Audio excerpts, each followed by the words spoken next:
Hey everyone, welcome back to the channel. This is your go-to spot for incredible audiobooks and stories that will spark your imagination. If you enjoy the vibe and want to support what I do, please subscribe and give this video a big thumbs up. It really helps the channel grow. Thank you so much for listening, and let's dive right into today's story. This audiobook contains mature content and adult themes after and before. You think you'd know what a killer sounds like, that their lies would have a different texture, some barely perceptible shift, a voice that thickens, grows sharp and uneven as the truth slips beneath the jagged edges. You'd think that, wouldn't you? Everyone thinks they'd know if it came down to it, but Pip hadn't. It's such a tragedy what happened in the end. Sitting across from him, looking into his kind, crinkled eyes, her phone between them, recording every sound and sniff and throat-clearing huff. She'd believed it all, every word. Pip traced her fingers across the mousepad, skipping the audio file back again. It's such a tragedy what happened in the end. Elliot Ward's voice rang out from the speakers once more, filling her darkened bedroom, filling her head. Stop, click, repeat. It's such a tragedy what happened in the end. She'd listened to it maybe 100 times, maybe even 1,000, and there was nothing. No giveaway, no change, as he slipped between lies and half-truths. The man she'd once looked to as an almost father. But then Pip had lied too, hadn't she? And she could tell herself she'd done it to protect the people she loved. But wasn't that the exact same reason Elliot gave? Pip ignored that voice in her head. The truth was out, most of it. And that's the thing she clung to. She kept going on to the other part that made her hairs stand on end. "And do you think S killed Andy?" asked Pip's voice from the past. "He was such a lovely kid, but considering the evidence, I don't see how he couldn't have done it. So, as wrong as it feels, I guess I think he must have. There's no other explanation." Pip's door pushed inward with a slap. "What are you doing?" interrupted a voice from right now, one that lifted with a smirk, because he knew damn well what she was doing. "You scared me, Ravi," she said, annoyed, darting forward to pause the audio. Ravi didn't need to hear Elliot Ward's voice. "Not ever again. You're sitting here in the dark, listening to that, but I'm the scary one," Ravi said, flicking on the light switch. The yellow glow reflecting off the dark hair swept across his forehead. He pulled that face, the one that always got her, and Pip smiled because it was impossible not to. She wheeled back from her desk. "How did you get in anyway?"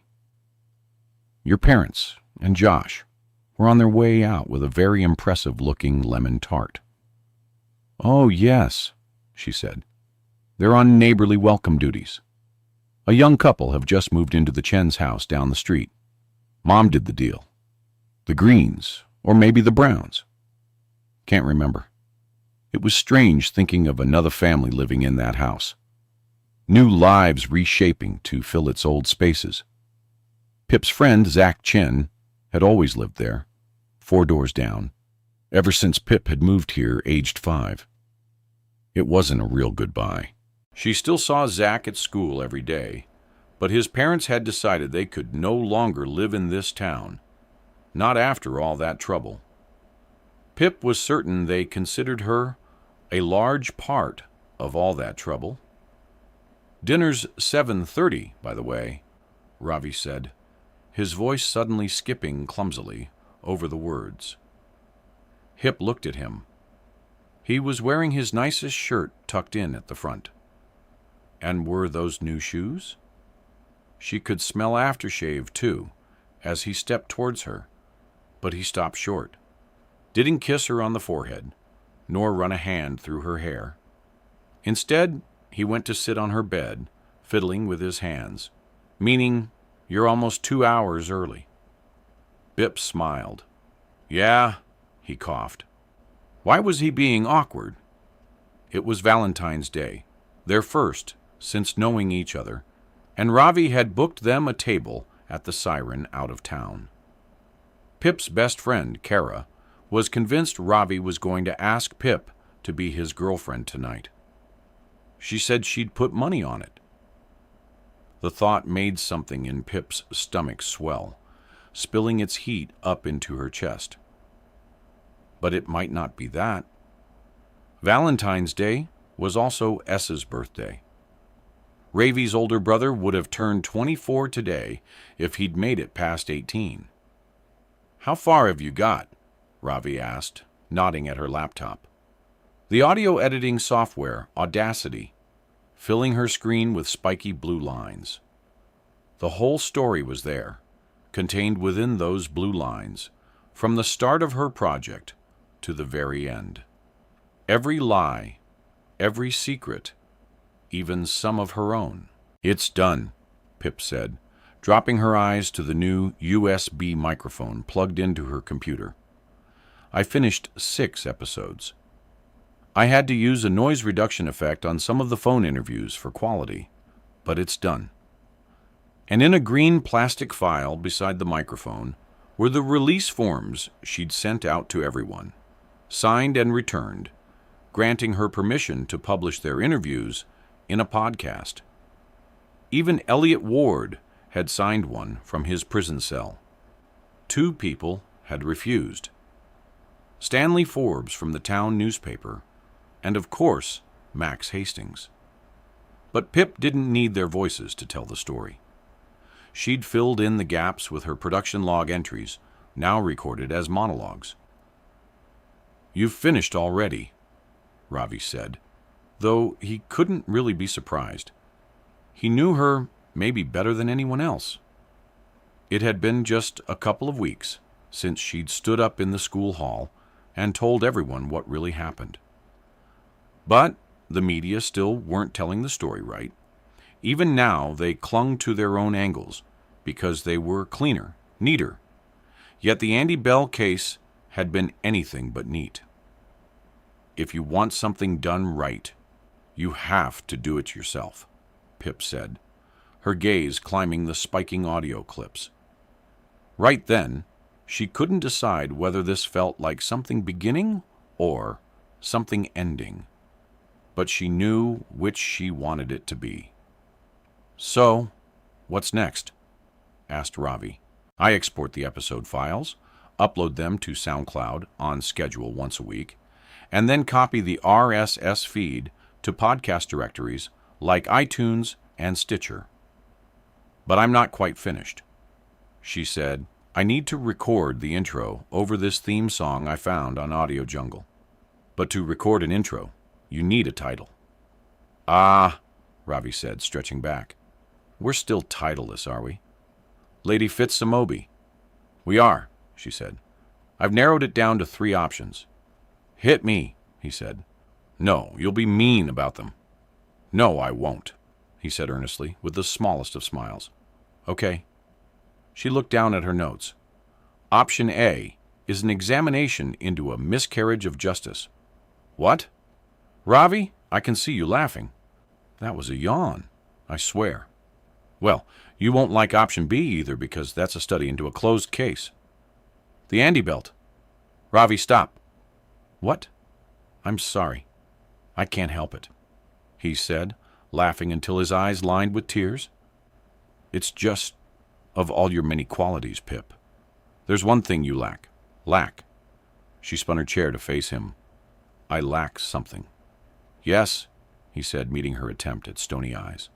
Pizzazz. You are almost entirely pizzazzless, Pip. I am not pizzazzless. You need to draw people in, intrigue them, have a word like kill or dead in there. But that's sensationalism, and that's exactly what you want for people to actually listen, he said. But all of my options are accurate and boring. Pip threw a yellow highlighter at him. You need something that rhymes, or alliteration. Something with his ass, she said in her ravey voice. You think of one then. Prime time. He said no. Oh, Little Kilton. Maybe Little Killtown. Yo. No, said Pip. You're right. Ravi got up, started to pace. Your unique selling point is really you. A 17-year-old who solves a case the police had long considered closed. And what are you?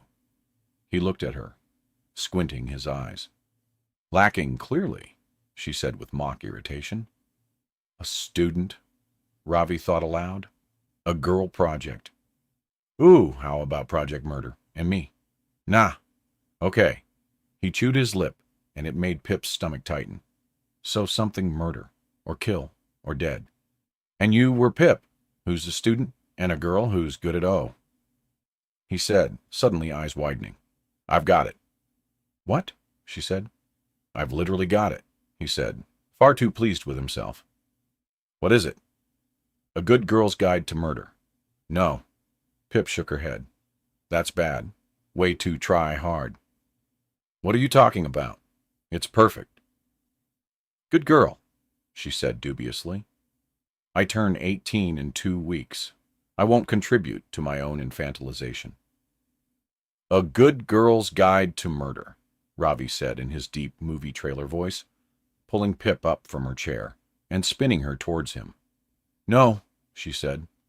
Yes, he retorted, placing one hand on her waist, his warm fingers dancing up her ribs. Absolutely not. UK Newsday, A Good Girl's Guide to Murder Review. The latest true crime podcast obsession ends with a chilling finale. Benjamin Collis, March 28th. If you haven't yet listened to episode 6 of A Good Girl's Guide to Murder, look away now. Serious spoilers below. Of course, many of us knew how this mystery ended, from when it exploded onto the news cycles last November. But the who-done-it wasn't the whole story here. The real story of A Good Girl's Guide to Murder has been the journey from a 17-year-old sleuth's hunch about a closed case, the murder of teenager Andy Bell, allegedly by her boyfriend Singh, to the spiraling web of dark secrets she uncovers in her small town. The ever-shifting suspects, the lies, and the twists. The final episode certainly isn't lacking in twists, as it brings us the truth. Starting with Pip's shocking revelation that Elliot Ward, her best friend's father, wrote the threatening notes Pip received during her investigation. Irrefutable proof of his involvement, and truly a loss of innocence moment for Pip. She and Ravi Singh, Sal's younger brother and co-detective on this case, believed that Andy Bell might still be alive, and Elliot had been keeping her the whole time. Pip confronted Elliot Ward alone and recounting Ward's words. The whole story unravels.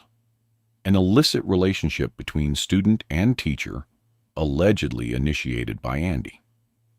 If true, Pip theorizes, I think Andy wanted an escape from Little Kilton, particularly from her father, who allegedly, according to a source, was controlling and emotionally abusive. Perhaps Andy believed Mr. Ward could get her a place at Oxford, like S, so she could get far away from home. The night of her disappearance, Andy went to Elliot Ward's house. An argument ensued. Andy tripped, hitting her head against his desk. But as Ward rushed to get a first aid kit, Andy disappeared into the night. In the following days, as Andy was officially declared missing, Elliot Ward panicked, believing Andy must have died from her head injury. And when police eventually found her body, there might be evidence that would leak back to him. His only chance was to give them a more convincing suspect. He cried as he told me. Pip says how he killed Sal Singh. Ward made it look like suicide and planted evidence so police would think S killed his girlfriend and then himself. But months later, Ward was shocked to see Andy walking on the side of the road, thin and disheveled. She hadn't died after all. Ward couldn't allow her to return to Little Kilton, and that's how she ended up his prisoner for 5 years. However, in a twist truly stranger than fiction, the person in Ward's loft wasn't Andy Bell. She looked so much like her, Pip claims. She even told me she was Andy, but she was actually Isa Jordan, a vulnerable young woman with an intellectual disability. All this time, Elliot had convinced himself and Isa that she was Andy Bell. This left the final question of what happened to the real Andy Bell. Our young detective beat the police to that too. It was Becca Bell, Andy's little sister. Pip worked out that Becca had been sexually assaulted at a house party nicknamed Calamity Parties, and that Andy had sold drugs at these parties, including Rohypnol, which Becca suspected played a part in her assault. When Andy was out that night with Ward, Becca allegedly found proof in her sister's room that Max Hastings had bought a Hypnol from Andy and was likely Becca's attacker. Max will soon face trial for several rape and sexual assault charges. But when Andy returned, she didn't react in the way Becca hoped. Andy forbade her little sister from going to the police because it would get her in trouble. They started arguing, pushing, until Andy ended up on the floor unconscious and vomiting. Andy's post-mortem, completed last November when her body was finally recovered, showed that Andy's brain swelling from a head trauma was not fatal. Though it no doubt caused Andy's loss of consciousness and vomiting, Andy Bell died from asphyxiation, choking on her own vomit. Becca froze, allegedly watching Andy die. Too shocked, too angry to save her sister's life. Hiding her body because she was scared no one would believe it was an accident. And there it is, our ending. No angles or filters, just the sad truth of how Andy Bell died. How S was murdered and set up as her killer, and everyone believed it. In Pip's scathing conclusion, she picks out everyone she finds at fault for the deaths of these two teenagers, naming and blaming. Elliot Ward, Max Hastings, Jason Bell, Andy's father, Becca Bell, Howard Bowers, Andy's drug dealer, and Andy Bell herself. A Good Girl's Guide to Murder stormed to the top of the iTunes chart with its first episode 6 weeks ago, and it looks set to stay there for some time.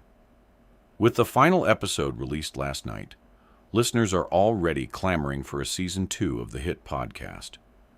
But in a statement posted to her website, Pip said, "I'm afraid my detective days are over, and there will not be a second season of AGGGTM.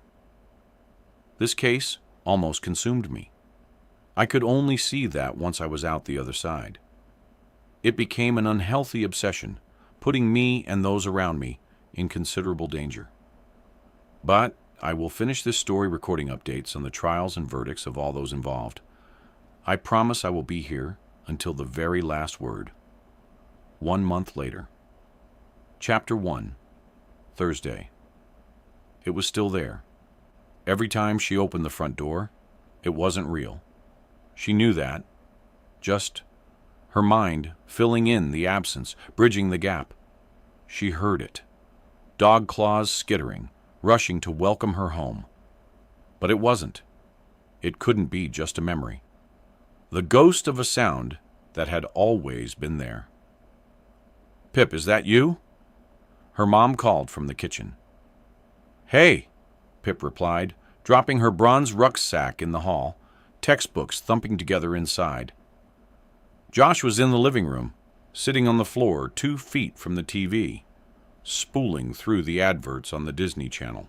"You'll get square eyes," Pip remarked as she walked by. "You'll get a square butt," Josh titted back. A terrible retort, objectively speaking, but he was quick for a 10-year-old. "Hi, darling. How was school?" her mom asked, sipping from a flowery mug as Pip walked into the kitchen and settled on one of the stools at the counter. "Fine." It was fine. School was always fine now. Not good, not bad, just fine. She pulled off her shoes, the leather unsticking from her feet and smacking against the tiles. "Gosh," her mom said, "must you always leave your shoes in the kitchen? Must you always catch me doing it?" "Yes, I'm your mother," she said, whacking Pip's arm lightly with her new cookbook. "Oh, and Pipper, I need to talk to you about something." The full name. So much meaning in that extra syllable. Am I in trouble? Her mom didn't answer the question. "Flora Green called me from Josh's school today. You know, she's the new teaching assistant there." "Yes." Pip nodded for her to continue. "Joshua got in trouble today. Sent to the head teacher." Her mom's brow nodded. Apparently, Camilla Brown's pencil sharpener went missing, and Josh decided to interrogate his classmates about it, finding evidence and drawing up a person's interest list. He made 4 kids cry. "Oh," Pip said, that pit opening up in her stomach again. Yes, she was in trouble. Okay. Shall I talk to him?" "Yes, I think you should." "Now," her mom said, raising her mug and taking a noisy sip. Hip slid off the stool with a gritted smile and padded back towards the living room. "Hey, Josh," she said lightly, sitting on the floor beside him. She muted the television. "Oi!" Hip ignored him. "So, I heard what happened at school today." "Oh yeah, there's 2 main suspects." He turned to her, his brown eyes lighting up. "Maybe you can help, Josh." "Listen to me," Pip said, tucking her dark hair behind her ears. "Being a detective is not all it's cracked up to be. In fact, it's a pretty bad thing to be. But I just listen. Okay.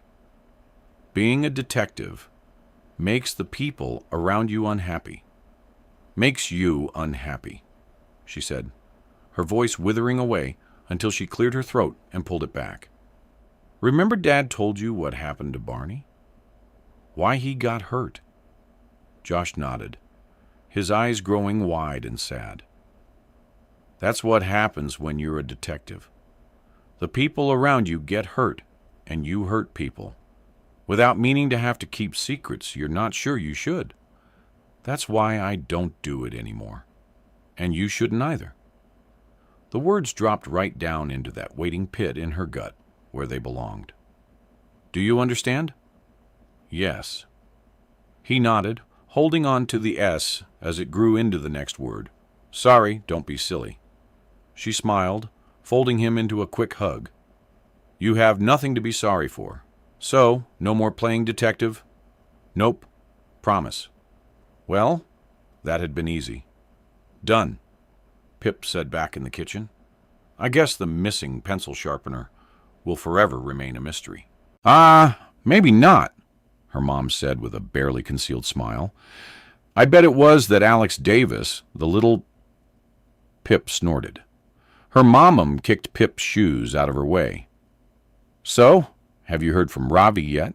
"Yeah." Pip pulled out her phone. "He said they finished about 15 minutes ago. He'll be over to record soon." "Okay. How was today?" "He said it was rough. I wish I could be there." Pip leaned against the counter, dropping her chin against her knuckles. "You know you can't. You have school." Her mom said it wasn't a discussion she was prepared to have again. Pip knew that. "And didn't you have enough after Tuesday?" "I know I did." Tuesday, the first day of the trial at Aylesbury Crown Court, and Pip had been called as a witness for the prosecution. Dressed in a new suit and a white shirt, trying to stop her hands from fidgeting so the jewelry wouldn't see. Sweat prickling down her back. And every second she'd felt his eyes on her from the defendant's table, his gaze a physical thing crawling over her exposed skin. Max Hastings. The one time she'd glanced at him, she'd seen the smirk behind his eyes that no one else would see.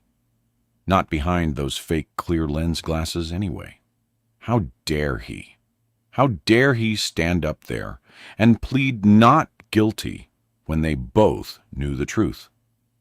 She had a recording, a phone conversation of Max admitting to drugging and raping Becca Bell. It was all right there. Max had confessed when she threatened to tell everyone his secrets, the hit and run and S's alibi. But it hadn't mattered anyway. The private recording was inadmissible in court. The prosecution had to settle for Pip's recounting of the conversation instead, which she'd done word for word. Well, apart from the beginning, of course, and those same secrets she had to keep to protect Naomi Ward. Yeah, it was horrible, Pip said, so I should still be there. She should. She'd promised to follow this story to all of its ends. But instead, Ravi would be there every day in the public gallery taking notes for her because school wasn't optional. So said her mom, and the new head teacher, IP please, her mom said in that warning voice. This week is difficult enough as it is, and with the memorial tomorrow too. What a week. Yep. Pip agreed with a sigh. You okay? Her mom paused, resting a hand on Pip's shoulder. Yeah, I'm always okay. Her mom didn't quite believe her. She could tell. But it didn't matter because a moment later there was a rapping of knuckles against the front door. Ravi's distinctive pattern. Long, short, long. And Pip's heart picked up to match it, as it always did. Music. Hello, Pip. Music. Fitzamobi. Here, and welcome back to A Good Girl's Guide to Murder. The trial of Max Hastings. This is the third update. So, if you haven't yet heard the first 2 mini episodes, please go back and listen to those before you return. We are going to cover what happened today, the third day of Max Hastings' trial. And joining me is Ravi Singh. Hello? Who has been watching the trial unfold from the public gallery. So today started with the testimony from another of the victims, Natalie Dilva. You may well recognize the name. Nat was involved in my investigation into the Andy Bell case. I learned that Andy had bullied Nat at school and had even sought and distributed indecent images of her on social media. I believed this could be a possible motive, and for a time, I considered Nat a person of interest. I was entirely wrong. Of course, today, Nat appeared in Crown Court to give evidence about how, on the 24th of February, 2012, at a calamity party, she was allegedly drugged and sexually assaulted by Max Hastings. The charges listing 1 count of sexual assault and 1 count of assault by penetration. So, Ravi, can you take us through how her testimony went? Yeah. So the prosecutor asked Nat to establish a timeline of that evening, when she arrived at the party. The last instance she looked at the time, before she began to feel incapacitated. What time she woke up in the morning and left the house. Nat said that she only has a few hazy snatches of memory. Someone leading her into the back room away from the party, and laying her on the sofa, feeling paralyzed, unable to move, and someone lying beside her. Other than that, she described herself as being blacked out. And then when she woke up the next morning, she felt dreadful and dizzy, like it was the worst hangover she'd ever had. Her clothes were in disarray, and her underwear had been removed. And to revisit what the prosecution's expert witness said on Tuesday about the effects of benzodiazepines, like Rohypnol, Nat's testimony is very much in line with what you'd expect. The drug acts like a sedative, and can have a depressant effect on the body's central nervous system, which explains Nat's feeling of being paralyzed.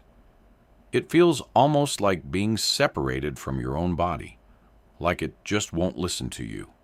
Your limbs aren't connected anymore. Right.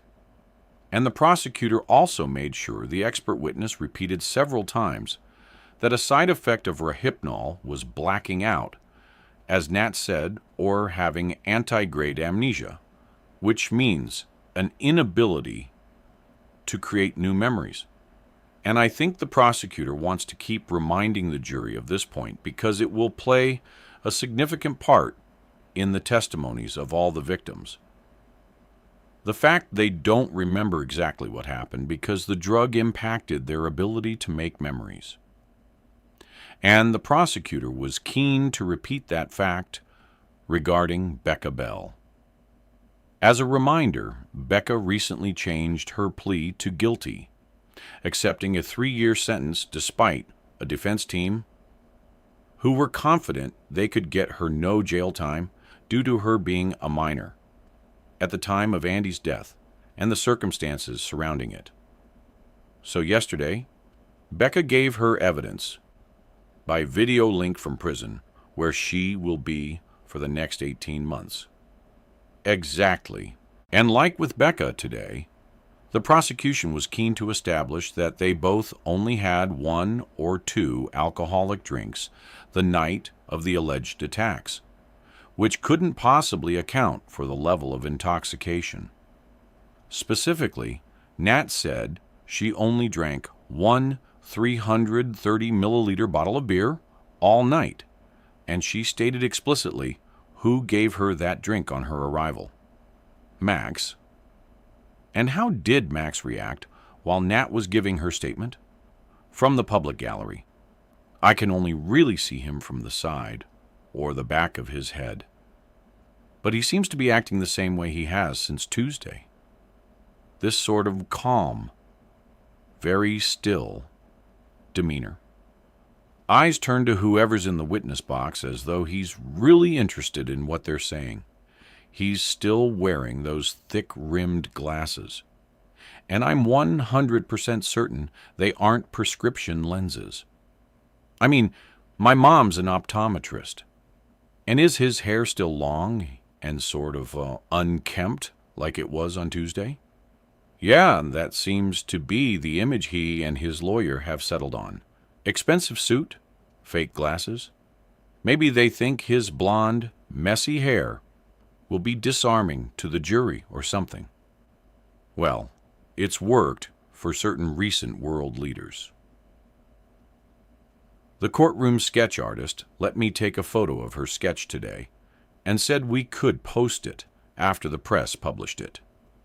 You can see her impression of Max sitting there while his solicitor, Christopher Reps, cross-examines Nat on the stand. Yes, and if you'd like to look at the sketch, you can find it on the appendix materials on the website A Good Girl's Guide to MurderOddcast.com. So, let's talk about the cross-examination. Yes, it was pretty rough. EPS asked a lot of invasive questions. What were you wearing that night? Did you dress promiscuously on purpose? Showing photos of Nap that night from social media? Did you have a crush on your classmate Max Hastings? How much alcohol would you drink on an average night? He also brought up her past criminal conviction for assault, occasioning bodily harm, implying that it made her untrustworthy. It was essentially a character assassination. You could see Knapp getting upset, but she stayed calm, took a few seconds to breathe, and have a sip of water before answering each question. Her voice was shaking, though. It was really hard to watch. It makes me so angry that this kind of cross-examination of victims is allowed. It almost shifts the burden of proof onto them. And it isn't fair. Not fair at all. Epps then grilled her about not going to the police the next day, if she was sure she was assaulted and who the perpetrator was. That if she'd gone within 72 hours, a urinalysis could have confirmed whether she even had Rohypnol in her system, which he claimed was up for debate. Nat could only reply that she hadn't been sure afterwards, because she had no memory. And then EP said, "If you have no memory, how do you know you didn't consent to any sexual activity, or that you even interacted with the defendant that night?" Nat replied that Max had made a loaded comment to her the following Monday, asking if she'd had a good time at the party because he had. Epps never let up. It must have been exhausting for Nat. It seems this is his tactic for Max's defense to somehow undermine and discredit each of us as witnesses. With me. It was his claim about how convenient it was that I had Max to use as a male potty to try and make Becca Bell and her alleged manslaughter sympathetic. That it was all part of the aggressive feminist narrative I've been pushing with my podcast. Yeah, that does seem to be the route EPS is going down. I guess that's the kind of aggressive strategy you get when your lawyer costs £300 an hour. But money is no issue for the Hastings family. Of course, it doesn't matter whatever strategy he uses. The jury will see the truth. Additional material, file name, the trial of Max Hastings, appendix, courtroom sketch, JPEG, Chapter 2. Words spliced, growing across the gaps like vines, as her eyes unfocused, until her handwriting was just one writhing blur. Hip was looking at the page, but she wasn't really there. It was like that now. Giant holes in her attention that she slipped right into. There was a time, not too long ago, she would have found a practice essay about Cold War escalation enthralling. She would have cared, really cared. That was who she was before. But something must have changed. Hopefully, it was just a matter of time until those holes filled back in and things went back to normal. Her phone buzzed against the desk, Kara's name lighting up. "Good evening, Miss Sweet F.A.," Kara said when Pip picked up. "Are you ready to Netflix and chill in the Upside Down?" "Yep, CW." "2 secs," Pip said, taking her laptop and phone to bed with her, sliding under the duvet. "How was the trial today?" Kara asked. Naomi almost went this morning to support Nat, but she couldn't face seeing Max. "I just uploaded the next update," piped. "Makes me so angry that Ravi and I have to tiptoe around it when we record, saying allegedly and avoiding anything that steps over the presumption of innocence when we know he did it. He did all of it. Yeah, it's gross, but it's okay. It will be over in a week." Kara rustled in her covers, the phone line crackling. "Hey! Guess snorts what I found today?" "What?" "You're a meme. An actual meme that strangers are posting on Reddit. It's that photo of you with Di Hawkins in front of all the press microphones. The one where it looks like you're rolling your eyes at him while he's talking. I was rolling my eyes at him. And people have captioned the funniest things. It's like you're the new jealous girlfriend meme. This one has a caption of me by you. And beside Hawkins it says men on the internet, explaining my own joke back to me." She snorted. "That's when you know you've made it becoming a meme.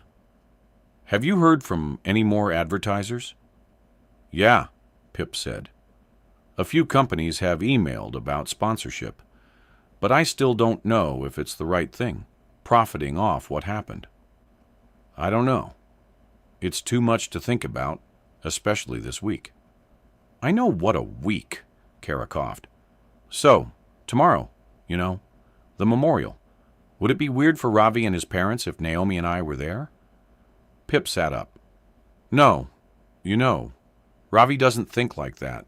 You've spoken to each other about it. I know. But I just thought with tomorrow being about remembering S and Andy, now we know the truth. Maybe it would be weird for us to Ravi as the last person who'd ever want you to feel guilty for what your dad did to S. His parents, too. Pip paused. They lived through that. They know better than anyone. I know. It's just Kara. It's okay. Ravi would want you to be there. I'm pretty sure he'd say S would have wanted Naomi there. She was his best friend. Okay, if you're sure. I'm always sure. You are. You should think about taking up gambling. Kara said can't. Mom's already too concerned about my addictive personality. Surely mine and Naomi's me-upness helps to normalize you. Not enough, apparently, said Pip.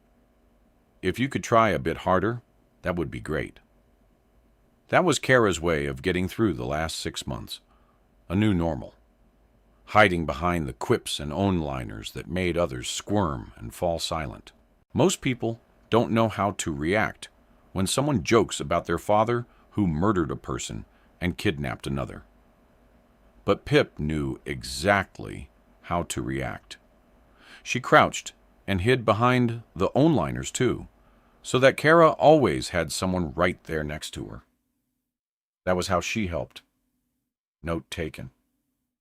Although, not sure my grandma can quote anymore.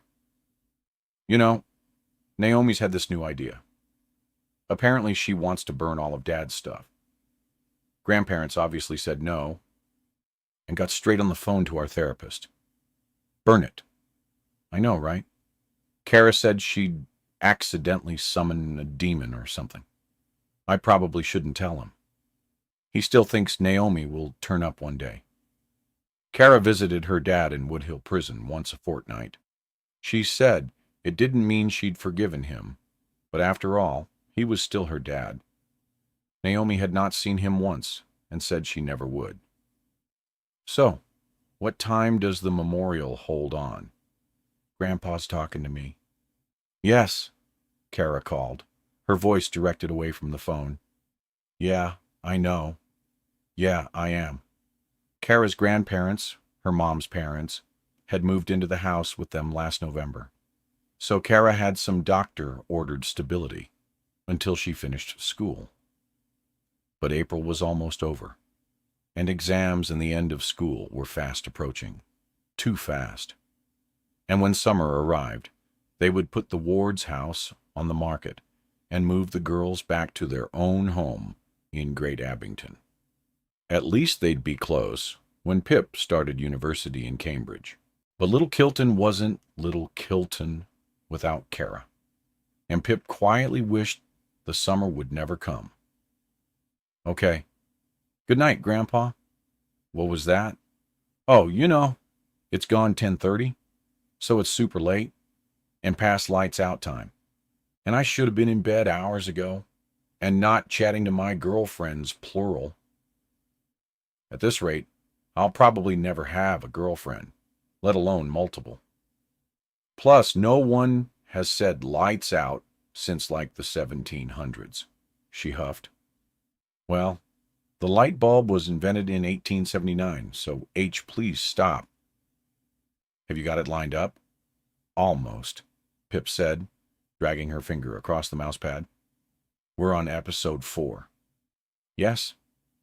This had started in December, when Pip first realized Kara wasn't really sleeping. Not surprising, really. Lying in bed at night is always when the worst thoughts come, and Kara's were worse than most. If only Pip could stop her listening to them, distract her into sleep. As kids, Kara was always the first one to go at sleepovers, a light snore, disrupting the end of the cheesy horror film. So, Hip tried to recreate those childhood sleepovers, calling Kara while they binge-watched Netflix together. It worked, as long as Pip was there, awake and listening. Kara eventually fell asleep, her soft breaths whistling through the phone. Now they did it every night.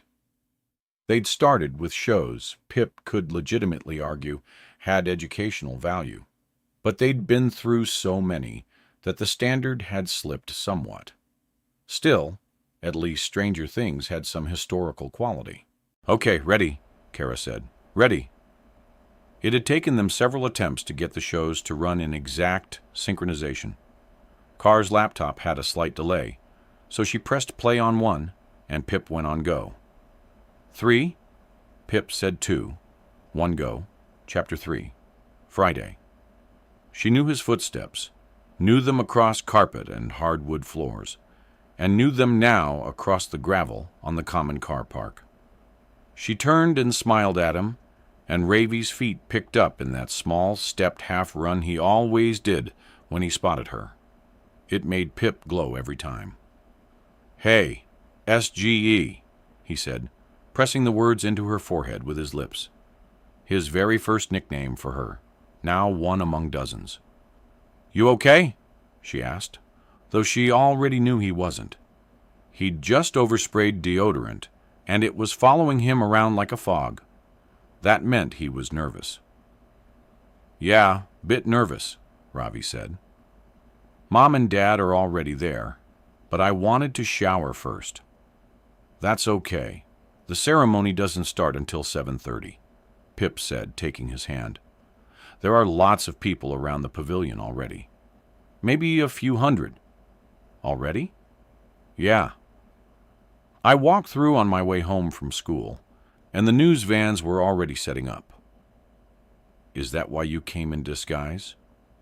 Ravi smiled, tugging at the bottle green jacket hood pulled over Pip's head. "Just until we get past them. It was probably her fault they were here anyway."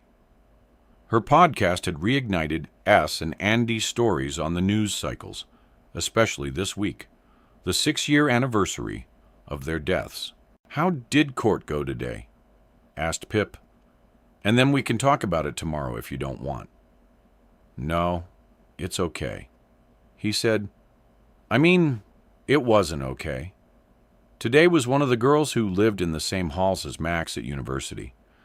They played her 999 call from the morning after." Ravi swallowed the lump in his throat, and in cross-examination, EPS went in on her. Of course, no DNA profile lifted from the rape kit. No memory, that sort of thing. "You know, watching EPS sometimes makes me reconsider if I really want to be a criminal defense solicitor." That was the plan they'd worked out. Ravi would reset his Alavel exams as a private candidate the same time Pip was taking hers. Then he would apply for a 6-year law apprenticeship, starting in September when Pip went to university. "Quite the power couple," Ravi had remarked. "EPS is one of the bad ones," Pip said. "You'll be a good one." She squeezed his hand. "Are you ready?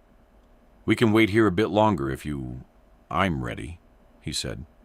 "Just are you? Will you stay with me?" "Of course." She pressed her shoulder into his. "I won't let go." The sky was already darkening as they left the crunchy gravel behind, with the soft grass of the common. To their right, little clusters of people were walking out onto the green from the direction of Grayley Way, all heading towards the pavilion on the south side of the common. Pip heard the crowd before she saw them. That low, living hum that only happens when you put hundreds of people into one small place.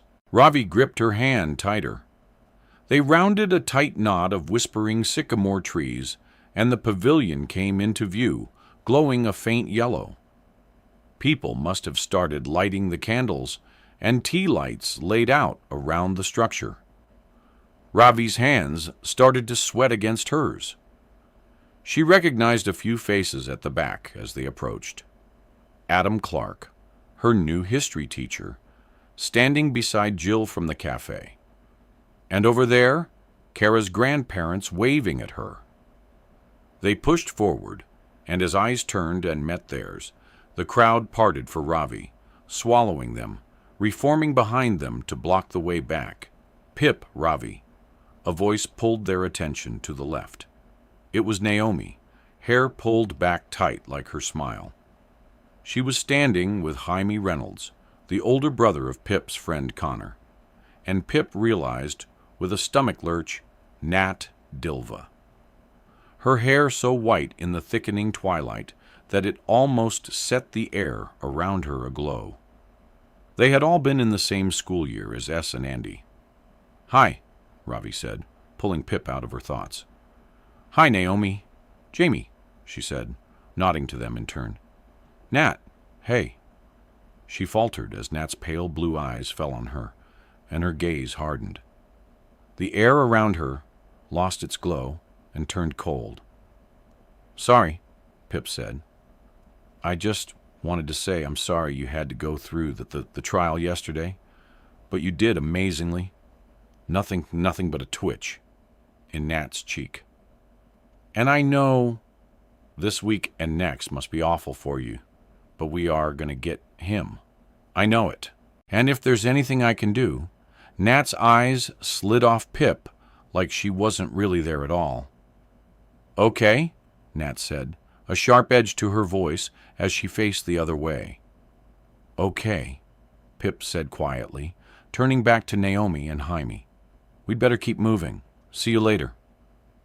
They moved on through the crowd, and when they were far enough away, Ravi said in her ear, "Yeah, she definitely still hates you.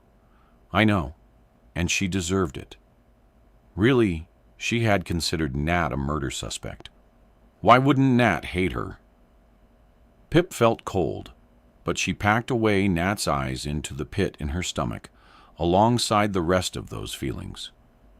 She spotted Kara's messy dark blonde topknot, bobbing above the heads in the crowd, and she maneuvered herself and Ravi towards it. Kara was standing with Connor, who was nodding his head in quick doubles as she spoke. Beside them, heads almost pressed together, were Aunt and Lauren, who were now always Aunt and Lauren, said in one quick breath. Because one was never seen without the other. Not now that they were together, unlike before, when they must have been pretend together, Kara said. Apparently, it had started at the calamity party they all went to last October when Pip had been undercover. No wonder she hadn't noticed. Zach was standing the other side of them, ignored, fiddling awkwardly with his liquid black hair. "Hi," Pip said as she and Ravi breached the outer circle of the group. "Hey," came a quiet chorus of replies. Kara turned to look up at Ravi, nervously picking at her collar. I'm... How are you?" "Sorry." Kara was never lost for words. "It's okay," Ravi said, breaking free from Pip's hand to hug Kara. "It really is. I promise." "Thank you," Kara said quietly, blinking at Pip over Ravi's shoulder. "Oh, look," Lauren hissed, nudging Pip and indicating with a flash of her eyes. "It's Jason and Dawn Bell, Andy and Becca's parents." Pip followed Lauren's eyes. Jason was wearing a smart wool coat, surely too hot for the evening, leading Dawn towards the pavilion. Dawn's eyes were down on the ground on all those bodiless feet. Her eyelashes mascara clumped like she'd already been crying. She looked so small behind Jason as he pulled her along by the hand. "Have you heard?" Lauren said, beckoning for the group to draw in tighter. "Apparently, Jason and Dorn are back together. My mom says his second wife is divorcing him, and apparently Jason has moved back into that house with Dawn. That house, the house where Andy Bell died, on the kitchen tiles, and Becca stood by and watched. If those apparently were true, Pip wondered how much choice Dawn had had in that decision. From what she'd heard about Jason during her investigation, she wasn't sure how much choice anyone around him ever had. He'd certainly not come out of her podcast smelling of roses. In fact, in a Twitter poll a listener made of the most hateable person in AGGGGTM, Jason Bell had received almost as many votes as Max Hastings and Elliot Ward. Hip herself had come in close fourth place. "It's so weird they still live there," Aunt said, widening his eyes like Lawrence. "They fed off each other like that, eating dinner in the same room she died." "People deal with what they have to deal with," said Kara. "Don't think you can judge them by normal standards. That's shutting Lauren up." There was an awkward silence that Connor tried to fill. Pip looked away, immediately recognizing the couple standing next to them. She smiled. "Oh, hi, Charlie. Flora, her new neighbors from 4 doors down." Charlie, with his rusty-colored hair and well-trimmed beard, and Flora, who Pip had only ever seen wearing florals. She was the new teaching assistant at her brother's school, and Josh was more than a little bit obsessed with her. "Didn't see you there." "Hello." Charlie smiled, dipping his head. "You must be Ravi," he said, shaking Ravi's hand, which hadn't yet found its way back to Pip. "We are both very sorry for your loss. It sounds like your brother was an amazing guy," Flora added. "Thank you." "Yeah, he was," said Ravi. "Oh." Pip patted Zach's shoulder to bring him into the conversation. "This is Zach Jen. He used to live in your house." "Lovely to meet you, Zach," Flora said. "We love the house so much. Was yours the back bedroom?" A hissing sound behind Pip distracted her for a moment. Connor's brother Jaime had appeared beside him, talking to each other in hushed tones. "No, it's not haunted," Charlie was saying as Pip tuned back into the conversation. "Flora." Zach turned to her. "Have you never heard the pipes groaning in the downstairs toilet? It sounds like a ghost saying, 'Run, run.'" Flora's eyes widened suddenly, her face draining as she looked at her husband. She opened her mouth to reply, but started to cough, excusing herself, stepping back from the circle. "Look what you've started." Charlie smiled. "She'll be best friends with the toilet ghost by tomorrow." Ravi's fingers walked down Pip's forearm, sliding back into her hand as he gave her a look. Yes, they should probably move on and find his parents. It would start soon. They said goodbye and carried on towards the front of the gathering. Looking back, Pip could have sworn the crowd had doubled since they'd arrived. There might be nearly 1,000 people here now. Almost at the pavilion, Pip saw for the first time the blown-up photographs of S and Andy resting against easels on opposite sides of the small building. Matching smiles etched into their forever young faces. People had laid bouquets of flowers in orbiting circles underneath each portrait, and the candles flickered as the crowd shuffled on their feet. "There they are," Ravi said, pointing. His parents were at the front on the right. The side S looked out on. There was a group of people around them, and Pip's family were close by. They passed right behind Stanley Forbes, taking photos of the scene, the flash of his camera lighting up his pale face and dancing across his dark brown hair. "Of course he's here," Hip said out of earshot. "Oh, leave him alone, Sarge." Ravi smiled back at her. Months ago, Stanley had sent the Singhs a 4-page handwritten apology letter, telling them he was ashamed of the way he'd spoken about their son. He'd printed another public apology in the small-town newspaper he volunteered at, the Kilton Mail, and he'd also led the charge on fundraising to get a bench dedicated to S on the Common, just up the path from Andy's one. Ravi and his parents had accepted his apology, but Pip was skeptical. "At least he said sorry," Ravi continued. "Look at all of them." He indicated the group around his parents. "They're friends, neighbors, people who made their life hell. They've never apologized, just pretended like the last 6 years never even happened." Ravi cut off as Pip's dad folded them both into a hug. "Doing okay?" he asked Ravi, patting him on the back before he let go. "Doing okay?" Ravi replied, tousling Josh's hair in greeting and smiling at Pip's mom. Ravi's dad, Mahan, came over. "I'm going in now to get a few things ready. I'll see you after." He tapped Ravi affectionately under the chin with one finger. "Look after Mom." Moan walked up the stairs of the pavilion and disappeared inside. It started at 7:31 exactly. Ravi, standing between Pip and his mom, holding both of their hands.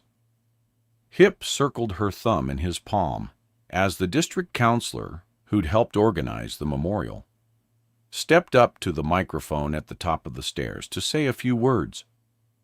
"Well," he said far more than a few, "going on about family values in the town and the inevitability of truth, praising the Palms Valley Police for all their tireless work on this case." He wasn't even trying to be sarcastic. Next up to speak was Mrs. Morgan, now head teacher at Little Kilton Grammar School. Her predecessor had been forced by the board to resign early in the fallout from everything Mr. Ward had done while working at the school. Mrs. Morgan spoke about Andy and S in turn, about the lasting impact their stories would have on the whole town. Then Andy's best friends, Chloe Birch and Emma Hutton, walked out of the pavilion and up to the microphone. Clearly, Jason and Dawn Bell had declined to speak at the vigil. Chloe and Emma did a joint reading from Christina Rossetti's poem, Goblin Market. When they were done, they rejoined the quietly murmuring crowd, Emma sniffing and dabbing at her eyes with her sleeve. Pip was watching her when someone behind bumped her elbow. She turned. It was Jamie Reynolds, shuffling slowly through the crowd, a determined look in his eyes, the candles lighting up a sheen of sweat breaking across his face. "Sorry," he muttered distractedly, like he didn't even recognize her. "It's okay," Pip replied, following Jaime with her eyes, until Mahan Singh walked out of the pavilion and cleared his throat at the microphone, silencing the common. Not a sound, except the wind in the trees. Ravi gripped tighter, his fingernails pressing half-moons into Pip's skin. Moan looked down at the sheet of paper in his hand. He was shaking, the page fluttering in his grip. "What can I tell you about my son, S?" he started, a crack halfway through his voice. "I could tell you he was a straight-A student with a bright future ahead of him, but you probably already know that. I could tell you he was a loyal and caring friend who never wanted anyone to feel alone or unwanted, but you probably already know that too. I could tell you he was an incredible big brother and an amazing son who made us proud every day. I could share memories of him as a grinning toddler who wanted to climb everything, to a teenager who loved early mornings and late nights. But instead I will tell you just one thing about S." Moan paused, looked up to smile at Ravi and Nisha. If S were here today, he'd never admit to this, and would probably be thoroughly embarrassed. But his favorite movie of all time from age 3 to 18 was Babe. There is a light and tense laugh from the crowd. Ravi, too, eyes starting to glaze. He loved that little pig. Another reason he loved the film was because it contained his favorite song, the one that could make him smile and cry, the one that made him want to dance. So, I'm going to share a little of us and play that song for you now to celebrate his life as we light and release the lanterns. But first, there's something I want to tell my boy. Something I've waited 6 years to say out loud. The page quivered against the microphone like paper wings as Mahan wiped his eyes. I'm sorry. I love you. You will never be truly gone. I will carry you with me through every moment, the big moments and the small, every smile, every laugh, every up and every down. I promise. He paused, nodded at someone off to the right. Take it away. And from the speakers set up on both sides, the super high-pitched voice of a mouse exclaimed, Anna 1, Anna 2, Anna 3, hit it. The song started. A steady drum and the climbing melody sung by a squeaky mouse until a whole chorus of other mice joined in. Ravi was laughing now, and crying, and something in between the two. And somewhere behind them, someone started clapping in time to the song. Now a few more. Pip watched over her shoulder as the clapping caught, passing up and down as it swelled through the swaying crowd. The sound was thunderous and happy. People started singing along with the shrill mice, and as they realized it was just the same, few lyrics repeated, others joined in, struggling to hit those impossibly high notes. Ravi turned to her, mouthing the words, and she mouthed them back. Mahan walked down the steps, the page in his hand replaced with a Chinese lantern. The district counselor carried another down, passing it to Jason and Dawn Bell. Hip let Ravi go as he joined his mom and dad. Ravi was handed the small box of matches. The first one he struck was blown into a thin line of smoke by the wind. He tried again, sheltering the flame with his cupped hands, holding it under the lantern's wick until it caught. The Sings waited a few seconds for the fire to grow, filling the lantern with hot air. They each had 2 hands on the wire rim at the bottom. And when they were finally ready, they straightened up, arms above their heads, and let go. The lantern sailed up above the pavilion, juddering in the breeze. Hip craned her neck to watch it go, its yellow-orange flicker setting the darkness around it on fire. A moment later, Andy's lantern crossed into view, too, mounting the night as it chased S across the endless sky. Hip didn't look away. Her neck strained, sending stabs of pain down her spine, but she refused to look away. Not until those golden lanterns were little more than specks nestling among the stars. And even beyond that, Chapter 4, Saturday. Pip tried to fight them off her sinking eyelids. She felt fuzzy around the edges, ill-defined, like sleep had already taken her. But no, she really should get up off the sofa and do some revision. Really, she was lying on the red sofa in the living room in Josh's place, apparently, as he kept intermittently reminding her. He was on the rug rearranging Lego, while Toy Story played in the background. Her parents must still be out in the garden.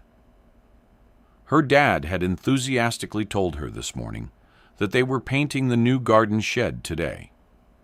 Well, there wasn't much her dad wasn't enthusiastic about, but the only thing Pip could think of was the stalk of the solitary sunflower, planted near there, over their dead dog's grave. It hadn't yet bloomed. Pip checked her phone. It was 5:11 p.m., and there was a text waiting on the screen from Kara, and 2 missed calls from Connor 20 minutes ago. She must have actually fallen asleep for a bit. She swiped to open Kara's message. Been throwing up literally all day, and Grandma keeps tutting. Never again. Thank you so much for coming to get me. Kiss, kiss. Kara's previous text, when you scrolled up, had been sent at 00004 last night. Paul Worth. I train me soft. Pip had called her immediately whispering from her bed. But Kira was so drunk she couldn't speak in full sentences, not even half sentences or quarter, broken up by cries or hiccups. It took some time to understand where she was. A calamity party. She must have gone there after the memorial. It took even longer to coax out whose house the party was at. Stephen Thompson's, I think, and where that was. I'm more. Somewhere. Pip knew Aunt and Lauren were at that party, too. They should have been looking out for Kara. But of course, Aunt and Lauren were probably too preoccupied with each other, and that wasn't even what worried Pip most. "Did you pour your own drinks?" she'd asked. "You didn't accept a drink from someone, did you?" So Pip had climbed out of bed and into her car to Highmore somewhere to find Kara and take her home. She didn't get back into bed until gone 1:30, and today hadn't even been quiet to make up for it. She'd taken Josh to football this morning, standing in a cold field to watch the game. Then Ravi came over at lunch to record another update on the Max Hastings trial. Afterwards, Pip had edited and uploaded the mini-episode, updated her website, and replied to emails. So she'd sat down on the sofa for 2 minutes in Josh's place just to rest her eyes. But 2 had somehow become 22, sneaking up on her. She stretched out her neck and reached for her phone to text Connor when the doorbell went. "For goodness sake," Pip said, getting up. One of her legs was still asleep, and she stumbled over it into the hallway. How many bloody Amazon deliveries does one man need? Her dad had a serious next-day delivery addiction. She undid the chain, a new rule in their house, and pulled open the door. "Pip," it wasn't the Amazon delivery guy. "Oh, Connor." "Hey," she said, fully opening the door. "I was literally just texting you back. What's up?" It was only then that she noticed his eyes, the way they somehow looked both far off, yet urgent, too much white showing above and below the blue. And though Connor had a pink-cheeked, freckle-faced complexion, his face was flushed red, a line of sweat trickling down his temple. "Are you okay?" He took a deep breath. "No, I'm not." His words cracked at the edges. "What's wrong? Do you want to come in?" Hip stepped back to clear the threshold. "Thank you," Connor said, stepping past as Pip shut and locked the door. His t-shirt was sticking to his back, damp and bunched up. "Here!" Pip led him into the kitchen and pointed him into one of the stools, her trainers discarded beneath it. "Do you want some water?" She didn't wait for him to answer, filling up one of the clean glasses on the draining board and placing it in front of him, with a thud that made him flinch. "Did you run here?" "Yeah." Connor picked up the glass with 2 hands and took a large gulp that spilled over his chin. "Sorry. I tried to call you and you didn't answer, and I didn't know what to do other than just come here. And then I thought you might be at Ravi's instead." "That's okay. I'm right here," Pip said, sliding up into the seat opposite him. His eyes still looked strange, and Pip's heart reacted, kicking around her chest. "What is it? What do you need to speak to me about?" She gripped the edges of her stool. Has something happened?" "Yes," Connor said, wiping his chin on his wrist.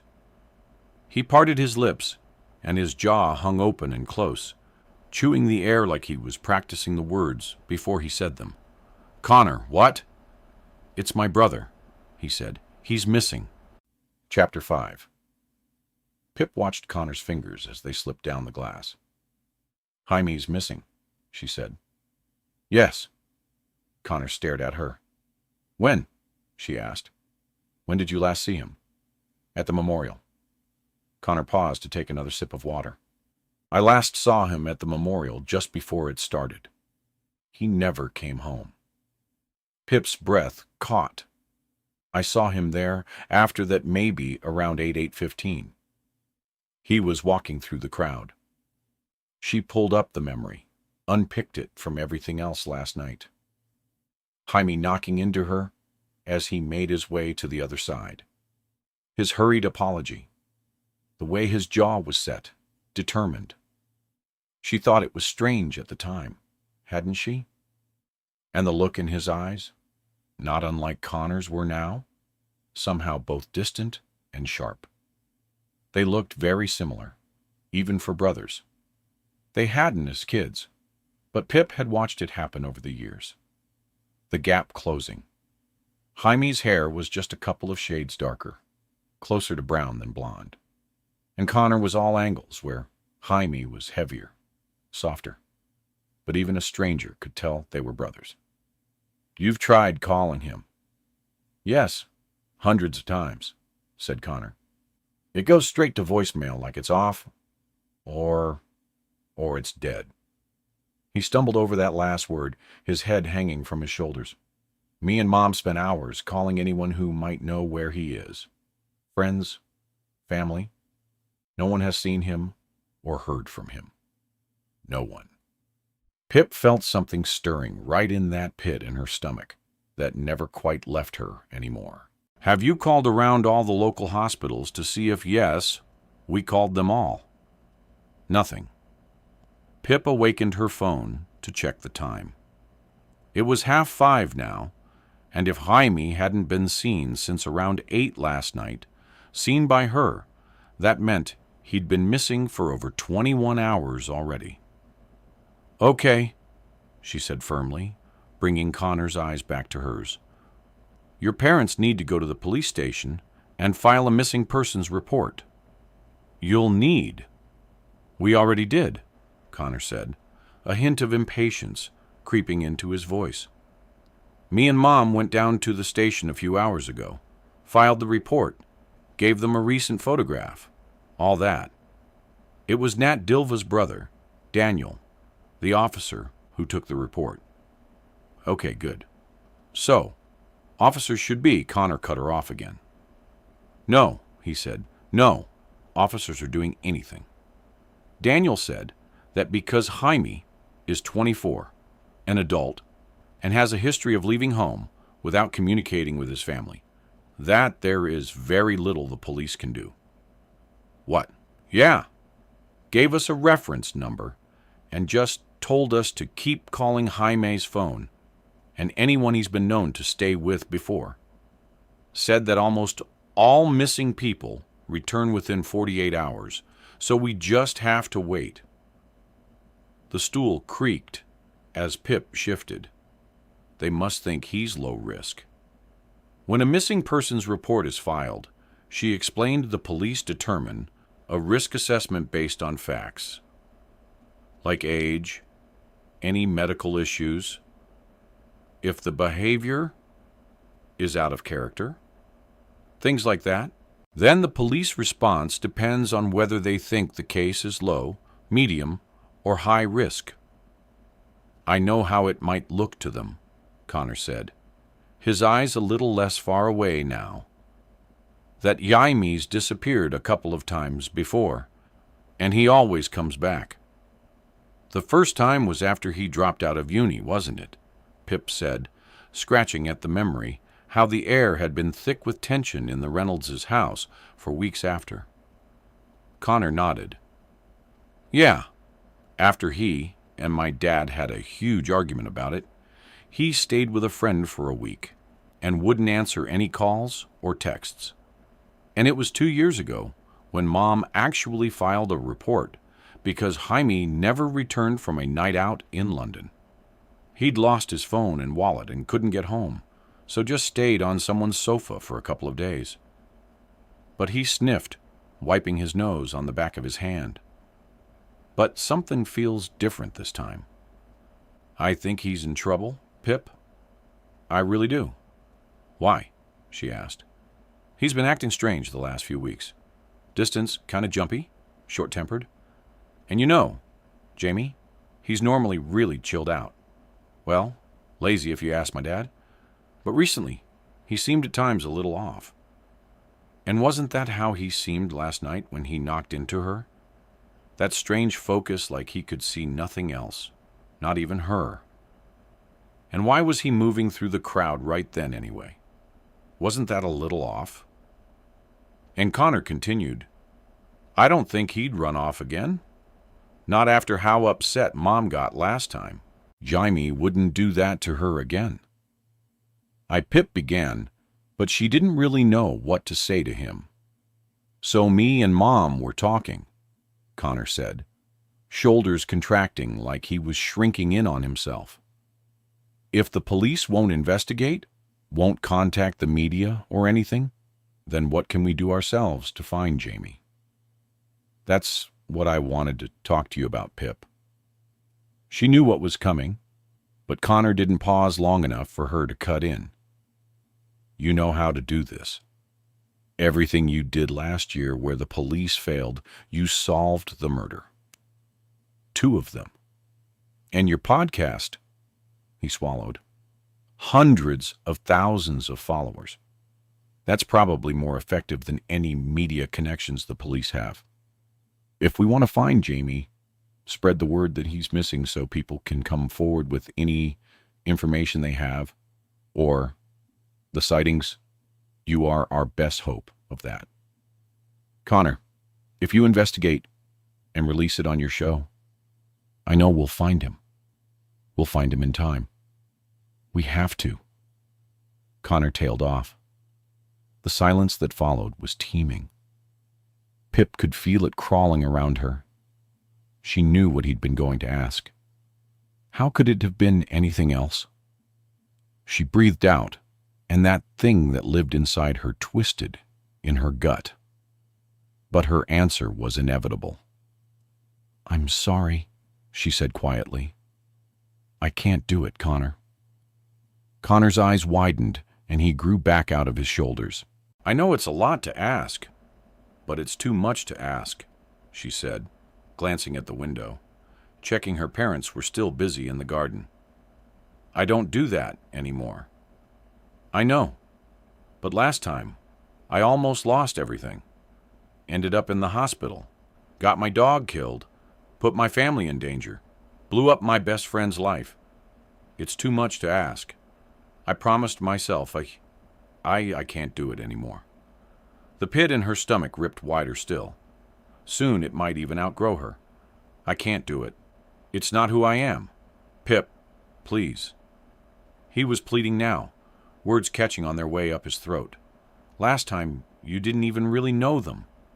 They were already gone. This is Jamie. Pip. Jamie. What if he's hurt? What if he doesn't make it? I don't know what to do. His voice finally cracked as the tears broke the surface of his eyes. I'm sorry, Connor. I am, Pip said, though the words hurt her to say. But I have to say no. You aren't going to help. He sniffed it all. She couldn't do it. She couldn't. I didn't say that. Pip jumped down from her stool to hand Connor a tissue. As you can probably guess, I have a certain relationship with the local police now. I mean, I don't think I'm their favorite person, but I probably have more sway in matters like this. She scooped up her car keys from the side by the microwave. I'll go talk to Di Hawkins right now. Tell him about Jamie and why you're worried. See if I can get them to rethink their risk assessment so they actually investigate. Connor slid from his stool. Really? You'll do that? Of course, she said. I can't promise anything, but Hawkins is a good guy. Really? Hopefully he sees sense. Thank you, Connor said, wrapping his awkward and angular arms around her quickly. His voice lowered. I'm scared, Pip. It's going to be okay. She attempted a smile. I'll give you a lift on my way. Come on. Stepping out into the early evening, the front door got caught in a cross breeze and slammed loudly behind them. Pip carried the sound with her, inside her, echoing around that hollow growing in her gut.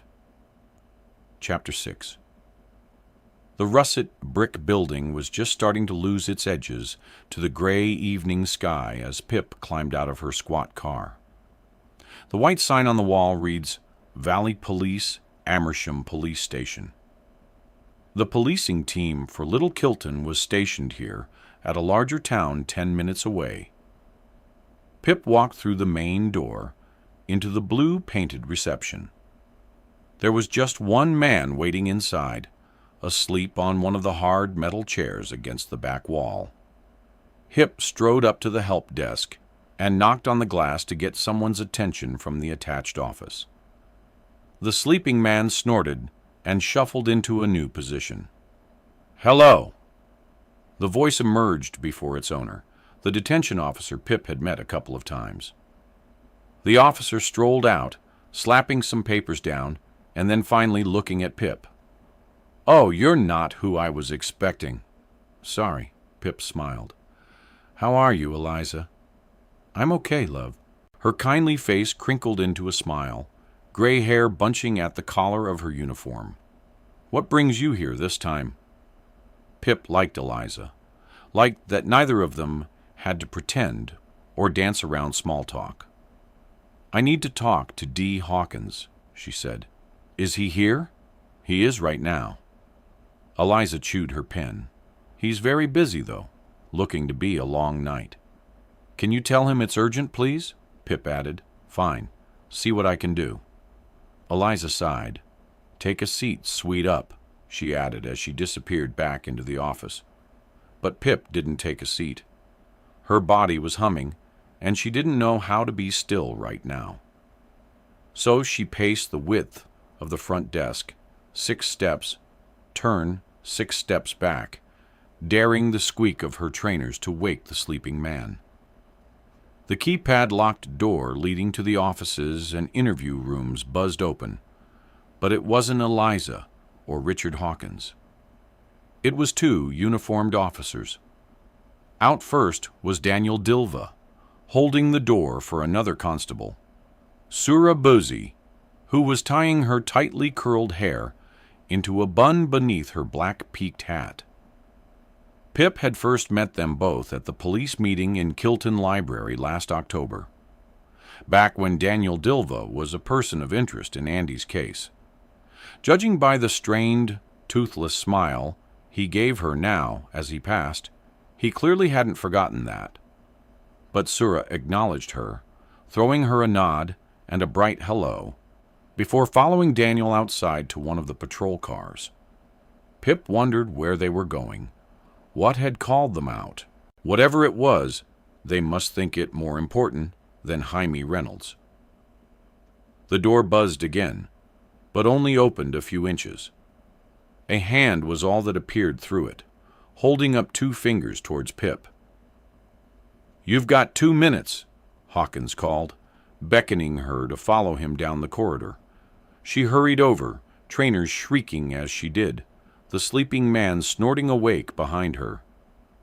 Hawkins didn't wait to say hello, striding down the hall in front of her. He was dressed in black jeans and a new jacket, padded and dark green. Maybe he'd finally thrown out that long wool coat he'd always worn when he was lead investigator on Andy Bell's disappearance. "I'm on my way out," he said suddenly, opening the door to interview room 1 and gesturing her inside. "So I mean it when I say 2 minutes. What is it?" He closed the door behind them, leaning against it with one leg up. Pip straightened and crossed her arms. "Missing person," she said. "Jamie Reynolds from Little Kilton. Case number 4900. "Yeah, I saw the report." He interrupted. "What about it? Why aren't you doing anything about it?" That caught him off guard. Hawkins made a sound somewhere between a laugh and a throat clear, rubbing his hand across his stubbled chin. "I'm sure you know how it works, Pip. I won't patronize you by explaining. He shouldn't be filed as low risk." She said his family believe he's in serious trouble. Well, family hunches aren't one of the criteria we trust in serious police work. "And what about my hunches?" Pip said, refusing to let go of his eyes. "Do you trust those? I've known Jaime since I was 9. I saw him at Andy and Sal's memorial before he disappeared, and something definitely felt off. I was there." Hawkins said it was very emotionally charged. "I'm not surprised if people weren't acting quite themselves." "That's not what I mean." "Look, Pip," he sighed, dropping his leg and peeling away from the door. Do you know how many missing persons reports we get every single day? Sometimes as many as 12. We quite literally don't have the time or resources to chase up every single one, especially not with all these budget cuts. Most people return on their own within 48 hours. We have to prioritize. So prioritize Jamie, she said. Trust me, something's wrong. I can't do that. Hawkins shook his head. Jamie is an adult, and even his own mother admitted this isn't out of character. Adults have a legal right to disappear if they want to. Jamie Reynolds isn't missing. He's just absent. He'll be fine. And if he chooses to, he'll be back in a few days. What if you're wrong? She asked, knowing she was losing him. She couldn't lose him. What if you're missing something like with S? What if you're wrong again? Hawkins winced. I'm sorry, he said. I wish I could help, but I really have to go. We've got an actual high-risk case, an 8-year-old who's been abducted from her back garden. There's just nothing I can do for Jamie. That's the way it is, unfortunately. He reached down for the door handle. Please, Pip said, the desperation in her voice surprising them both. Please, I'm begging you. His fingers stalled. Please. Her throat clenched like it did before she cried, breaking her voice into a million little pieces. Don't make me do this again. Please, I can't do this again. Hawkins wouldn't look at her, tightening his grip around the handle. I'm sorry, but my hands are tied. There's nothing I can do. Outside, she stopped in the middle of the car park and looked up into the sky. Clouds hiding the stars from her, hoarding them for themselves. It had just started to rain, cold droplets that stung as they fell into her open eyes. She stood there a while, watching the endless nothing of the sky, trying to listen to what her gut was telling her. She closed her eyes to hear it better. What do I do? Tell me what to do. She started to shiver and climbed into her car, wringing the rain from her hair. The sky had given her no answers, but there was someone who might. Someone who knew her better than she knew herself. She pulled out her phone and dialed. Ravi. Hello, Trouble. The smile was obvious in his voice. Have you been sleeping? You sound strange, she told him. Told him everything. Asked for help because he was the only one she knew how to ask. I can't tell you what decision to make, he said. But could you? No, I can't make that decision for you. Only you know. Only you can know, he said. But what I do know is that whatever you decide will be the right thing. That's just how you are. And whatever you choose, you know, I'll be here right behind you always. Okay. And as she said goodbye, she realized the decision was already made. Maybe it had always been made. Maybe she'd never really had a choice. And she'd just been waiting for someone to tell her that was okay. It was okay. She searched for Connor's name and clicked the green button, her heart dragging its way to her throat. He picked up on the second ring. I'll do it, she said. Chapter 7. The Reynolds' house on Seedway had always looked like a face. The white front door and the wide windows either side were the house's toothy smile. The mark where the bricks were discolored, that was its nose. And the two squared windows upstairs were its eyes staring down at you, sleeping when the curtains were closed at night. The face usually looked happy, but as she stared at it now, it felt incomplete, like the house itself knew something inside was wrong. Hip knocked, her heavy rock sack digging into one shoulder. You're here already? Connor said when he opened the door, moving aside to let her in. Yep. Stopped by home to pick up my equipment and came straight here. Every second counts with something like this. Hip paused to slip her shoes off, almost overbalancing when her bag shifted.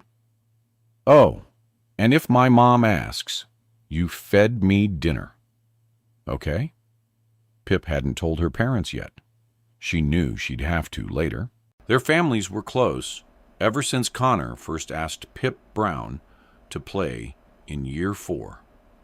And her mom had seen a lot of Jaime recently. He'd been working at her estate agency the last couple of months. But even so, Pip knew it would be a battle. Her mom would remind her how dangerously obsessed she got last time, as if she needed reminding, and tell her she should be studying instead. There just wasn't time for that argument now. The first 72 hours were crucial when someone went missing, and they'd already lost 23 of those. Pip Connor's mom, Joanna, had appeared in the hallway. Her fair hair was piled on top of her head, and she looked somehow older in just one day.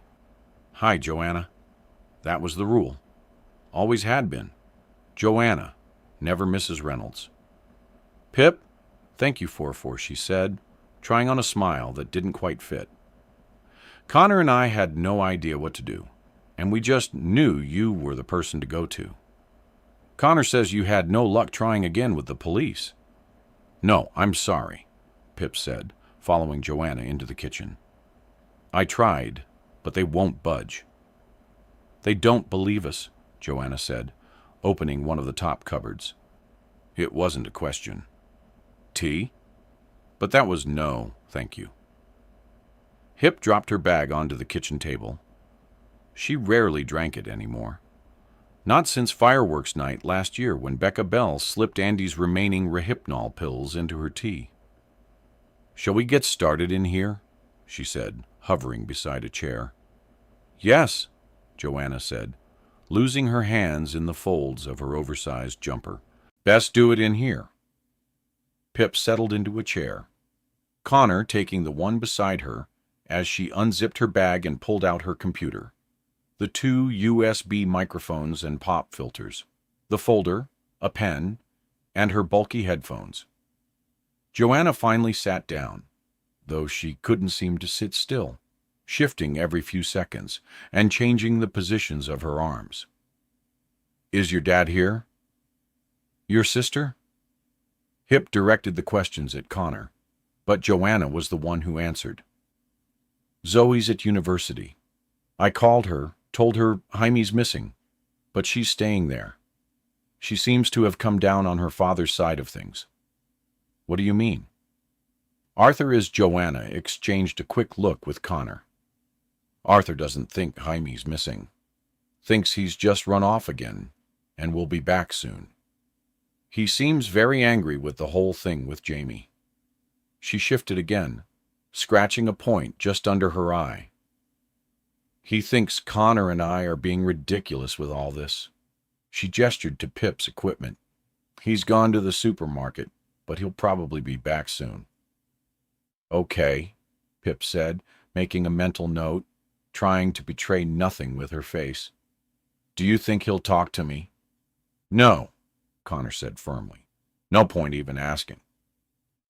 The atmosphere in the room was tight and uncomfortable, and Pip's armpits prickled with sweat. Okay, before we do anything, I need to speak honestly with you both. Give you, I guess, a kind of disclaimer.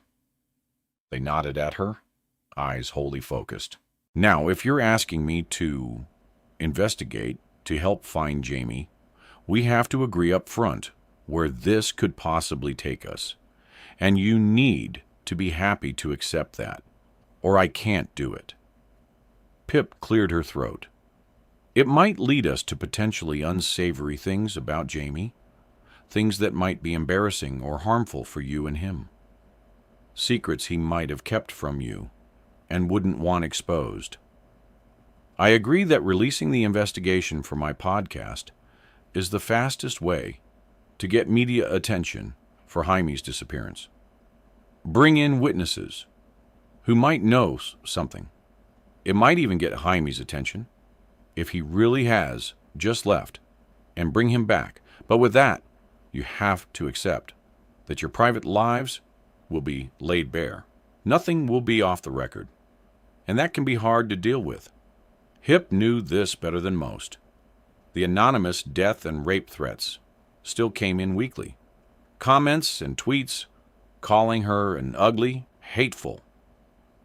Jaime isn't here to agree to this. So you need to accept for him and yourselves that you're opening up your lives to be scrutinized. And when I start digging, it's possible you'll learn things you never would have wanted to know. That's what happened last time, so I just want to check you're ready for that. Pip trailed into silence, her throat dry, wishing she'd asked for another drink instead. I accept, Joanna said, her voice growing with each syllable. Anything to get him home, Connor nodded. I agree.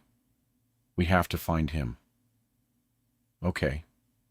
Good, Pip said, though she couldn't help but wonder if the Reynoldses had just given her permission to blow up their family like she had with the Wards and the Bells.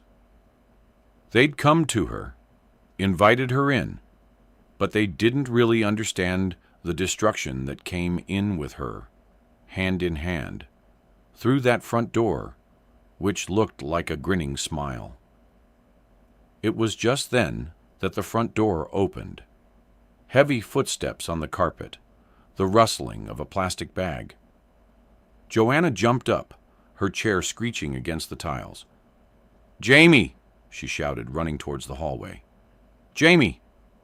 "Just me," said a male voice. "Not Jamie?" Joanna immediately deflated, like she'd just halved in size, holding on to the wall to keep the rest of her from disappearing too. Arthur Reynolds walked into the kitchen, curly red hair with wisps of gray around the ears, a thick mustache that peppered out into well-trimmed stubble. His pale blue eyes seemed almost colorless in the bright LED lights. "Got my bread." And Arthur broke off, his shoulders slumping as soon as he spotted Pip and the laptop and microphones in front of her. "For goodness sake, Joanna," he said, "this is ridiculous." He dropped the shopping bag on the floor, a tin of plum tomatoes rolling out under the table. "I'm going to watch TV," he said, marching out of the kitchen and towards the living room. The door slammed behind him, ricocheting through Pip's bones. Of all her friends' dads, she would have said Connor's was the scariest. Or maybe Aunt's, but Kara's dad would have been the least. And look how that turned out. "I'm sorry, Pip." Joanna came back to the table, picking up the lonely tin on her way. "I'm sure he'll come round eventually." "Should I?" Pip began. "Should I be here?" "Yes," Joanna said firmly. "Finding Jamie is more important than my husband's anger." "Are you?" "I'm sure," she said. "All right." Pip unclipped the green folder and pulled out 2 sheets. "I need you to sign release forms before we begin." She handed Connor her pen, while Joanna fetched one from the counter. As they read through the forms, Pip awakened her laptop, opened up Audacity, and plugged in the USB microphones, readjusting the pop filters over them.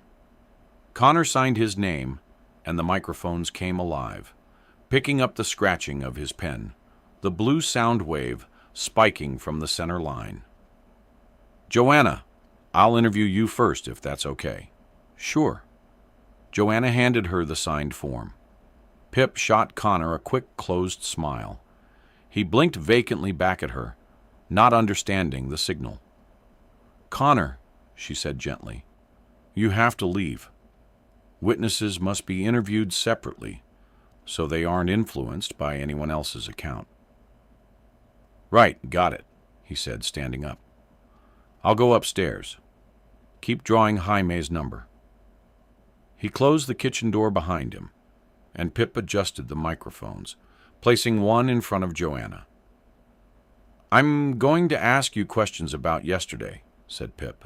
"Try to create a timeline of Jaime's day, but I'll also ask about Jaime in recent weeks, in case anything is relevant. Just answer as truthfully as you can. Okay? Are you ready?" Joanna breathed out, nodded. Hip slipped on her headphones, securing them around her ears, and guided the on-screen arrow towards the red record button. The mouse lingered over it. Pip wondered whether the moment of no return had already been and gone, or whether this was it here, right now, hovering over that red button. Either way, going back didn't exist anymore. Not for her. There was only forward, only onwards. She straightened up and pressed record. "Okay, before we get into the questions, Johanna, could you introduce yourself and Jamie a little?" "Of course. My name is..." "Sorry, Joanna. You don't need to speak directly into the microphone. It picks you up just fine if you sit normally." "Sorry. My name is Joanna Reynolds. I'm Jaime's mom. I have 3 children. Jamie is the oldest, my first. He just turned 24. His birthday was last week. We celebrated here, had Chinese takeaway, and a Colin the Caterpillar birthday cake. Connor just managed to fit 24 candles on it. Oh, sorry. My other children. My daughter Zoe. She's 21 at university, and Connor is my baby, 18, and in his last year of school. Sorry, that was terrible. Should I try it again?" "No, that's okay. It was perfect. This is just a raw interview. I'll edit all of this, with sections of me talking and explaining in between. So, you don't need to worry about consistency or sounding polished or anything. Okay? And some things I obviously already know the answer to, but I have to ask so we can present all the information in the episode. Like, for example, I'm going to ask you, does Jamie still live at home with you? I understand. Okay. Yes, Jamie still lives at home with me and my husband Arthur and my youngest son Connor. And does he have a job currently? Yes. You know, he works with your mom, P. I know. I just need you to say... Oh, sorry, I forgot. Let me try again. Yes, Jamie is currently working part-time as a receptionist at a local estate agency, Proctor and Radcliffe Homes. He's been there for almost 3 months now. It was very kind of your mom to give him the job, Pip. I'm very grateful. Since dropping out of uni in first year, Jaime's been struggling to find a job or stay in the ones he does get. He's been a bit lost the last couple of years. Can't decide what he wants to do or what he's good at.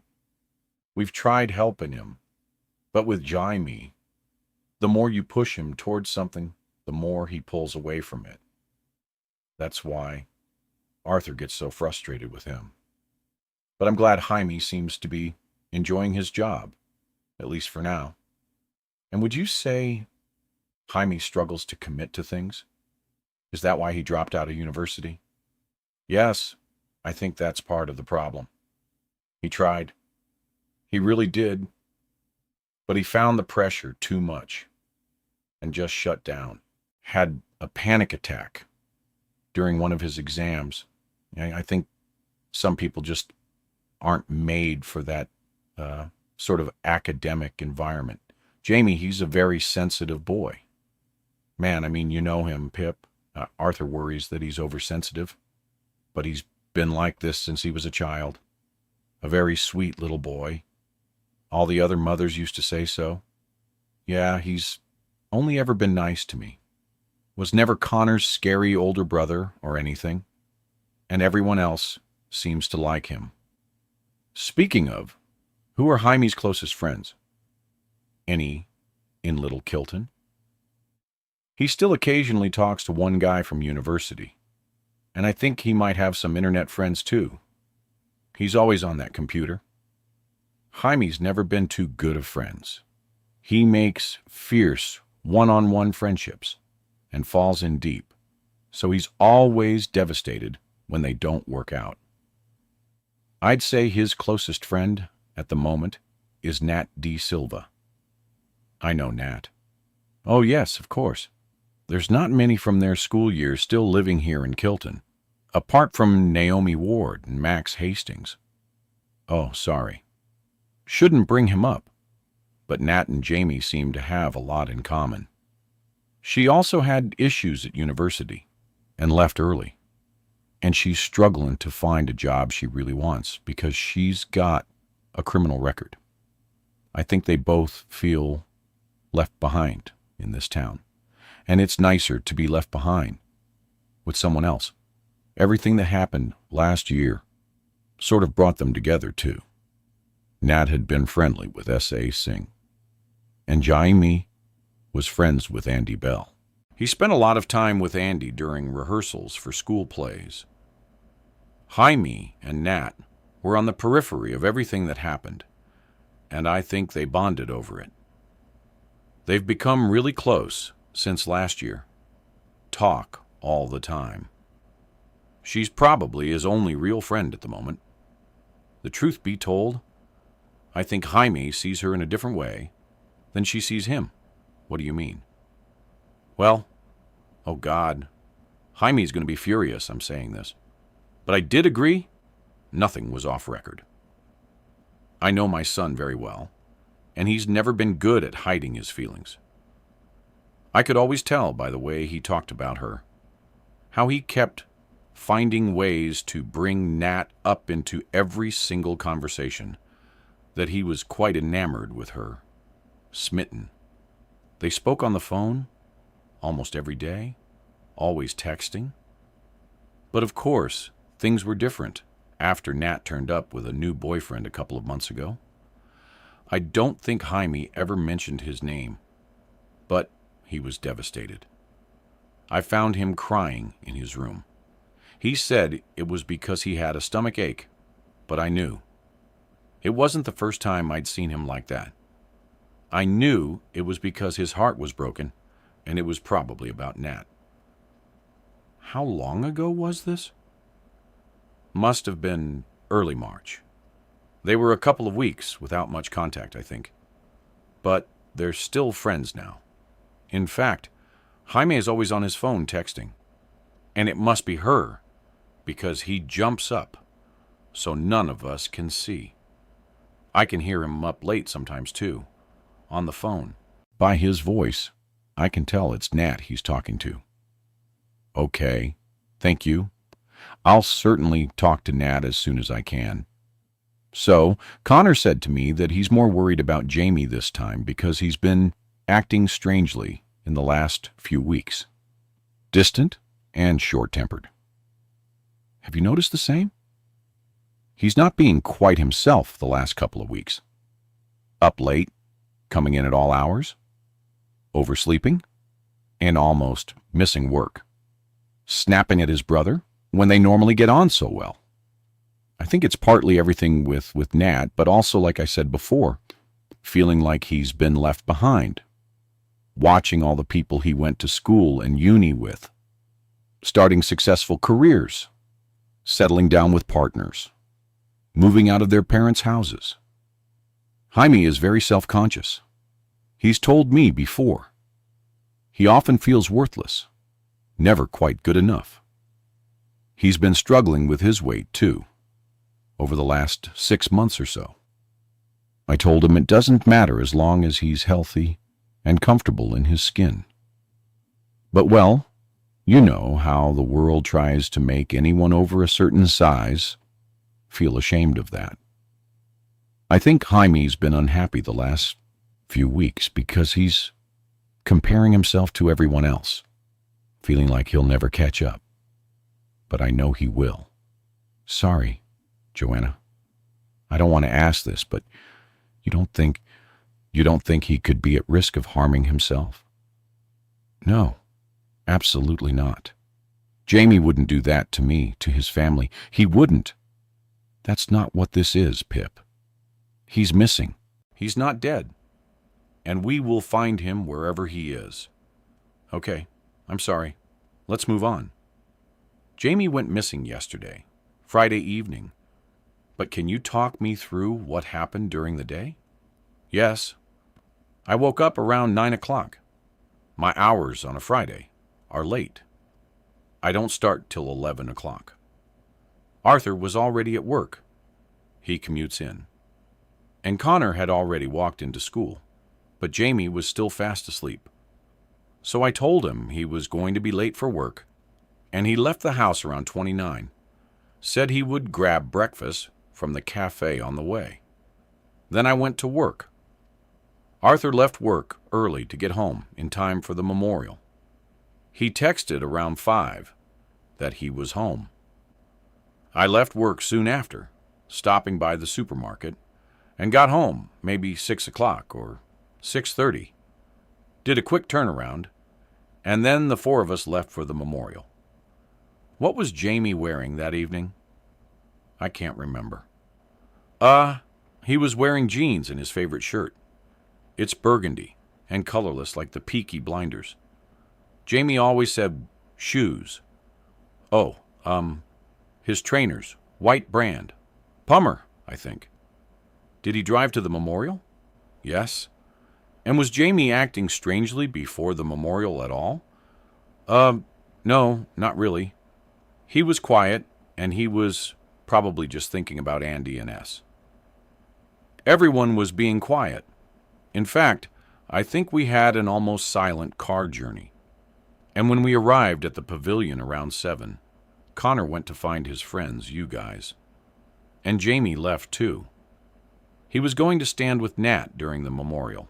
That was when I last saw him. I saw him after that. He did find Nat. He was with her and Naomi. And then after that, he came over to talk to Connor briefly. He seemed fine to me both those times. And then during the memorial, before Ravi's dad spoke, Jamie walked past and knocked into me from behind. He seemed distracted, maybe even nervous. I don't know what he saw that made him want to struggle through the crowd right in the middle of the ceremony.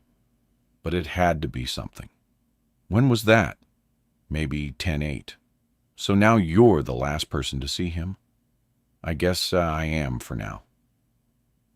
Do you know if Jaime had any plans for after the memorial? No, I thought he'd go home. But today Connor told me that Jaime mentioned seeing Nat or something. Okay, I'll get that from Connor firsthand.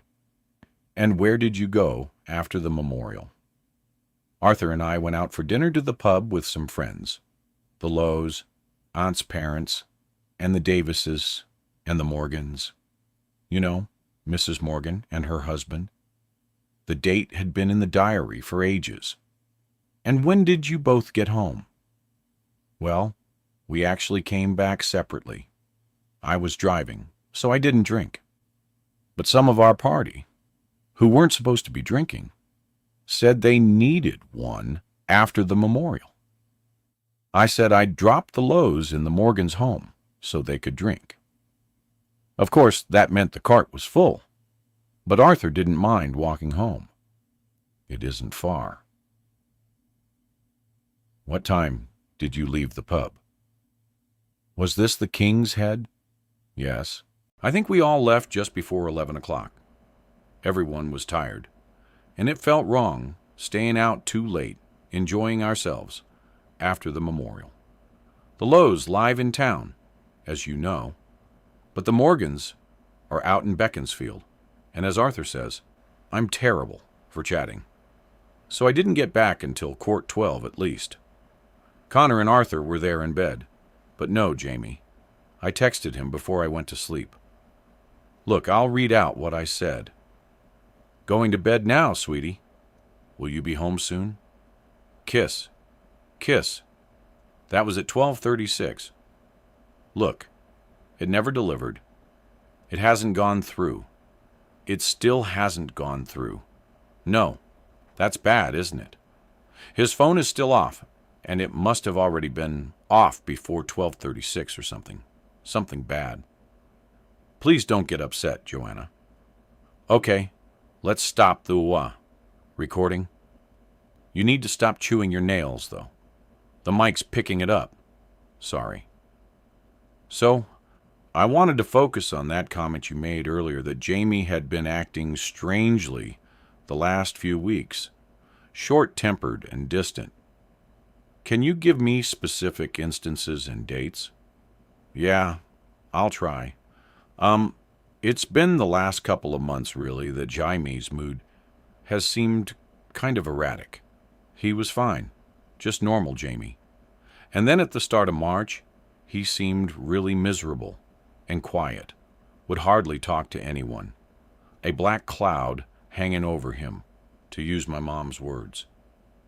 Your mom seems to think Jamie was upset when Nat Silver got a new boyfriend, as they'd been getting so close. Could that have explained Jaime's mood then? Yeah, maybe. That probably matches up time-wise. So, he was like that a couple of weeks, and then suddenly he was okay again, smiling and joking, spending a lot of time on his phone. We have a no phones with Netflix rule. Otherwise, Mom just goes on Facebook and we have to rewind when she misses stuff. But I noticed Jamie was always on his, and not just on Reddit. It looked like he was typing, talking to someone, and he seemed in a good mood during this period. Yeah, definitely. For like a week and a half, he was on really good form, chatty, smiley, normal Jamie. And then it switched back again, just as suddenly. I know exactly which day it was, because we all went to see the new Tomb Raider film, which was the 30th of March.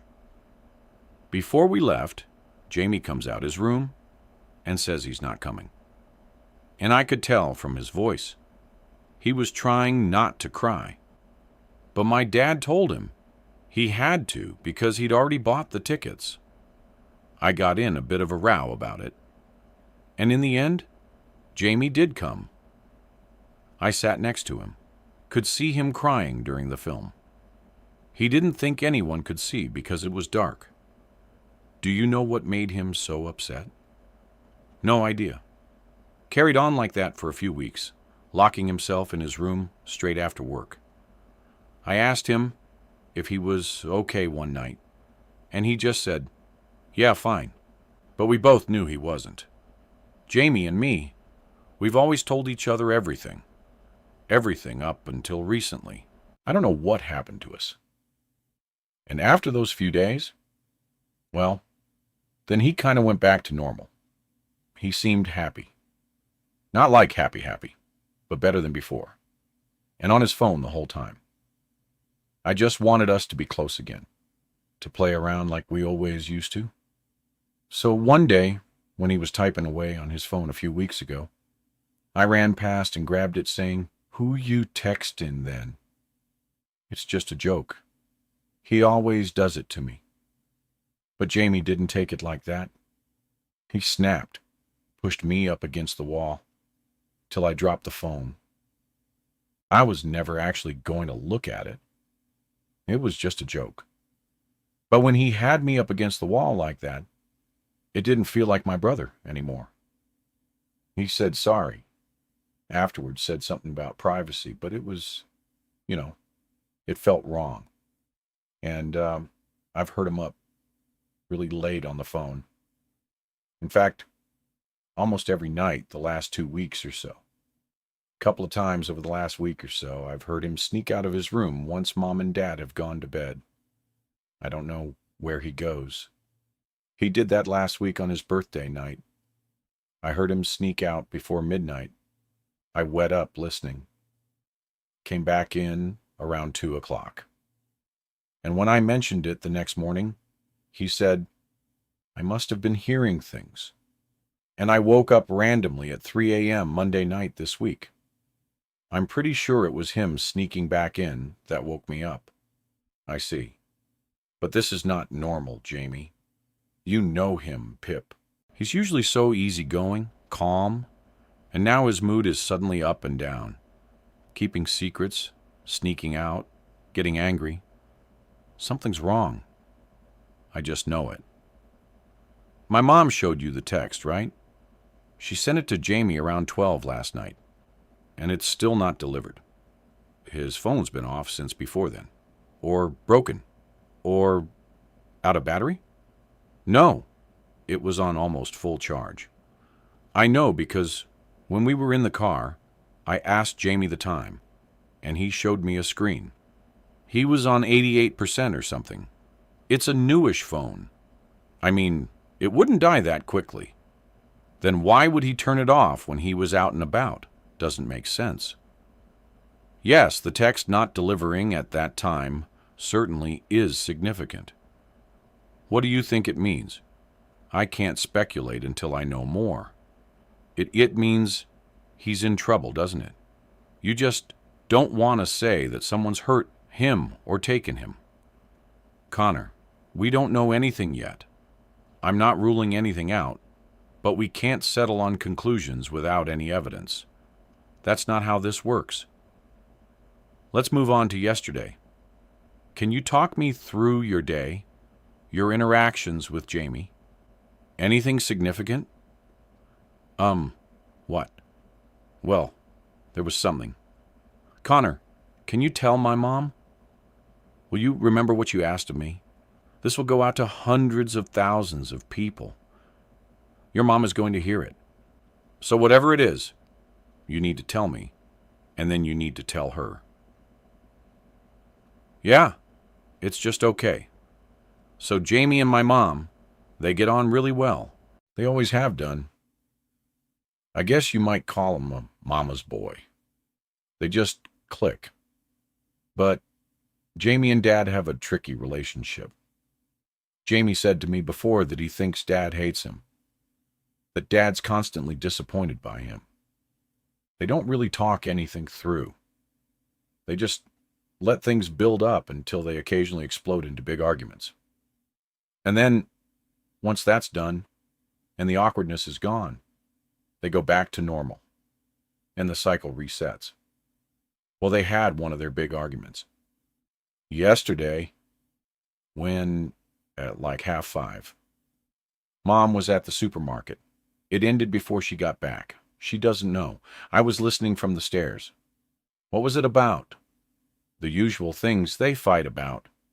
Dad telling Jaime he needs to buck up his ideas and sort his life out. That he and Mom won't always be there to pick up the pieces. Jaime said that he was trying. That Dad never notices when he's trying because he presumes Jaime's going to fail anyway. I couldn't hear the whole fight, but I remember Dad saying something like, "We aren't a bank. We are your parents." I don't know what that was about. I guess maybe Dad brought up that he thinks Jamie should pay rent to still live here. Mom thinks that's ridiculous and will never allow it. But Dad's always going on about how else will he learn. The last thing they said to each other before Mom came back was, "What?" Dad said, "You're a waste of space?" And Jamie said, "I know." Is this why everyone was quiet on the drive to the memorial? Your mom picked up on that. Yeah. Oh, God. She's going to be so upset when I tell her. You should tell her tonight when I'm gone. I guess. So, back to that night. You arrive at the memorial, and you go off to find our friends. And Jamie goes off to find Matt. But then Jamie did come up to you at one point. When Zach and I were talking to my new neighbors, Jamie came and spoke to you. Yeah. What did he say then? He apologized. Said sorry about the argument with Dad. He knows I hate it when they fight. And then he told me that after the memorial, he was going to go to Nada Silva's house for a bit, spend the evening with her. I think they thought it was only right to be in the company of someone else who knew Sal and Andy. He said he'd be back home that night, though. And as he walked off, the last thing he said to me was, "See you later." I don't think he'd lie to my face like that if he knew he wasn't coming back. But when I called Nat this morning, Nat never saw Jamie after the memorial. She doesn't know where he is. And where did you go after the memorial? Well, me and Zach didn't fancy going to the calamity party without Lauren, because they ignore everyone else anyway. So I went back to Zach's new house, and we played Fortnite. So now the world knows that then. And later, Zach dropped me home. What time? We left Zach's just after 11:30. So I must have been back around 12. I was tired. Straight to bed. Didn't even brush my teeth, and Jamie never came back. I was sleeping. Went to bed with no second thought about Jamie. It's so stupid, really, how you take things like that for granted. I was stupid. I thought he'd come home. He was supposed to come home, and now he's chapter 8. Photos. Yes, recent photos of him, Pip said, looking between the two of them. The sounds of the large kitchen clock counting the silence, but the ticks felt far too slow, as though she was somehow moving faster than time. A feeling she hadn't had in a while, one she missed. I suppose you don't have any photos of him at the memorial, what he was wearing. No, Joanna said, unlocking her phone and flicking through. But I did take lots on Jaime's birthday last Thursday, one where his face shows clearly. Here, have a look through. Joanna passed her phone across the table. There's several, if you scroll left. Connor moved his chair closer to look over Pip's shoulder at the screen. The first photo showed Jaime on his own, on the other side of this kitchen table.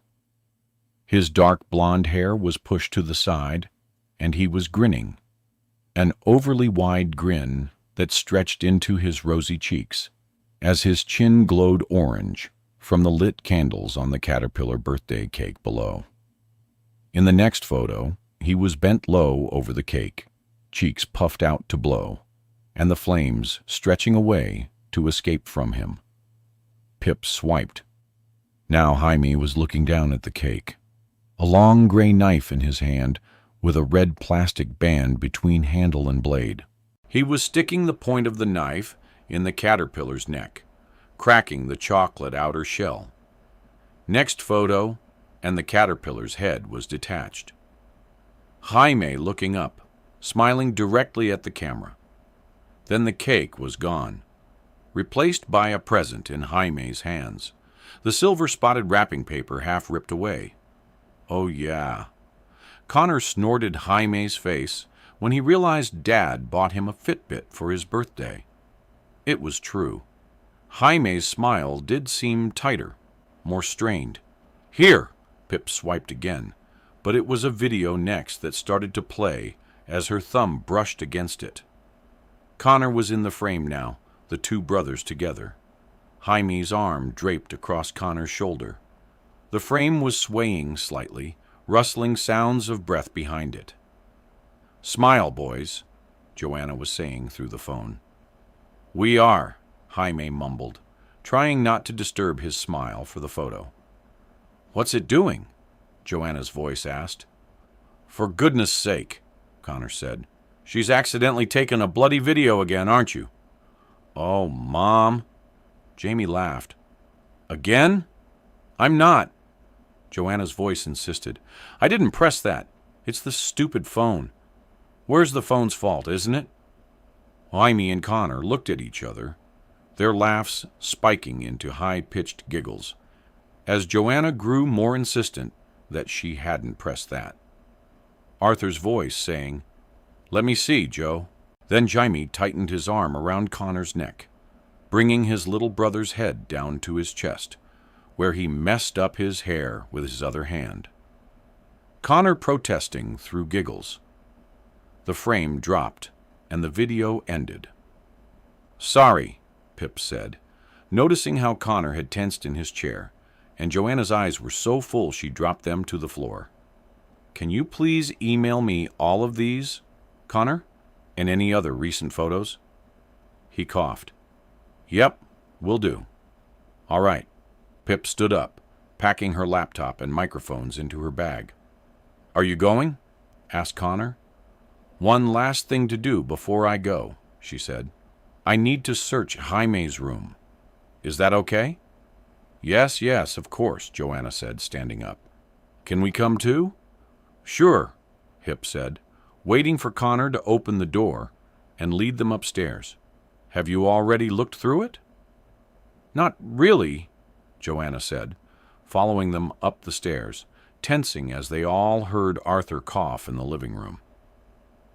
"I went in there earlier, when we first realized he was gone. I did a quick look to see if he'd slept here last night and left early in the morning. But no, curtains were still open. Jaime's not the sort of person who opens his curtains in the morning or makes his bed." They paused outside the door of Jaime's darkened bedroom, which was slightly ajar. "Jaime's a little untidy," she said tentatively. "It's a bit messy in there." "That's fine," Pip said, nodding for Connor to go ahead.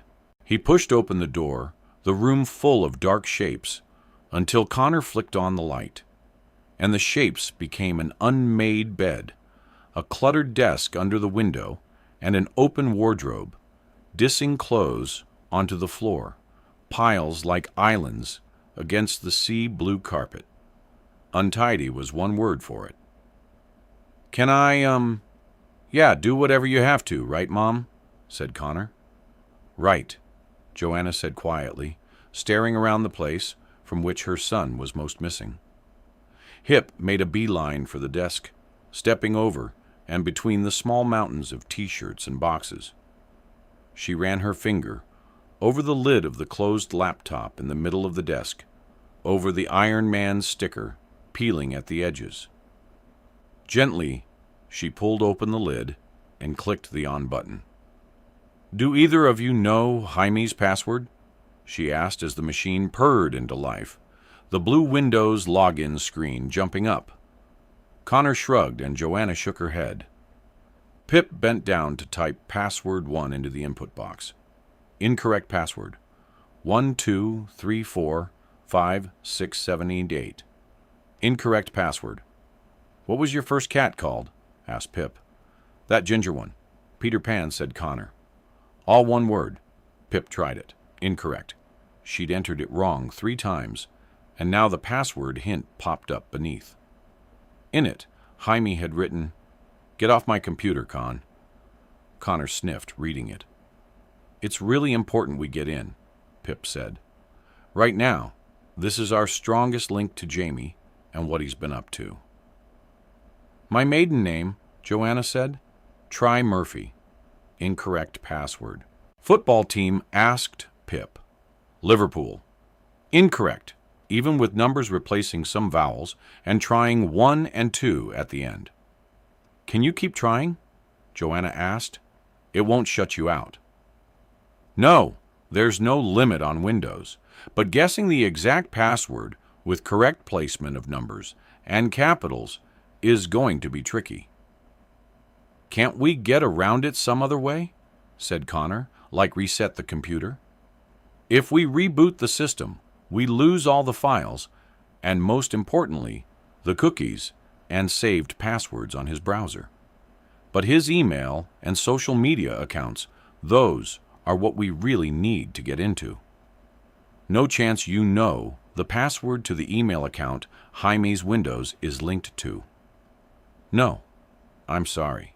Joanna's voice cracked. "I should know these things about him. Why don't I know these things? He needs me, and I'm no help to him." "It's okay." Pip turned to her. "We'll keep trying until we get in. Failing that, I can try to contact a computer expert who might be able to brute force it." Joanna seemed to shrink again, hugging her own shoulders. "Joanna," said Pip, standing up, "why don't you keep trying passwords while I carry on searching?" Try to think of Jaime's favorite places, favorite foods, holidays you've been on, anything like that. And try variations of each one. Lowercase, capitals, replacing letters with numbers, a 1 or 2 at the end. Okay. Her face seemed to brighten just a little at having something to do. Pip moved on, checking the 2 desk drawers either side. One just had pens and a very old dried-up glue stick. The other, a pad of A4 paper and a faded folder labeled Uni Work. Anything? Connor asked. She shook her head, dropping to her knees so she could reach the bin beneath the desk, leaning across Joanna's legs and pulling it out. Help me with this, she said to Connor, fishing out the contents of the bin one by one. An empty can of deodorant, a crumpled receipt. Pip unfolded it and saw it was for a chicken mayo sandwich on Tuesday the 24th at 14:23 from the co-op along the high street. Beneath that was a packet of Monster Munch, pickled onion flavor. Sticking to the grease on the outside of the packaging was a small slip of lined paper. Pip unpelled it and spread it open. Written on it in a blue ballpoint pen were the words, Hillary F. Weissman left 11. She held it up to Connor. Is this Jaime's handwriting? Connor nodded. Hillary Weissman, Pip said. Do you know her? No, Connor and Joanna said at the same time. Never heard that name, Joanna added. Well, Jaime must know her. Looks like this note was quite recent. Yes, Joanna said. We have a cleaner. Comes every fortnight. She's coming on Wednesday, so everything in that bin is from the last 11 days. Let's look up this Hillary. She might know something about Jaime. Pip pulled out her phone. On the screen was a text from Kara. Ready for stranger things soon? Pip quickly fired back. I'm so sorry. I can't tonight. I'm at Connor's house. Jaime's gone missing. I'll explain tomorrow. Sorry. Kiss, kiss, kiss. Pip pressed send and tried to ignore the guilt, clicking on the browser and bringing up 192.com to search the electoral register. She typed in Hillary Weissman and Little Kilton and searched. Bingo, she said when it came up. We have a Hillary F. Weissman who lives in Little Kilton, has been on the electoral roll here. Oh, from 1974 until 2006. Hold on. Hip opened another tab, Googled the name, along with Little Kilton and obituary. The first result from the Kilton Mail gave her the answer she was looking for. No, that can't be the right Hillary. She died in 2006, aged 84. Must be someone else. I'll look into that later. Pip spread the bit of paper out in her fingers and took a photo of it on her phone. You think it's a clue? Connor asked. Everything's a clue until we discount it, she replied. There was just one last thing left in the bin. An empty brown paper bag scrunched up into a ball. Connor, without disturbing anything too much, can you search the pockets in all of Jaime's clothes? For what? Anything. Pip crossed to the other side of the room. She stopped and looked at the bed with its blue patterned duvet, and her foot nudged into something on the floor. It was a mug. The sugar-encrusted remains of tea coating the very bottom, but it wasn't yet moldy. The handle had broken off, lying a few inches away. Hip picked them up to show Joanna. Not just a bit untidy, Joanna said, quiet affection in her voice. Very untidy. Pip placed the mug handle inside on the bedside table, where it had probably been knocked from in the first place. Just tissues and spare change, Connor reported back to her. No luck here, Joanna said, typing away at the keyboard. The clack of the enter key louder and more desperate each time she tried. On the bedside table, now in addition to the broken mug, was a lamp, a battered copy of Stephen King's The Stand, and the cord of an iPhone charger. There was one drawer below before the table split into 4 rickety legs, and Pip knew that it would probably be where Jaime kept his more private items. He turned her back to block Connor and Joanna from seeing what she was doing just in case, and pulled the drawer open. She was surprised to find there were no condoms, nor anything like that. There was Jaime's passport, a set of tangled white earphones, a tub of multivitamins with added iron, a bookmark shaped like a giraffe, and a watch. Pip's attention was immediately drawn to the last item, for one reason only. It couldn't have belonged to Jamie. The delicate leather straps were in a blush pink color, and the case was shiny rose gold with a cuff of metallic flowers climbing up the left side of the face. Pip ran her finger over them, the petals spiking into her finger. "What's that?" asked Connor. "A lady's watch." She spun around. "Is this yours, Joanna? Or Zoe's?" Joanna came over to inspect the watch. "No, neither of ours. I've never seen that before."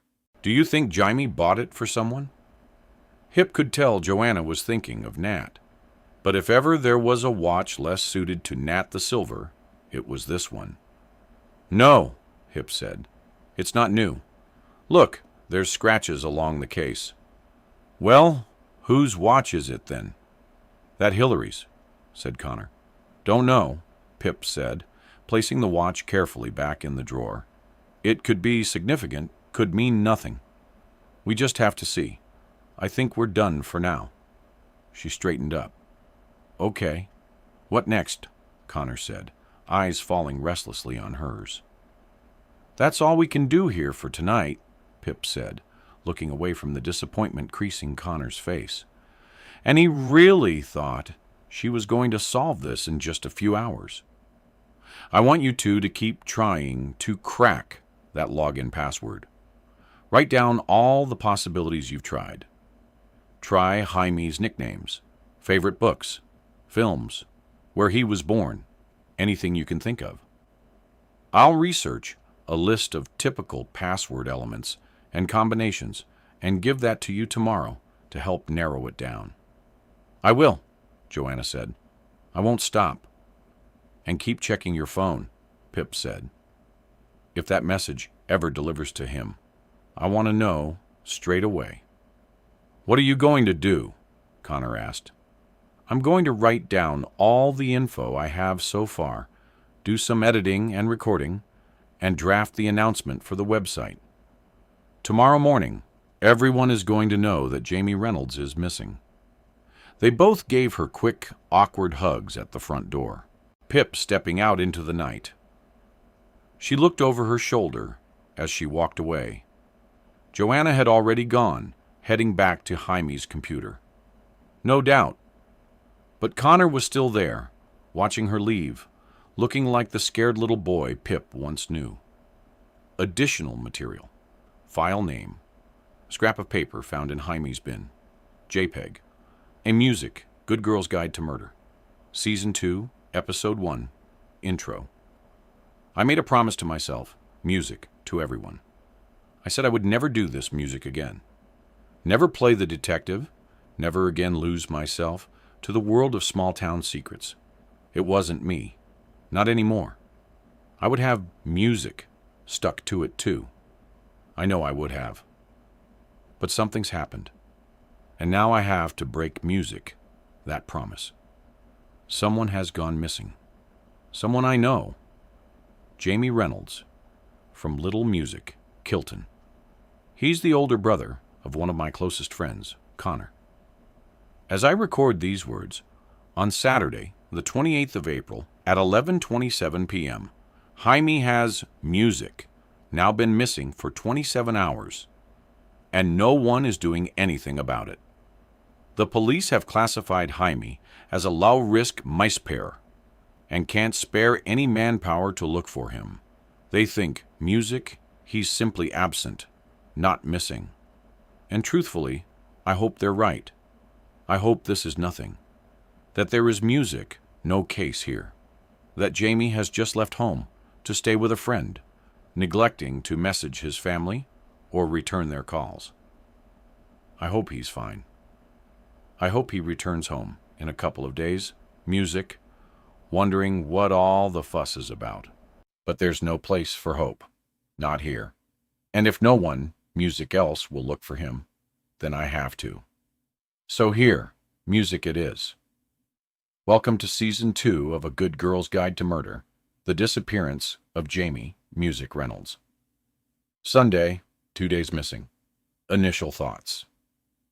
Jaime's behavior in the last several weeks seems significant. The mood changes, sneaking out late twice in the last week. But what has he been up to? It all seems connected in some way to his phone. Not appropriate to record this thought for podcast, but is it suspicious that Arthur Reynolds won't partake in the investigation? Or is this understandable, given Jaime's history of disappearing without contact? They have a tense relationship, and had a big argument just before the memorial. Could this simply be a repeating pattern? Argument with Dad, run away without contact for a few days. But Connor and Joanna are convinced Jaime has not run off. They also don't believe Jaime would attempt to hurt himself, despite recent mood swings. Joanna's undelivered text to Jaime at 12:36 a.m. is a key piece of evidence. This means Jaime's phone has been off since at least that time and has never been turned back on. This itself casts serious doubt on the runaway theory. Jaime would need his phone if he were contacting a friend to stay with, or getting public transport. So, if something has happened to Jaime, if he's come to harm in any way, it must have happened by 12:36 a.m. Reynolds' family movements post-memorial. Arthur walked home alone from pub, caught in around 11:15 p.m., my estimate. Joanna drove home, got in at 12:15 a.m. at the earliest. Connor was dropped home by Zach Chen at approximately 12 a.m. to-do list. Announce second season on website, social media, make missing posters. Get a notice printed in tomorrow's Kilton Mail. Interview Nat Dilva. Research Hillary F. Weissman. Record description of Jaime's bedroom search. Have the conversation with Mom and Dad. Additional material 3. File name. Missing poster. Missing. Waiting for photo from Connor. Jamie Reynolds. Age 24.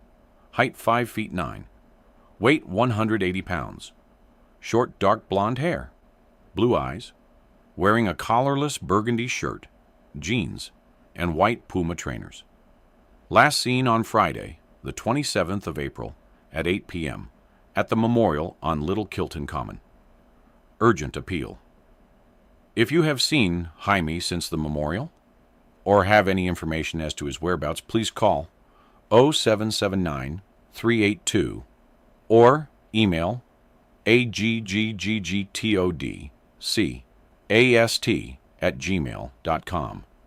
Please send all photos and videos taken at the memorial on Friday to the above email address to assist the investigation. Chapter 9.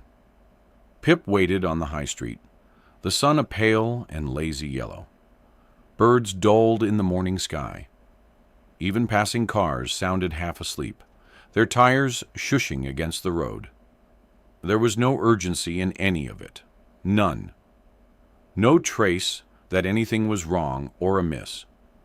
Everything too quiet, too subdued, until Ravi turned the corner from Grally Way, waving and jogging over to her. He hugged her, and Pip tucked her nose in under his chin. His neck was always warm, even when it had no business being so. "You look pale," Ravi said, pulling back. "Did you manage to get any sleep last night?" "Some," she said, and though she must have been tired, she didn't feel it at all. In fact, she felt sharp for the first time in months, aligned inside her own skin, head thrumming in that way she'd been missing. What was wrong with her? Her stomach tightened uncomfortably. But every hour that passes makes it statistically less likely Jaime will ever be found. The first 72 hours are crucial. Hey, listen to me. Ravi tilted her chin, so she looked up at him. You have to take care of yourself, too. You can't think properly without sleep, and you're no good to Jamie like that. Have you had breakfast? Coffee? Food? Nope. There was no point lying to him. He could always tell. Right. Well, I thought that would be the case, he said, pulling something out of his back pocket. A Cocoa Pop cereal bar that he pushed into her hand. Eat that, please, madam, now.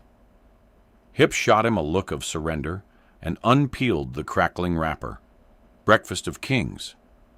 That is, said Ravi, nice and softened by my ass heat. Delicious, Pip said, taking a bite. So what's the plan? Connor will be here soon, she said between bites. And Kara, you three will head out with the missing posters, and I'm going to the Kilton mail office. Hopefully, someone is in. How many posters did you print? He asked. 250. Took forever. And Dad's going to be pissed when he sees I've used up all the ink. Ravi sighed. I could have helped you with those. You don't have to do everything yourself. Remember, we're a team. I know and I trust you with everything except making the poster. Remember that email you almost sent to a law firm with the line, I appreciate that you are very busty, instead of busy? He smirked, despite himself. Well, that's what I have a girlfriend for proofreading. Yep, just that. Nothing else. Connor arrived a few minutes later, his hurried footsteps slapping against the pavement, cheeks redder than normal. Sorry, he said. Was helping Mom call the hospitals again. Nothing. Hi, Ravi. Hey, Ravi said, clapping one hand on Connor's shoulder, leaving it there for a few seconds as a look of silent understanding passed between them. We'll find him, he said gently, indicating Pip with his head. This one's too stubborn not to. Connor attempted a smile. Right. These are for you. Pip pulled out a thick stack of missing posters, split them in half, and handed them over. The ones in plastic sleeves are for shop windows and outside. Ones without are for posting through doors. Make sure you get them up all over the high street and the roads down by the common and all your neighbors. Connor, did you bring the stapler? Yep, got 2 and some tape, he said. Good. We should get going. She nodded and left them there, pulling out her phone to check. The 37-hour mark had just ticked by without any warning or fanfare.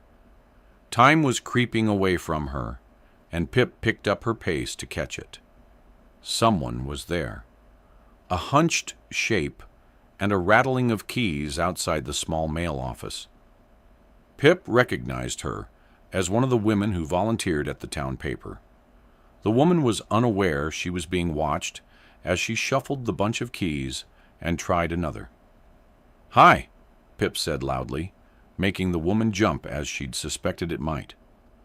Oh. The woman's yelp became a nervous laugh. Oh, it's you. Can I help you with something? Is Stanley Forbes in? Asked Pip. They should be. Finally, she located the correct key and slid it into the lock.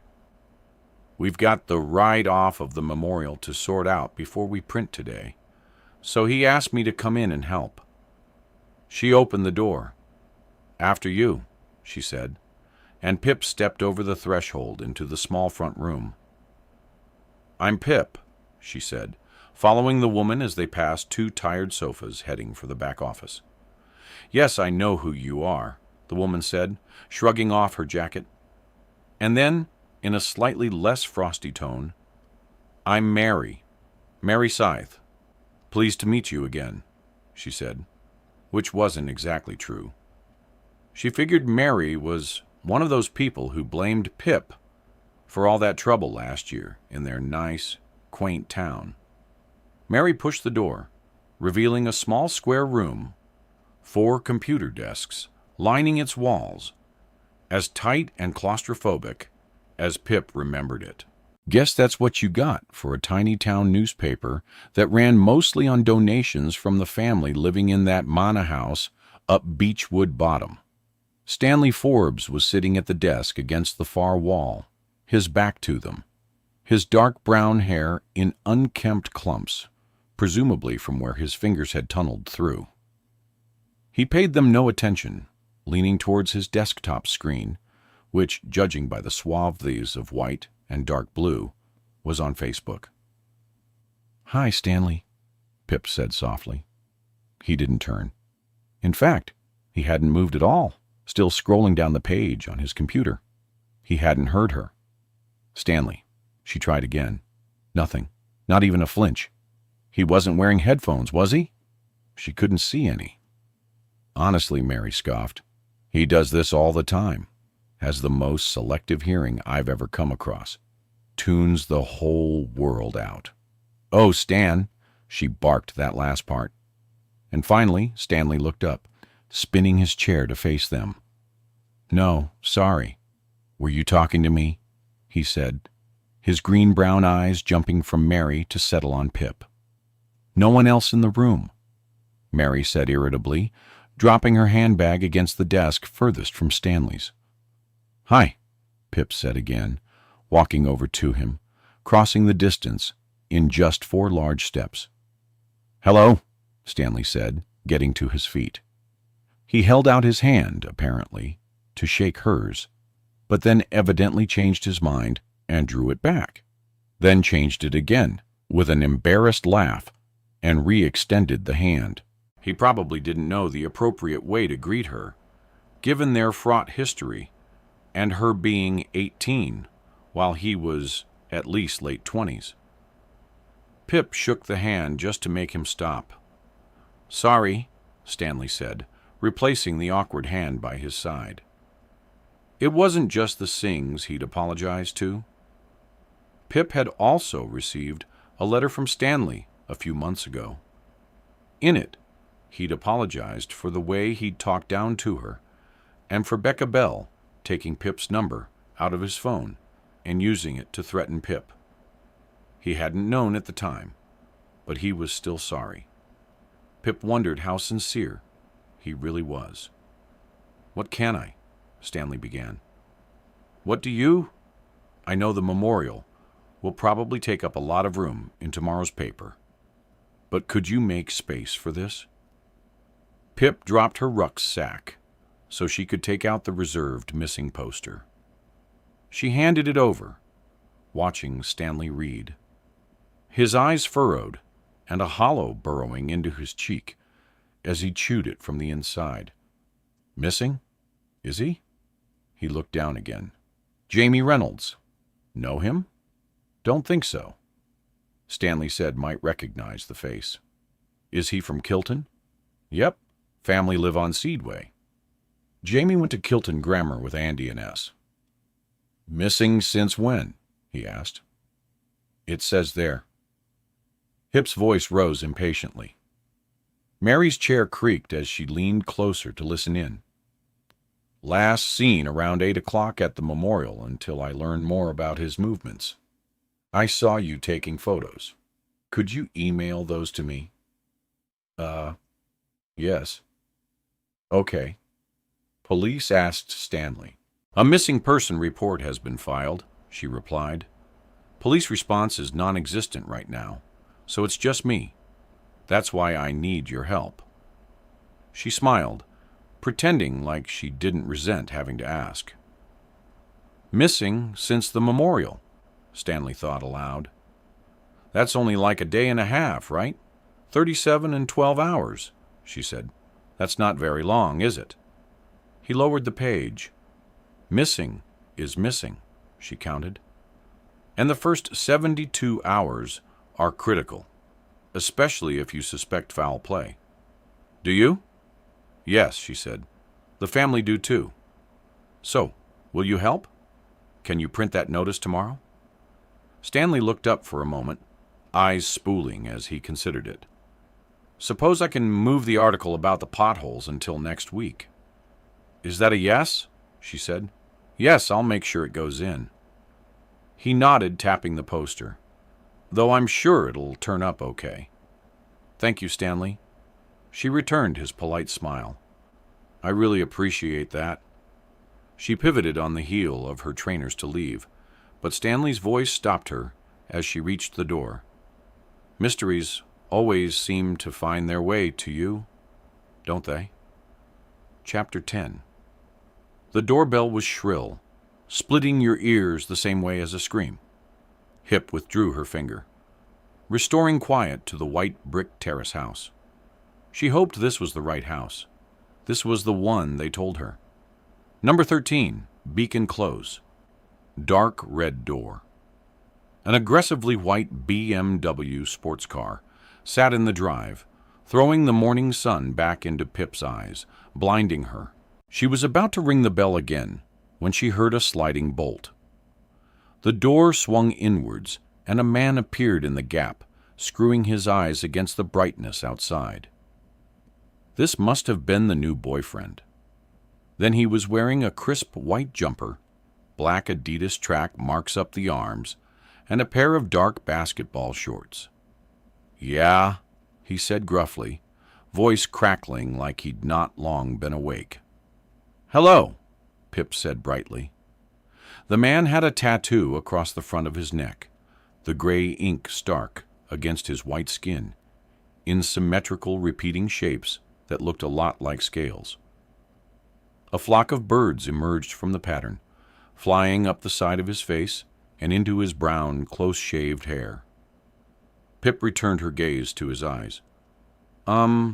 Is Nat the Silva in? I just asked at her parents' house, and her mom said she'd probably be here. Yeah, she's in. He sniffed. You're a friend of hers? Yes, Pip said, which was a lie, but it was easier to say than no. She still clears throat.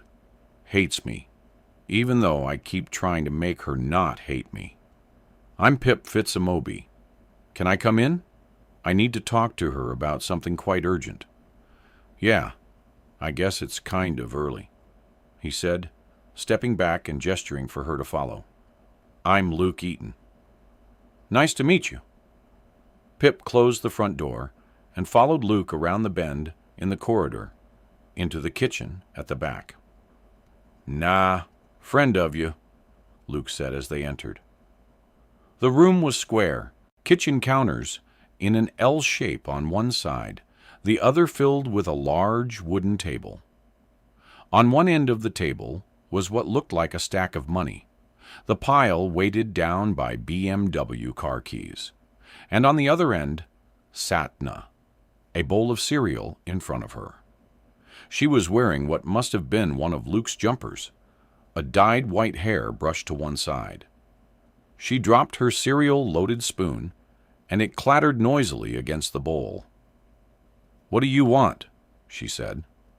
Hi, Nat. Pip stood there awkwardly, trapped halfway between Luke in the doorway and Nat at the table. You already said what you wanted to say to me at the memorial, Nat said dismissively, picking the spoon back up. Oh no, this isn't about the trial. Pip chanced one step towards Nat. What trial? Luke said behind her. Nothing, Nat responded, the words spoken over her mouthful. What is it then? It's Jamie Reynolds, Hip said. A breeze came through the open window, fluttering the lace curtain and rustling a couple of brown paper bags on the counter. Probably take-away bags. Jaime's missing, she added. Nat's eyebrows lowered, darkening her blue eyes. Missing? His mom called me yesterday, asked if I'd seen him. He still hasn't turned up. No, and they're really worried.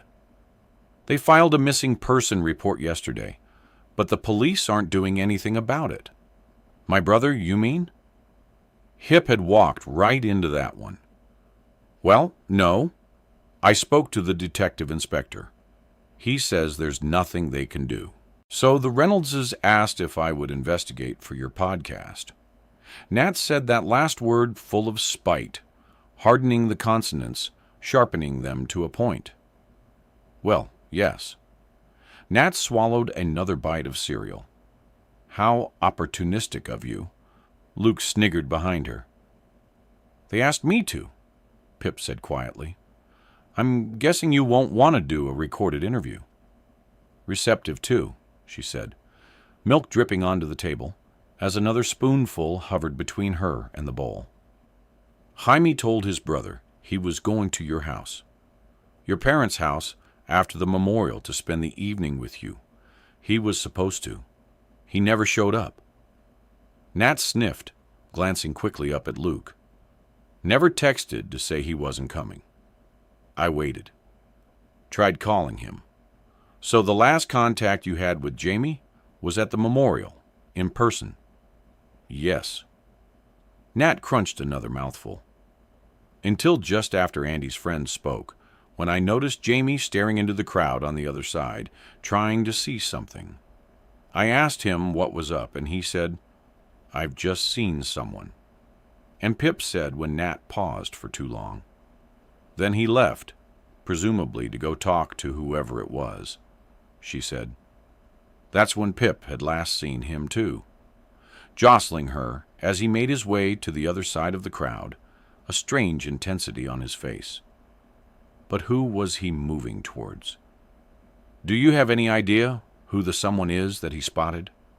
No, Nat said, stretching her neck out with an audible crack. Can't be somebody I know, or we would have said their name. He's probably with whoever that someone is. He'll come home. Jamie's like that. Very all or nothing. His family are convinced something has happened to him. Pip said, her legs starting to prickle from standing still too long. That's why I need to work out his movements during and after the memorial. Find out who he interacted with on Friday night. Do you know anything that might help? She heard an intake of breath behind her from Luke before he spoke. That's right. Jaime's probably just staying with a friend. I'm sure this is a load of trouble over nothing. Do you know Jamie? Hip half turned to look at him. Nah, not really. Only through Nat. They're good friends. If she says he's okay, then he's probably okay. Well, I not started. Were you at the memorial? It passed Luke. Did you see? Nah, wasn't there. Luke clicked his tongue. Never knew either of those kids. So no, didn't see Jamie. Didn't actually leave the house at all on Friday. Hip nodded at him, then twisted back to the kitchen table. As she did, she caught just the tail end of the expression on Nat's face. She was looking up at Luke, and frozen mid-air, on its way back to the spoon, mouth slightly open like she'd started to speak, but had forgotten how. Then her eyes flicked to Pip, and the face immediately dropped out so fast Pip wasn't sure she'd really seen it at all, nor what it meant. So, Hip said, watching Nat more closely now, was Jamie acting strangely that night, or in recent weeks? Don't think so, said Nat. I haven't heard from him much lately. Have you been texting late-night phone calls? Asked Pip. Well, not. Nat suddenly abandoned her cereal, sitting back in the chair with her arms crossed. What is this? She said, her voice jagged with anger. Are you interrogating me? I thought I was just telling you when I last saw Jamie. But now it's sounding like you suspect me of something. Like last time. No, I'm not. Well, you were wrong about then, weren't you? Should learn from your mistakes. Nat pushed her chair back, and it screeched on the tiles, cutting right through Pip. Who made you the vigilante of this crappy town anyway? Everyone else might be happy to play along, but I'm not. She shook her head and dropped her pale blue eyes. You're leaving now. I'm sorry, Nat, Pip said. There was nothing else she could say. Anything she tried only made Nat hate her more. And there was only one person to blame for that. But Pip wasn't that person anymore, was she? That yawning feeling opened up in her gut again. Luke led Pip back down the hallway and opened the front door. You lied to me, he said as Pip passed, a faint hint of amusement in his voice. Said you were friends. She screwed her eyes against the glare from Luke's car, turned back, and shrugged. Thought I was good at spotting liars. His grip tightened around the edge of the door. Leave us out of it. Whatever it is you're up to, you hear?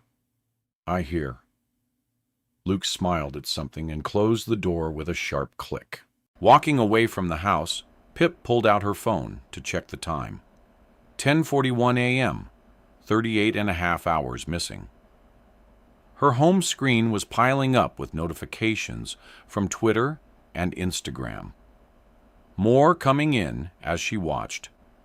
The scheduled post on her website and social media had gone out at 10:30, announcing the second season of the podcast. So now everyone knew about Jamie Reynolds. There really was no going back. A few emails had come in too. Another company inquiring about sponsorship. One from Stanley Forbes with 21 attachments. The subject reading Memorial Pictures, and one from 2 minutes ago. Gail Yardley, who lived down Pip's road. Hello, Pipper, it read. I've just seen the missing posters around town. I don't remember seeing Jamie Reynolds that evening, but I've had a quick look through my photographs from the memorial, and I found him. You might want to take a look at this photo. File name, case notes 2. It's unmistakably Jamie, standing there in Gail Yardley's photo. The metadata tells me the photo is timestamped from 8:26 p.m. So here Jamie is undisappeared, 10 minutes after I last saw him. Jamie is almost facing the camera, and that itself is the strangest thing about the photograph. Everyone else, every single other face, and every other pair of eyes are all turned up looking at the exact same thing. The lanterns for Andy and S hovering just over the roof of the pavilion during this sliver of time. But Jaime is looking the wrong way. His pale, freckled face is in the near darkness at a slight angle to Gail's camera, looking at something behind her or someone. Probably the same someone he'd told Natila about. And his face, there's something there I can't quite read. He doesn't look scared, per se, but it's something not far off. Concerned, worried, nervous. His mouth is hanging open, eyes wide with one eyebrow slightly angled up like he could be confused about something. But who or what caused this reaction? Jaime told Nat he'd spotted someone. But why was it urgent enough to fight through the crowd during the middle of the memorial? And why is he standing here presumably staring at that someone instead of joining them? There's something strange about this. I flicked through Stanley Forbes' photos. Jaime isn't in any of them, but I cross-referenced them against Gail's photograph, trying to find her in the crowd to see if I can work out who Jaime is looking at, or at least narrow it down. Stanley has just one photo pointing that way, time-stamped before the memorial began. I can see the Yardley is standing there, a few rows from the front on the left. I've zoomed right in on the faces behind, but the photo was taken from quite a distance, and it's not very clear. From the black police uniforms and shiny peaked hats, I can tell Daniel da Silva and Sura Basidi are standing next to the Yardleys. That dark green jacket blur beside them must be Dyard Hawkins. I think I recognize a few of the pixelated faces behind as people from my year at school, but it's impossible to tell who Jaime might have been looking at. Plus, this photo was taken an hour before the Jaime photo. The crowd might have shifted in that time. Record these observations later for episode 1. The photo, coupled with Nat's evidence, has certainly opened up a lead to focus the investigation on. Who is the someone Jaime went to find in the crowd? They might know something about where Jaime went that night, or what happened to him. Other observations. Jaime must have been distracted by something or someone that night because he doesn't go to Nat's house as planned, or even text her to say he isn't coming. Is what we see in this photo the very start of that distraction? Jaime's recent late-night phone calls and constant texting haven't been with Nat Dilva. Unless she just didn't want to say so in front of Luke. He is quite intimidating. That expression on Nat's face when Luke said he hadn't left the house at all on Friday might be nothing, might be a couple thing between them that I don't understand, but her reaction seems significant to me. Most likely nothing to do with Jamie, but I should note down everything. Not to mention in podcast, Nat hates me enough already. Chapter 11. The bell above the cafe door jangled, clattering around in her head long after it should. An unwelcome echo that cut through all other thoughts. But she couldn't go work at home, so the cafe had to do. Her parents must have seen the posters up around town by now. If Pip went home, she'd have to have the conversation, and there wasn't time for that now. Or she just wasn't ready. More emails had come in with attached photos from the memorial, and the notifications on her announcements had reached into the many thousands. Now Pip had just muted them, now that the trolls had found them. "I killed Jamie Reynolds," said one of the gray blank profile pictures. Another, "Who will look for you when you're the one who disappears?" The bell sounded again, but this time it was accompanied by Kara's voice. "Hey," she said, pulling out the chair opposite Pip. "Ravi said you were in here. Just saw him as I finished up Chalk Road." "You're out of posters?" asked Pip. "Yeah, but that's not why I need to talk to you." Kara's voice lowered conspiratorially. "What's up?" Pip whispered, following suit. "So, as I was putting up the posters, looking at Jaime's face, reading what he was wearing, I don't know."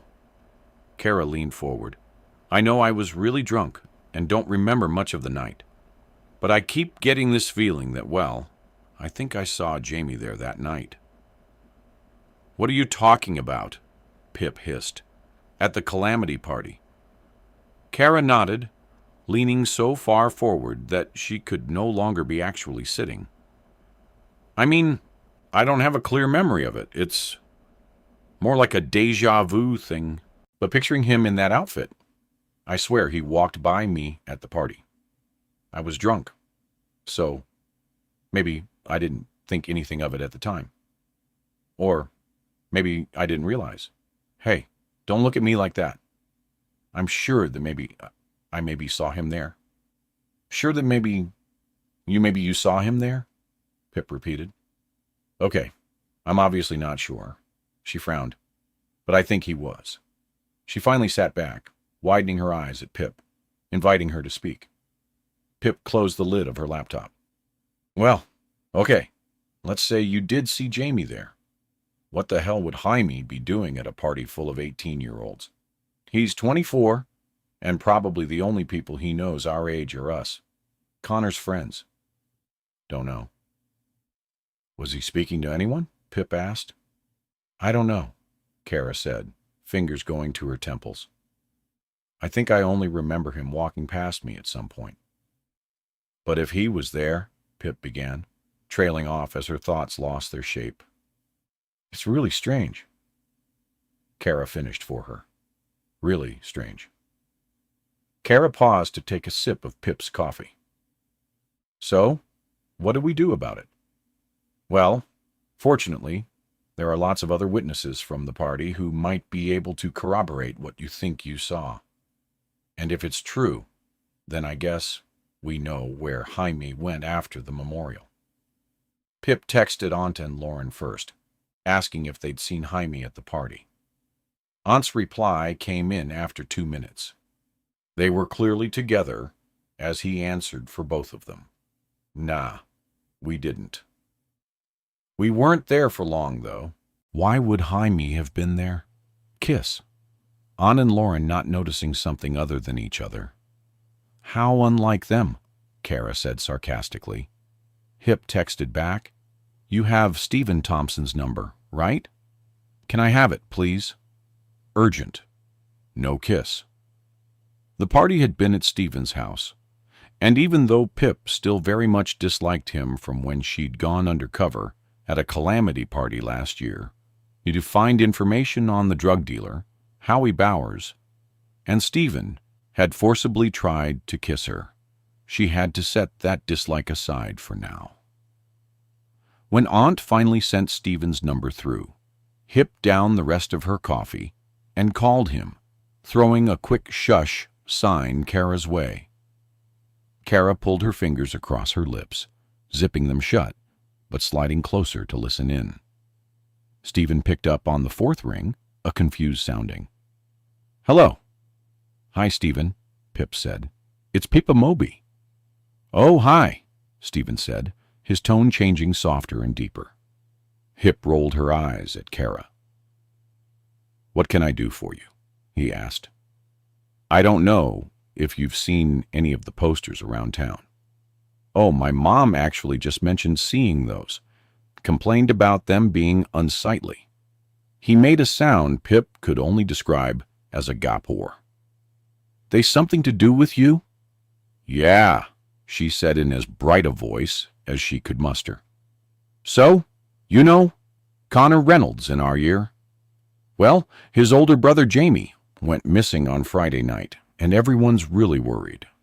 Stephen said, You hosted a calamity party at your house on Friday night, didn't you? Were you here? Stephen asked. Unfortunately, not, Pip said. Well, she'd been to the outside to pick up a drunken, sobbing car, but there are rumors that Jamie Reynolds was at the party. I wondered if you remembered seeing him there, or heard anyone else say they did. Are you doing like a new investig? He asked. She ignored the question. Jaime's 24. He's about 5'9", has dark blonde, almost brown hair and blue eyes. He was, yeah. Stephen cut her off. Think I might have seen him there. I remember walking past some guy I didn't know in the living room. He looked a bit older.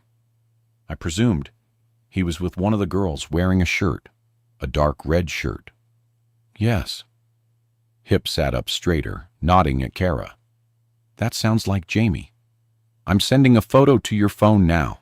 Can you confirm that's who you saw? Pip lowered her phone to find Jaime's photo, the one from the poster, and sent it to Stephen.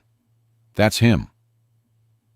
Stephen's voice was a little distant through the speaker as he held his phone up to look at the screen. Do you remember what time you saw him? Oh, not really, he said. I think it was early on, maybe 9, 10ish, but I'm not sure. I only saw him that one time.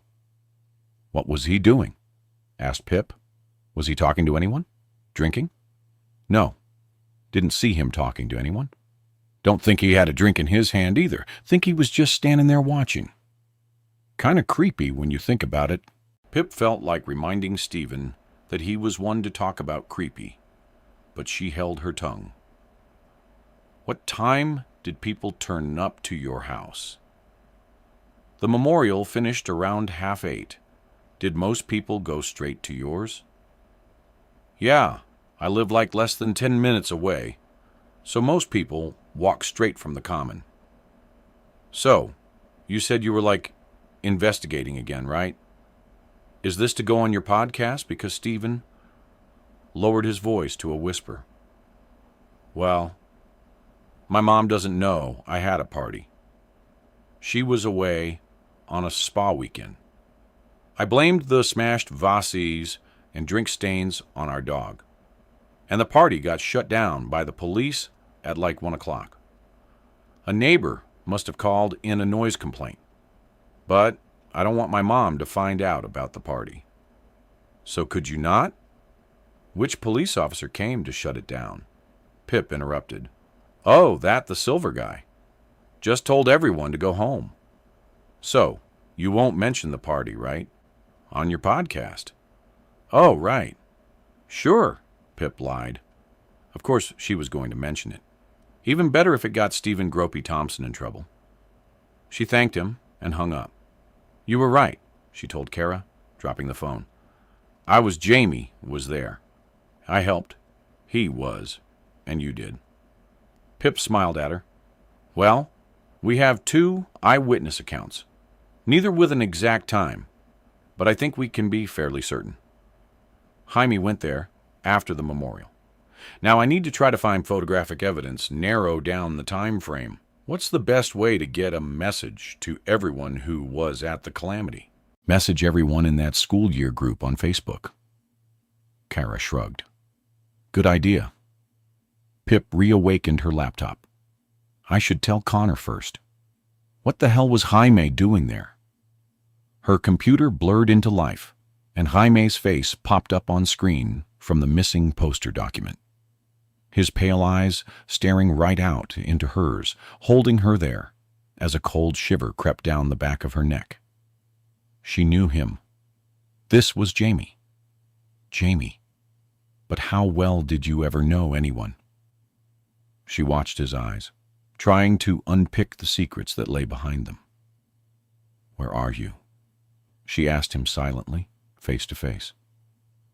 Hi, everyone. As you might have seen from posters up in town, Jaime Reynolds, Connor's older brother, went missing on Friday night after the memorial. I've recently learned that Jaime was seen at the calamity party at Stephen Thompson's house on Highmore. I am making an urgent appeal for anyone who was there to please send me all photos and videos you took while at the party. I promise that none of these will make their way to parents or police at any time. This includes Snapchat/Instagram stories, if you have those saved. Please send those in ASAP to the email address listed above. I'm posting Jaime's photo below. If anyone remembers seeing him at the party, or has any information at all on his whereabouts or movements Friday night, please get in touch with me via email or my phone number above. Thank you. Pip. George. George, I've just pressed record. I'll get you to sign a form at school tomorrow, but for now, can I ask whether you consent to your voice being used in a published podcast? Yeah, that's fine. Okay, I've moved to the back of the cafe. Can you hear me better now? Yeah, much better. Okay, so you saw my message on Facebook. Let's go back over what you started to tell me. Can you go back to the beginning? Yeah, so I saw him. Sorry, a bit before that, too. So on Friday night you were... Where? Oh, right, on Friday. After the memorial, I went to the calamity party at Stephen Thompson's house. I wasn't drinking much because we've got a big football match next week. Aunt's probably told you that. So I remember the whole night, and I saw him. I saw Jamie Reynolds in the living room. He was standing against one of the walls, not talking to anyone. I remember thinking to myself, I didn't know him. And, it's normally the same crowd from school who goes to calamities. So, he stuck out to me. I didn't talk to him, though. Okay, now let's go back to when you saw him next. Right. So, a little while later, I went out to the front to have a cigarette. There were only a few people out front.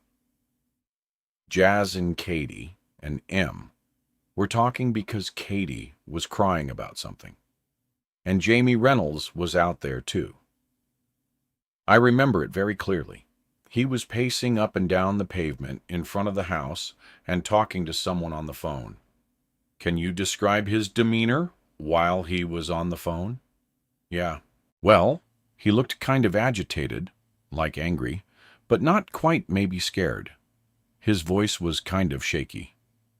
And could you hear anything he was saying? Only a little bit. As I was lighting up, I remember hearing him say, "No, I can't do that," or words to that effect. And he repeated that a couple of times, like, "I can't do that. I can't." And by this time, he'd sort of caught my attention. So, I was listening in while pretending to look through my phone. After a while, Jamie started shaking his head, saying something like, "I know I said anything, but," and sort of trailed off. Did he notice you were there? That you were listening? I don't think so. I don't think he was aware of anything other than what was on the other end of the phone. He was sort of plugging his other ears so he could hear them better. He went quiet for a bit, like he was listening, still pacing, and he said I could call the police or something like that. I definitely remember him mentioning the police. Did he say it in a confrontational way? Or like he was offering to help? I don't know. It was hard to tell which. So then he was quiet for a while, listening again. Seemed to grow more jittery. I remember him saying something about a child. A child? Whose child?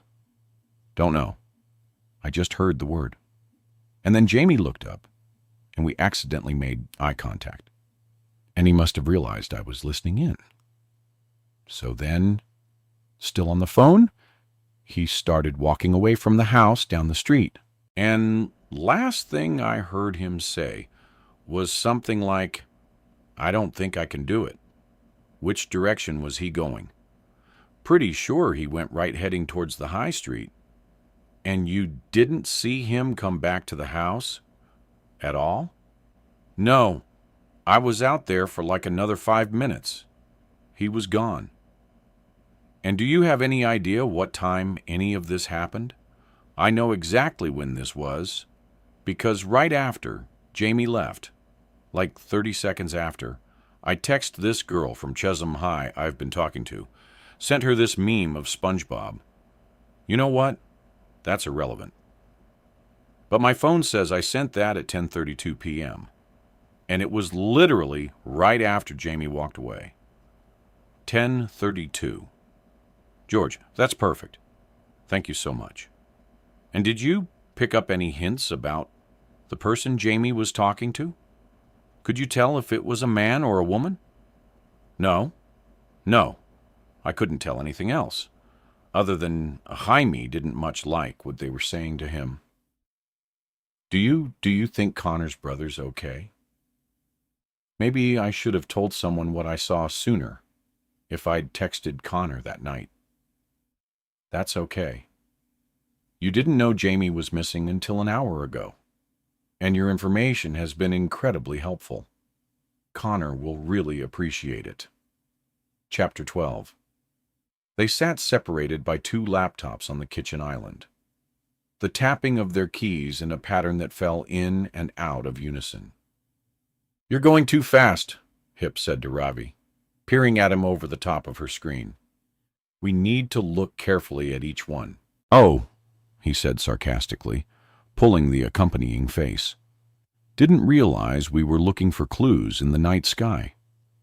He turned his laptop, showing her 4 consecutive photos of the Chinese lanterns floating against the darkness. "Just checking, Grumpus." "That's my word for you," he said. "You aren't allowed to have it."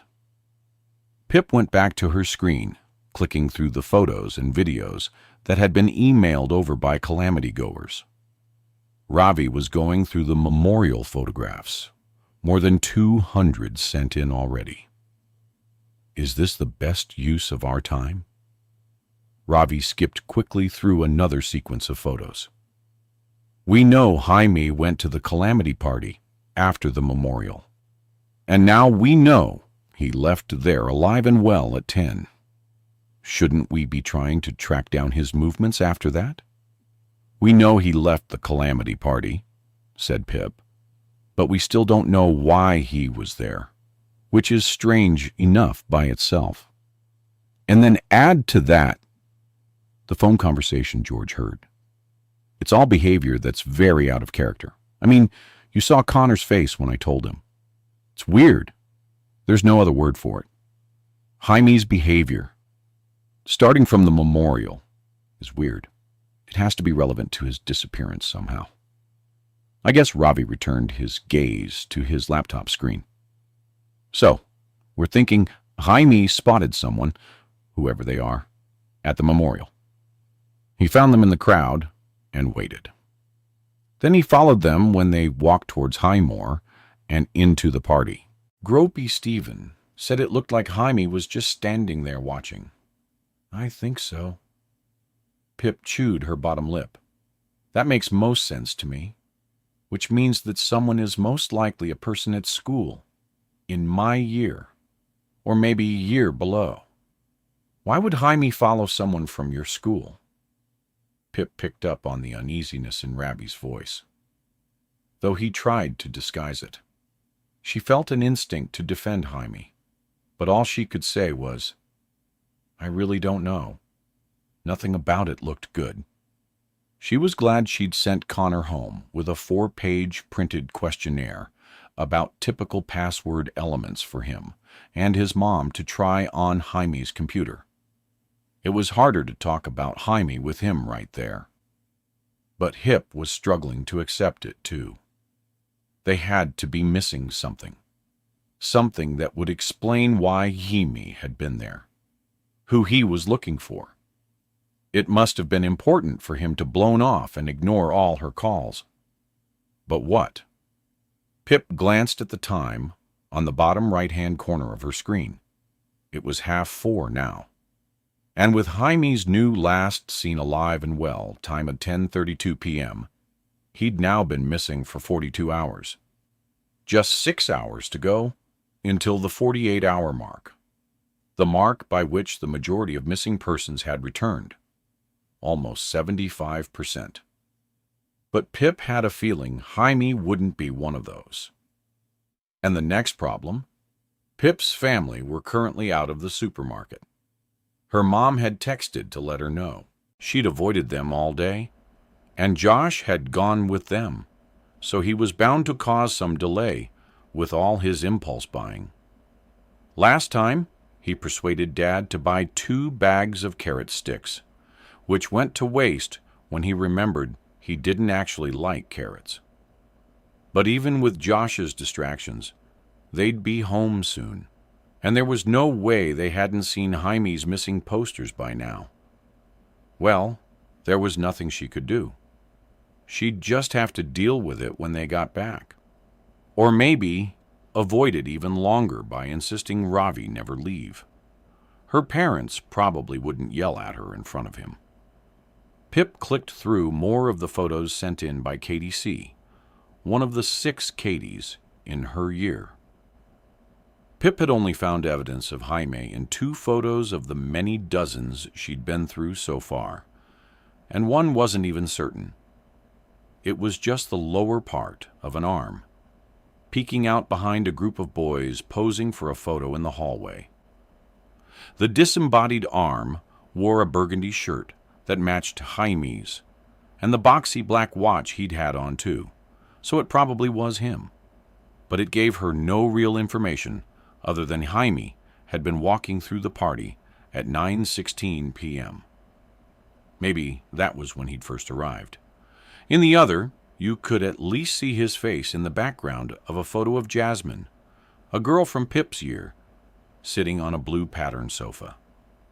The camera was focused on Jazz, who was pouting in exaggerated sadness, presumably because of the huge red drink stain down the front of her once very white top. Jaime was standing several feet behind her beside a darkened bay window, a little blurred, but you could pinpoint his eyes, staring diagonally out the left side of the frame. His jaw looked tense, like he was gritting his teeth. This must have been when Stephen Thompson saw him. He did look like he was watching someone. The metadata said the photo was taken at 9:38 p.m. So Jaime had been at the party for at least 22 minutes by this point, but he stood there that whole time watching. Hip opened another email from Chris Marshall in her English class. She downloaded the attached video file, replaced her headphones, and pressed play. It was a series of stills and short video clips. It must have been Chris's story on either Snapchat or Instagram that he'd saved to his reel.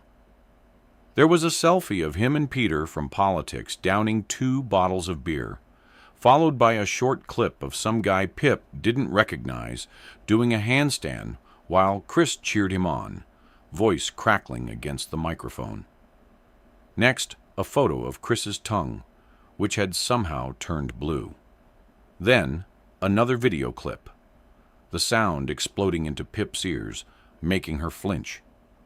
Voices screeched across each other, people loudly chanting, "Peter! Peter!" while others in the room booed and jeered and laughed. They were in what looked like a dining room. Chairs pushed back from the table, which were set up with plastic cups, assembled into 2 triangles either side. Beer pong. They were playing beer pong. Peter from Politics was on one side of the table, lining up the shot with a bright orange ping-pong ball. One eye screwed shut as he focused. He flicked his wrist, and the ball flew out of his hand, landing with a small splash into one of the outlying cups. Hip's headphones vibrated with the screams that erupted around the room. Peter, roaring in victory, as the girl on the other side complained about having to down the drink. But then Pip noticed something else, her eyes straying into the background. She paused the clip. Standing to the right of the bifold glass doors into the dining room was Kara. Mouth wide as she cheered, a wave of dark liquid erupting out the top of her cup in this frozen moment of time. And there was something else. In the bright yellow-lit corridor behind her, just disappearing beyond the door, was a foot. A sliver of leg in jeans the same color Jamie was wearing that night, and a white trainer. Pip scrolled the video back 4 seconds back, to before Peter's victory. She pressed play and immediately paused it again. It was Jamie out in the corridor. His edges were blurred because he was mid-walk, but it had to be him. Dark blonde hair and a colorless burgundy shirt. He was looking down at the dark object clasped between his hands. It looked like a phone. Pip unpaused it and watched as Jaime walked quickly down the hallway, ignoring all the commotion in the dining room, eyes down on his phone. Kara's head is turned, following his progress for half a second before the ball lands in the cup, and the screaming pulls her attention back into the room. 4 seconds. The sighting lasts just 4 seconds. Then Jaime is gone. His white trainer, the very last trace of him. Found him, Hip said. Chapter 13. Hip dragged the cursor back and pressed play to show Ravi. That's him, he confirmed, resting his sharp chin on her shoulder. That's when Kara saw him. Look, who needs CCTV when you have Snapchat stories? Pip remarked. Do you think he's walking down the corridor towards the front door? She turned to watch Ravi's eyes as she played the clip again. Or further into the back of the house. Could be either, Ravi said. Hard to tell without knowing the layout of the house. Do you think we can go around to Stevens and see? Doubt he'll let us in, she said. He doesn't want his mom to know about the party, said Ravi. We might be able to find the floor plan on Zoopla, or right move or something. The video kept playing beyond the beer pong into another clip where Peter was hugging the toilet, throwing up into it, while Chris giggled behind the camera, saying, "You right, big man." Pip paused it so they didn't have to listen to any more of Peter's retching. "Do you have a time for that Jaime sighting?" Ravi asked. "No. Chris just sent me the saved story. It doesn't have timestamps for any individual part. Call him and ask him." Ravi reached across, dragging her laptop towards him. "I'll see if I can find the house on Zoopla." "What number is Stephen?" 19. "Heimer," Pip said, spinning her stool to face away from Ravi and taking out her phone. She had Chris's number in here somewhere. She knew she did because they'd done a group project together a few months ago. There it was, Chris M. "Hello?" Chris said when he picked up. The word trailed up like a question. Clearly, he hadn't saved her number. "Hi, Chris. It's Pip." "Oh, hey," he said. "I just sent you an email." "Yeah, thank you for that. That's actually what I wanted to ask you about. This clip here of Peter playing beer pong. Do you know what time it was taken?" I remember." Chris yawned on the other end of the line. "I was quite drunk. But actually, hold on." His voice grew echoey and distant as he put her on speaker. "I saved that story so I could abuse Peter with it. But I take videos in the actual camera app because Snapchat always crashes on me." "Oh, that's great if it's on your camera roll," Hip said. "It'll have a time stamp." "Crap," Chris hissed. "I must have deleted them all." "Sorry." Hip's stomach dropped, but only for a second, crawling its way back up as she said, "Recently deleted folder." "Oh, good shout." Hip could hear the fiddling of Chris's fingers against the device. "Yeah, here it is. Beer pong video was taken at 9:56 p.m. 9:56, Pip repeated, writing the time down in the notebook Ravi had just slid across to her. "Perfect. Thank you so much, Chris." Hip hung up the phone, even though Chris was still speaking. She had never been a fan of those straggling bits of talk that happened at the beginnings and ends of conversations, and she didn't have time to pretend right now. Ravi often referred to her as his little bulldozer. "Hear that?" she asked him. He nodded.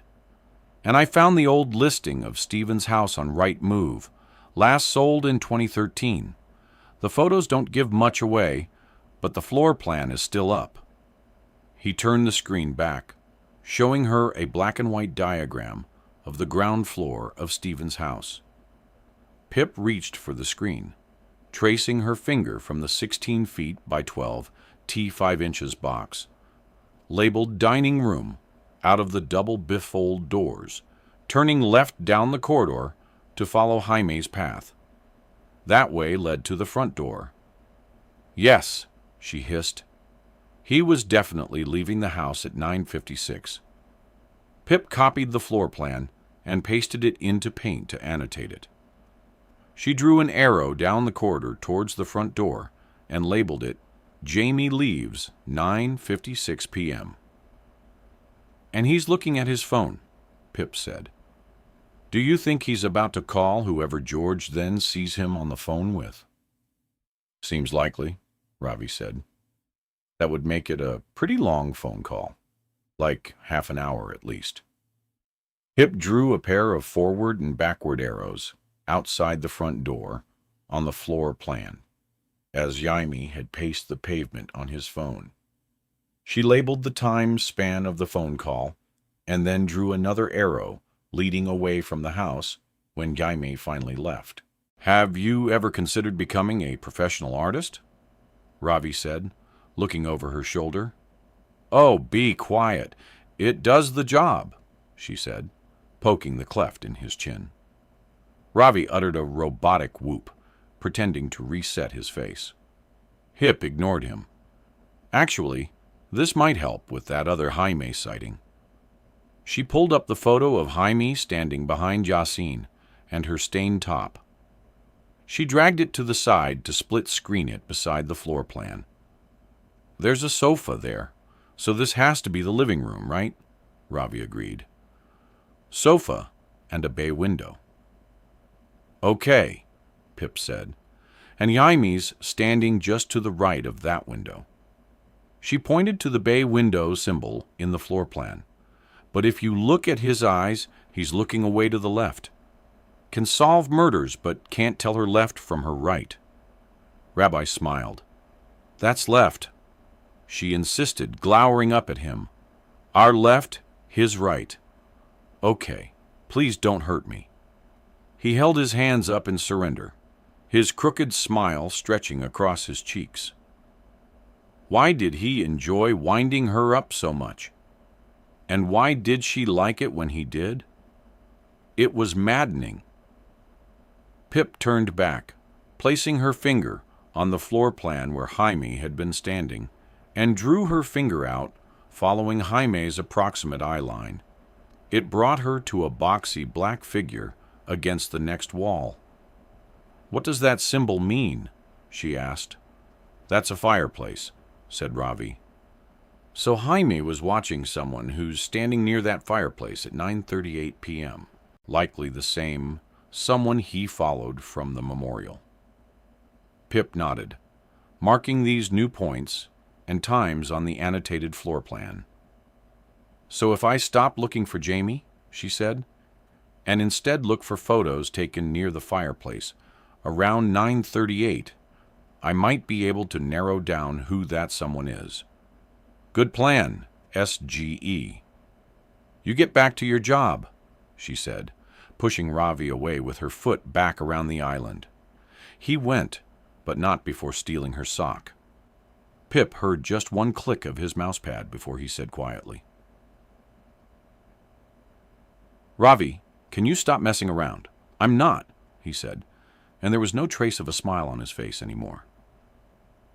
He said it louder that time, dropping Pip's sock. What?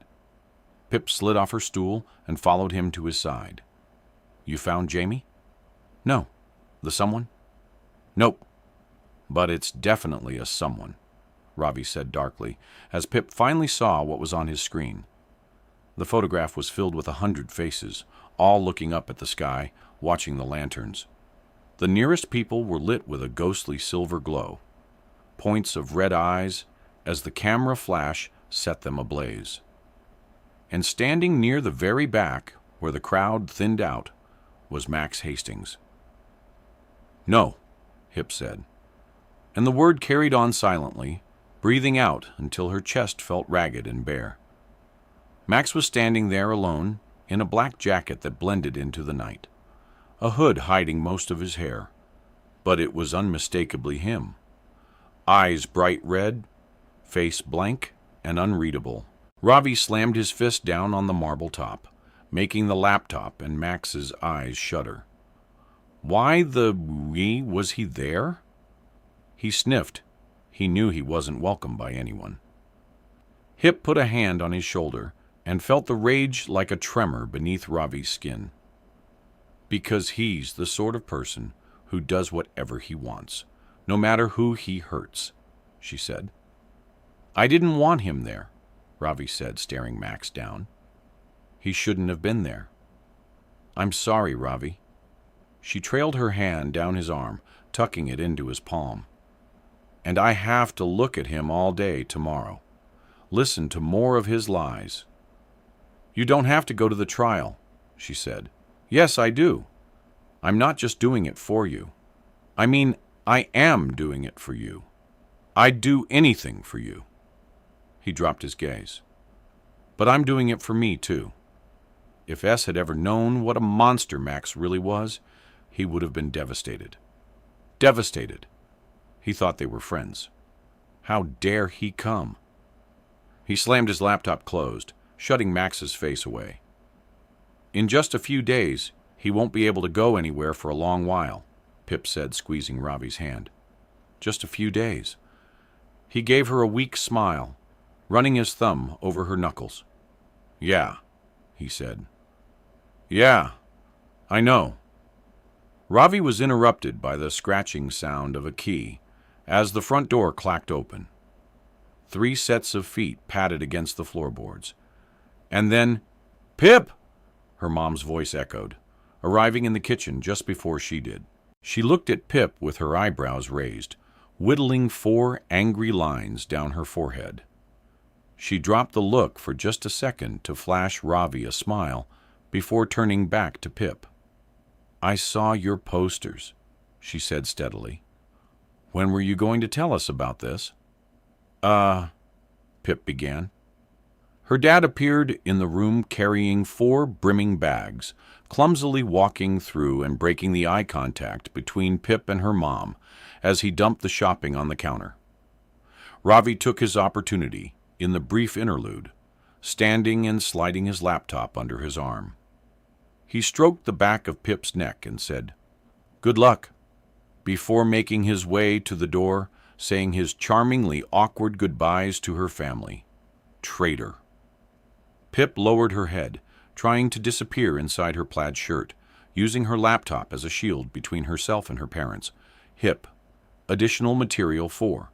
File name, annotated floor plan of Calamity Party, JPEG, Chapter 14. "Hello." "Yes, sorry." Pip closed her laptop, avoiding her mom's gaze. "I was just saving something." "What do those posters mean?" Pip shuffled. "I think their meaning is pretty clear. Jaime's gone missing." "Don't get smart with me," her mom said, one hand going to her hip. Always a dangerous sign. Hip's dad paused, putting the shopping away, once the fridge items had been done, of course, and was now leaning against the counter, almost exactly equidistant between Pip and her mom, yet far enough away that he was safe from the battle. He was good at that, making camp in the neutral ground, building a bridge. "Yes, it is what you think," Pip said, finally meeting her mother's eyes. "Connor and Joanna are really worried. They think something's happened to Jamie. So yes, I'm investigating his disappearance, and yes, I'm recording the investigation for Season 2 of the show. They asked me to, and I said yes." "But I don't understand," her mom said, even though she understood perfectly well. Another of her tactics. "You were done with all this after everything you went through last time. The danger you put yourself in." "I know," Pip began. But her mom cut her off. "You ended up in the hospital, Pipper, with an overdose. They had to pump your stomach. You were being threatened by a now convicted killer. That was the only way Pip's mom referred to Elliot Ward. Now she couldn't use the word, what he'd really been a friend. That was too much. And Barney, Mom, I know," Pip said, her voice rising, cracking as she fought to control it. "I know all the terrible things that happened last year because of me. I don't need your constant reminders. I know, okay? I know I was selfish. I know I was obsessive. I know I was reckless. And if I said sorry to you every day, it still wouldn't be enough." "Okay." Pip felt it. The pit in her stomach stirring, opening up to swallow her whole. "I'm sorry. I feel guilty all the time. So I don't need you to tell me. I'm the expert in my own mistakes." "I understand. So why would you choose to put yourself through anything like that again?" her mom said, softening her voice and dropping the arm from her hip. Hip couldn't tell what that meant, whether it was a sign of victory or defeat. A high, cartoonish giggling from the living room interrupted them. "Joshua," her dad finally spoke, "turn the TV down, please." "But it's SpongeBob, and it's only on 14, a small voice shouted back. "Joshua." "Okay, okay." The noise from the TV quietened until Pip could no longer hear it over the humming in her ears. Dad settled back into his place, gesturing for them to continue. "Why?" Her mom reiterated her last question, drawing a thick underline beneath it. Because I have to, Hip said. And if you want to know the truth, I said no. That was my choice. I told Connor I couldn't do this again. So yesterday, I went to speak to the police to get them to actually investigate Jaime's disappearance. I thought I could help that way, but they won't do anything for Jaime. They can't. Hip tucked her hands in under her elbows. The truth is, I didn't really have a choice once the police said no. I didn't want to do it. But I can't not do it. They asked me. They came to me. And what if I'd said no? What if Jamie is never found? What if he's dead? Pip, it is not your job, too. It isn't my job, but it feels like my responsibility, she said. I know you'll both have 1,000 arguments why that's not true, but I'm telling you the way it feels. It is my responsibility because I started something, and I can't now take it back. Whatever it did to me, to all of us, I still solved a double murder case last year. Now, I have 600,000 subscribers who will listen to me. And I'm in a position to use that to help people, to help Jamie. That's why I had no choice. I might not be the only one who can help, but I'm the only one here right now. This is Jamie. Mom, I couldn't live with myself if something happened to him. And I said no because it was the easier choice, the safer choice, the choice my parents would want me to make. That's why I'm doing it. Not because I want to, because I have to. I've accepted that. And I hope you both can, too. Pip saw her dad nodding in the corner of her eye, the LED light above drawing yellow streaks across the dark skin of his forehead. Her mom also saw it, turning to frown at him. Victor, she said. Leanne, he replied, stepping forward into no man's land. Clearly, she's not being reckless. She's put a lot of consideration into her decision. That's all we can ask of her, because it is her decision. She's 18 now. He turned to smile at Pip, his eyes glazing in that way they did. The exact way he looked at her every time he told her the story of how they'd met. Pip at 4 years old, stomping around this very house he was looking to buy, accompanying her mom on the viewing because the child care had fallen through.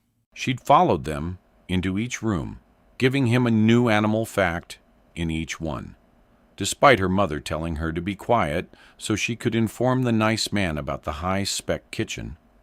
He always said it was both of them that stole his heart that day. Pip returned his smile, and that hole in her stomach, it started to shrink just a little, freeing up more space for her around it. And what about the risks, Victor? Hip's mom said, though her tone had changed now, the fight all but gone from it. Everything has risks, he said, even crossing the road. It's no different than if she were a journalist or a police officer. And would we keep her from either of those things because of the potential risks? And also, I am very big. If anyone even thinks about hurting my daughter, I will rip off their head. Pip laughed and her mom's mouth twitched with a smile she didn't want to give into. The smile lost for now, though it gave a good fight. Fine, her mom said. Hip, I'm not your enemy. I'm your mom. I only care about your safety and your happiness. The two things you lost last time. It's my job to protect you whether you like it or not. So fine. I accept your decision. But I will be watching to make sure you don't become obsessive to the point where it's unhealthy. And you better believe me when I say there will be no missing school or neglecting your revision, she said, counting the points off on her fingers. I'm sure everything is fine. But if there is any sign of danger, even the slightest hint, I want you to come straight to us. Promise me. Thank you. Pip nodded, her chest releasing. It won't be like last time. I promise she wasn't that person anymore. She'd be good this time. She would things would be different. She told that yawning feeling that never left her. But I should warn you, I don't think everything is fine. Put it this way, I don't think you'll see Jaime at work tomorrow morning. Her mom's face flushed, and she dropped her gaze, tightening her lips into a line. Of all her mother's faces, Pip wasn't sure what this one meant. Well, her mom said quietly, all I'm saying is that Jamie is probably okay, and I'm sure this will turn out to be nothing. That's why I didn't want you to give too much of yourself to it. Well, I mean, hopefully it's nothing, Pip said, taking the packet of satsumas her dad handed her, placing them in the fruit bowl. But there are a couple of red flags.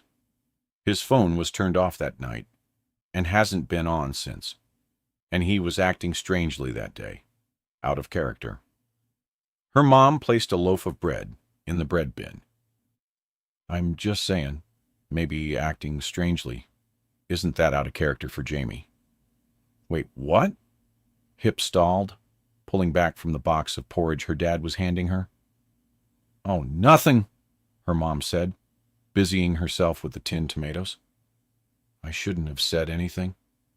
Said anything about what? Pip said, her heart jumping up to her throat, sensing her mom's unease. She narrowed her eyes at the back of her mom's head. Mom, do you know something about Jamie? File name, A Good Girl's Guide to Murder, Season 2. Interview with Mom. Mom, wait, hold on. I've set up the microphones now. Can you tell me what you were going to say about Jamie? Don't have more time now. Mom, you have to come closer to the microphone. It can't pick you up from over there. I'm in the middle of things. Please, can you just sit down and tell me what it is? Whatever it is. I know I said I would, but I need to get started on dinner. I know. This will only take a few minutes. Please. What did you mean by acting strangely? Isn't that out of character for Jamie? Are you talking about something that happened at work? Jaime was working a later shift on Friday before the memorial. Was he acting strangely then? Is that what you mean? Please, Mom. This could really help the investigation. No, Oh, no, I shouldn't. It's not my business. Jaime's missing. It's been almost 2 full days. He could be in danger. I don't think he'd care about what's anyone's business right now. But Joanna, she's the one who asked me to do this. She's accepted. She might learn things about Jaime she wouldn't want to know.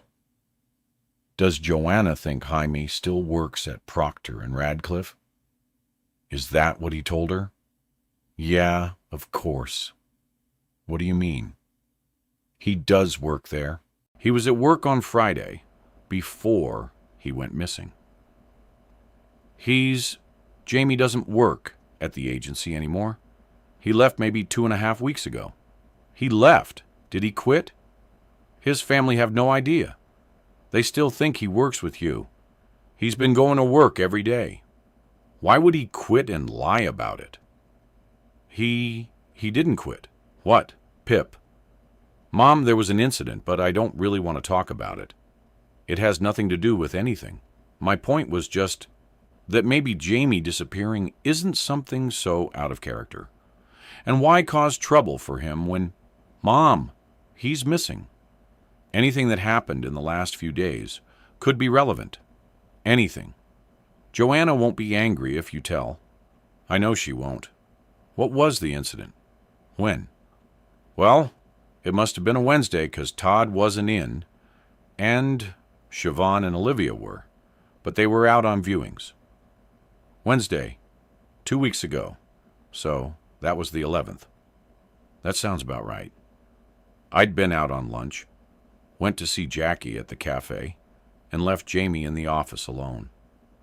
And when I got back, well, I must have been quicker than he expected because he... What? What was he doing? He had my key somehow.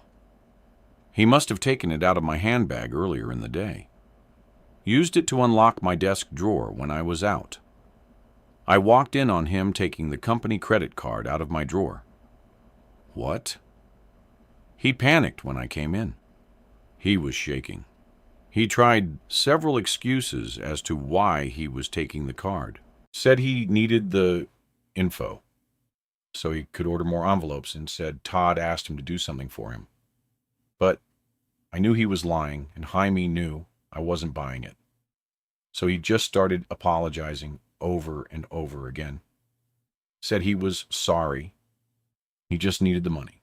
And he said something. He said something like, I wouldn't have done this if it wasn't life or death. Life or death? What did he mean by that? I don't know. I'm guessing he wanted to take the card to an ATM and draw out a few hundred. He knew the PIN because I'd sent him out with that card to get office tea supplies before. I don't know why he needed the money, but clearly he was desperate. We'd never had any problems with Jaime before this. I'd offered him the job to help him out, to help Joanna and Arthur out, because Jaime had been struggling to settle anywhere. He's a very sweet young man. Has been like that since he was a kid. The Jaime I walked in on felt almost like a different person. He looked so scared, so sorry. He must have been desperate because he would have known, even if he'd managed to steal the cash. You'd have found out eventually. Why did he need money so urgently? I never asked. I just told him to put the card down and return my key. And I said I wouldn't call the police. I didn't need to make any more trouble for him. Looked like he had enough going on, whatever it was. And I would have felt too guilty calling the police on one of my friend's children in trouble. You don't do that. So I told Jamie I wouldn't tell anyone what I saw, but that he could no longer work at Procter and Radcliffe, and his contract would be terminated immediately. I told him he needed to straighten out his life, or I'd have to tell Joanna eventually. He thanked me for not calling the police, said thank you for the opportunity in the first place, and then he left. The last thing he said on his way out was, I'm so sorry. I wouldn't have done it if I didn't have to. What did he need the money for? He didn't say. But if he was willing to steal from the company and get caught for it, what else could he have needed the money for? Except, something illegal? Criminal? Well, maybe. But that doesn't mean his disappearance 2 weeks later isn't suspicious or out of character.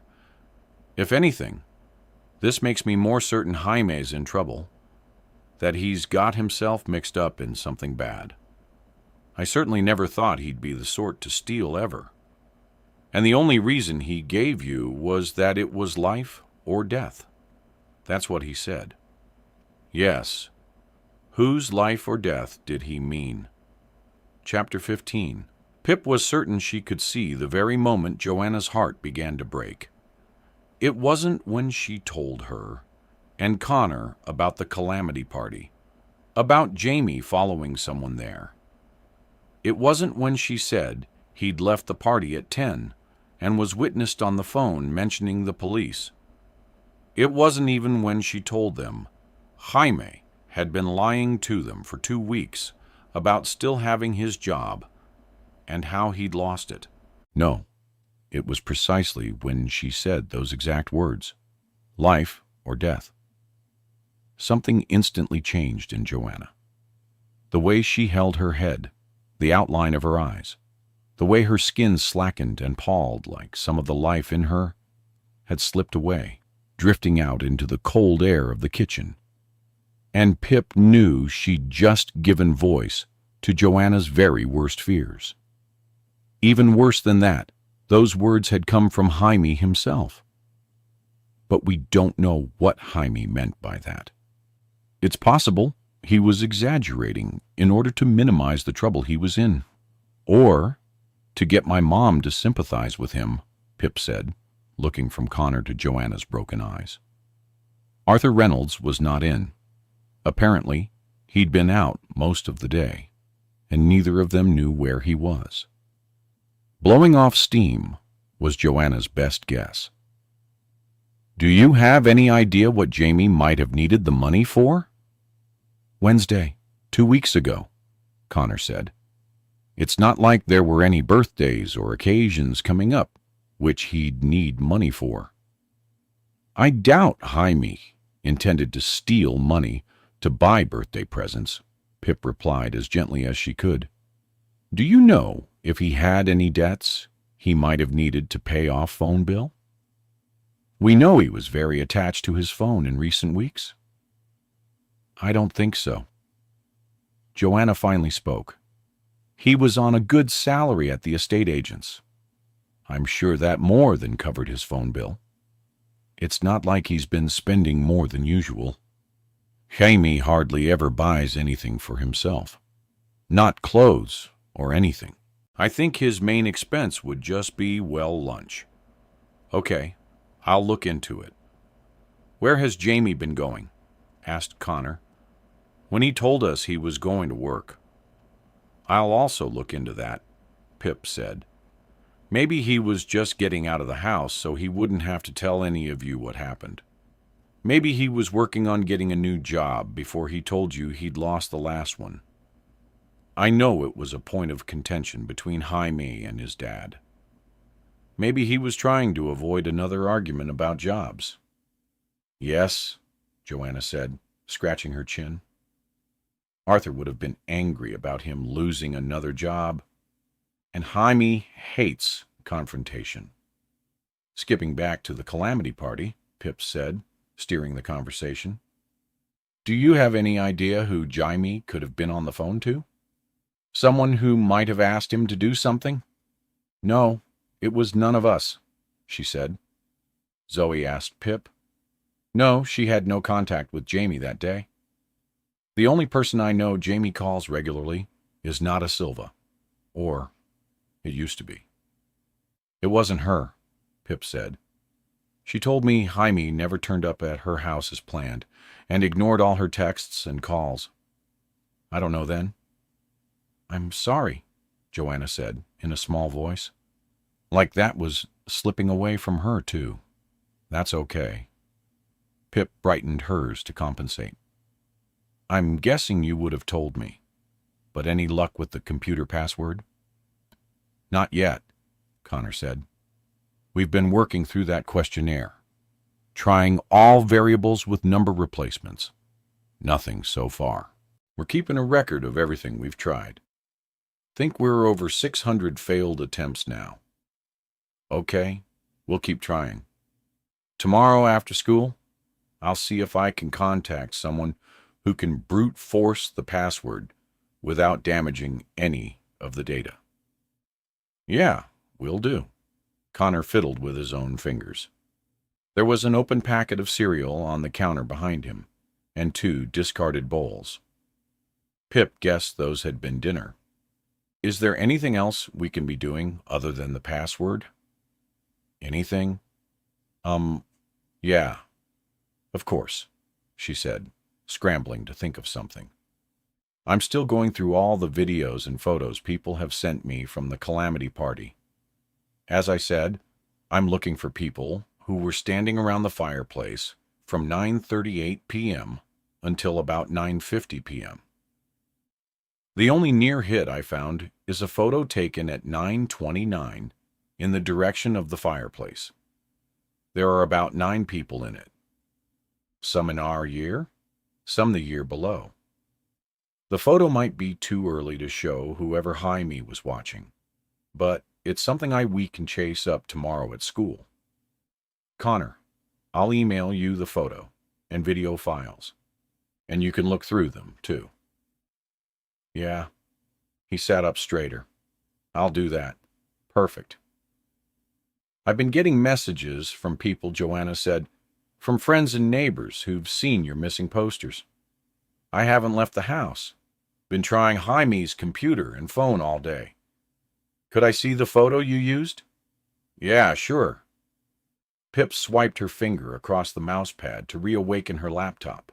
She navigated through her recent files, pulled up the photograph, and twisted the computer to face Joanna. "I went for this one," she said. "You can see his face clearly, and his smile isn't too wide, because I often think people look quite different when they're smiling." Smiling. This was one you took before the birthday cake was lit. So, no strange lighting from the candles. "Is that okay?" "Yes," Joanna said quietly, covering her mouth with her bowled-up hand. "Yes, it's perfect." Her eyes filled as they flitted up and down over her son's face, like she was scared to let her gaze settle in one spot for too long. What did she think she'd see if it did? Or was she studying his face, trying to remember every detail? "I'm just going to nip to the bathroom," Joanna said in a faraway voice, standing up shakily from her chair. She closed the kitchen door behind her, and Connor sighed, deflated. He picked at the loose skin by his fingernails. "She's gone upstairs to cry," he said. "Been doing it all day? I know what she's doing, and she must know. I know, but she won't do it in front of me. I'm sorry. Maybe she thinks I'll lose hope if I see her crying." "I'm sorry, Connor." Pip reached out to touch his arm, but he was too far across the table. She went for her laptop instead, pulling it back in front of her, Jaime's face staring out. "But we've made progress today." "We have." "We filled in more of Jaime's timeline that night, and have a couple of leads to look into." Connor shrugged, looking at the time on his phone. "Jamie was last seen at 10:32 now, right? That means the 48-hour mark is in 57 minutes. He went quiet for a moment. He's not coming back in the next 57 minutes, is he?" Pip didn't know what to say to that. She knew something. She should say. Something she should have told him yesterday.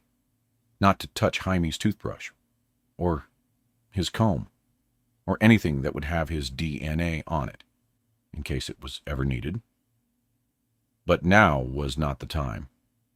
She wasn't sure there would ever be a right time to say that, a line that could never be uncrossed.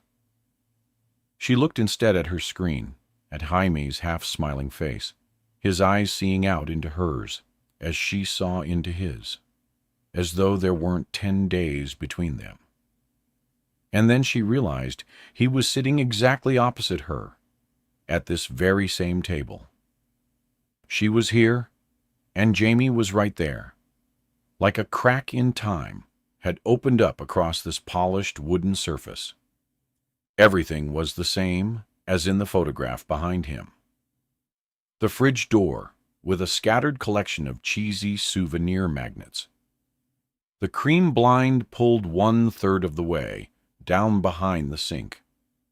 The wooden chopping board propped up in the same place above Jaime's left shoulder.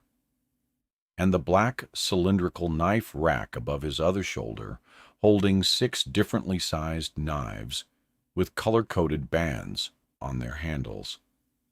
Well, actually, Pip's eyes flickered between the screen and up.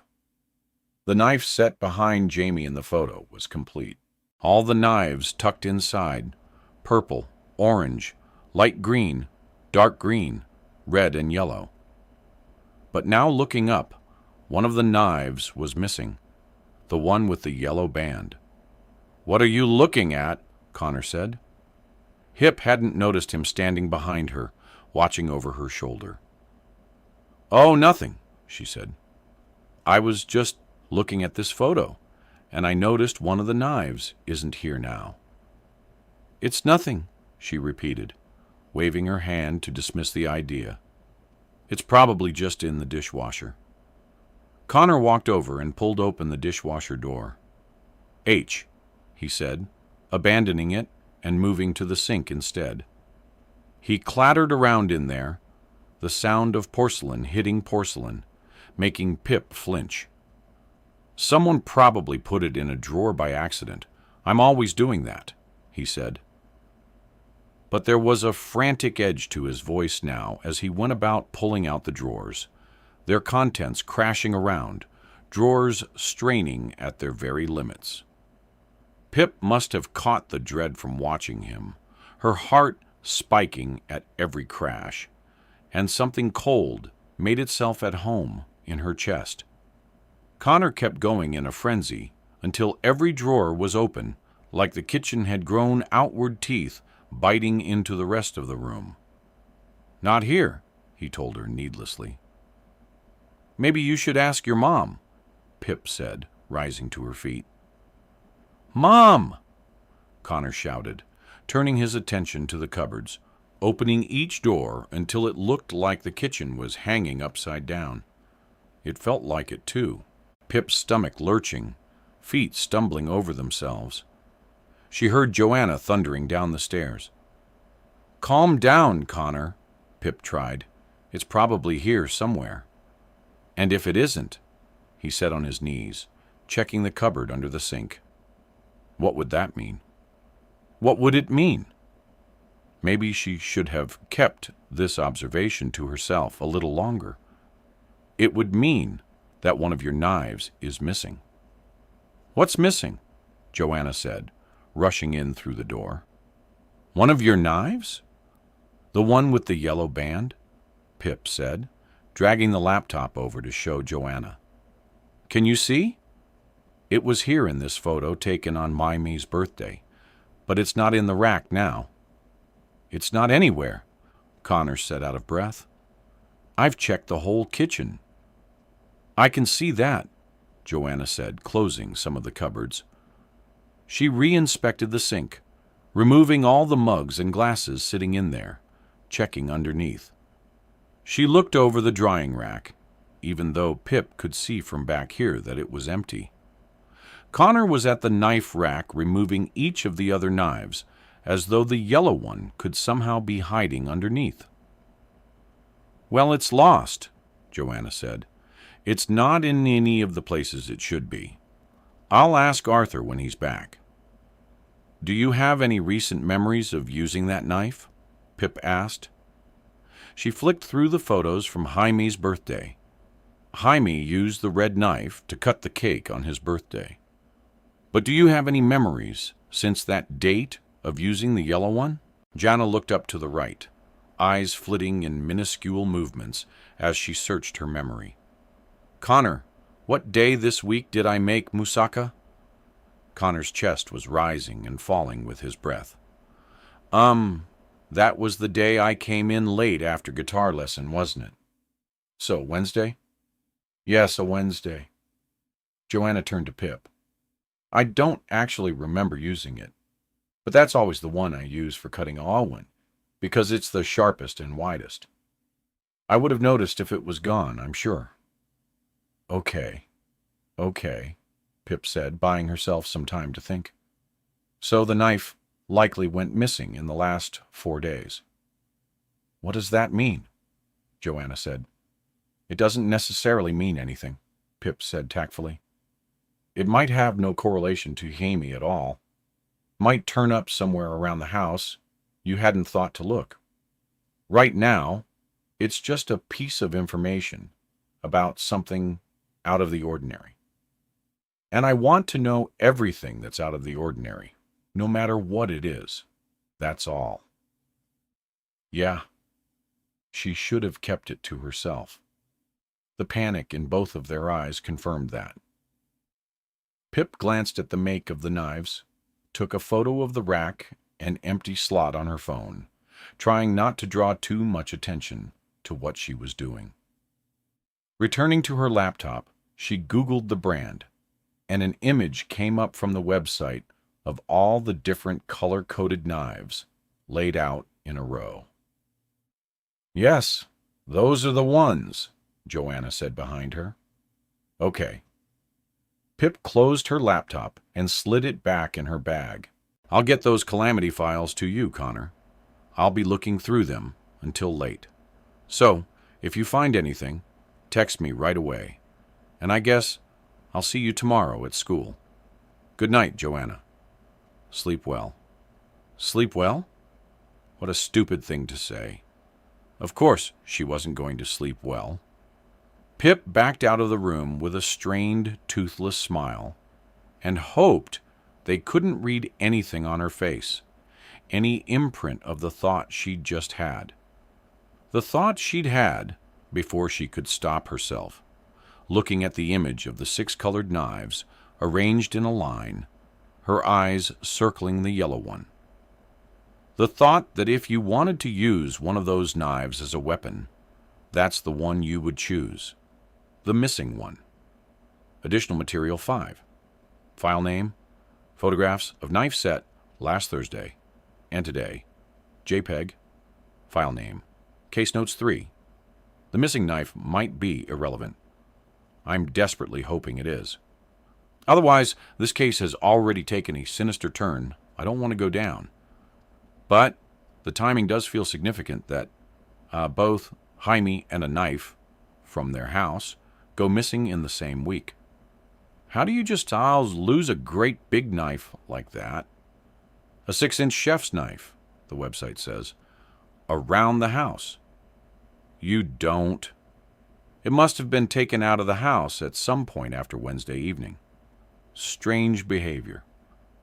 Attempting to steal money from Mom's company is definitely out of character for the Jamie I know. The Reynolds say so too. He's never stolen anything before. What was his plan? Take the card to an ATM and draw out the maximum amount of cash? Google says this can be between 250 pounds and 500 pounds. And why was he so desperate for the money? Random thought.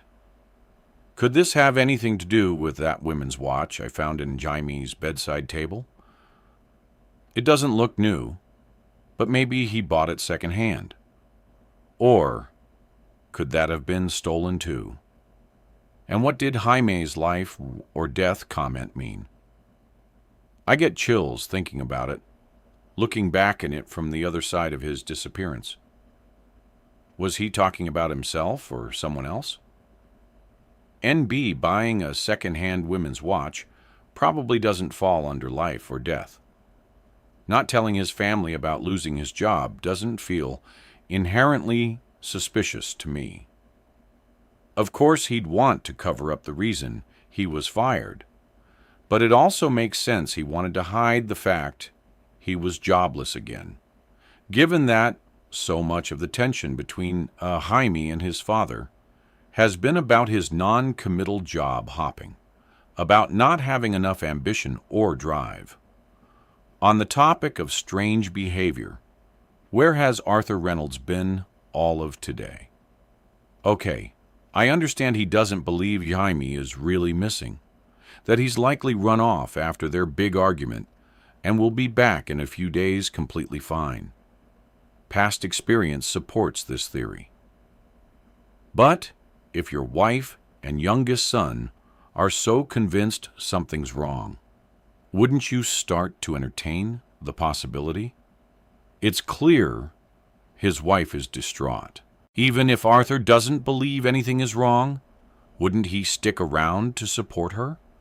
He still wants nothing to do with this investigation. Maybe he'll change his mind soon. Now we've passed the 48-hour mark. Calamity party.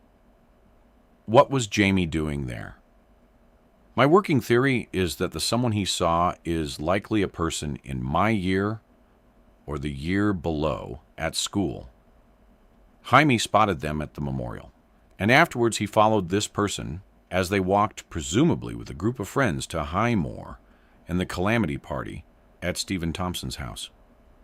I suspect Jaime slipped inside. The sighting is 9:16 p.m., and that he wanted to talk to this someone. Why else follow them? At 9:38 p.m., I believe Jaime was watching someone as they stood near the fireplace. A photo at 9:29 p.m. shows 9 identifiable people around the fireplace. From year 13, Elizabeth Crossman, Katia Yukas, Stuan Copeland, Joseph Powery, Emma Waits, and Aisha Bailey. From year 12, Yasmin Mir, Richard Willett, and Lily Horton. The photo doesn't overlap with the Jamie sighting, but it's the closest I have. I'll find them all at school tomorrow and see if they know anything. Open leads. More photos and videos from Calamity Party being sent in. Go through them. Hillary F. Wiseman. The only Hillary F. Wiseman I can find is the 84-year-old who died in Little Kilton in 2006. Obit says she left behind one daughter and two grandsons, but I can't find any other Weismans. Why was Jaime writing her name down within the last week and a half? What's the connection? Who was Jaime on the phone to at 10:32 p.m.? Long conversation, 30-plus minutes. Same person he's been texting and talking to in recent weeks. Not Nat Dilva. The identity of someone and why Jaime followed them to Calamity. Stealing money. Why? Life or death? Chapter 16. Monday, 3 days missing. She didn't sit at the front anymore. That's where she used to sit in this classroom at this very time when it was Elliot Ward standing at the front talking them through the economic effects of World War II. Now it was Mr. Clark, the new history teacher, who'd come in after Christmas to take Mr. Ward's place. He was young, maybe not even 30 yet. Brown feathered hair and a trimmed beard that was mostly ginger. He was eager and more than a little enthusiastic about his PowerPoint slide transitions. Sound effects, too. It was a bit too early on a Monday morning for exploding hand grenades, though. Not that Pip was really listening. She was sitting in the back corner. This was her place now, and Connors was beside her. That hadn't changed, except he'd been late in today. And now he was jiggling his leg as he sat there, also not paying attention. Pip's textbook was standing up on her desk, open on page 237, but she wasn't actually taking notes. The textbook was a shield, hiding her from Mr. Clark's eyes.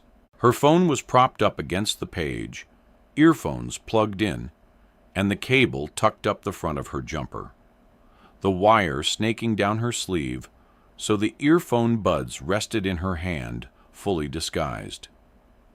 It must have looked to Mr. Clark like Pip was resting her chin in her hand as she scribbled down dates and percentages, but really she was scrolling through Calamity Party files. A new wave of emails with attachments had come in late last night and this morning. Word must have started to spread about Jaime, but still no photos in the location and time window she needed. Hip glanced up. 5 minutes until the bell. Enough time to go through another email. The next one was from Hannah Revens from Pip's English class. "Hey, Pip," it said. "Someone told me this morning you looking for Connor's missing brother, and that he was at the Calamity on Friday. This video is super embarrassing.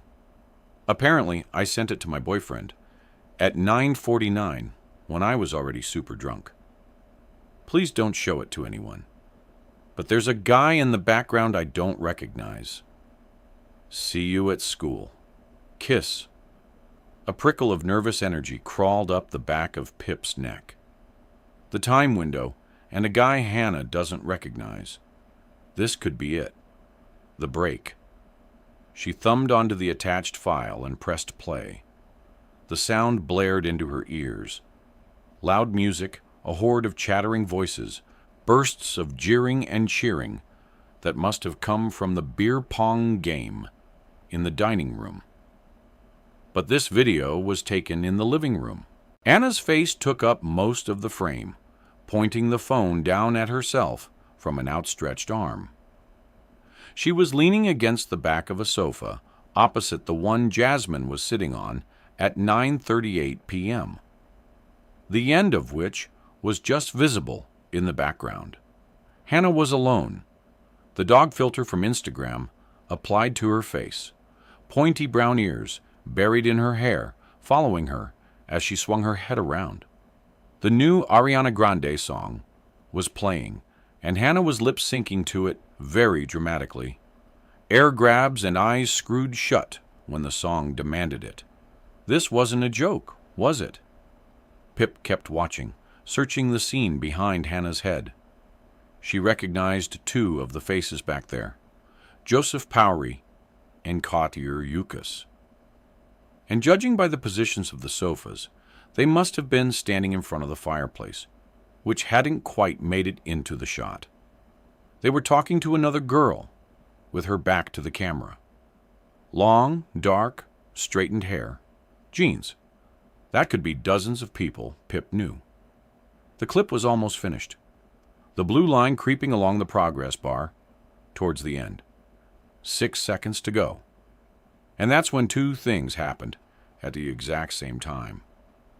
The girl with the long brown hair turned, started to walk away from the fireplace towards Hannah's camera. Simultaneously, from the other side of the frame, a person crossed towards her, walking quickly. So all you really catch is the blur of their shirt and a head floating above.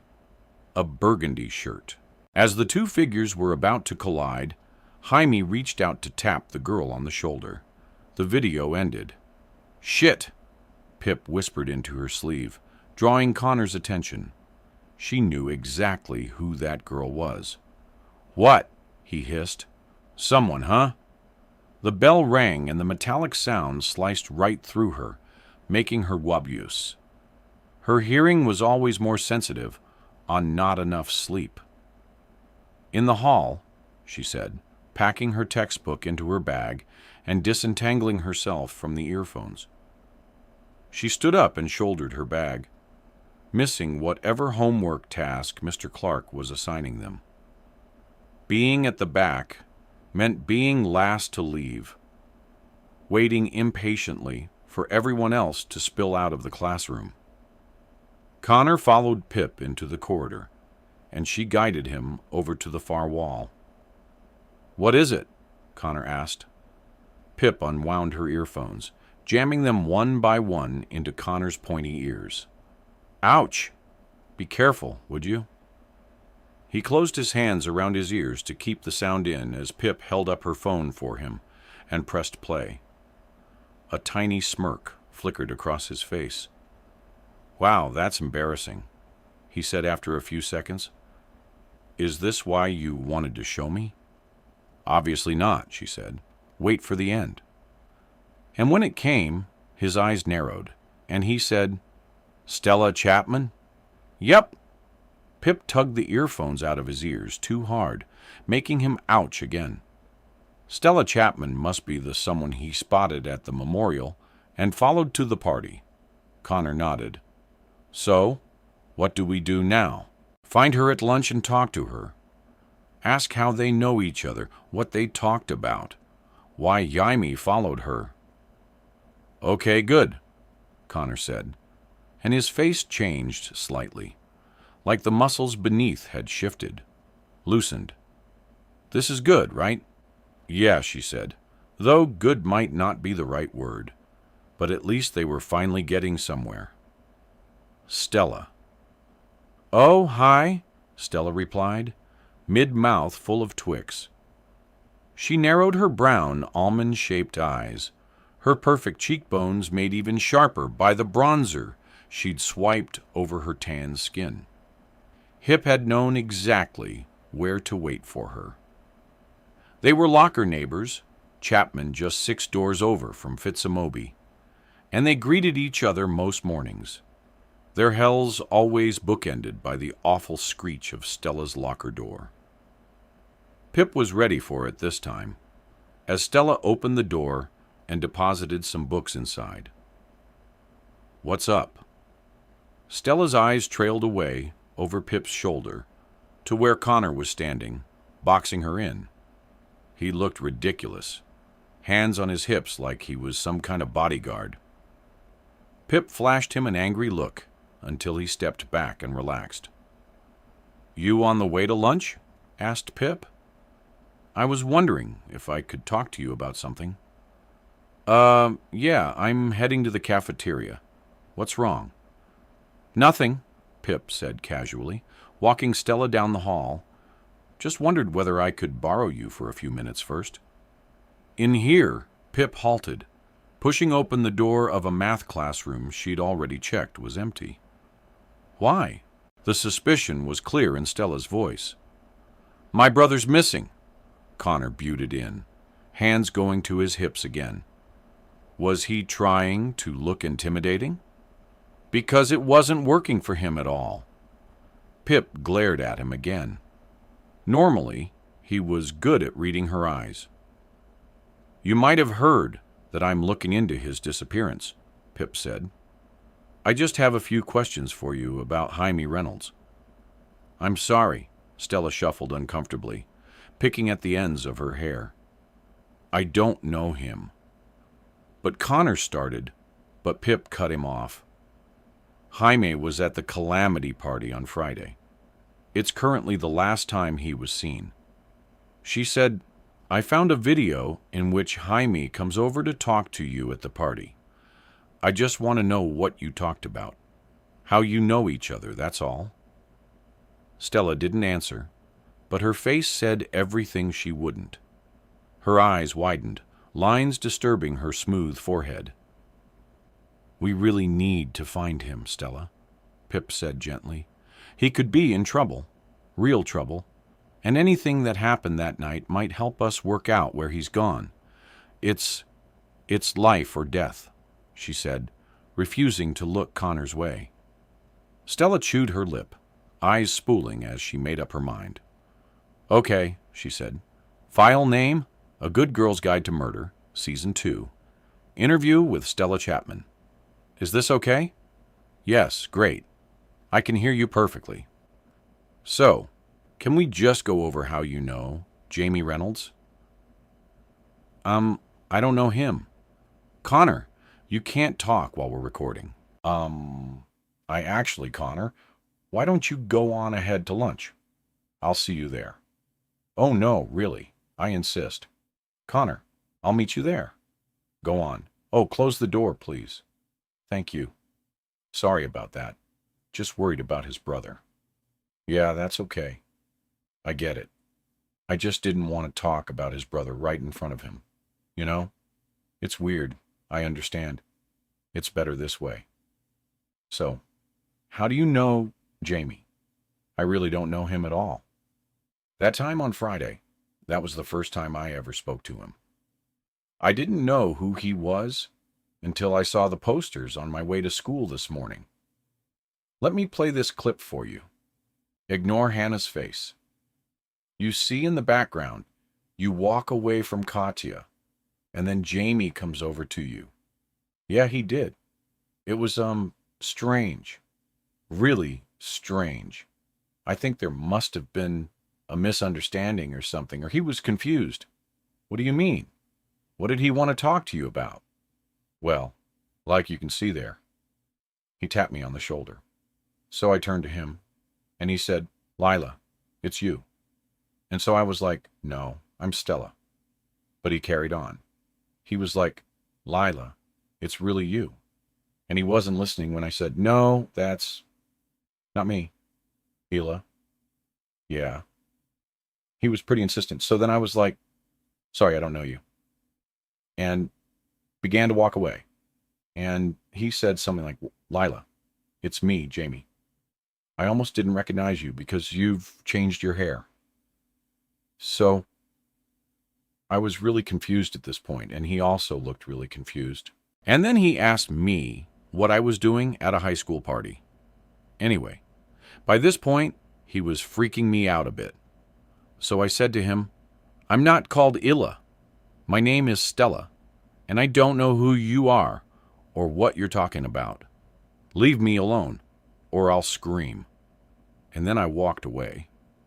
That was it. He didn't say anything else or follow me.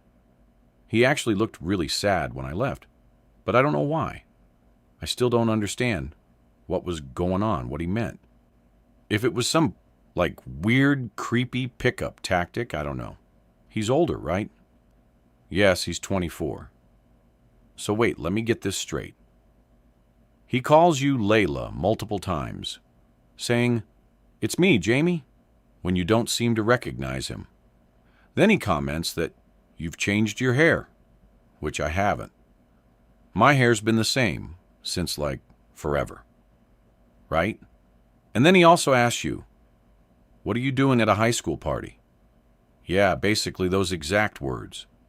Why? What are you thinking, Stella? On your social media, like on Insta, do you have a lot of pictures of yourself? Like selfies or photos, where it's just you in the shot? Well, yeah, I do. Most of them. What's wrong with that? Nothing. How many photos have you posted of just you? I don't know. Loads. Why? How many followers do you have? Not that many. Around 800-ish. Why, Pep? What's wrong? I think it sounds to me like Jamie might have been talking to a catfish. A catfish. Someone who's been using your photos, calls themselves Illa. Oh, sighs, you know. That actually makes a lot of sense now you've said it. Yeah. It definitely seemed as though Jamie thought he knew me, and the way he was talking like he expected me to know him too, as if we'd spoken many times before. Clearly never in real life, though. Yes. And if it is a catfish, maybe they've edited your photos somehow, hence the changed your hair comment. I think Jamie spotted you at the memorial. Well, he spotted who he thought was Illa, and it was the first time he'd seen her in real life. But he was confused because you looked different. I think he then followed you when you walked to the calamity party, waiting for an opportunity to speak to you. But he was also confused about why you were there at a high school party hanging around with 18-year-olds. So, I'm guessing this Layla told him she was older in her 20s. Yes, that makes total sense. That all fits. A catfish. That's so obvious now. Oh, God. I feel bad about what I said. Now I know he wasn't trying to be creepy. And he looked so crushed afterwards. He must have worked it out, right? Realized then that Ela wasn't real. That she'd been lying to him. Was like it. So he's missing now. Like missing. Missing? Yeah, he's missing. Missing right after he found out someone's been catfishing him. Email from harryscythe96@yahoo.com to godcast@gmail.com. Sent 2:41 p.m. Subject line sighting of Jamie Reynolds. Dear Pipper Fitzamoby. Hello? My name's Harry Scythe. I'm a big fan of your podcast. Great job with the first season. So, I live in Kilton and currently work at the bookshop where I am emailing from now. I was working Friday afternoon, and after we closed up, me and a few work friends went to the memorial. Didn't really know, and he or S, but it's nice to show up, I think. And then we went to my mate's house on W. Vale Road for some takeaway and beers. Anyway, when we were leaving at the end of the night, I'm pretty sure we saw your guy, Jamie Reynolds, walking past. I'm like 98% sure it was him. And since seeing your posters up this morning, I spoke to my friends, and they think it was him too. So I thought I should let you know ASAP. Me and two of my friends, who were also there, are working now. So feel free to contact us, or come in and talk if this information is at all useful to your investigation. Yours sincerely, Harry. Chapter 17. The bookseller stood out along the high street. It always had done as far back as Pip could remember. And not just because it had been her favorite place to go, dragging her mom in by the arm when she needed just one more book, but quite literally, the owner had painted the outside of the shop a bright, cheerful purple, where the rest of the street was uniform in its clean white facades and black crisscrossing timber beams. Apparently, It had caused quite the uproar 10 years ago. Connor was lagging behind Pip on the pavement. He still wasn't quite on board with this whole catfish theory, as he'd phrased it. Even when she pointed out that, in Connor's own words, Jaime had been on his phone all the time in recent weeks. "It fits everything we know so far," she carried on, eyeing the bookshop up ahead. "Late-night phone calls, and he's been protective about no one seeing his screen, which makes me think that his relationship with this Isla, this catfish, is a romantic one. Jaime was probably feeling vulnerable after the whole Nap the Silver situation. It's easy to see how he might fall for someone online, especially someone using Stella Chapman's photos. I guess just not what I expected." Connor dipped his head into his shoulders, a gesture that could either have been a nod or a shrug. It wasn't the same doing this with Connor. Ravi knew just what to say, what to pick out, how to push her into thinking clearly, and he jumped with her hand in hand into even her wildest conclusions. They just worked like that, teased out the best in each other, knowing when to talk and when to just be there. Ravi was still at the courthouse, but she'd called him earlier, after Stella's interview. He'd been waiting around for Max's defense to start, because the prosecution had just rested, and they'd talked through it all together, Jamie, Illa, until it all fit. But this was the third time she'd run the explanation by Connor, and each time he shrugged, making the doubts creep into Pip's mind. There wasn't time for doubts, so Pip tried to outrun them, hurrying along the pavement as Connor struggled to keep up. "It's the only explanation that fits the evidence we have," she said. "Hunches have to follow the evidence. That's how this works." She turned her attention to the bookseller, drawing to a stop before the door. "When we're finished here with this potential sighting, we'll go back to mine and see if we can find this online and confirm the theory." "Oh," she turned to him, "and let me do the talking, please. It works better that way." "Yeah, fine," he said. "I said sorry about the Stella thing. I know, and I know you're just worried." She softened her face. "Just leave it to me. That's what I am here for." A bell tinkled above the glass door as Pip pushed her way in. She loved the smell inside here. An ancient kind of smell, stale and timeless. You could get lost in here. A labyrinth of dark mahogany bookshelves, signposted by gold metal letters. Even as a child, she'd always found herself in front of the crime shelves. "Hi," came a deep voice from behind the counter, and then, "Oh, it's you. Hi." The guy at the till sidestepped the desk and moved towards them across the shop floor. He looked out of place there, as tall as the very highest shelves and almost as wide. His arms thick with muscle, and his near-black hair tied back from his face in a small bun. "I'm Harry," he said, holding his hand out to Pip. "Scythe," he clarified when she took it. "The one who emailed you." "Yes, thank you so much for that," Pip said. "I came as soon as I could." We ran out after final bell. A floorboard creaked under Connor's feet. "This is Connor Reynolds, Jaime's brother." "Hello," Harry said, pivoting the outstretched hand to Connor now. "Woo, too." "I'm sorry about your brother, man." Connor mumbled a few half words. "Could I ask you about what you saw on Friday night?" Pip asked. "Would you mind if I record us?" Yeah, that's fine. Hey, Mike," he called to a guy restocking shelves at the back. "Go get So from the office." "All three of us were there when we saw him," he explained. "Perfect. And could I set up the microphones here?" She gestured to the desk beside the till. Sure. It's always quiet from fall till closing anyway." Harry cleared a pile of brown paper bags so Pip could set her rucksack down.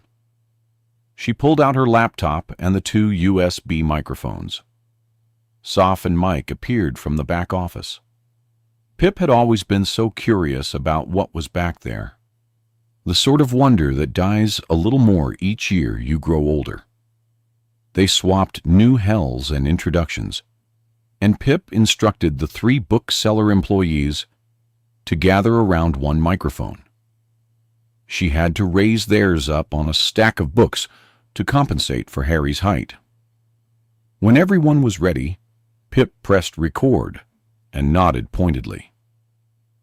"So after the memorial, Harry, you said you went to someone's house.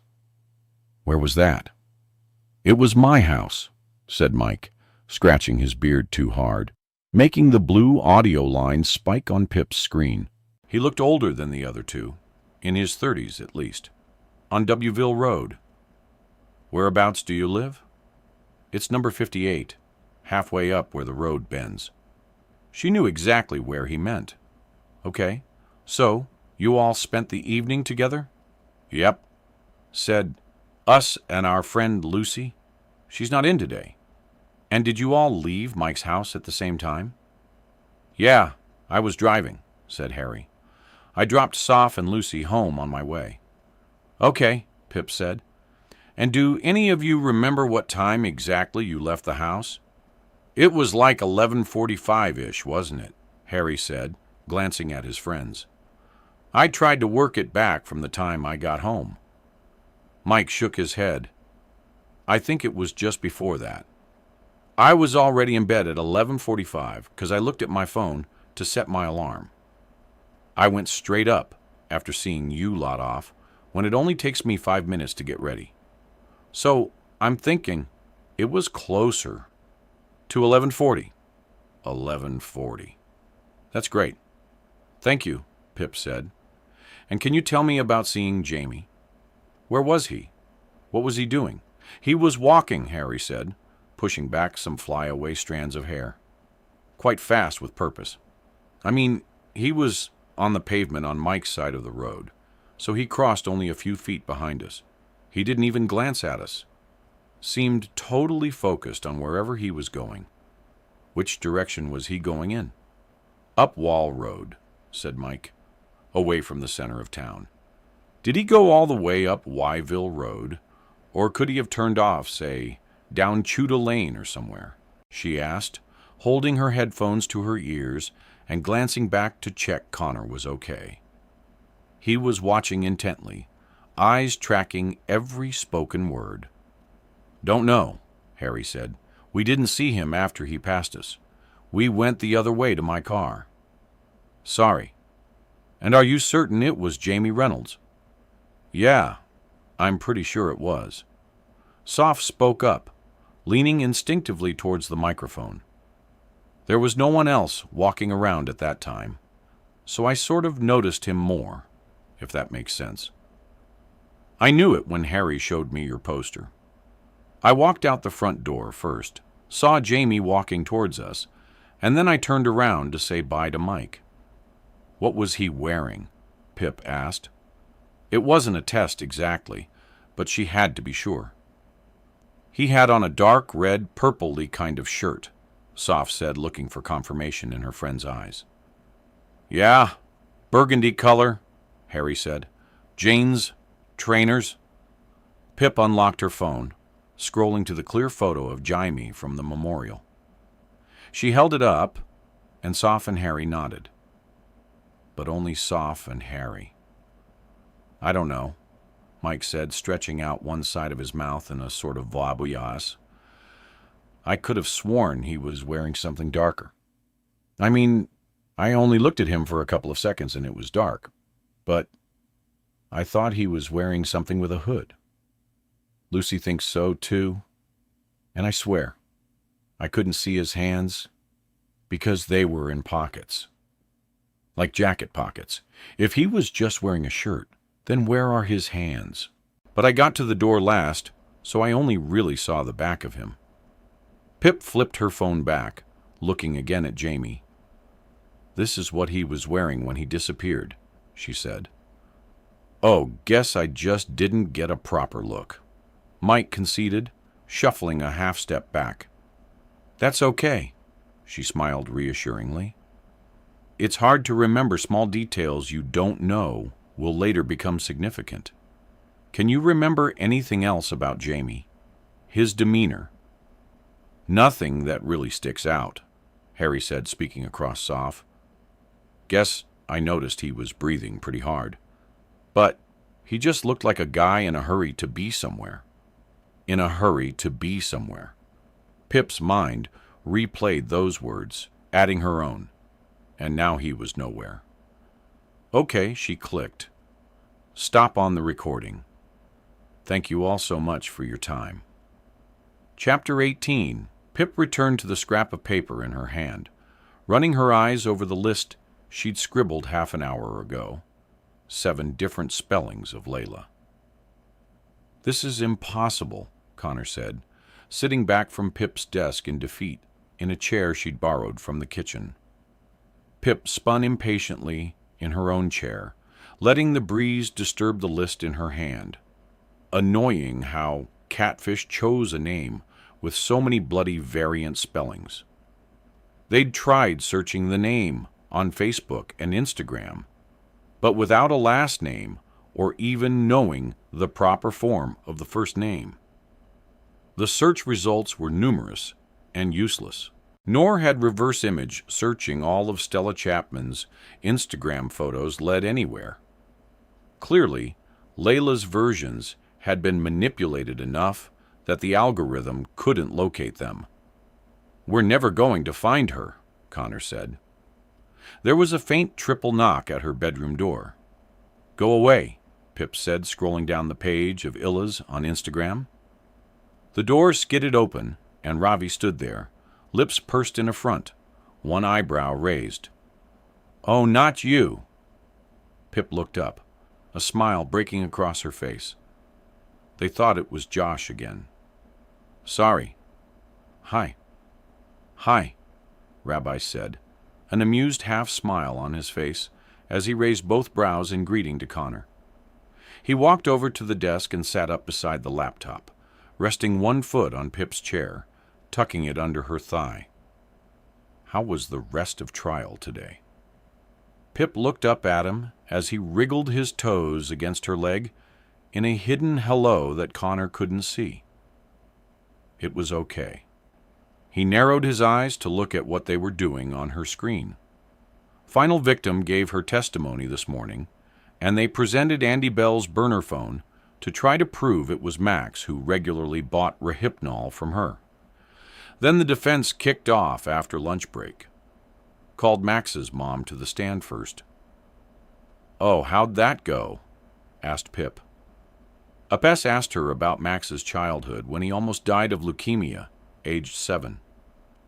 His mom talked about his bravery during the illness, how sensitive and caring and sweet he was, how quiet and shy Max was in school after the all clear, because he'd been held back a year, how he'd carried these traits into adulthood.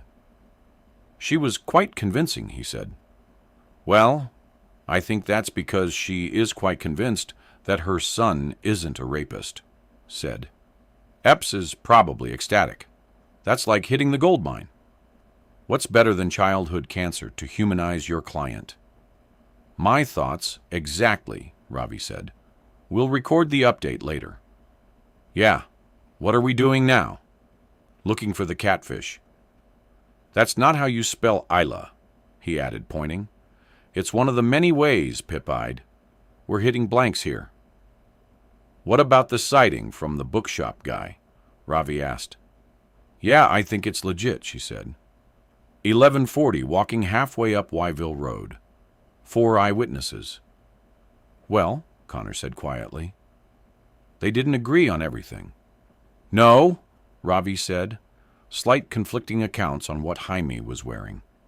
Pip said 2 saw him in the burgundy shirt. 2 thought he'd been wearing something like a hoodie instead. She turned to Connor.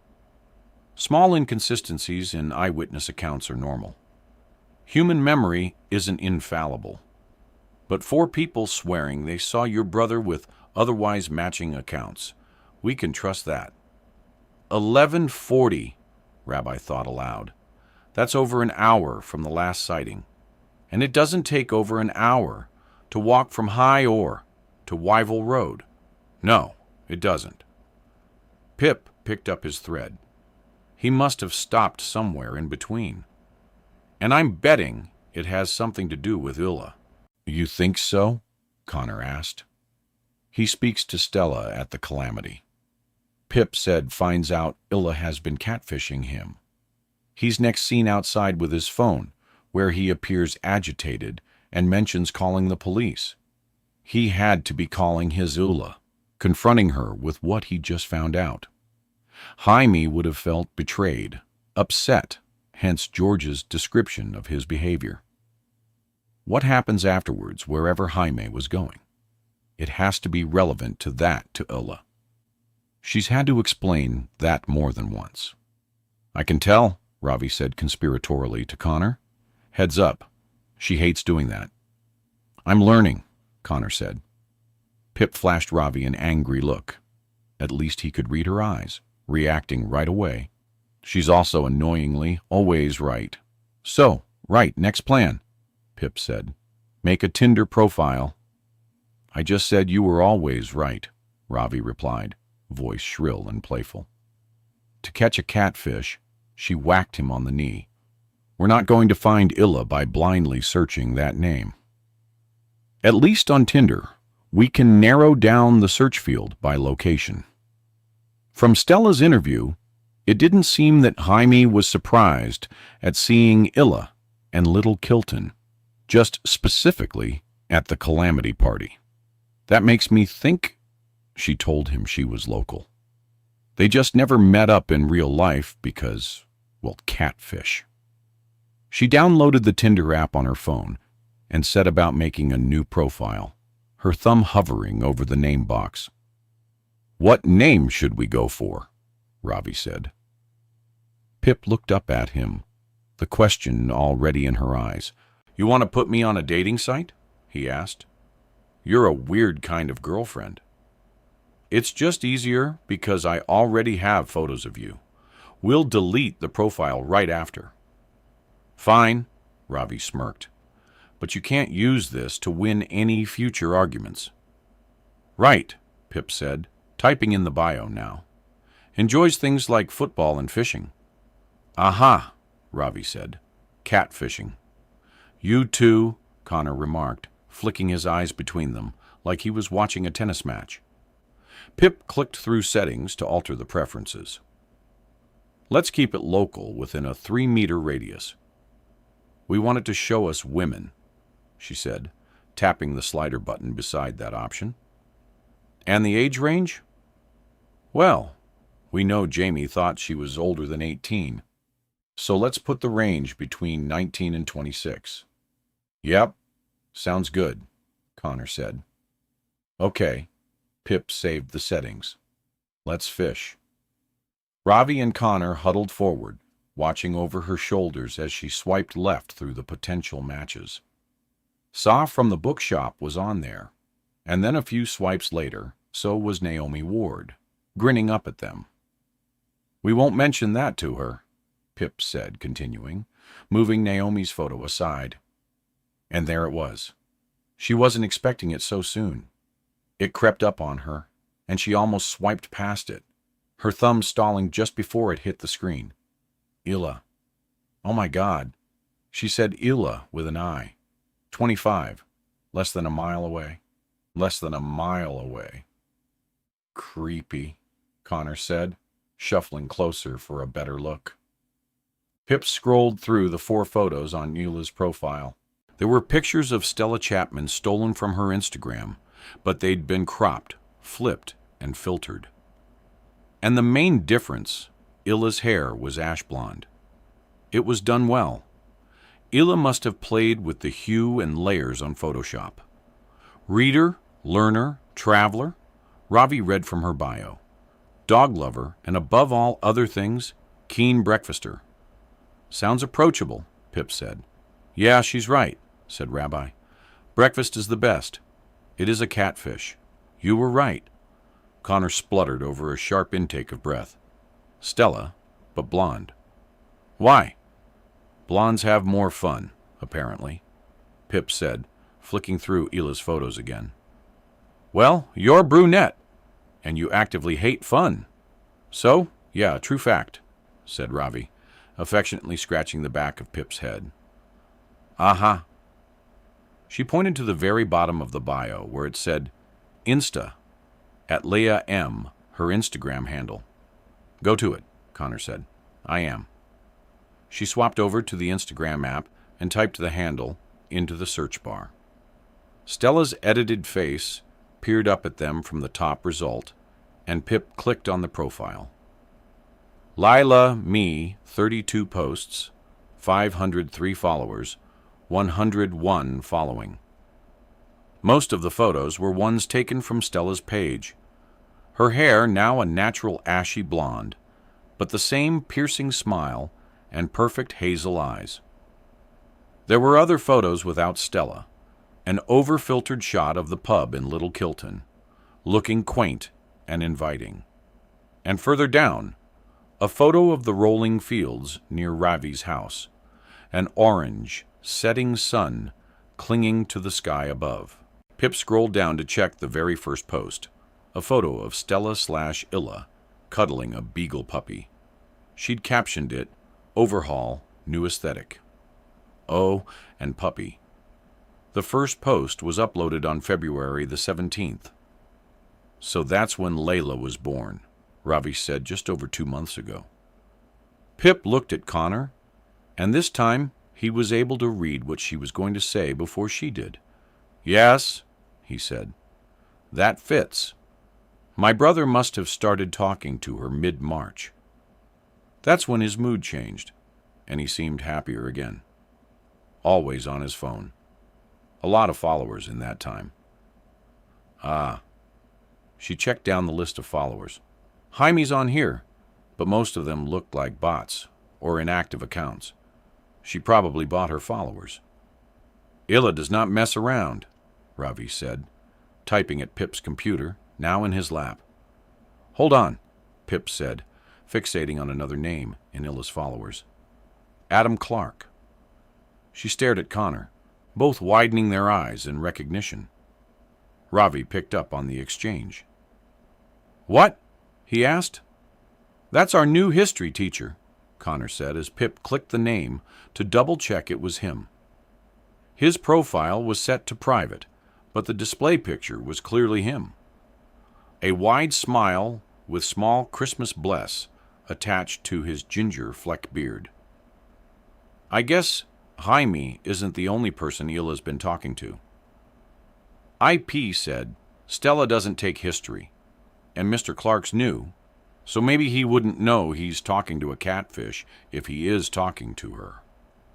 Aha, Ravi said, spinning the laptop on the heel of his hand. Layla has a Facebook, too. The very same pictures, the first also posted February 17th. He turned the screen back to read on. She did a status update that day, saying new account because I forgot the password for my old one. A likely story, Illa, said Pip, returning to Isla's page and Stella, not Stella's glittering smile. We should try to message her, right?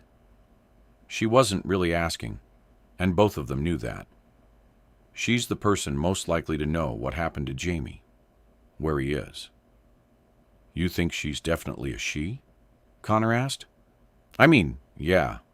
Jamie's been speaking on the phone to her. Oh, right. What are you going to message her then? Well, Pip chewed her lip, thinking it can't come from me or Ravi or the podcast or even you, Connor.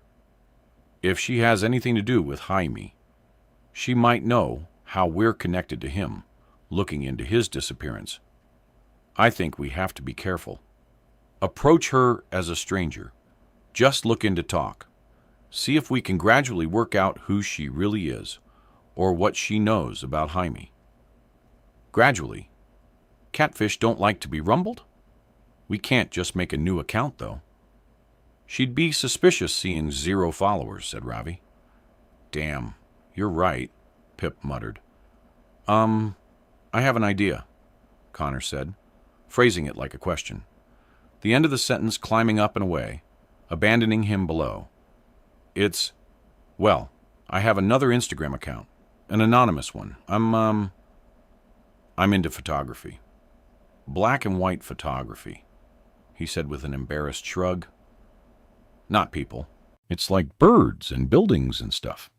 Never told anyone because I knew Aunt would just take the piss. Really? Pip said. That could work. How many followers? A good amount, he said. And I don't follow any of you guys, so no connection there. That's perfect. Good thinking. She smiled, holding out her phone. Can you sign in on mine? Yep. He took it, tapping away at her keyboard and handing it back. And on in frame. She read out the account's name, eyes sweeping down the first row of his grid. No further, in case he didn't want to share. These are really good, Con. Thank you. She re-navigated her way back to Layla Me's profile and clicked on the message button, bringing up an empty private message page and an input box waiting for her. Okay, what do I say? What vocabulary do strangers typically use when they slide into the DMs? Ravi laughed. Don't ask me, he said. I never DM slid even before you. Connor. I don't know. Maybe we should just go with a, hey, how are you? Yep, that works, Ravi said. Innocent enough until we know how she likes to talk to people. Okay, Pip said, typing it in, trying to ignore that her fingers were shaking. Should I go for the flirty hey double wise? Why not? Ravi said, and she knew immediately the pun he was attempting. Right. Everyone ready? She looked at them both. Shall I press send? Yes, Connor said, while Ravi shot her a finger gun. Pip faltered, thumb hovering over the send button, reading back her words. She ran them through her mind until they sounded misshapen and nonsensical. Then she took a breath and pressed to send. The message jumped up to the top of the page, now encased in a grayed-out bubble. I did it, she said, exhaling, dropping the phone in her lap. Good. Now we wait, Ravi said. Not for long, Connor said, leaning over to look at the phone. It says seen, Pip said, raising the phone again. They seen it. Oh my God. And as she watched, something else appeared. The word typing on the left side of the screen. She's typing. She's already typing. Her voice felt tight and panicked, like it had outgrown her throat. Calm down, Ravi said, jumping down so he could watch the screen too. Typing disappeared, and in its place, a new message. Pip read it, and her heart dropped. Hello, Pip, it said, and that was all it said. Fuck! Ravi's grip stiffened on her shoulder. How did she know it was you? How the did she know? I don't like this, Connor said, shaking his head. Guys, I'm getting a bad feeling about this. Shh, Pip hissed, though she couldn't hear if either of them were still talking. Not over the hammering that now filled her ears. Lila's typing again. Typing! And it disappeared. Typing again. It disappeared. Typing. And the second message appeared in a white box below. You're getting closer. Smiley face. Chapter 19. Her throat closed in on her, trapping her voice inside, cornering the words until they gave up and scattered away. All she could do was stare at the messages, unravel them, and put them back together until they made some kind of sense. Hello, Pip. You're getting closer. Smiley face. Connor was the first to find words. What the does that mean? Pip? Her name sounded strange, like it didn't belong to her, had been stretched out of shape until it no longer fit. Hip stared at those 3 letters, unrecognizable in the hands of this stranger. This stranger who was less than a mile away. Was all she had to offer. She knew it was you, Ravi said, his voice coaxing Pip back to herself. She knows who you are. What does your getting closer mean? Connor asked. To finding Jamie, Pip said. Or finding out what happened to Jamie, she thought to herself, which sounded almost the same, but was very, very different. And Illa knew. Whoever Illa was, she knew everything. Pip was sure of that now. That smiley face, though. Ravi shivered. She felt it through his fingers. The shock had receded now, and Pip jumped into action. I need to reply now, she said, typing out. Who are you? Where's Jamie? There was no point pretending anymore. Illa was one step ahead. She pressed send, but an error box appeared instead. Unable to send message. User not found. No, Pip whispered. No, no, no, no. She thumbed back to Illa's page, but it was no longer there. The profile picture and bio still displayed, but the grid was gone, replaced by the words no posts yet, and a banner of user not found at the top of the app. No, Pip growled in frustration, the sound raw and angry in her throat. She's disabled her account. What? Connor said. She's gone. Ravi hurried back over to Pip's laptop, refreshing Laya's Facebook page. The page you requested was not found. She's deactivated her Facebook, too. And Tinder, Pip said, checking the app. She's gone. We lost her. A quietness settled over the room. A quietness that wasn't the absence of sound. It was its own living thing stifling in the spaces between them. She knows, doesn't she? Ravi said, his voice gentle, skimming just above the quiet instead of breaking through. Illa knows what happened to Jamie. Connor was holding his head, shaking it again. I don't like this, he said, speaking to the ground.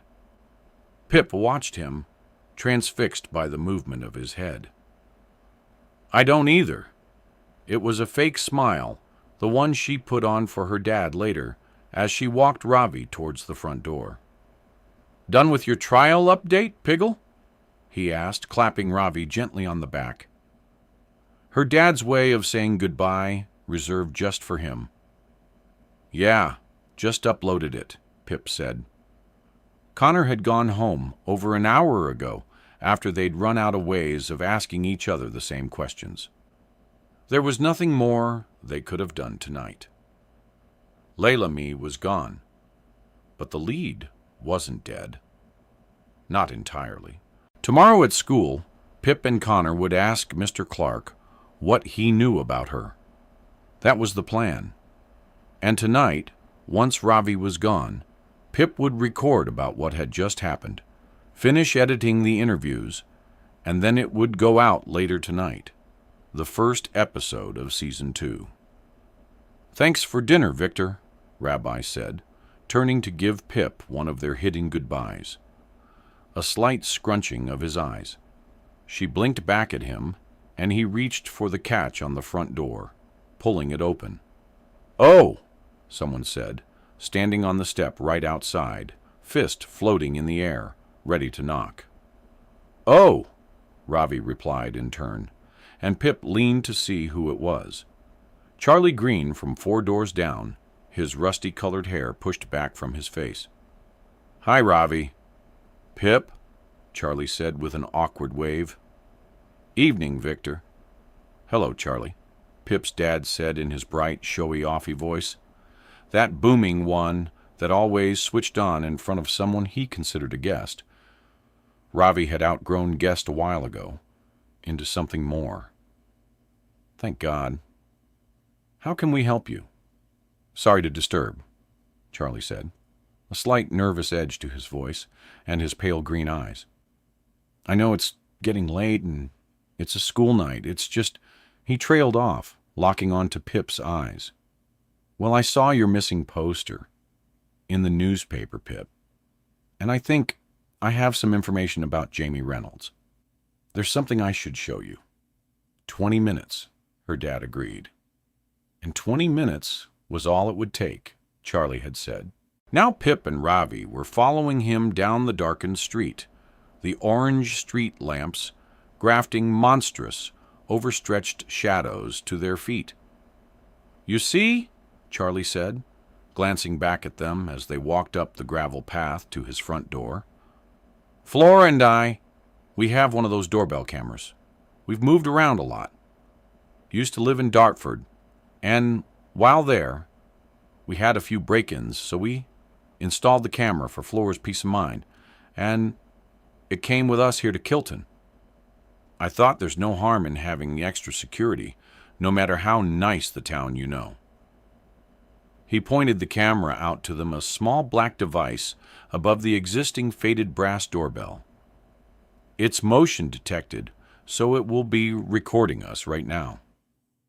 He gave it a small wave as he unlocked the door and showed them inside. Pip already knew this house from when Zach and his family lived here, following Charlie into what used to be the Chen's front playroom. But now it looked like an office. There were bookshelves and an armchair beneath the bay windows at the front, and a wide white desk against the far wall, 2 large computer monitors upon it. "Here," Charlie said, pointing them towards the computer. "Nice setup," said Ravi, checking the screens like he had a clue what he was talking about. "Oh, I work from home. Web design. Freelance," he said in explanation. "Cool," said Ravi. "Yeah, mostly because I get to work in my pajamas," Charlie laughed. "My dad would probably say, 'You're 28 now. Get a real job.' Older generations," Pip said disapprovingly. "They just don't understand the allure of pajamas." "So, what did you want to show us?" "Hello?" A new voice entered the room, and Pip turned to see Flora in the doorway, hair tied back and a smudge of flour down the front of her oversized shirt. She was holding a Tupperware stacked 4 rows high with flapjack squares. "I just baked these for Josh's class tomorrow, but I've wondered if you guys were hungry. No raisins, I promise."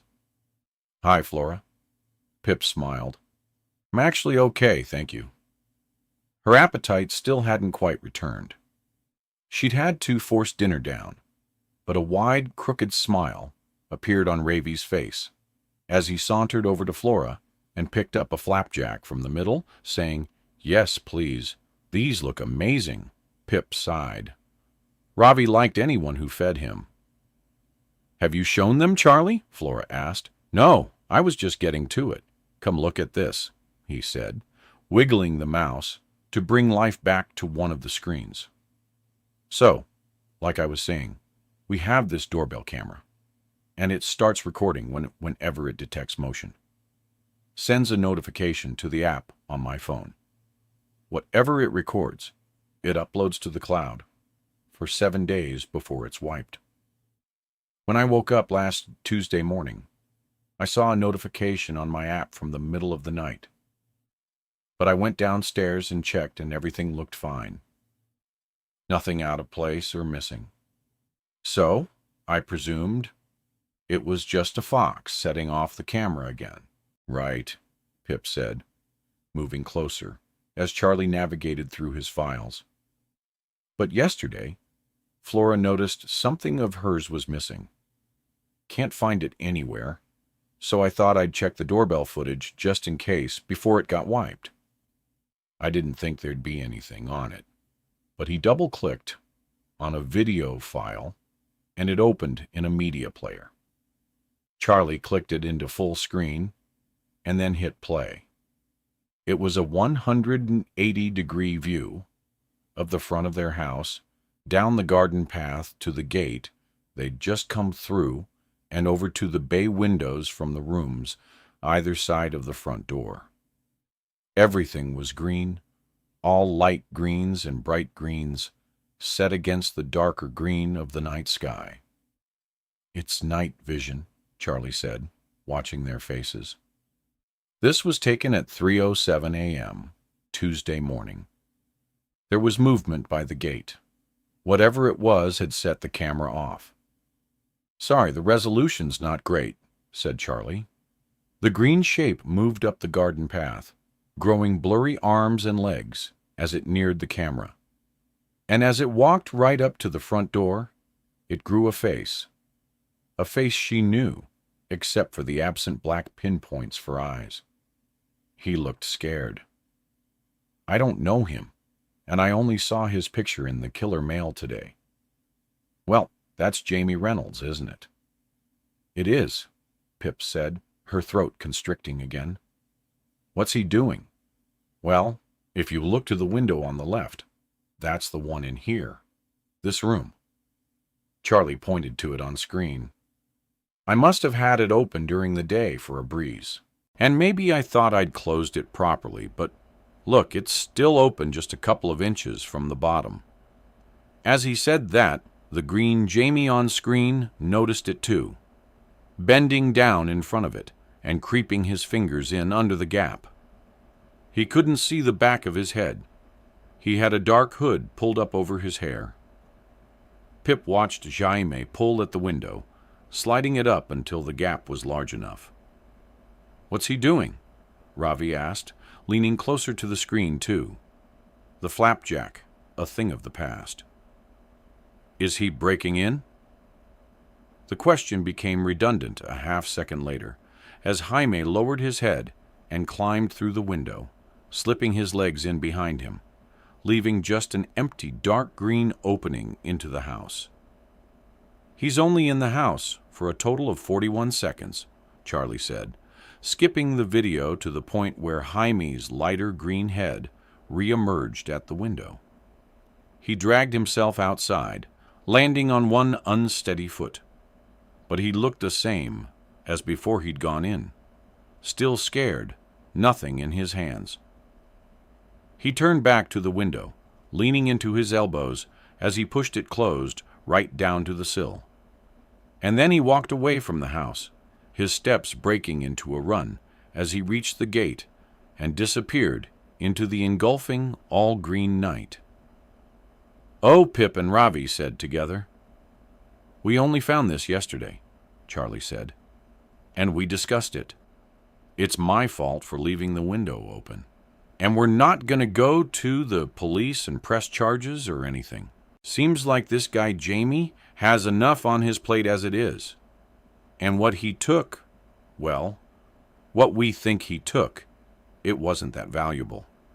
Only sentimental value, though." "What did he take?" Hip asked, her eyes flicking to Flora.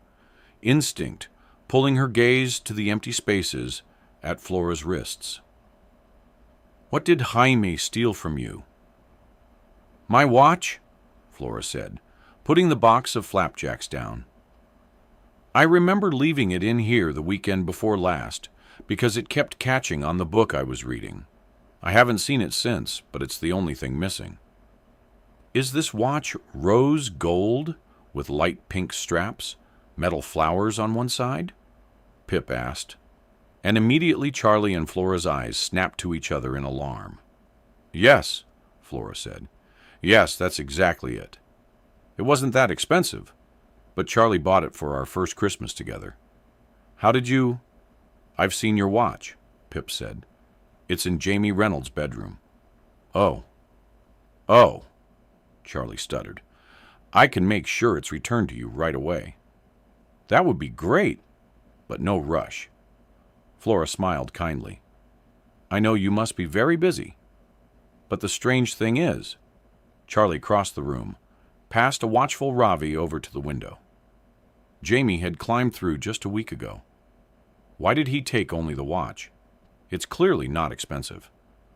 And I leave my wallet in this room, with cash in. There's my computer equipment too. None of that is cheap. Why did Jamie ignore all the rest of that? Why just the watch? That's almost worthless. In and out in 40 seconds, and just the watch. I don't know." "That is strange," Pip said. "I can't explain it. I'm so sorry." This, she cleared her throat, this isn't the Jamie I know. Charlie's eyes fell to the bottom ledge of the window, where Jaime's fingers had snuck through. Some people are pretty good at hiding who they really are. File name, A Good Girl's Guide to Murder, Season 2, Episode 1, Outro.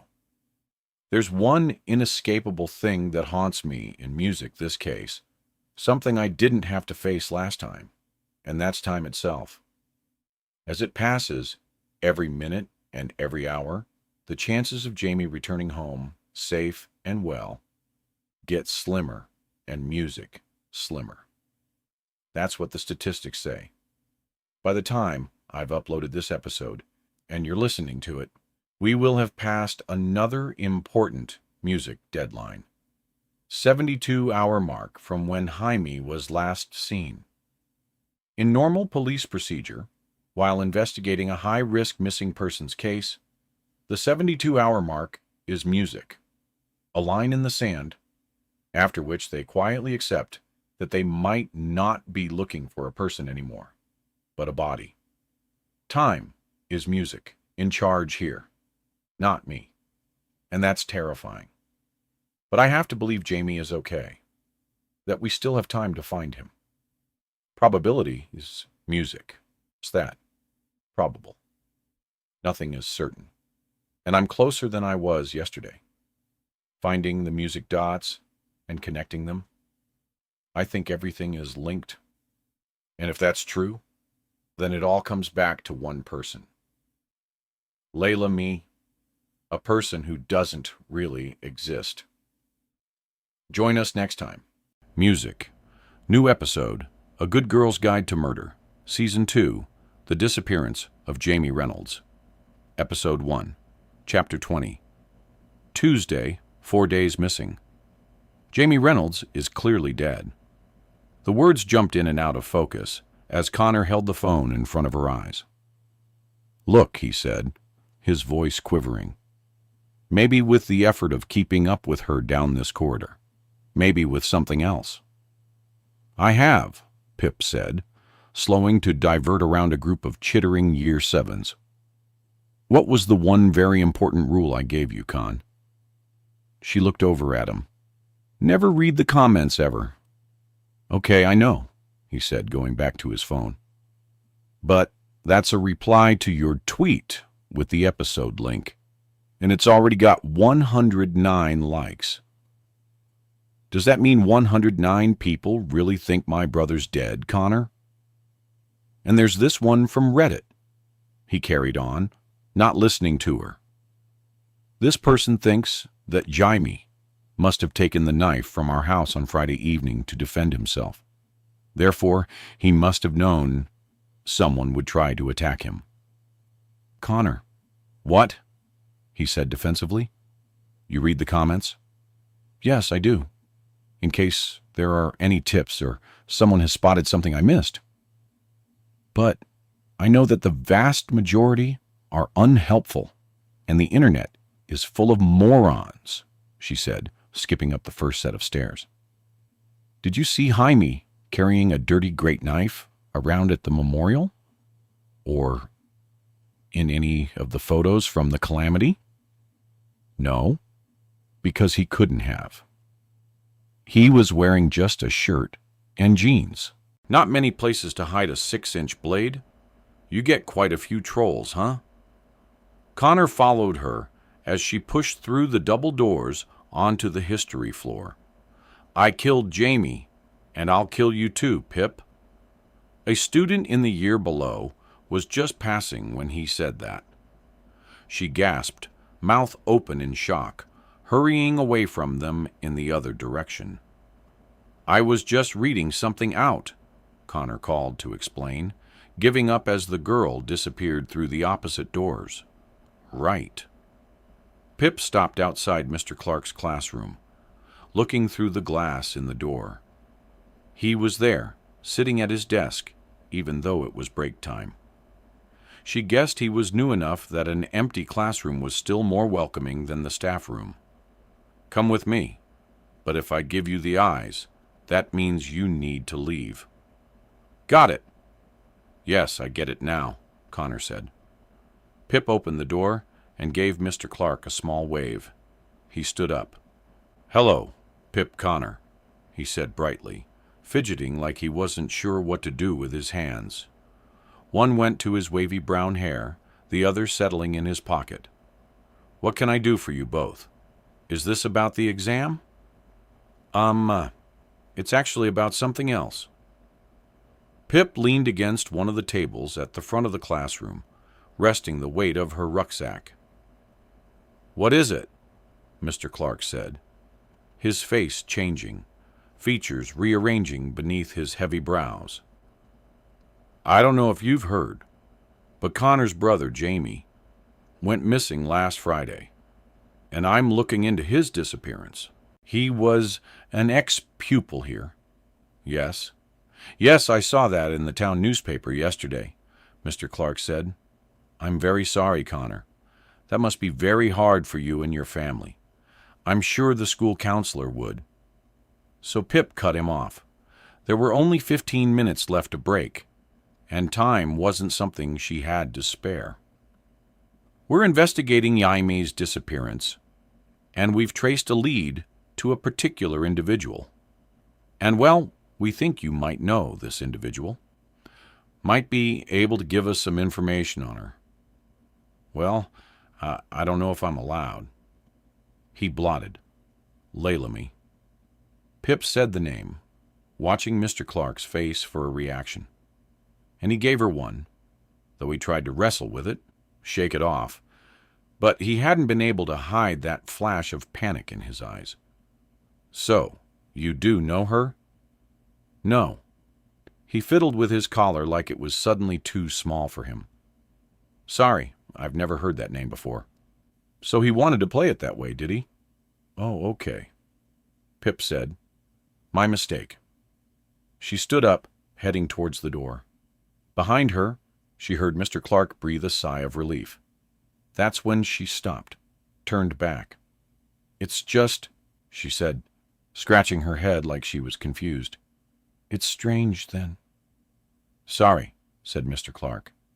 I mean, it's strange that you've never heard the name Layla Mead before, when you follow her on Instagram and have liked several of her posts. Pip looked up at the ceiling like she was searching for an explanation. Maybe you forgot about that. He stammered, watching Pip wearily as she stepped forward. Yeah, you must have forgotten about it, she said, because I know you wouldn't intentionally lie about something that could help save an ex-people's life. My brother, Connor chimed in, and Pip hated to admit it, but his timing was perfect. And that glassy, imploring look in his eyes, too. Spot on. I don't think this is appropriate, Mr. Clark said, a flush of red appearing above his collar. Do you know how strict they are now, after everything with Mr. Ward and Andy Bell? All these safeguarding measures. I shouldn't even be alone with any student. Well, we aren't alone. Hip gestured to Connor. And the door can stay wide open if you want. All I care about is finding Jamie Reynolds alive. And to do that, I need you to tell me everything you know about Layla. Stop, Mr. Clark said, the red creeping above his beard into his cheeks. Now I am your teacher. Please stop trying to manipulate me. No one's manipulating here, Pip said coolly, glancing back at Connor. She knew exactly what she was about to do. And that pit in her stomach knew too, reflooding with guilt. Ignore it. Just ignore it. Although I do wonder whether you knew, Illa was using the photos of a current student here at Kilton, Stella Chapman. I didn't know that at the time, he said, voice dipping into whispers. I don't teach her. I only worked it out a few weeks ago when I saw her walking down the hall. And that was already after me and Ila had stopped talking. Still, Pip pulled a face with gritted teeth, sucking in a breath between them. I wonder if that would get you into hot water if anyone found out. "Excuse me? Here's what I suggest," she said, replacing her expression with an innocent smile. "You record an interview with me in which I use a plug-in to distort your voice. Your name will never be mentioned, and I'll bleep out any information that might potentially identify you. But you tell me everything you know about Layla Mead. If you do that, I'm sure no one will ever find out anything you wouldn't want them to." Mr. Clark paused for a moment, chewing the inside of his cheek, glancing at Connor as though he could help. "Is that blackmail?" "No, sir," Pip said. "It's just persuasion." "So let's start with how you and I met." "We never met. Not in real life." "Right. But what was your first online communication?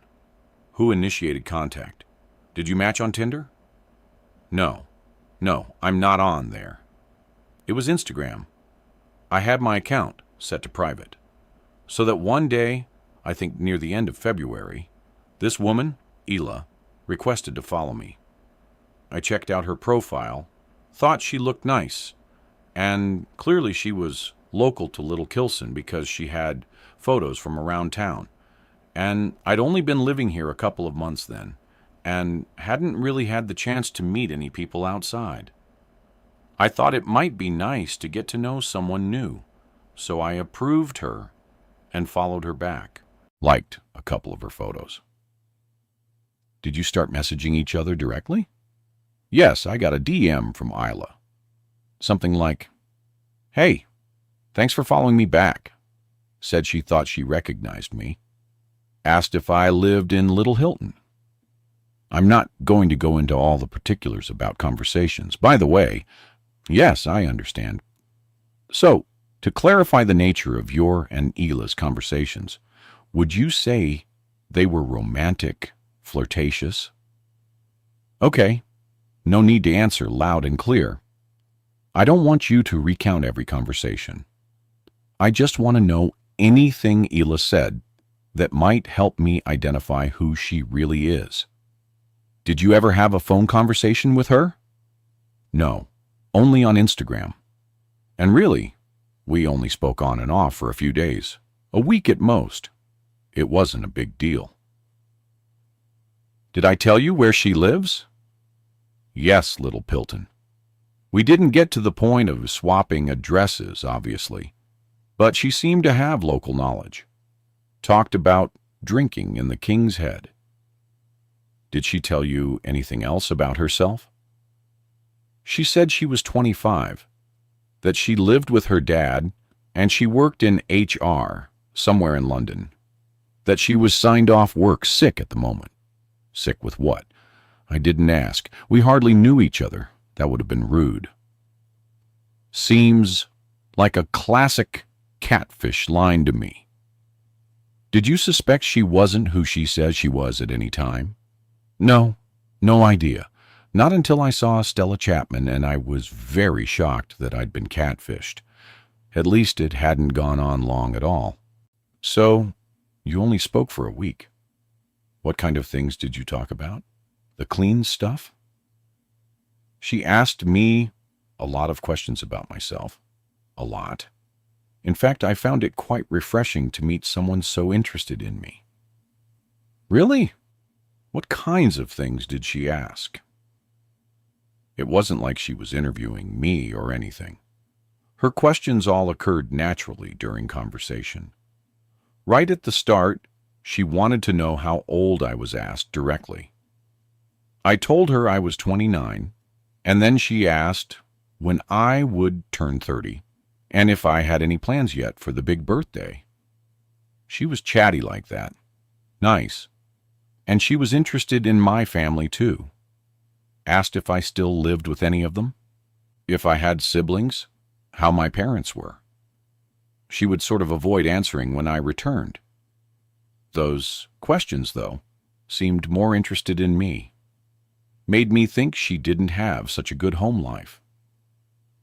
"It seems like you two were getting on well. Why did you stop messaging after a week?" She stopped messaging me. It felt completely out of the blue to me. She ghosted you. Yes. Embarrassingly, I kept messaging after like, hello, where have you gone? And nothing. Never heard from her again. Do you have any idea why she ghosted? Anything she might have said? Don't think so. I know what the last thing I said to her was before she disappeared. She'd asked me what I did for a living. And so I replied and told her that I was A, and then that was it. She never replied. I guess maybe she's one of those people who doesn't want to go out with it. Maybe she feels like she can do better or something. I know you didn't know she was a catfish at the time, but looking back now, did I let anything slip? Any clues about her real identity, her age, any out-of-date slang she might have used? Did she mention Jamie Reynolds to you, or any other person she interacts with in real life? No, nothing like that. I believe she was exactly who she told me she was. No slips.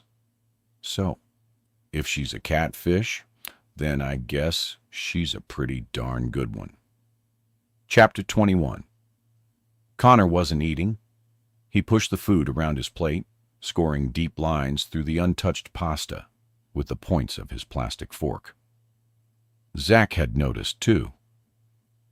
Hip accidentally caught his eye across the table as she watched Connor sitting there silently in the deafening cafeteria. It was the comments she knew. Strangers on the internet, with their theories and their opinions. Jaime Reynolds must be dead, and he's definitely been murdered. Seems he kind of deserved it, though. Pip told Connor to ignore them, but it was clear he couldn't, their words skulking around him, leaving their mark. Kara was sitting beside her, close enough that her elbow occasionally nudged Pip's ribs. She'd picked up on Connor's silence, too. Hence her attempt to bring up Connor's favorite topic, Area 51 conspiracies. The only ones who hadn't noticed were Aunt and Lauren. Aunt was supposed to be Connor's best friend, but he had his back turned to him, side-straddling the bench as he and Lauren huddled and giggled about something. Hip couldn't say she was surprised. Aunt hadn't seemed all that concerned about Connor yesterday either, only bringing Jamie up once. She knew it was an awkward situation, and most people struggled with what to talk about. But you say sorry at least once. It's just what you do. Lauren snorted at whatever Aunt had whispered, and Pip felt a flash of something hot under her skin, but she bit her lip and talked it down. This wasn't the time to pick a fight. Instead, she watched as Kara pulled a Kit Kat from her bag and slowly slid it across the table into Connor's eyeline. It broke his trance, and he looked at her, the corners of his mouth twitching in a small passing smile as he abandoned the fork and reached out to accept her offering. Kara passed that small smile on to Pip. She looked tired. 3 nights had gone by. 3 nights that Pip had been too busy to call her, to talk her to sleep. Pip knew she must be lying awake. The tint beneath Kara's eyes told her that, and now they told her something else. Widening and gesturing up just as someone behind Pip tapped her on the shoulder, she swiveled and looked up to see Tom Noak standing there with an awkward wave. Lauren's ex-boyfriend. They'd broken up last summer. "Hi," he said over the din of the cafeteria. H. Lauren immediately buted in. Oh, so now she paid attention. What do you want? Nothing, Tom said, shaking his long hair out of his eyes. I just need to talk to Pip about something. Sure, Aunt charged in now, sitting up as tall as he could, crossing one arm in front of Lauren to grip the table. Any excuse to come over to our table? Right. No. Its Tom trailed off with a shrug, turning back to Pip. I have some information. No one wants you here." "Go away," Aunt said, and an amused smile spread across Lauren's face as she threaded her arm through his. "I'm not talking to you," Tom said. He looked back at Pip. "It's about Jamie Reynolds." Connor's head jerked up, his eyes blinking away that haunted look as he focused on Pip. She held up her hand and nodded, gesturing for him to stay put. "Oh, sure," Anne said with a sneer. "Wind it in, will you, Aunt?" Pip stood up and shouldered her heavy bag. No one's impressed except Lauren. She climbed over the plastic bench and told Tom to follow her as she headed towards the doors to the courtyard outside, knowing Connor would be watching them go. "Let's talk over here," she said outside, gesturing to the low wall. It had rained that morning, and the bricks were still a little wet as she sat down, soaking into her trousers. Tom spread out his jacket before joining her. "So, what information do you have about Jamie?" "It's about the night he went missing," Tom said with a sniff. "Really? Have you listened to the first episode? I released it last night." "No, not yet," he said. "I only ask because we've built up a timeline of Jaime's movements last Friday. We know he was at the Calamity Party from 9:16 p.m. and left the area around 10:32 p.m., if that's where you saw him." Tom stared at her blankly. "What I mean is, I already have that information. If that's what you were going to say." He shook his head. No. It's something else. I wasn't at the Calamity Party, but I saw him after that."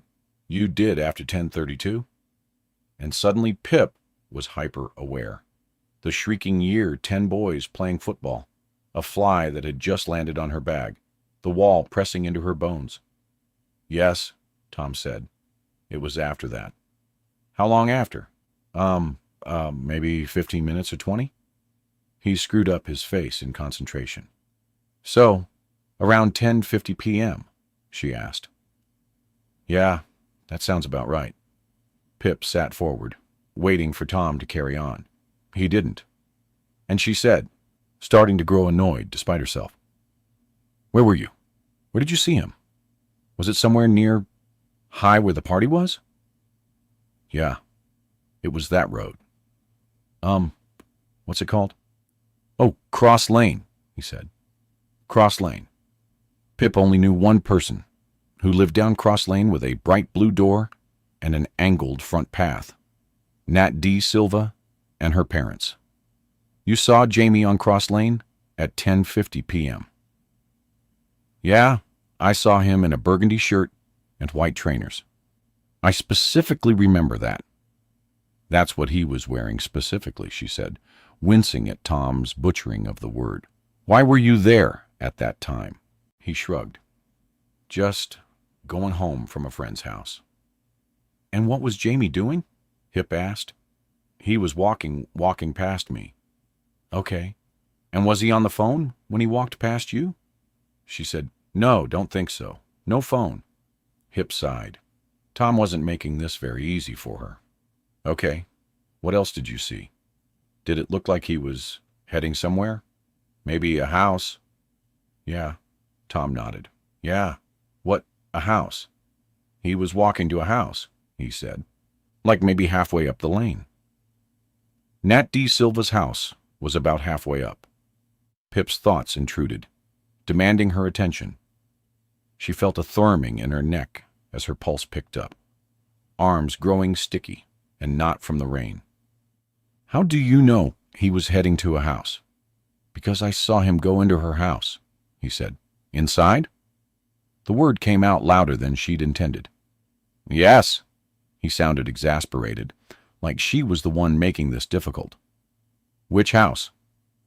Tom said, scratching his hair, switching the parting to the other side. It was late. I wasn't looking at the numbers. Didn't see. "Well, can you describe what the house looked like at all?"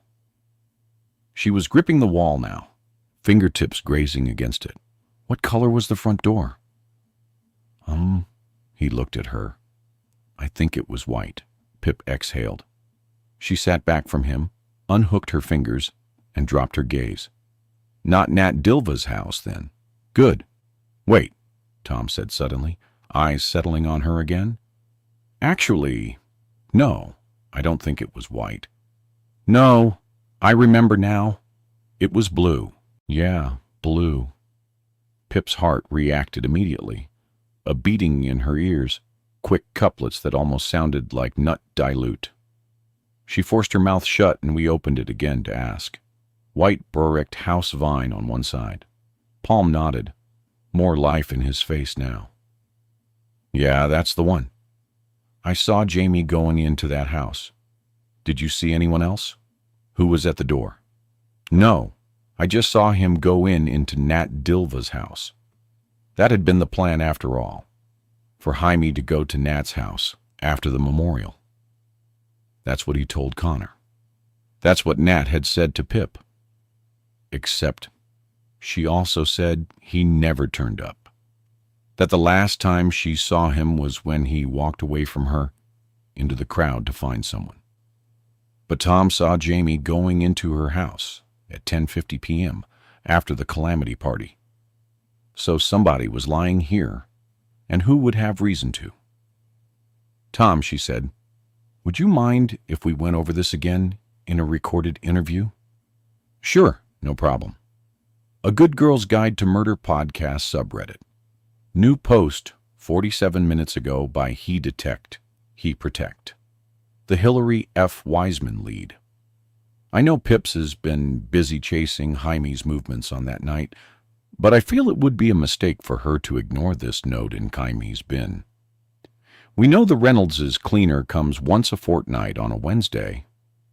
So, the note Pip found had to have been written, thrown away, within the last 10 days, coinciding with this time period in which Jaime is acting erratically, stealing, sneaking out. Pip's research only digs up one Hillary Fiesman, an 84-year-old woman who lived in Little Kilton and died 12 years ago. So, yes, it's very strange that Jaime was recently writing down this old Deb woman's name, but I'm wondering if the note doesn't refer to a person at all, but a location. If Hillary died there, then I'm guessing she's probably buried in a graveyard in the town. What if the note isn't really referring to Hillary, the person, but rather her grave site is a meeting place? Look at the wording of the note again. Hillary Fiesman left 11. What if that actually means the grave of Hillary F. Wiseman on the left side of the cemetery at 11 o'clock? A meeting time and place. What do you guys think? Chapter 22. Pip tried not to look. She averted her eyes, but there was something about the house that dragged them right back. It could never be just a normal house. Not after everything it had seen. It felt almost otherworldly, as though death clung to the air around it, making it shimmer in a way a house shouldn't, with its crooked roof line and stippled bricks swallowed by ivy. The Bell's house, the place where Andy had died, and through the window into the living room. Pip could see the back of Jason Bell's head, the TV flickering at the other end. He must have heard their footsteps on the pavement outside, because just then he snapped his head around and stared. He and Pip made eye contact for just a moment, and Jason's gaze soured when he recognized her. Pip recoiled and dropped her eyes as they carried on, leaving the house behind, but she still felt marked in some way by Jason's eyes. So, Ravi said, unaware. Carly, he hadn't felt the same need to look at the house. You got this idea from someone on Reddit? He asked as they walked up the road where it wound up to the church on top of the hill. Yeah, and it's a good theory, Pip said. I should have thought of it. Any other good tips since the app went out? Nah, she said, the effort of the steep hill breaking up her voice as they wound around a corner, and the old church appeared in the distance, nestled among the treetops. Not unless you count the I saw Jamie in a McDonald's in Aberdeen tip, or the one who saw him in the Laura, in Paris, apparently. They crossed the pedestrian bridge over the fast-moving road below. The sound of the cars, like a rushing inside her ears. "Okay," she said, as they neared, and the churchyard split into two on either side of the building, the wide path separating them. The Redditors think the left in the note might refer to the left-hand side. So, let's check this way. She led Ravi off the path and onto the long stretch of grass to the left that wrapped around the hill. Everywhere you looked were flat marble plaques and standing gravestones in wavering rows. "What's the name, Hillary?" asked Ravi. "Hillary F. Wiseman, died 2006. Pip narrowed her eyes, studying the graves. Ravi beside her. "So, you think Na Dilva lied to you?" He asked between reading names. "Don't know," she said. "But they can't both be telling the truth. Their accounts totally contradict each other. So either Nat Dilva or Tom Noak is lying. And I can't help but think that Nat would have more reason to.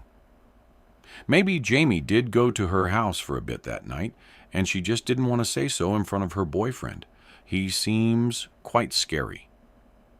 "What's his name again?" "Luke. Eaton." "Yeah." Or maybe she just didn't want to tell me she saw Jamie because she doesn't want to be involved. I didn't exactly treat her well last time.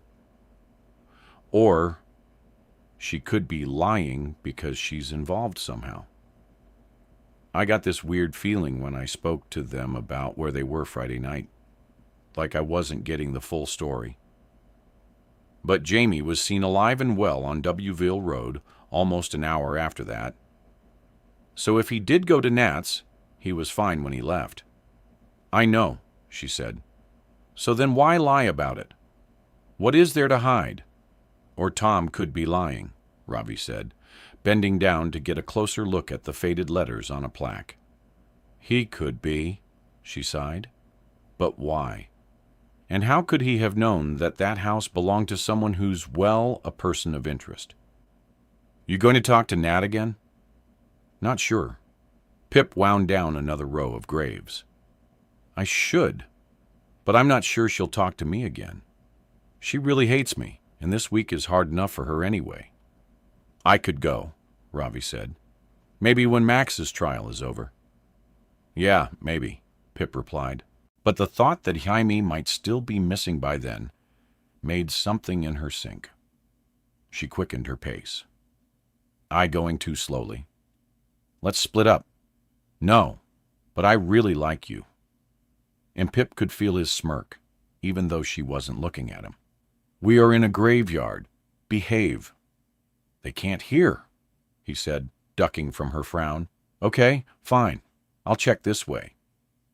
He traipsed up and over to the far side of the yard, starting at the other end, to work back to her. Pip lost him after a few minutes behind an unkempt hedgerow, and it was like she was alone, standing here in this field of names. There was no one else around. It was dead of night, quiet, even though it was only 6 o'clock. She reached the end of another row. No sign of Hillary when she heard a shout. Ravi's voice was faint, as the wind carried it away from her, but she could see his waving hand above the hedges and hurried over to him. "You found it," she said, breathless now. "In loving memory of Hillary F. "We Weissman," he read out, standing over a black marble plaque with gold lettering.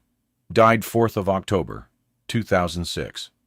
Beloved mother and grandmother, you will be missed dearly." "That's her," Hip said, looking around. This part of the graveyard was almost closed in, sheltered by a row of hedges on one side and a cluster of trees on the other. It's well covered here. It can't really be seen from any side, apart from the path up there. He nodded. Would make a good secret meeting spot, if that's what it was. But with who? We know Jaime never met Isla in real life. What about those? Ravi pointed down to a small bouquet of flowers laid beside Hillary's grave. They were dried out and dead, petals flaking away as Pip closed her fingers around the plastic packaging. Clearly left here several weeks ago, she said, spotting a small white card in the middle of the flowers. Blue ink bled down the paper from the rain, but the imprints of the words were still legible. Dear Mom, happy birthday. Miss you every day. Love from Mary, Harry, and Joe, she read out to Ravi. Mary, Harry, and Joe, Ravi said thoughtfully. Do we know them? No, she said, but I looked on the electoral register and couldn't find anyone living in Kilton now with the surname Weissman. They probably aren't Weissmans then. They heard a scuffling set of footsteps on the gravel path above. Drawing closer, Pip and Ravi spun on their heels to see who it was. Hip felt a tightening in her chest, like she'd been caught somewhere she shouldn't, as she watched the man cross into view from behind the canopy of wind-shivering willow. It was Stanley Forbes, and he looked just as shocked to see them flinching with a sharp intake of breath when he spotted them there, hiding in the shadows. Crap! You scared me, he said, holding one hand to his chest. Are you allowed to say crap near a church? Ravi smiled, immediately breaking the tension. Sorry, Pip said, dead flower still in her hand. What are you doing here? A perfectly fair question, she thought. There was no one else in the graveyard except them, and they weren't exactly here for ordinary reasons. Stanley looked taken aback. I'm here to talk to the Vicer about a story for next week's paper. Why? Why are you here? He returned the question, squinting so he could read the grave they were standing at. Well, he'd caught them. It might as well give it a go. Hey, Stanley, she said, you know most people in town, right? Because of the newspaper? Do you know the family of a woman called Hillary Weissman, daughter called Mary, and maybe 2 sons or grandsons called Harry and Joe? He narrowed his eyes. Like this was one of the stranger things he'd ever been asked after bumping into 2 people lurking in a graveyard.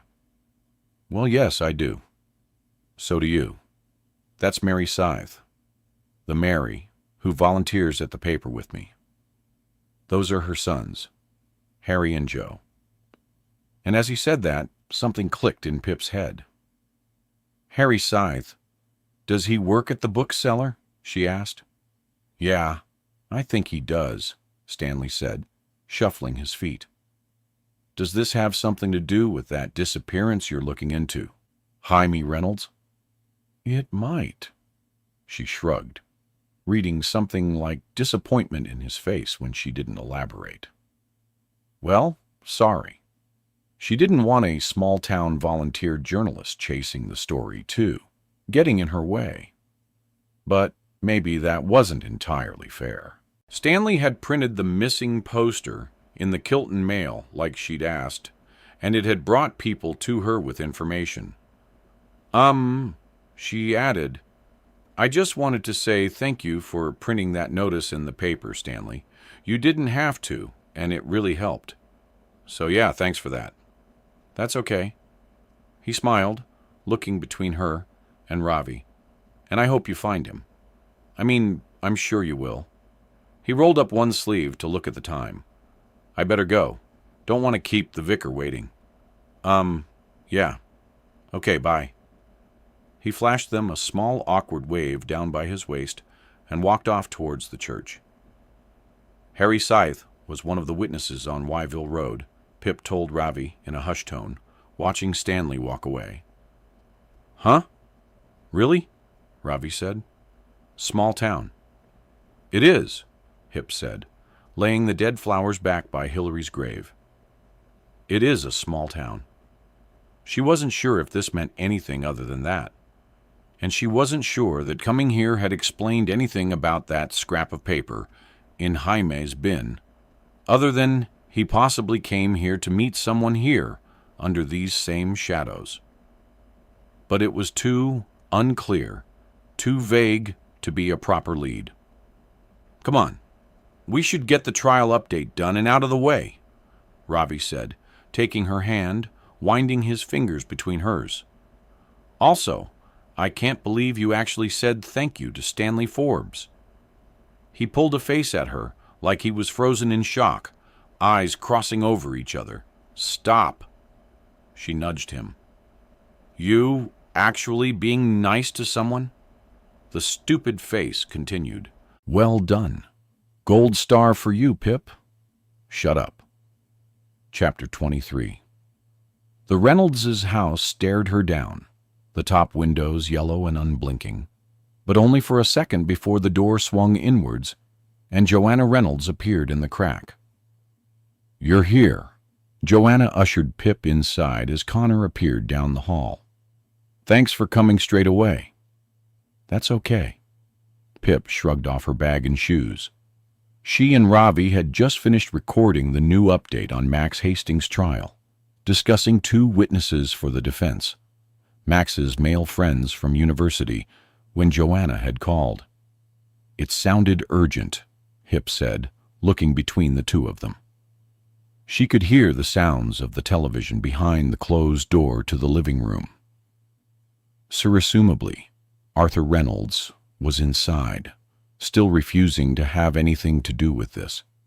But Jaime had been gone for 4 days now. When would his dad relent? Hip understood. It's hard to climb back out of the hole once you've dug in your heels. But surely he was starting to worry.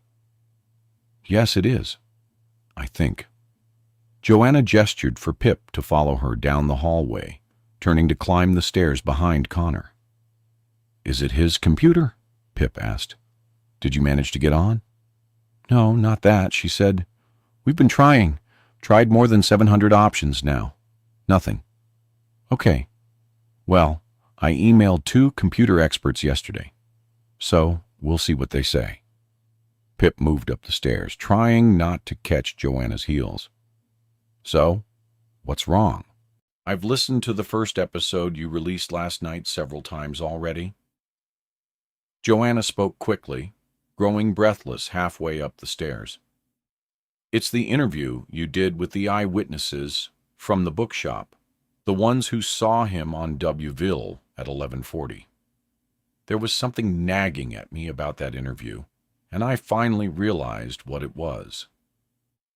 Joanna led her into Jaime's chaotic bedroom, where Connor had switched on the light, waiting for them.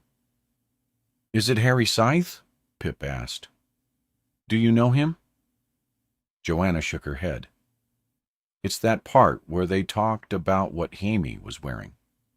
2 witnesses thought they saw him in the burgundy shirt, the one we know he left the house in.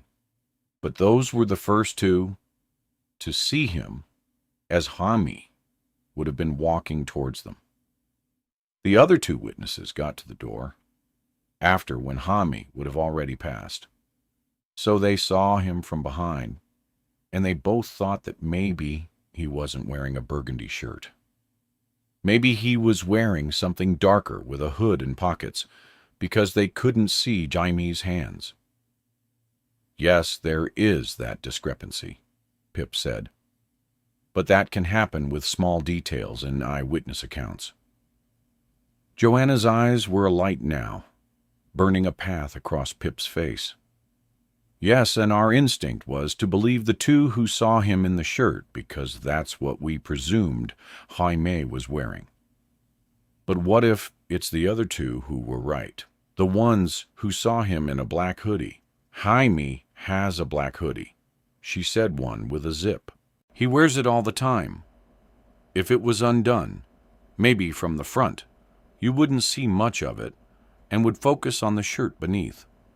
But he wasn't wearing a black hoodie when he left the house on Friday, Pip said, looking to Connor. And he wasn't carrying it with him? It didn't have a rucksack or anything. No, he definitely didn't have it on him. Connor stepped in. That's what I said at first. But he gestured back to his mom. But Joanna picked it up. I've looked everywhere. Everywhere in his wardrobe, his drawers, all those piles of clothes, his laundry basket, the ironing pile, the cupboards in our room, Connor's and Zoe's. Jaime's black hoodie isn't here. It's not in the house. Pip's breath stalled in her chest. It's not here. We've triple-checked everywhere it could be, said Connor. Spent the last few hours searching. It's gone. So, if they're right, Joanna said, if those 2 eyewitnesses are right, and they saw Jaime wearing a black hoodie, then Jaime came back home, Pip said. And she felt a cold shiver wandering the wrong way past her stomach, filling the hollows of her legs. Between the calamity party and the sighting on W. Ville Road, Jaime came back home. Back here, she said, looking around the room with new eyes, the hectic piles of clothes strewn about. Maybe when Jaime had been frantically searching for the hoodie, the smashed mug by his bed. Maybe that happened by accident in his haste. The missing knife downstairs. Maybe if Jaime was the one who took it, maybe that's the real reason he returned home. Yes, exactly. Joanna said, that's what I was thinking. Jamie came home. She said it with such hope in her voice, such undisguised wanting. Her little boy back home, like the part that came after, couldn't ever take that away from her. That he'd then left again and disappeared. So if he did come back and take his hoodie, Pip said, avoiding any mention of the missing knife.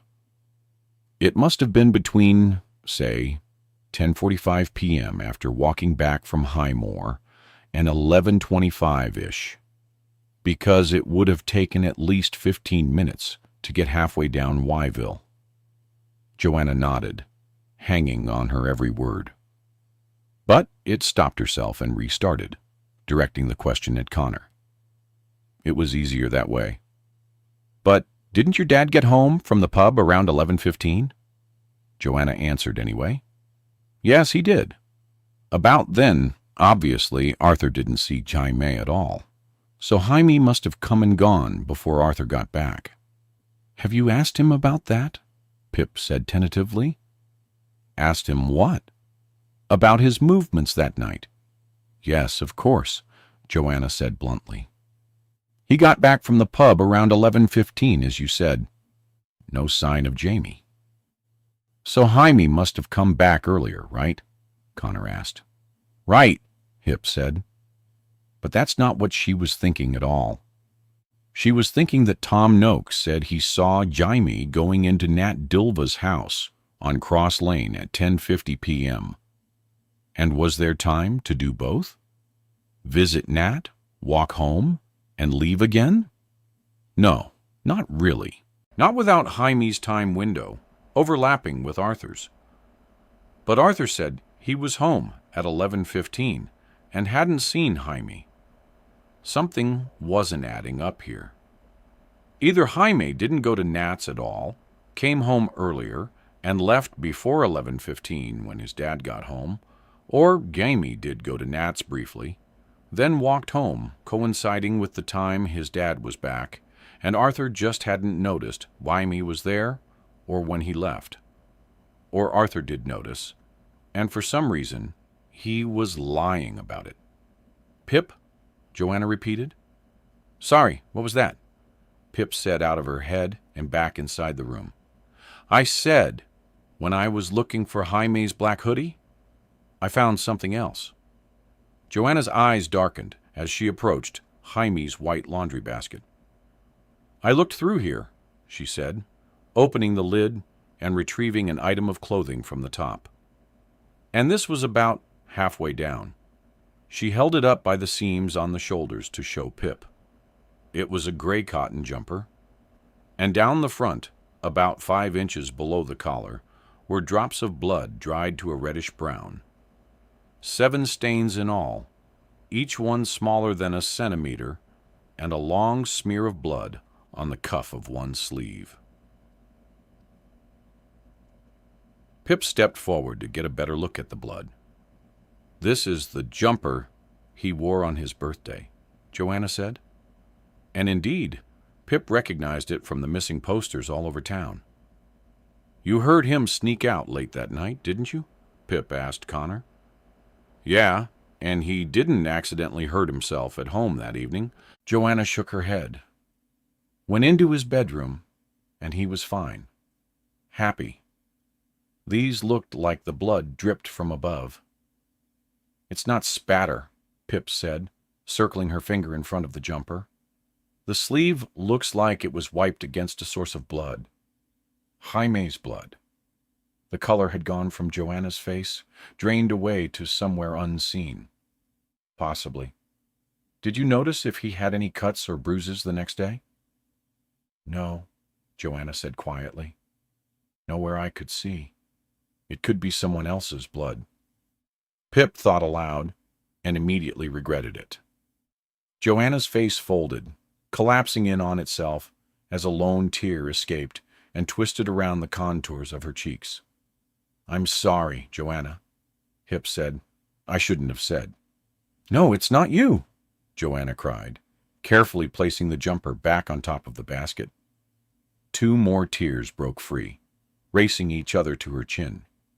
"It's just this feeling like I don't even know my son at all." Connor went to his mom, folded her into a hug. She had shrunk again, and she disappeared inside his arms, sobbing into his chest. An awful roar sound that hurt Pip just to hear it. "It's okay, Mom," Connor whispered down into her hair, looking to Pip, but she also didn't know what to say to make anything better.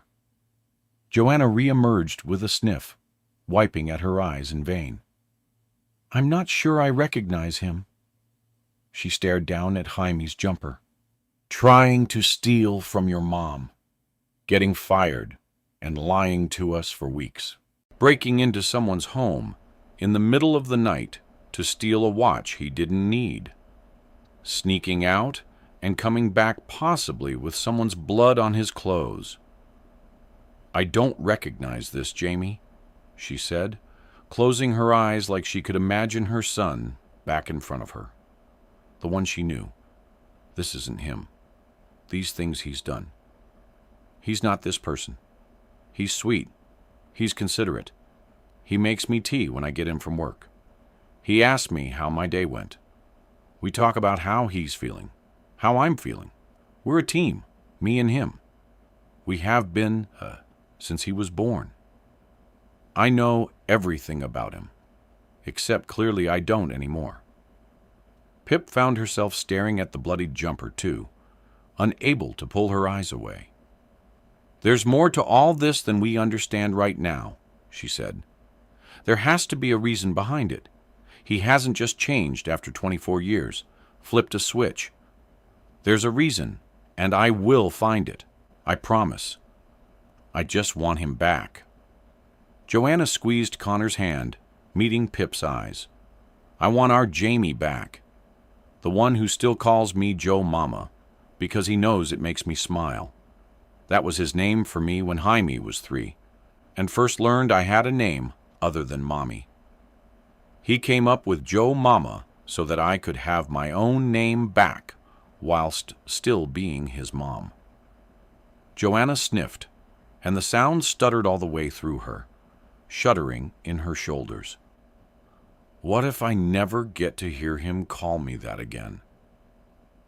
But her eyes were dry, like she'd cried all she could cry, and now she was empty, hollow. Pip recognized the look in Connor's eyes as he wrapped an arm around his mom. Fear.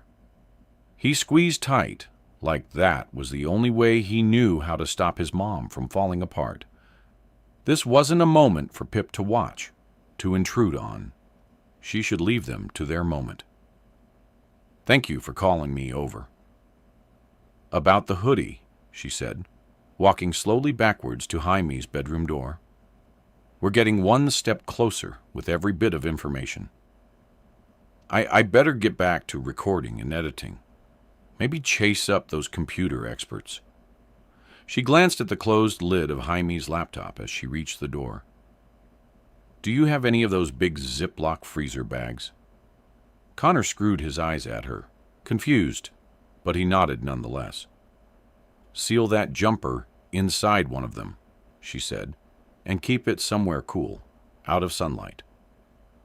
"Okay, bye," she said, and it came out as barely a whisper as she left them, walking away down the corridor. But after 3 steps, something stopped her.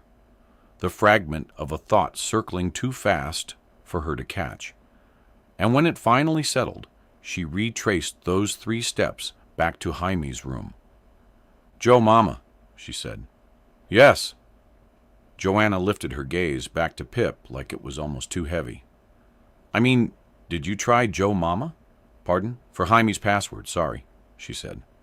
"No," Joanna said, glancing at Connor, a horrified look in her eyes. "I thought when you said to try nicknames, you meant just nicknames we had for Jamie." "That's okay.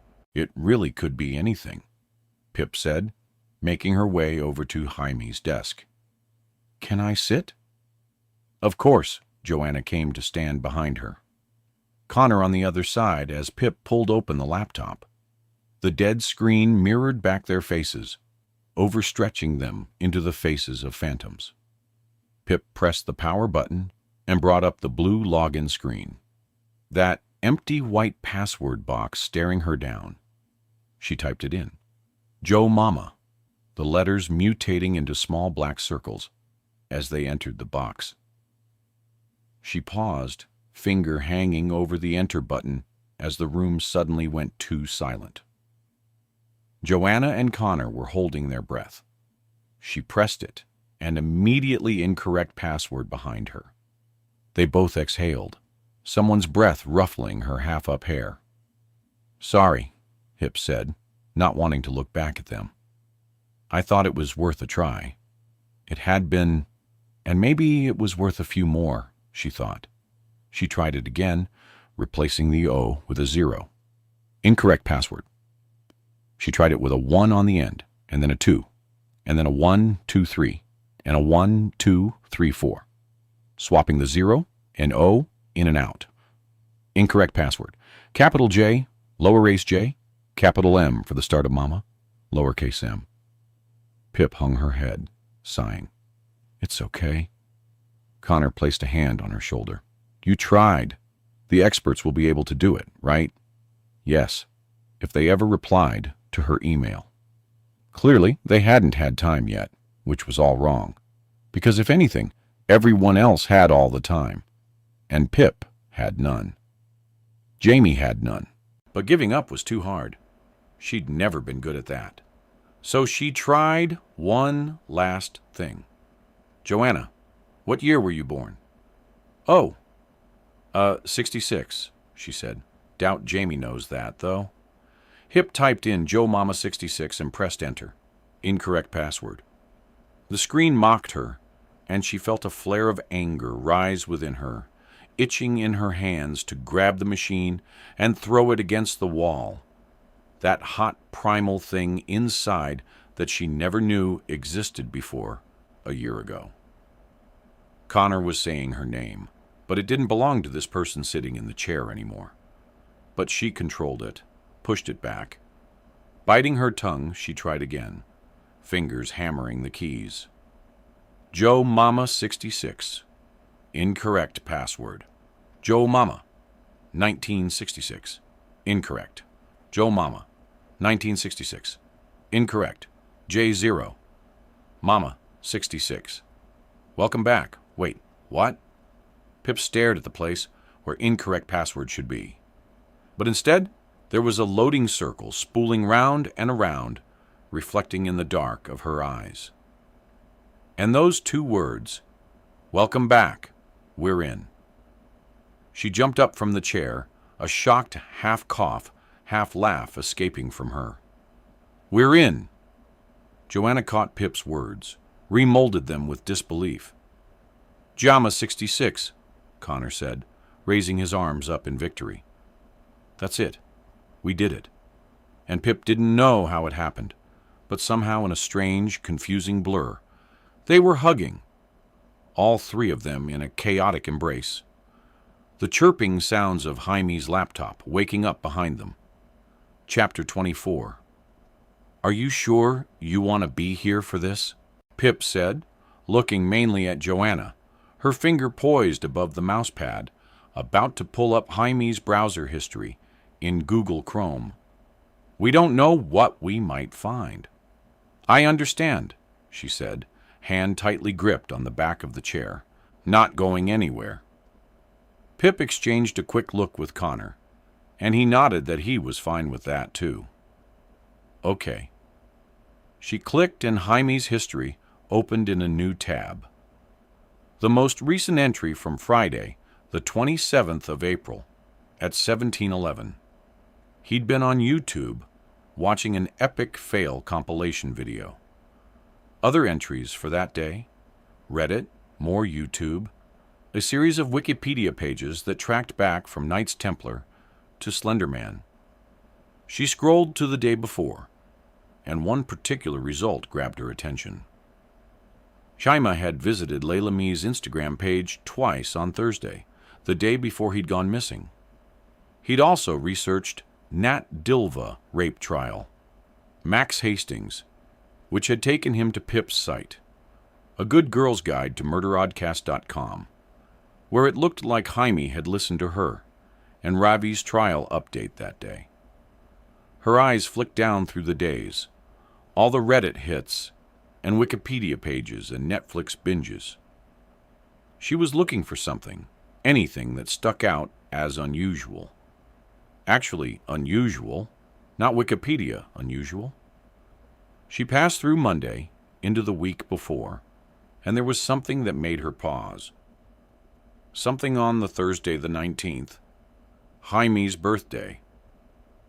Jaime had Googled what counts as assault, and then after looking through a few results, he'd asked how to fight. "This is weird," Pip said, highlighting the results with her finger. These searches were from 11:30 on his birthday night. The night you heard him sneak out late, Connor. The night he came back with blood on his jumper.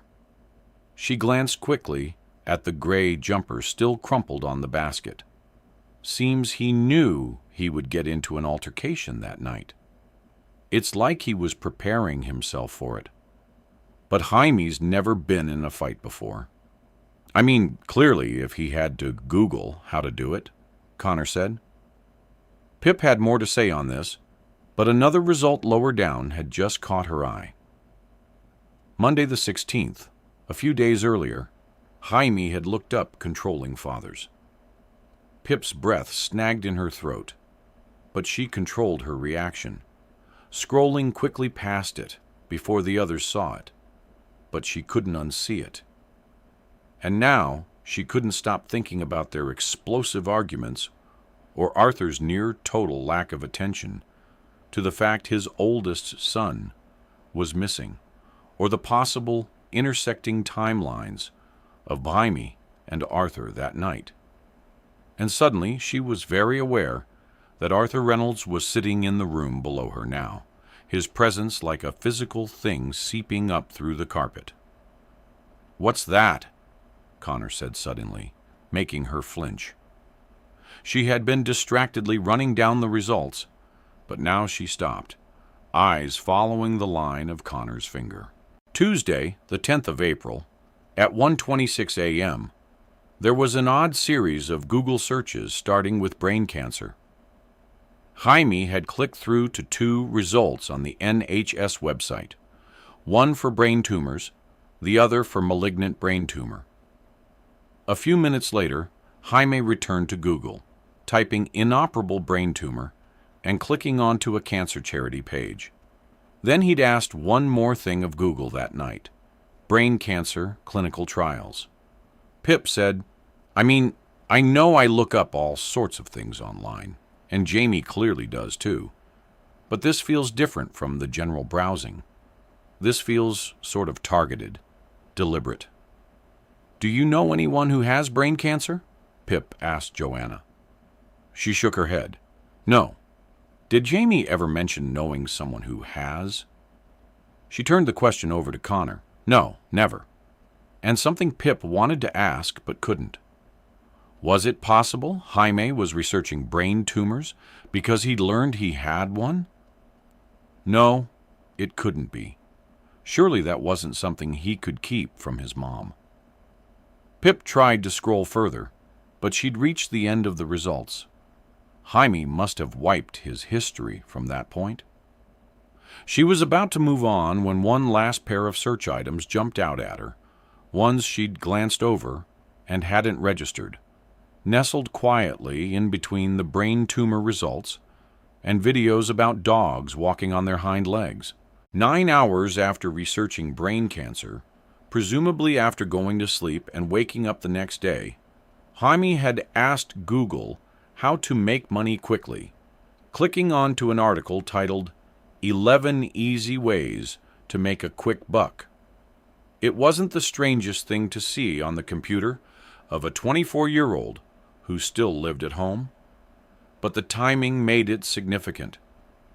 Just one day after Jaime had searched, that Pip's mom caught him trying to steal her company credit card. This had to be related. But why did Jaime wake up on Tuesday the 10th so desperate for money? Something must have happened the day before.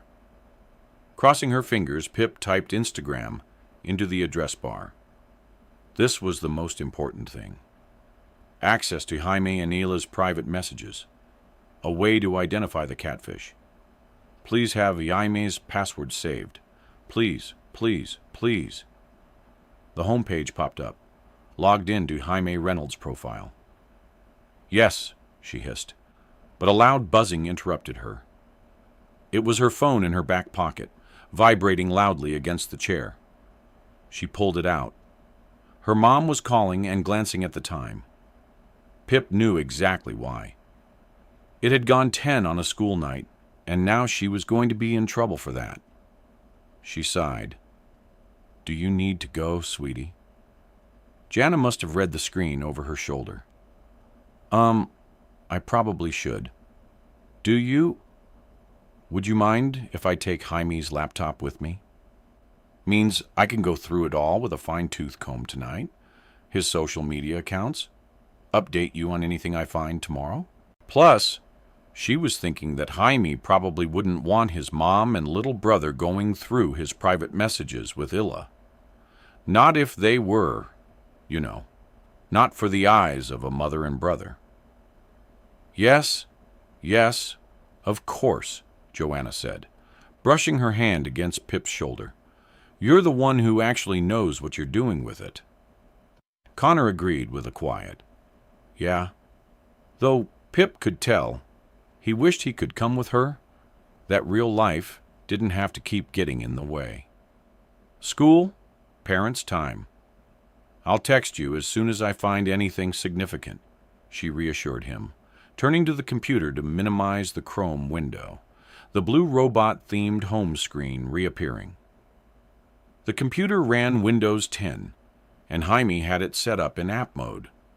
That had confused her at first, before she'd spotted the Chrome app tucked in neatly beside the Microsoft Word square. She'd reached for the lid to close it, running her eyes over the rest of the apps.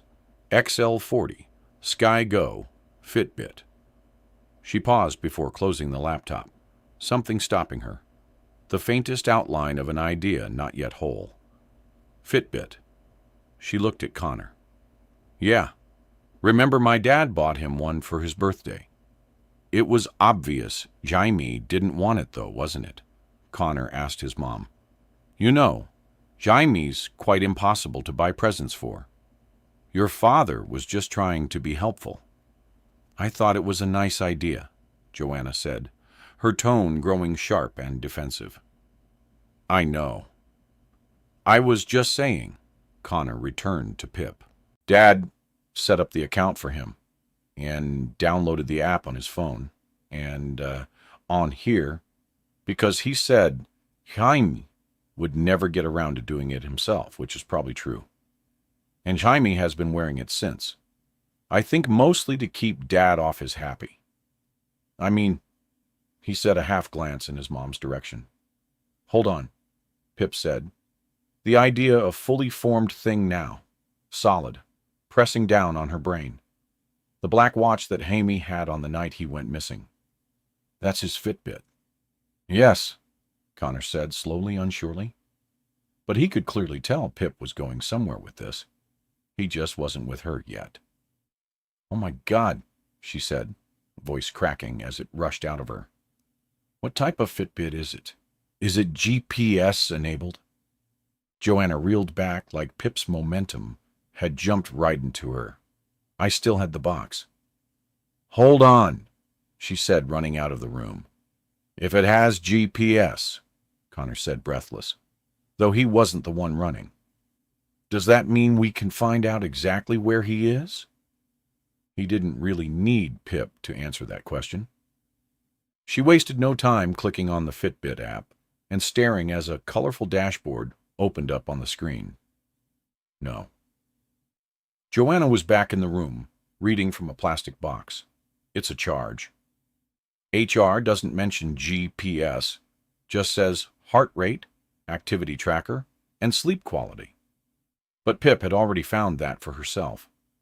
The dashboard on Jaime's computer had icons for step count, heart rate, calories burned, sleep, and active minutes. But below each of the icons were the same words. Data not cleared. Sync and try again. That was for today, Tuesday, the 1st of May. Pip clicked on the calendar icon at the top and skipped back to yesterday. It said the same thing. Data not cleared. Sync and try again. What does that mean? Connor asked. That he's not wearing the Fitbit now, Pip said. Or it hasn't been in the proximity of his phone to sync the data. But when she skipped past Sunday and Saturday and clicked onto the Friday, he went missing. The icons burst into life, completed circles in thick bands of green and orange. And those words were gone, replaced by numbers. 10,793 steps walked that day. 1,649 calories burned. A heart rate graph that spiked up and down in bright blocks. And Pip felt her own heart react, taking over, pulsating inside her fingers as it guided them along the mouse pad. She clicked on the step count icon, and it brought up a new screen with a bar chart breakdown of Jaime's steps throughout the day. Oh my God, she said, eyes on the very end of the graph. There's data here from after the last time Jaime was seen. Look, she pointed to it as Joanna and Connor drew closer still, eyes spooling. He was walking right up until midnight, so after 11:40-ish, when he was seen on Wville Road, he did. She highlighted the columns between 11:30 p.m. and 12 to work out the specific number. 1,828 steps. What distance is that? Joanna asked. Just Googling it, Connor said, tapping at his phone. That's just under a mile. Why does he suddenly stop at midnight? Said Joanna. Because that data falls under the next day, Pip said, pressing the back arrow to return to Friday's dashboard before she flipped to Saturday instead. She noticed something in Jaime's heart rate graph and clicked the icon to zoom in. It looked like Jaime's resting heart rate was around 80 beats per minute. That's where it stood for most of the day. Then, at 5:30, there was a series of spikes up to around 100 beats per minute. That's when Jaime and his dad had been arguing.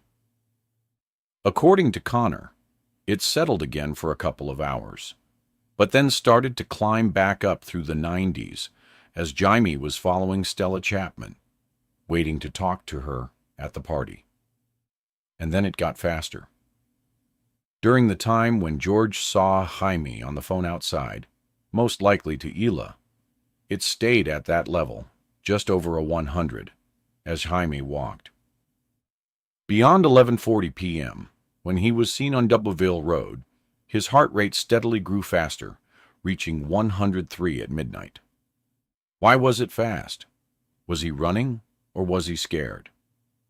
The answers must lie in the early hours of Saturday's data. Pip switched over to it, and immediately the page felt incomplete compared to the day before. Colored circles barely filled in. Only 2,571 steps in total. She opened the step count menu out fully and felt something heavy and cold dragging her stomach into her legs. Those steps all took place between midnight and around, and then nothing. No data at all. The graph completely dropped off, an entire line of 0. But there was another shorter period within that where it looked like Jaime had taken no steps. He must have been standing still or sitting. It happened just after midnight, and Jaime didn't move for a few minutes. But it wasn't for long, because just after 5, he was on the move again, walking right up until the point where everything stopped just before 12:30 a.m. "It just stops," Connor said, and that faraway look was back in his eyes. "But this is amazing," Pip said, trying to bring his eyes back from wherever they'd gone. "We can use this data to try to track where Jaime went, where he was at just before 12. The step count tells us that that's when the incident, whatever it was, happened, which fits Joanna with your text at 12:36, never delivering. And it might also tell us where it happened. So from 11:40, when he's seen at the bend in Doubleville Road, Jaime walks a total of 2,240 steps before he stops for a few minutes. And then he walks another 2,300 steps in 75. And wherever that takes him is right where whatever happened, happened. We can use these figures to draw up a perimeter working from the last sighting on Doubleville Road. And then we searched within that specific zone for any sign of Jamie or where he went. This is good, I promise." Connor tried a small smile, but it didn't convince his eyes. Joanna also looked afraid, but her mouth was set in a determined line. Pip's phone rang in her pocket again. She ignored it, navigating back to the dashboard to look at Jaime's heart rate in that time span. It started already high, above 100, and strangely, in that window of a few minutes when he wasn't moving, his heart was picking up faster and faster. At the point right before he started walking again, it spiked up to 126 beats per minute. It trailed off, but only slightly, as he walked those additional 2,375 steps. And then, in those last couple of minutes, before half past the hour, Jaime's heart peaked up to 158 beats per minute. And then it flatlined, dropped from 158 straight to 0, and beat no more after that.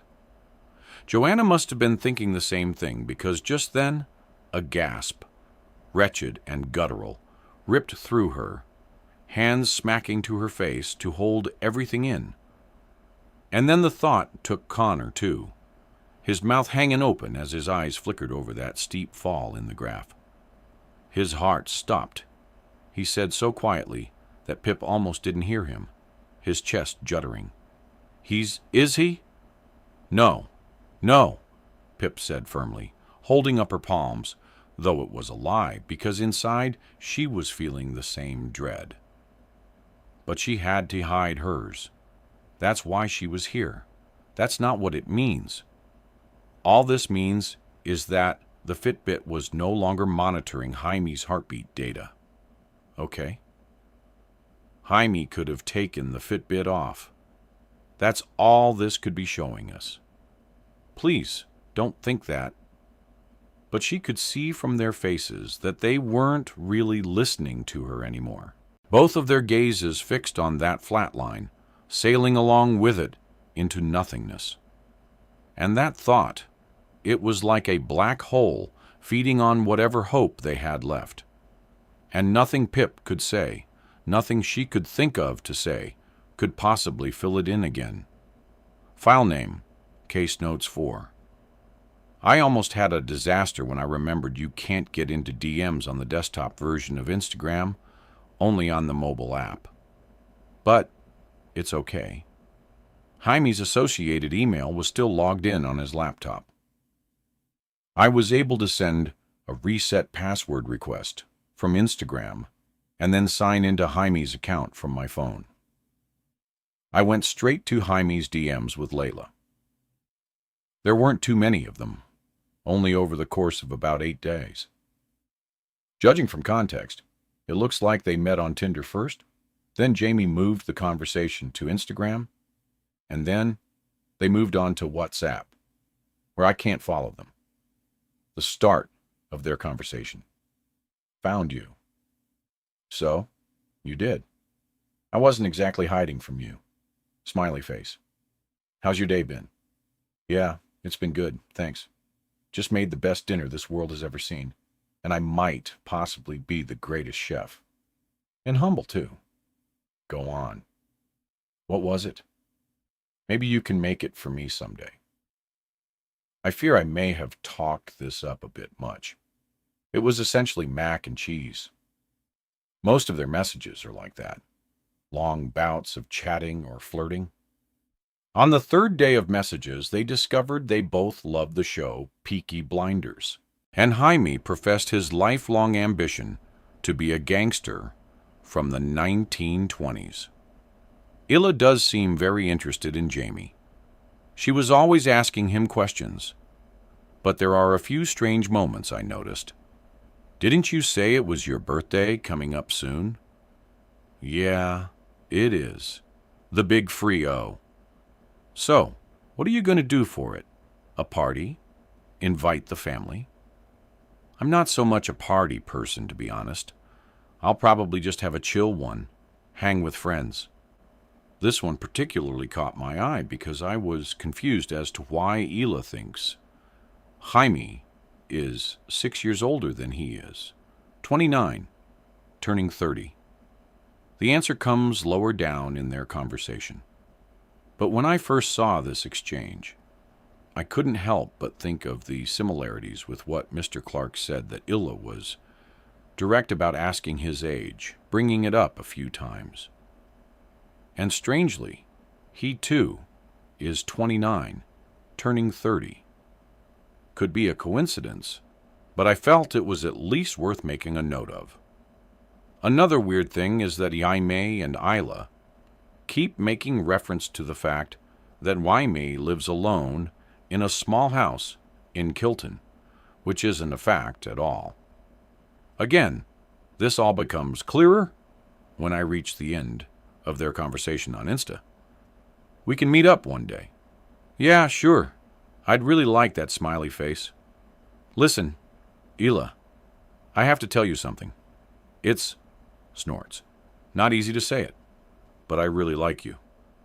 Really, I haven't felt like this about anyone ever. And so, I need to be honest with you. I'm not actually 29. I'm turning 24 in a few weeks, and I'm not a successful portfolio manager for a financial company in London. That wasn't true. I'm working as a receptionist at a job a family friend got for me, and I don't own a house. I live at home still with my parents and my brother. I'm so sorry. My intention was never to deceive anyone, especially not you. I'm not even sure why I made up all those lies for my profile. I made it when I was in a really bad place, feeling very self-conscious about me, my life, or lack thereof.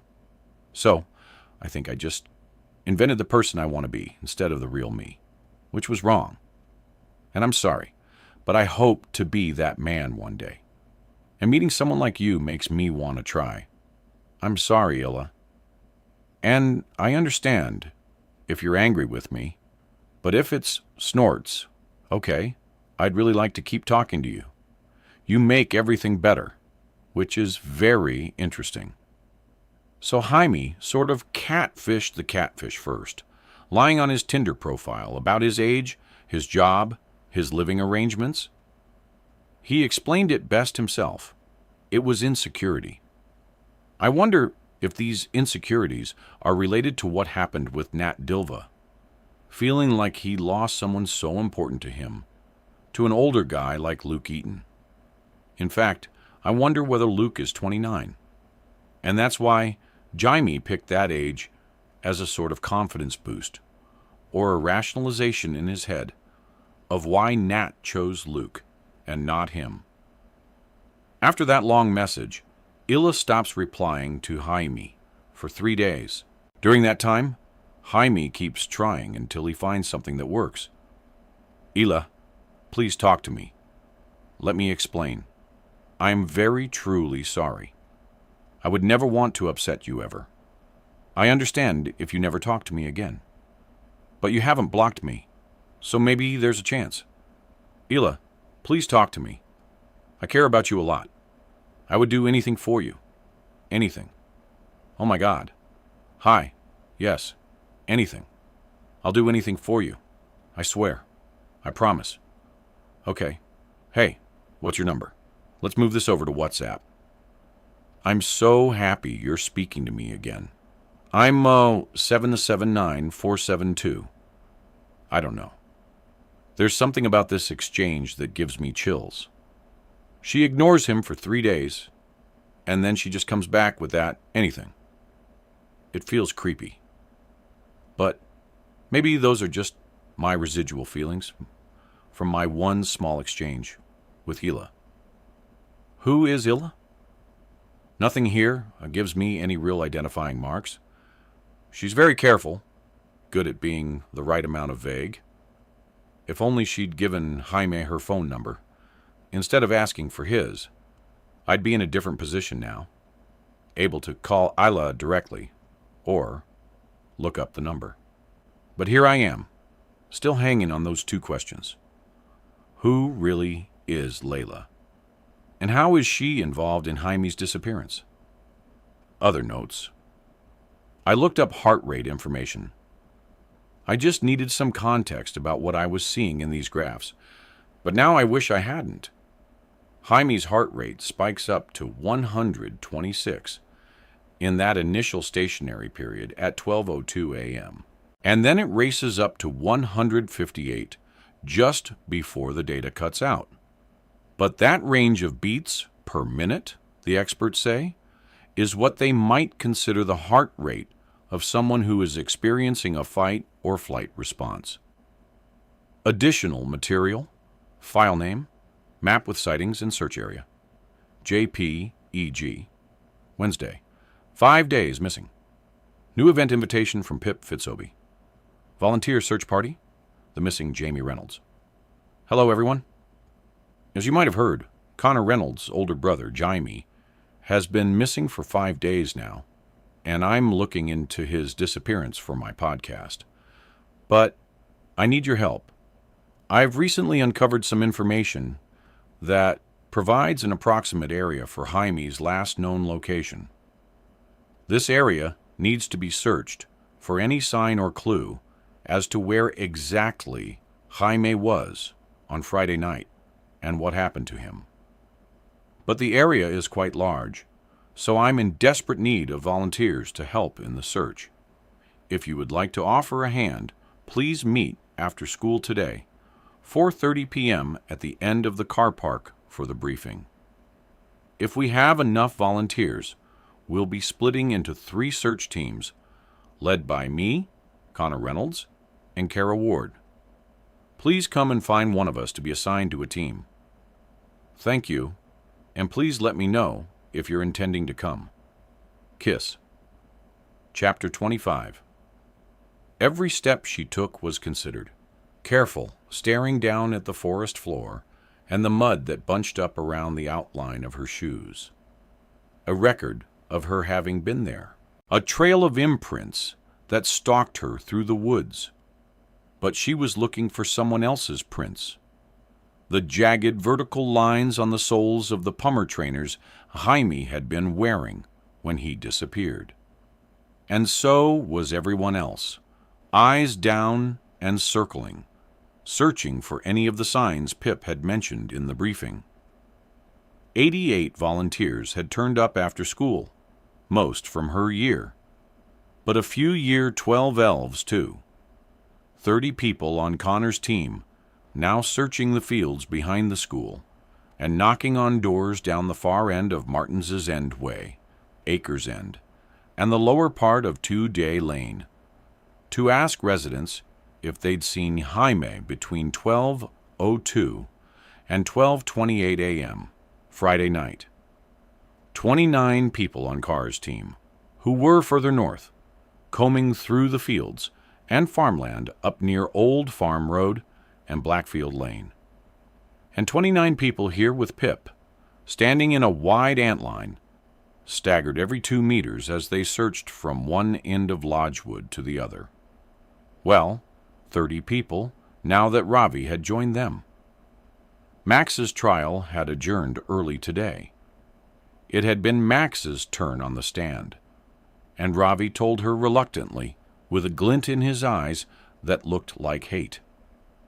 Max and his lawyers had done an all-right job. They'd prepared an answer to everything the prosecution threw at them in cross-examination. Closing remarks from both sides had followed, and then the judge sent the jury off to deliberate. I can't wait to see his face tomorrow when he goes down. Wish I could record it for you, Ravi had said, using his foot to check inside a holly bush, reminding Pip of that time they were in these very woods, recreating Andy Bell's murder to prove S didn't have time to be the killer. Pip glanced up to her other side, exchanging a small, strained smile with Stella Chapman. But the face of Layla Mee stared back at her, sending a cold shiver down her back. They'd been out here for over an hour already, and all the team had found was a tied baggie of dog and a crumpled prawn cocktail crisp packet. Jamie, someone down the line called the shouting, had been going on for a while. Pip didn't know who started it, who'd first called out his name, but it had caught on, spreading sporadically up and down the line as they trudged on. Jamie, she called in answer. It was probably pointless. A literal shout into the void. Jaime couldn't still be here, and if he was, he'd no longer be able to hear his name, but at least it felt like they were actually doing something. Pip stalled, breaking the line for a moment as she bent to check beneath a raised tree root. Nothing. Her phone chimed, disturbing the crunching of their feet. It was a text from Connor. Okay, we split into threes to do the door knock-awking. Just finished 2-Day Lane and moving on to the fields. Found anything? Kiss Jamie. Hip was relieved she didn't have to cover 2-Day Lane, the road where Max Hastings lived, even though his house was actually just outside the search zone, and no one was in anyway. He and his parents were staying in an expensive hotel near the Crown Court for the duration of the trial. But still, she was glad she didn't have to go anywhere near that house. Nothing yet, she texted back. Jamie. But as she pressed send, her screen was overtaken by an incoming call from Kara. Hey, Pip answered in an almost whisper. Hi, yeah, Kara said, the wind rattling against her microphone. Someone on my team just found something. I've told everyone to stand back from it. Set up a perimeter, as you'd say. But, you need to get you here now." "What is it?" Pip said, the panic riding her voice, twisting it. "Where are you?" "We're at the farmhouse. The abandoned farmhouse on Sycamore Road. You know the one." Pip did know the one. "On my way," she said. They were running now, her and Ravi, turning the corner onto Sycamore Road. The farmhouse set back and growing out of the small hill. Its dull white painted bricks were cut through and sliced up by blackened timber. And the roof seemed to be curving inwards now, in a way that roofs shouldn't do, like it could no longer quite hold up the sky. And the place just out of sight, behind the abandoned building where Becca Bell had hidden her sister's body for 5.5 years. Andy had been right here all along, decomposing in the septic tank. Pip tripped as they crossed from gravel onto grass, Ravi's hand skimming hers instinctively to pull her up. And as they neared, she saw the gathering of people. Kara's team, a colorful spattering of clothes against the dull colors of the farmhouse and the long neglected land, strewn with high tufts of weedy grass that tried to grab her feet. Everyone was standing in a loose formation, all eyes trained on the same place. A small cluster of trees by the side of the house, the branches grown so close to the building, like they were slowly reaching over to claim it as their own. Kara was in front of the group with Naomi waving Pip over as she shouted over her shoulder for everyone to get back. "What is it?" Pip said, breathless. "What did he find?" "It's over there in the long grass at the bottom of those trees," Naomi pointed. "It's a knife," said Kara. "A knife?" Pip repeated the words, her feet following her eyes over to the trees. And she knew. She knew before she even saw it exactly which knife it would be. Ravi was beside her as she bent down to look. And there it was, lying half concealed by the grass. A gray-bladed knife with a yellow band around the handle. "That's the one missing from the Reynolds' kitchen, isn't it?" Ravi asked. But he didn't need Pip to answer. Her eyes told him enough. She studied it through squinted eyes, not daring to get any closer. From here, a few feet away, the knife looked clean. Maybe a few flecks of dirt, but no blood. Not enough to be seen, at least. She sniffed, pulling out her phone to take a photo of where it lay. Then she drew back, beckoning Ravi to come with her. "Okay," she said, the panic hardening into something like dread. But Pip could control dread. "Use it. Kara, can you call Connor? Tell him to let everyone on his team go and come over here right now." "On it," she said, the phone already halfway up to her ear. "Naomi, when Kara is done, can you tell her to call Zach to dismiss my search team as well?" She and Ravi had left their team in the care of Zach and Stella Chapman. But they wouldn't find anything out there in the woods, because Jaime had come here. Jaime was here carrying a knife he must have taken from his house. Here, at the outer limit of their search zone, which meant that Jaime's brief stop had been somewhere else before he'd walked to the farmhouse. And here, right here, at 12:28 a.m., his Fitbit stopped recording his heart rate and step count, and there was a knife. A knife was evidence, and evidence had to be dealt with in the proper way without breaking the chain of custody. No one here had touched the knife, and no one would. Not until the police got here. Pip dialed the number of the police station in Amersham. She walked away from the gathering, plugging her other ear against the wind. "Hello, Eliza," she said. "Yes, it's Pip Fitzamoby." "Yep. Is anyone in at the station?" "Uh-huh. Could you do me a favor and ask anyone who's free to come over to the farmhouse on Sycamore Road in Kilton?" "Yes. That's where Andy. No, this is about an open missing persons case. Jamie Reynolds, I found a knife that's connected to his case, and it needs to be collected and documented properly as evidence. I know I'm supposed to call the other number. Can you just this one favor, Eliza? I swear, just this once. She paused, listening down the other end. Thank you, thank you. 15 minutes, she said, rejoining Ravi.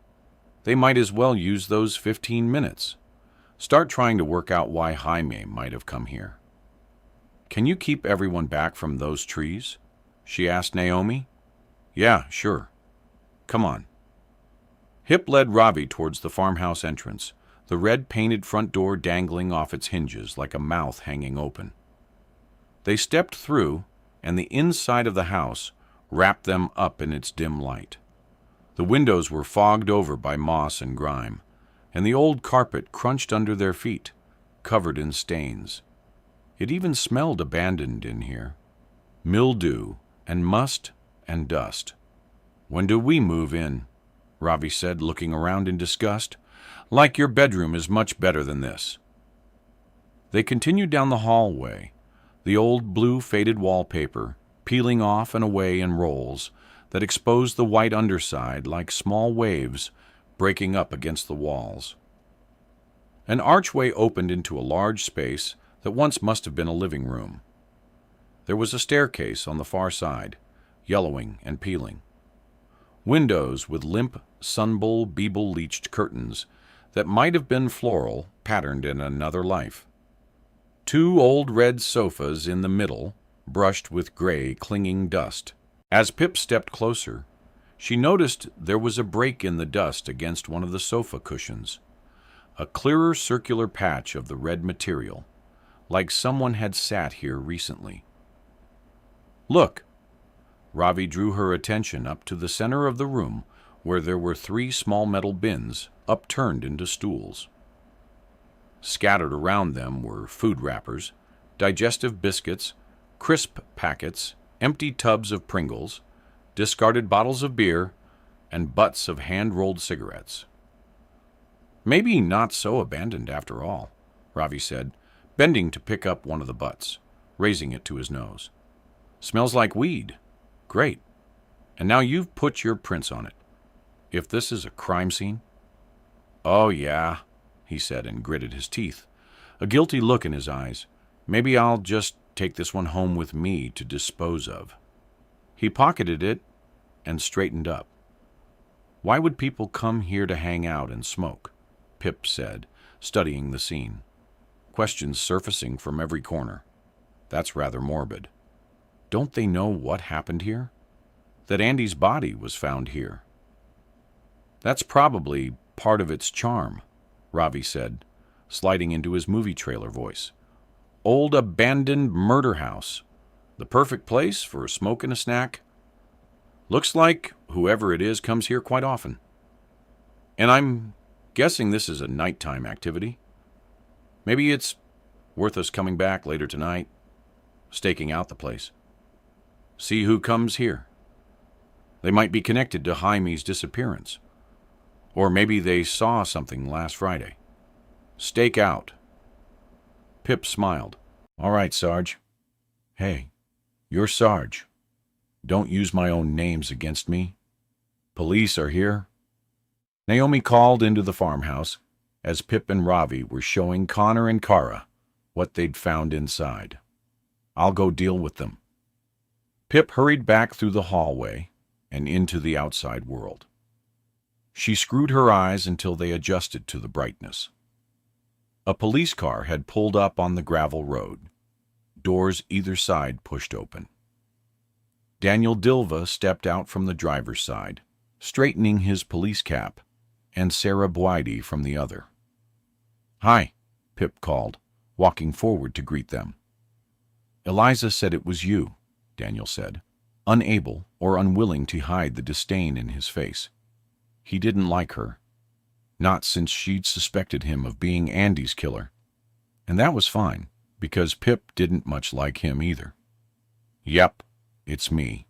'Cause of all the trouble, in Little Kilton since 2017, she said flatly, catching sight of Sura, smiling quickly.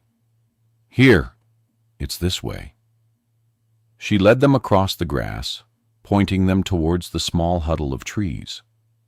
Daniel and Sarah continued on over the long grass by the roots.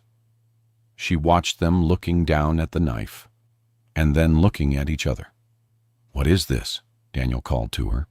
"It's a knife," she said, and then more helpfully, "the same knife that's missing from a rack in the Reynolds' house. Jamie Reynolds, remember? He's missing. Friends with your sister." "Yes, I case number 4.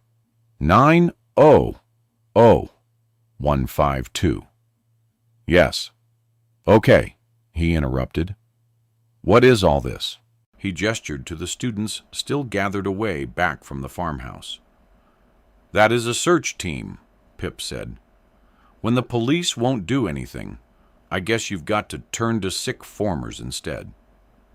The muscles twitched in Daniel Dilva's cheek as he chewed on his tongue. "Right!" he shouted, surprising her, clapping his hands loudly 3 times. "Everyone go home now." They disbanded immediately, breaking off into small whispering groups. Pip gave them a grateful nod as they moved past the police and away to the road. But the Ward sisters didn't go, and nor did Connor or Ravi, standing in the entrance of the farmhouse. "This knife is vital evidence to a missing persons case," Pip said, trying to regain control. "It needs to be collected and properly documented and handed over to the evidence clear." "Yes, I know how evidence works," Daniel said darkly. "Did you put this here?" He pointed at the knife. "No," she said, that hot primal feeling awakening again. "Of course I didn't. I wasn't even here when it was found. We'll take it." Saria stepped in, placing herself between Daniel and Pip, disarming them. "I'll make sure it's properly dealt with. Don't worry." The look in her eyes was so different from Daniel's. Kind, unsuspicious.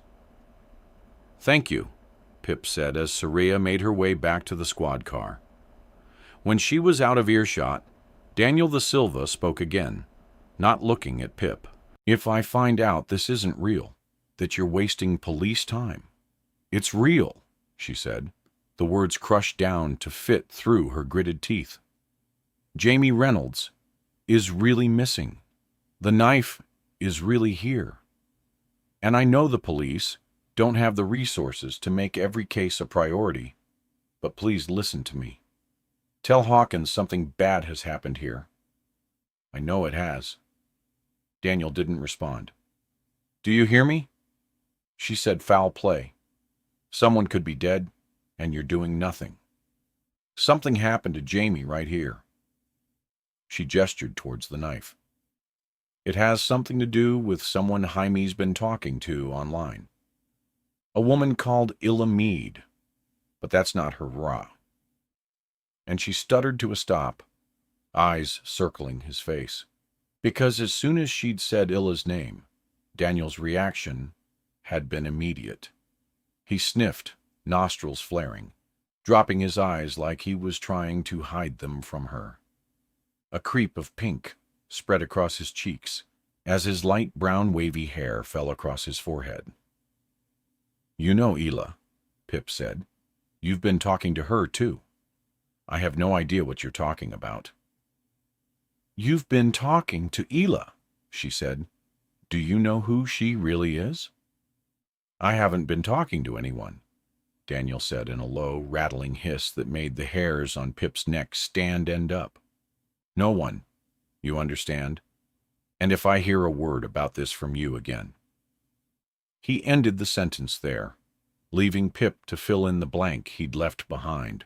He stepped back from her and straightened out his face just as Saria was returning from the car, her hands covered by blue plastic gloves gripped around a paper evidence bag. Additional material. File name. Photograph of knife outside abandoned farmhouse. JPEG. File name. Case Notes 5. The knife, found in a location that corresponds to Jaime's step count data before his Fitbit stopped recording and his phone was turned off. I think this confirms it was Jamie who took the knife, which means he had to have gone home between the calamity party and the sighting on Yville Road to pick up his hoodie and the knife. But why did he need a weapon? What had made him so afraid? If the theory is that Jaime did indeed return home, how does the timing work with Arthur Reynolds' movements? How did Jaime have enough time to visit Nada Silva, walk home, and grab his hoodie and the knife, all before his dad got back at 11:15 p.m.? The timing isn't just tight, it's almost impossible. Something in my timeline isn't right, and that means someone is lying. I should try talk to Nat again. Maybe she'll be more honest with me about Jamie when her boyfriend isn't there. Daniel the Silva. He's been talking to Layla Mead. His reaction made that perfectly clear. Is it possible he knows who she really is? He was clearly trying to hide any connection to her. Is that because he knows something? Or is it just because he wouldn't want that information getting back to his wife, who's taking care of their new baby, while Daniel has been presumably talking inappropriately to another woman online? I got the sense last year that this isn't out of character for Daniel. And another observation, we now know 3 people Layla Mead has been talking to: Jamie, Adam Clark, and Daniel Dilva. And here's the slightly strange thing. All 3 of these men are in the 29 to recently 30 range. Well, not Jamie, but that's what his profile originally said. And they all look vaguely similar. White with brownish hair. Is this a coincidence, or is there something to this? The farmhouse. Jamie went there on Friday night. Well, at least he was just outside. And clearly the place isn't as abandoned as we thought. We need to find out who goes there, and why. Whether they are connected to Jaime's disappearance. Stakeout tonight. I'm picking Ravi up just before midnight, meeting Connor and Kara there. I've just got to wait for Mom and Dad to fall asleep first. I parked my car down the road and told them I'd left it at school, so they won't hear me when I go. Need to remember to avoid the 3rd stair down. That's the creaky one. New episode, A Good Girl's Guide to Murder, Season 2.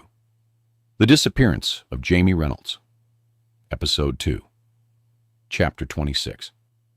Connor was already there when they pulled up, his eyes alive and glowing in the full beam of Pitt's headlights.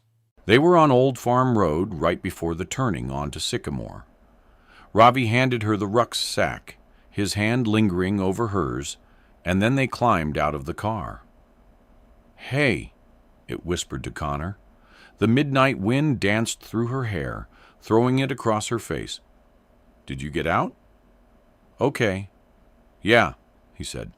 "Don't think my mom was asleep."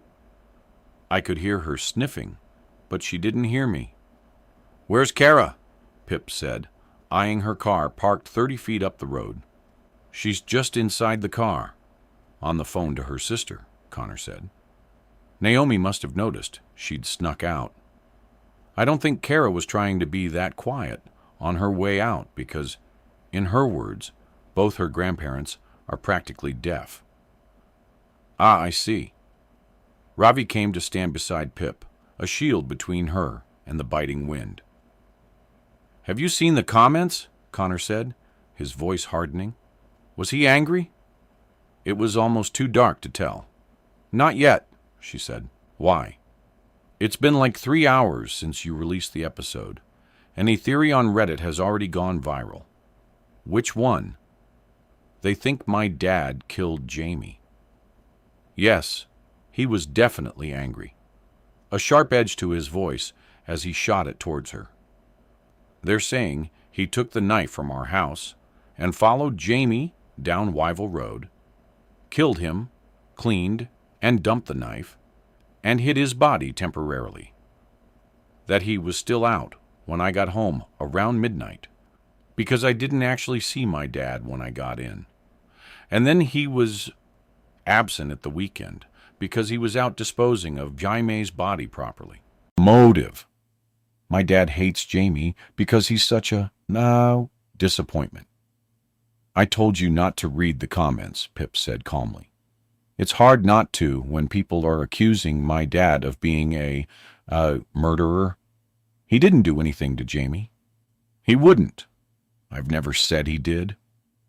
Pip lowered her voice, hoping Connor would follow suit. Well, it's your podcast they're commenting on. Where do you think they got those ideas?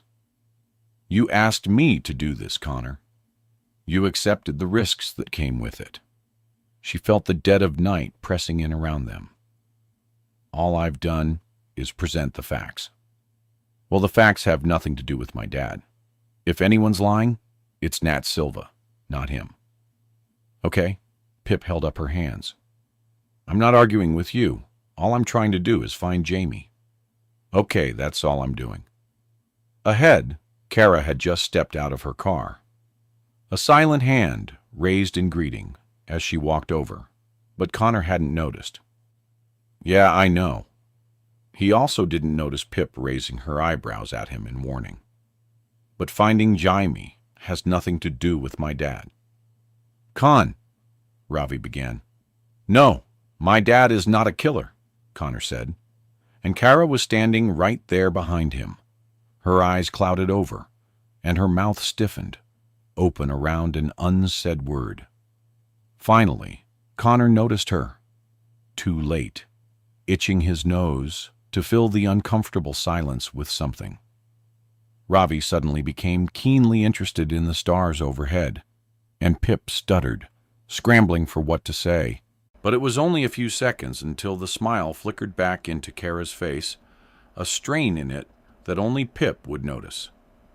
Can't relate, she said offhandedly, with an overperformed shrug. Don't we have a stake out to do, or are we going to sit here chit-chatting like lost lemons? A saying she'd picked up in recent weeks from her grandma, and an easy way out of this awkwardness. Pip grabbed it and nodded. Yeah, let's go. It was best for all involved to gloss over those last 30 seconds like they'd never happened. Connor walked stiffly beside her as they turned down the gravel road, the abandoned farmhouse facing them across the grass. And there was something else here. Something Pip hadn't expected. A car pulled up roughly off the road, close to the building. Is someone here? She said. The question was answered for her just a few seconds later as a white beam of light flashed behind the grimy windows of the farmhouse. Someone was inside with a torch. What's the play? Ravi said to her. The indirect or the direct approach? What's the difference? Connor asked.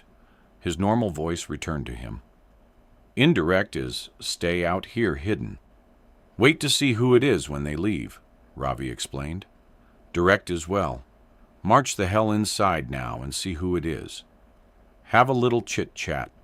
I'd lean toward the hider myself, but we've got an avid marcher here. So direct, Hip said decisively, as Ravi well knew she would. Time isn't on our side. Come on, quietly, she added, because the direct approach didn't necessarily mean giving up the element of surprise. They traipsed towards the house together, steps falling in time. Are we squad goals? Ravi whispered to Pip. Kara heard and snorted. I said quietly. That means no jokes and no pig snorts, which was exactly how each of them reacted to nervous energy. Pip was the first to reach the open door. The silvery spectral light of the moon on the walls of the hallway, like it was lighting the way for them, guiding them towards the living room.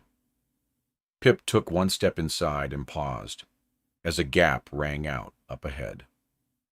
There was more than one person, and from their choral laughter, it sounded like two guys and a girl. They sounded young and possibly high, holding on to the laughter long after they should. Pip moved forward, a few more silent steps, Ravi following close behind her, holding his breath. I reckon I can fit like 27 of them in my mouth at once. One of the voices said, "Oh, Robin, don't." Pip hesitated. Robin. Was this the Robin she knew? The one in the year below who played football with Aunt? The one she'd spied buying drugs from Howie Bowers last year? She stepped into the living room.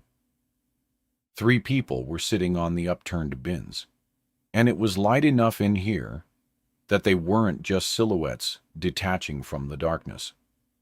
A torch was resting in the top drawer of a warped wooden sideboard, pointing its bright silver light at the ceiling. And there were 3 bright yellow pin pricks at the ends of their lit cigarettes. "Robin Kane," Pip said, making all 3 of them jump. She didn't recognize the other 2, but the girl shrieked and almost fell from her bin, and the other boy dropped his cigarette. "Careful, you don't want to cause a fire," she said, watching the boy scramble to retrieve it, whilst also pulling up his hood to hide his face. Robin's eyes finally focused on her, and he said, "Not size I'm you." "It is. Me, I'm afraid," Pip said, and Co., as the others piled into the room behind her. "Well, what are you doing here?" Robin took a long drag on his joint, too long, in fact, and his face reened as he fought not to cough. "What are you doing here?" Pip returned the question. Robin held up the joint. "I got that bit." "Do you come here often?" she said. "Is that a pick-up line?" Robin asked, shrinking back immediately as Ravi straightened up to full height beside Pip. "The crap you've left behind answers my question. Anyway," Pip gestured to the collection of wrappers and empty beer bottles, "you know you're leaving traces of yourselves all over a potential crime scene, right? Andy Bell wasn't killed in here," he said, returning his attention to his joint. His friends were deadly quiet, trying to look anywhere but at them. "That's not what I'm talking about." Pip shifted her stance. "Jamie Reynolds has been missing for 5 days. He came here right before he disappeared. You guys know anything about that?" "No," Robin said quickly, followed by the others. "Were you here on Friday night?" "No." Robin glanced down at the time on his phone. "Listen, you've really got to go. Someone's turning up soon, and you really can't be here when he does." "Who's that, then?" "Obviously, not going to tell you that." Robin scoffed. "What if I refuse to leave until you do?" Pip said, kicking an empty Pringles can so that it skidded between the trio. "You especially don't want to be here," Robin said. "He probably hates you more than most people, because you basically put Howie Bowers in prison." The dots connected in Pip's head. "Ah," she said, drawing out the sound. "So, this is a drug thing. Are you dealing now, then?" she said, noticing the large black overstead bag leaning against Robin's leg. "No, I don't deal." He wrinkled his nose. "Well, that looks a lot more than personal use in there." She pointed at the bag that Robin was now trying to hide from her, tucking it behind his legs. "I don't deal, okay? I just pick it up from some guys from London and bring it here." "So you're like a mule," Ravi offered. "They give me weed for free." Robin's voice rose defensively. "Wow, you're quite the businessman," Pip said. "So someone's groomed you into carrying drugs across county lines?" "No, off. I'm not groomed."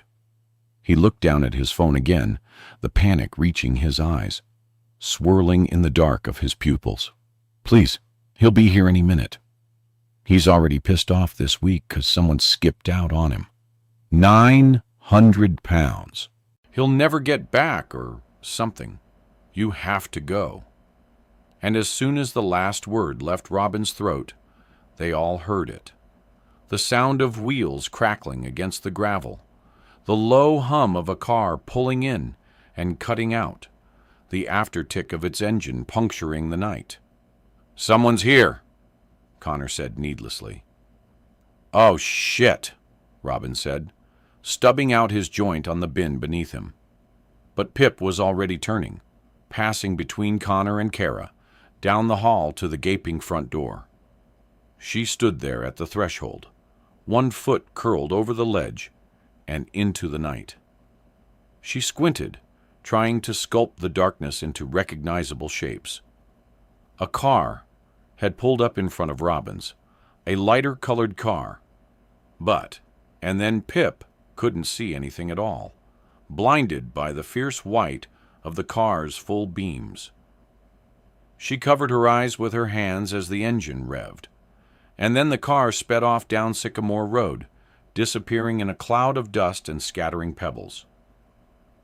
"Guys," Pip called to the others, "my car! Now run!"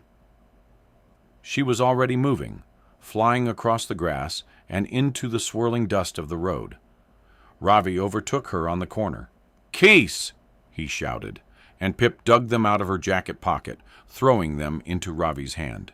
He unlocked the Beetle and threw himself into the passenger side. When Pip slammed into the driver's side, climbing in, Ravi already had the keys in the ignition, waiting for her. She turned them and flicked on the headlights, lighting up Kara and Connor as they sprinted over. They flung themselves inside, and Pip pulled away, accelerating before Kara had even slammed the door behind her. "What did you see?" Ravi asked as Pip rounded the corner, chasing after the car. "Nothing."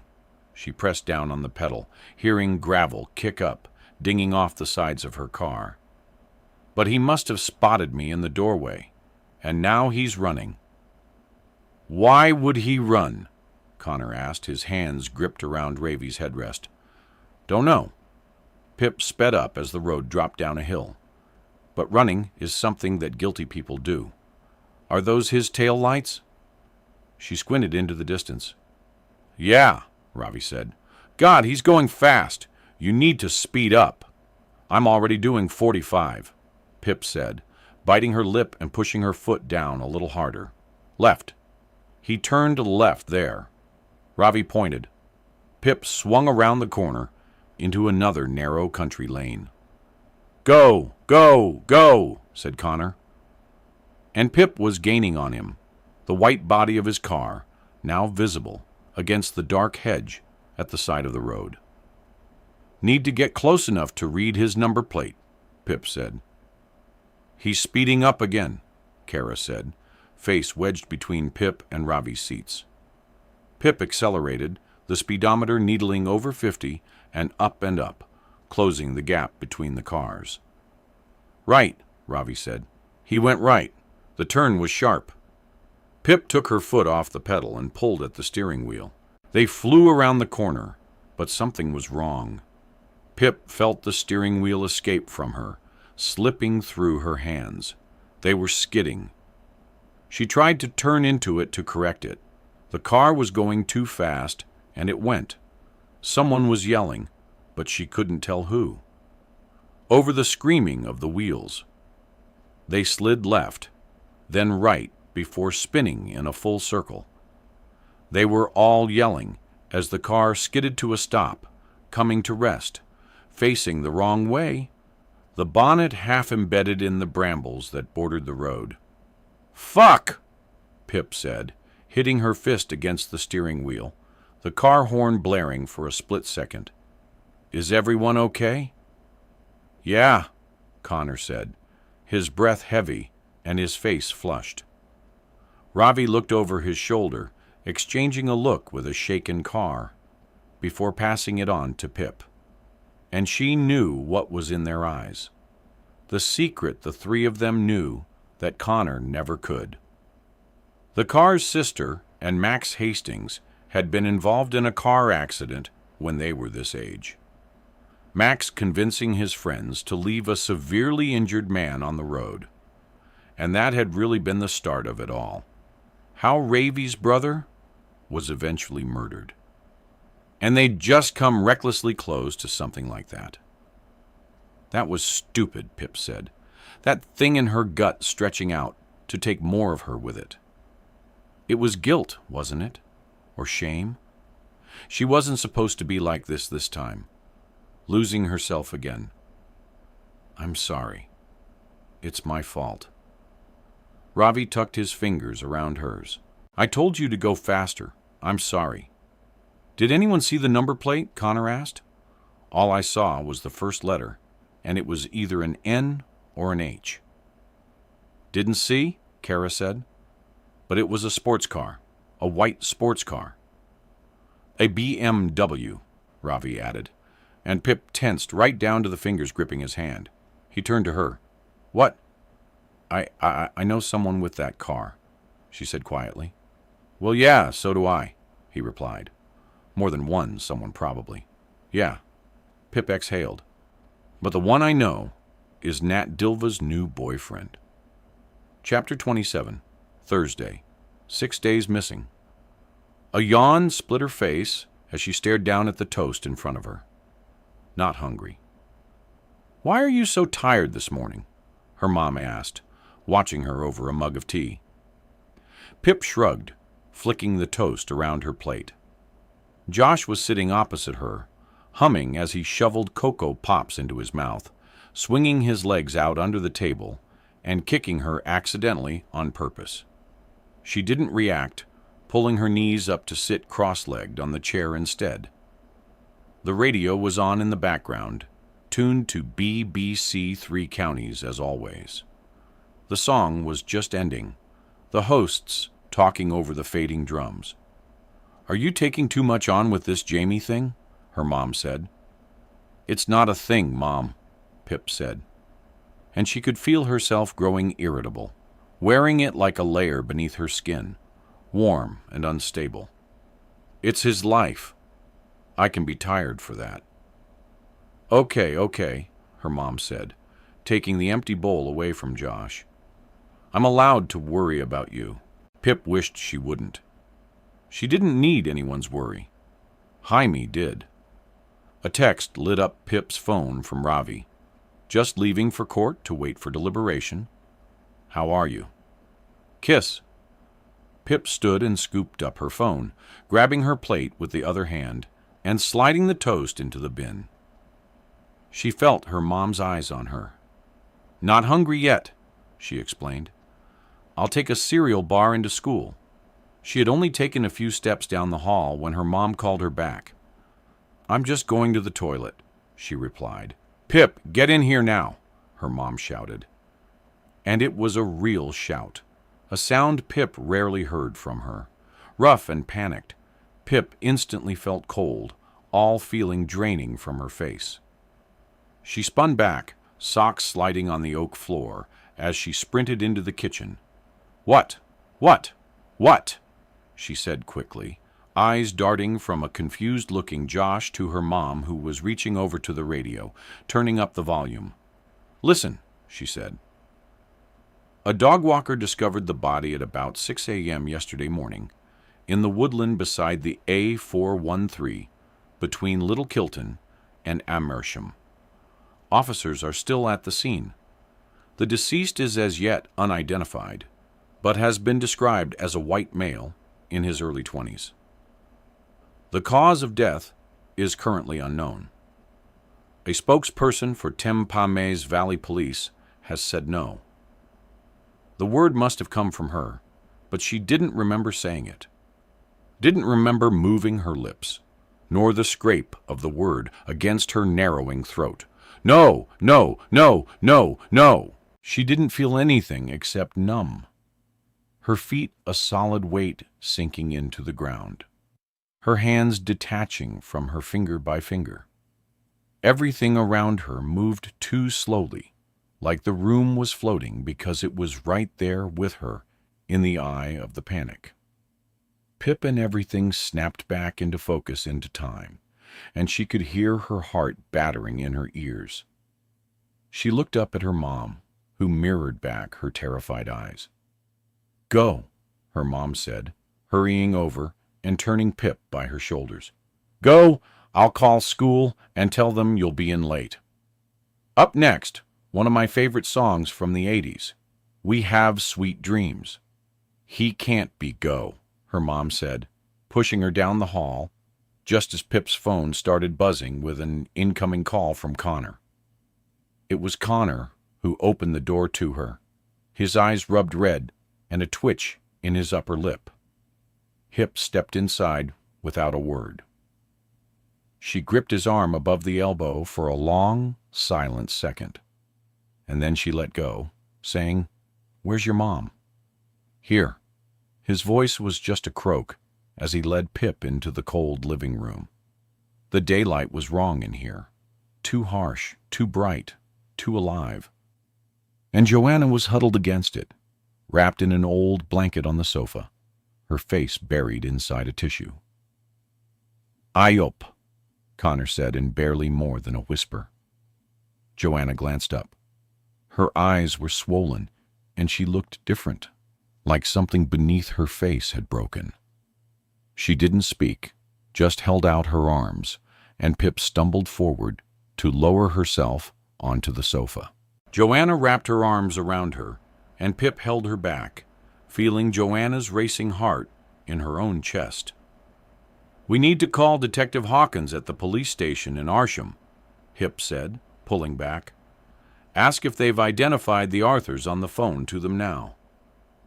Joanna shuffled over to clear a space between them for Connor, and once Connor had settled, his leg pressing into hers, Pip could hear the sound of Arthur's voice, growing louder as he left the kitchen and walked towards them.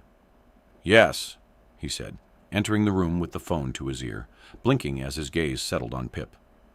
His face looked gray, mouth in a tense line. "Jamie Reynolds." "No, Reynolds with an R." "Yes, case number." His eyes darted over to Joanna. She began to push up from the sofa, but Pip cut in. 490, she said. Arthur repeated the numbers after her into the phone. 015293. Arthur nodded at her. "Yes, missing since last Friday night." He chewed his thumb. "The body found by the A413. Do you know who it is yet?" No. Don't put me on hold again." He leaned against the door, closing it, his head resting against one finger, pushing his skin into folds, waiting and waiting.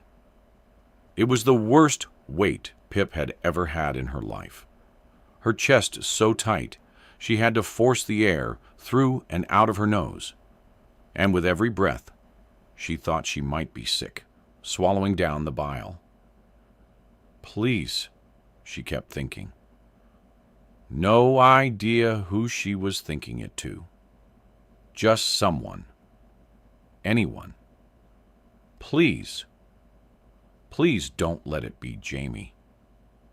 Please. She'd promised Connor. She'd promised she'd find his brother. "Hi there. Need a quick music breather? Here's a moment of chill music just for you. This audiobook is free. Music. No sign-ups, no strings. Hope you're enjoying it. Music. Music, music, music, music, music." She promised she'd save him. Please, please, not him. Her eyes slipped from Arthur back to Connor beside her. "Should I be here?" she mouthed silently. But Connor nodded and took her hand, their palms clammy, sticking together. She saw him take his mother's hand, too, on the other side, waiting. Arthur's eyes were closed, the fingers on his free hand pressing into his eyelids so hard it must have hurt, his chest rising in stuttering movements. Waiting until... "Yes," Arthur said, his eyes snapping open.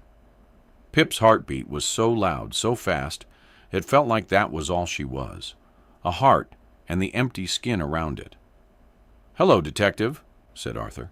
"Yes, that's what I'm calling about. Yes." Connor gripped Pip's hand even tighter, crushing her bones together. Yes, I understand. So as Arthur's hand was shaking at his side. Yes, I understand that. He went quiet, listening to the other end of the phone, and then his face dropped, cracked in two. He doubled forward, the phone going limp in his fingers, the other hand up to his face as he bawled into it. A high, inhuman sound that racked his entire body. Connor's hand went slack against Pip's, his jaw falling open. Arthur straightened up, tears spilling down into his bedmouth. "It's not Jamie," he said. "What?" Joanna stood up, clutching her face. "It's not Jamie," Arthur said again, choking over a sob, placing his phone down. "It's someone else. His family just identified him. It's not Jamie. It's not Jamie," Joanna said like she didn't dare believe it yet. "It's not him," Arthur said, staggering forward to pull her into him, crying down in her hair. "It's not our boy, not Jamie." Connor unstuck from Pip. His cheeks flushed, and tears streaked, and he folded himself in around his parents. They held each other, and they cried, and it was a cry of relief and grief and confusion. They'd lost him for a while, for a few minutes in their heads and in hers. Jaime Reynolds had been dead, but it wasn't him. Pip held the sleeve of her jumper to her eyes, tears falling hot, soaking into the fabric. "Thank you," she thought to that invisible person in her head. Thank you. They had another chance. She had one last chance. File name, A Good Girl's Guide to Murder, Season 2. Interview with Arthur Reynolds. Okay, recording. Are you okay? Yes, I'm ready. So why didn't you want to be interviewed or involved before now? Honestly, I was angry. In my head, I was convinced Jaime had run away again. And he knows how worried we were the first time he did that. I didn't want to indulge Joanna and Connor's idea that Jaime was really missing because I didn't think he was. I didn't want to believe something was wrong. It seems I preferred to be angry at Jamie instead, but I was wrong. I think it's been too long. And if he was out there, Jaime would have heard about your podcast by now. He would have come home if he could.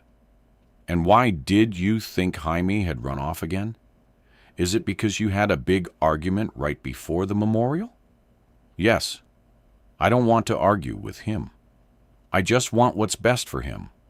Want to push him to make smart decisions for his life, to do something that he loves. I know he's capable of that, but he seemed stuck the last few years. Maybe I go about it the wrong way. I just don't know how to help him. And what were you arguing about last Friday? It has been simmering for a while. He'd recently asked me to borrow a load of money. And, I don't know, he just said something that set me off about money and responsibility and finding a career. Jamie didn't want to hear it. When did he ask you to borrow money? Oh, it was Joanna was out at badminton. So, it must have been a Tuesday. Yes, Tuesday. 10th of April. Did he say what he wanted the money for? No. That's the thing. He wouldn't tell me. Just said it was really important. So, of course, I told him no. It was a ridiculous amount. If you don't mind me asking, how much did Jamie ask to borrow? 900 pounds? 900? Yes. 900 exactly? Yes. Why? What's wrong? It's just, I've heard that exact figure recently about someone else. A guy called Luke Caton. He mentioned losing 900 pounds this week, and I think he's involved in, you know what? I'll look into it. So, after you left the pub, Friday night, what time did you get back home? I don't remember looking at the time specifically, but it was definitely before 11:30, maybe around 20. And the house, was empty, right? You didn't see Jamie? No, I was alone. I went to bed, but I heard Connor get in later. And there's no way Jamie could have snuck in before then, like just after you got back. Not possible. I was sitting here in the living room for a while. I would have heard the front door. We believe Jaime came back here for his hoodie and the knife. So he must have arrived and left again before you got home. Do you know anything about the knife? No, I didn't even know it was missing until Joanna told me. So where were you all last weekend when Jaime was first missing? Connor mentioned you weren't at home much. I was out driving looking for him. I thought he'd just be somewhere blowing off steam and I could talk to him, fix things, get him to come home, but he wasn't anywhere. Are you okay, Mr. Reynolds? No, I'm terrified. Terrified that the last thing I did was argue with my son. The last words I said to him were in anger.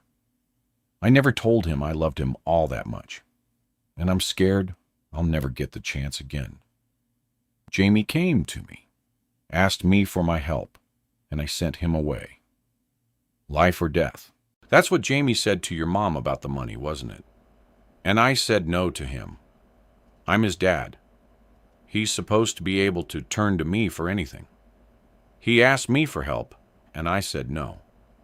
What if this whole thing is my fault? If I had only said yes to him, maybe chapter 28.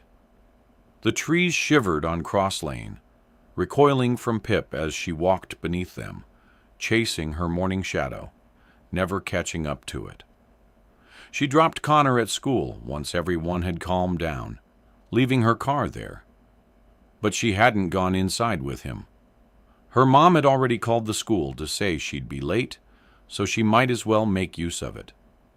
And it couldn't be avoided any longer. She had to speak to Nat Dilva. At this point, all roads led back to her. Even this one Pip was walking on. Her eyes fixated on the painted blue front door as she stepped up the concrete path, following it as it bent to run alongside the house. She took a breath to steel herself and pressed the bell in 2 short mechanical bursts. She waited, fidgeting nervously with her unbrushed hair, her heartbeat not yet back to normal. A shape grew out of the frosted glass, blurred and slow as it approached the door. It opened with a clack, and Nat the Silva stood there, her white blonde hair pushed back from her face, deep eyeliner streaks holding up her pale blue eyes. "Hello," Pip said as brightly as she could. "Sake," said Nat. "What do you want now?" "I need to ask you some things about Jamie," she said. "Yeah, well, I already told you everything I know. I don't know where he is, and he still hasn't been in contact with me." Nat reached for the door to close it again. "They found a body," Pip blurted, trying to stop her. "It worked. It wasn't Jaime's, but it could have been. It's been 6 days, Nat, without any contact. Jaime's in real trouble, and you might be the person who knows him best.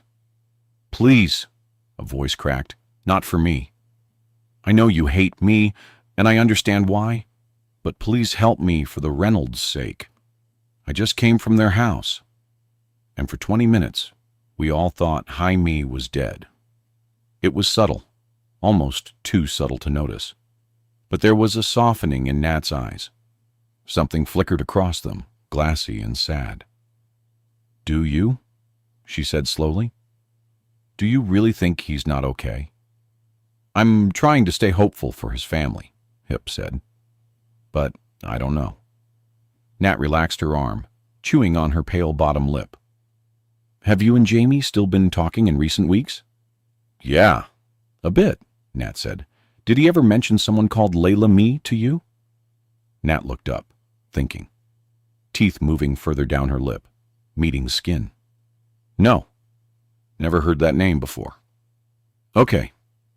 And I know you said before that he didn't, but did Jamie come to your house after the memorial, as planned around 10:40 p.m.? No. Nat tilted her head, short white hair skimming down into her eyes. I told you last time I saw him was at the memorial. It's just, Pip began. Well, an eyewitness saw Jamie go into your house at that time. He said Cross Lane and described your house exactly. Nat blinked, and that softness in her eyes was gone.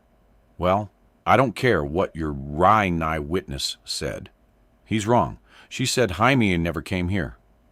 Okay, I'm sorry. Pip held up her hands. I was just asking.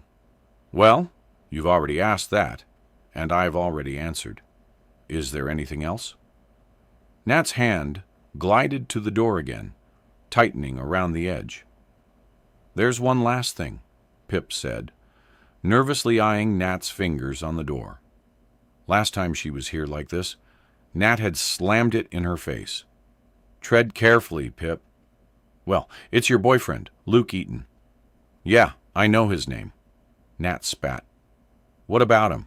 It's, She didn't know which way to approach it, so she went with fast. So I guess Luke is involved with drugs? Has a kid collect them from a gang in London? And I presume he then distributes to various dealers in the county? Nat's face tightened. And the place where he picks them up from, it's the abandoned farmhouse where Andy's body was found. But it's also the last place Jaime was before something happened to him. So there's a possible connection to Luke there. Nat shifted, a knuckles whitening from her grip on the door. But there's more. Pip carried on, giving Nat no reason to speak. The kid Luke uses to transport the drugs said that Luke was angry this week because he'd lost 900 pounds. And that's the exact amount of money Jaime asked to borrow from his dad a couple of weeks ago. What point are you trying to make? Nat said, the downward tilt of her head shadowing her eyes. Just that maybe Luke also loans people money, and he loaned Jaime money for something, but Jaime couldn't pay it back. So he asked his dad. And then he was desperate enough to try stealing it from work, saying it was life or death. She paused, daring to glance up at Nat. And I wondered when I spoke to you both before. You seemed to react when Luke said he was home all night. So I just wondered. Oh, you just wondered, did you? There was a quiver in Nat's top lip, and Pip could feel the rage coming off her like heat. What is wrong with you? These are people's lives. You can't just around with them for your own entertainment. I'm not. It's for I have nothing to do with Jamie, and neither does Luke, Nat shouted, stepping back. Just leave me the gee alone, Pip. Her voice shook. Please leave me alone. And her face disappeared behind the door as it slammed shut, the sound echoing down into the pit in Pip's stomach, staying with her as she walked away. It was when she turned onto Gravelly Way, heading back to school, that she first had the feeling creeping up her neck like static on her skin. And she knew what it was. Had felt this before. Eyes someone watching her. She stopped in the street, looked over her shoulder. There was no one behind her on Chalk Road except a man she didn't know pushing a buggy, and his eyes were down. She checked in front of her, running her eyes along the windows of the houses that lined the street, bearing down on her. There wasn't a face in any of them, pushed up against breath-fogged glass. She scanned the cars parked along the road. Nothing. No one. Pip could have sworn she felt it. Or maybe she was just losing her mind. She carried on toward school, holding on to the straps of her bag. It took her a while to realize she wasn't hearing her own footsteps. Not just her own. Anyway, there was another set stepping faintly in between hers coming from the right. Hip looked up. "Morning," a voice called from across the road. It was Mary Scythe, from the Kilton Mail, with a black Labrador at her side. "Good morning," Pip returned the greeting, but it sounded empty, even to her own ears. Luckily, her ringing phone excused her. She turned away and swiped to answer. "Pip," Ravi said. "Oh, God," she said, falling into his voice, wrapping herself up with it. "You won't believe what's happened this morning. It was on the news that they found a body, a white male in his 20s. So I panicked, went to the Reynolds' house, but they called in, and it wasn't Jamie. It was someone else. Pip. And Arthur finally agreed to talk to me. And he told me that Jamie asked him to borrow £900, the exact amount Robin said Luke had just lost this week. So, Pip, that's too coincidental to beat nothing, right? So then I just went to see Nat, and she insists Jaime didn't go there after Pip. I really need you to stop talking and listen to me." And now Pip heard it. The edge in his voice, new and unfamiliar. "What?" "Sorry." "What?" she said, her feet slowing to a stop. "The jury just returned their verdict," he said. "Already?" But Ravi didn't say anything, and she could hear a click as his breath caught in his throat. "No," she said, her heart picking up on that click before she did, throwing itself against her ribs. "Ravi, what?" "No, don't say it. Can't." They found him not guilty on all charges, and Pip didn't hear what he said next because her ears flooded with blood. A rushing sound like a windstorm trapped inside her head. Her hand found the wall beside her, and she leaned into it, lowering herself down to sit on the cold, concrete pavement. "No," she whispered, because if she said it any louder, she would scream. She still might scream. She could feel it clawing at her insides, fighting to get out. She grabbed her face and held her mouth shut, fingernails digging into her cheeks. "Pip," Ravi said gently, "I'm so sorry. I couldn't believe it. I still can't. It isn't fair. This isn't right. If there was anything I could do to change this, I would. Anything. Pip, are you okay?" "No," she said through her hand. She would never be okay again. This was it, the worst thing that could have happened. She'd thought about it, had had bad dreams about it, but she'd known it couldn't really happen. It wouldn't happen, but it just did. And the truth no longer mattered. Max Hastings, not guilty. Even though she had his voice on a recording, admitting to it all, even though she knew he was guilty beyond any doubt. But no, she and Nat Dilva and Becca Bell and those two women from university, they were the liars now, and a serial rapist had just walked free. Her mind turned to Nat. "Oh God, Nat," she said, removing her hand. "Ravi, I have to go. I have to go back to see Nat and make sure she's okay." "Okay, he said, but it was too late. Pip had already pressed the red button, pushing herself up from the ground as she turned back down Grally Way. She knew that Nat hated her, but she also knew that Nat shouldn't be alone when she heard the news. No one should be alone for something like that. Pip sprinted, her trainers slapping uncomfortably against the pavement, juddering up through her body. Her chest hurt, like her heart wanted to give out already. Give up. But she ran, pushing herself harder as she turned the corner onto Cross Lane, back to that painted blue door. She knocked this time, forgetting about the bell because her mind was already stuttering, rewinding the last few minutes. It couldn't have happened, could it? This couldn't be real. It didn't feel real.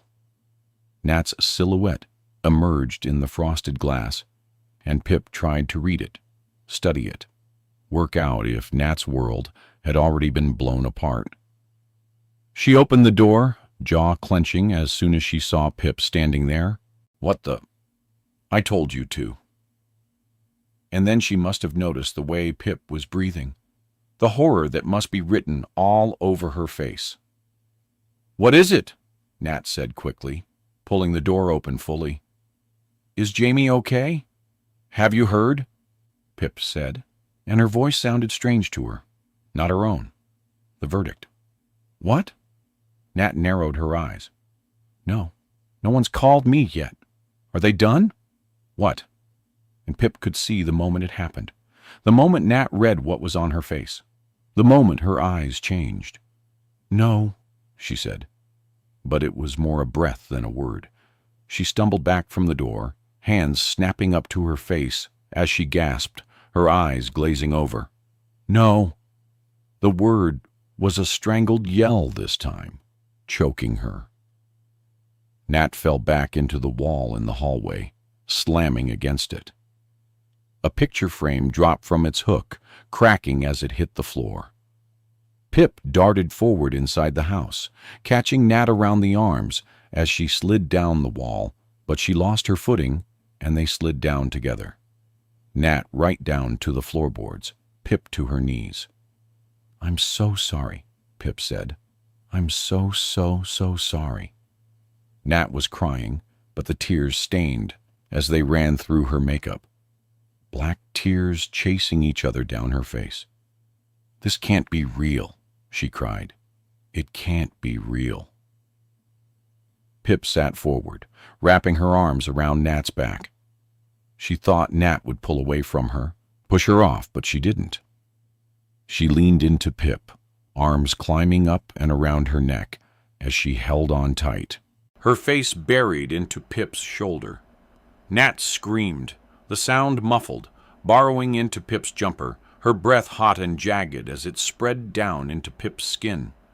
And then the scream broke open, and she cried, shaking the both of them with the force of it. "I'm so sorry," Pip whispered. Chapter 29. Nat's scream never left her. She could feel it there slinking around beneath her skin, feel it simmering as she walked into her history lesson 18 minutes late. And Mr. Clark said, "Ah, Pip, what time do you call this? Do you think your time is more valuable than mine?" And she'd replied, "No, sir. Sorry, sir," quietly, when really all she wanted to do was let the scream out. Tell him that yes, it probably was. She'd taken her place next to Connor at the back, her grip tightening on her pen until it snapped, pieces of plastic scattering between her fingers. The lunch bell rang, and they followed it out of the room. She and Connor. He'd heard about the verdict from Kara because Ravi had texted her, worrying that he hadn't heard back from Pip. "I'm sorry," was all Connor said as they traipsed towards the cafeteria. That's all he could say. All Pip could say, too. But there was no amount of sorries that could ever fix this. They found the others at their usual lunch table, and Pip slotted in beside Kara, squeezing her hand once in greeting. "Have you told Naomi?" Pip asked her.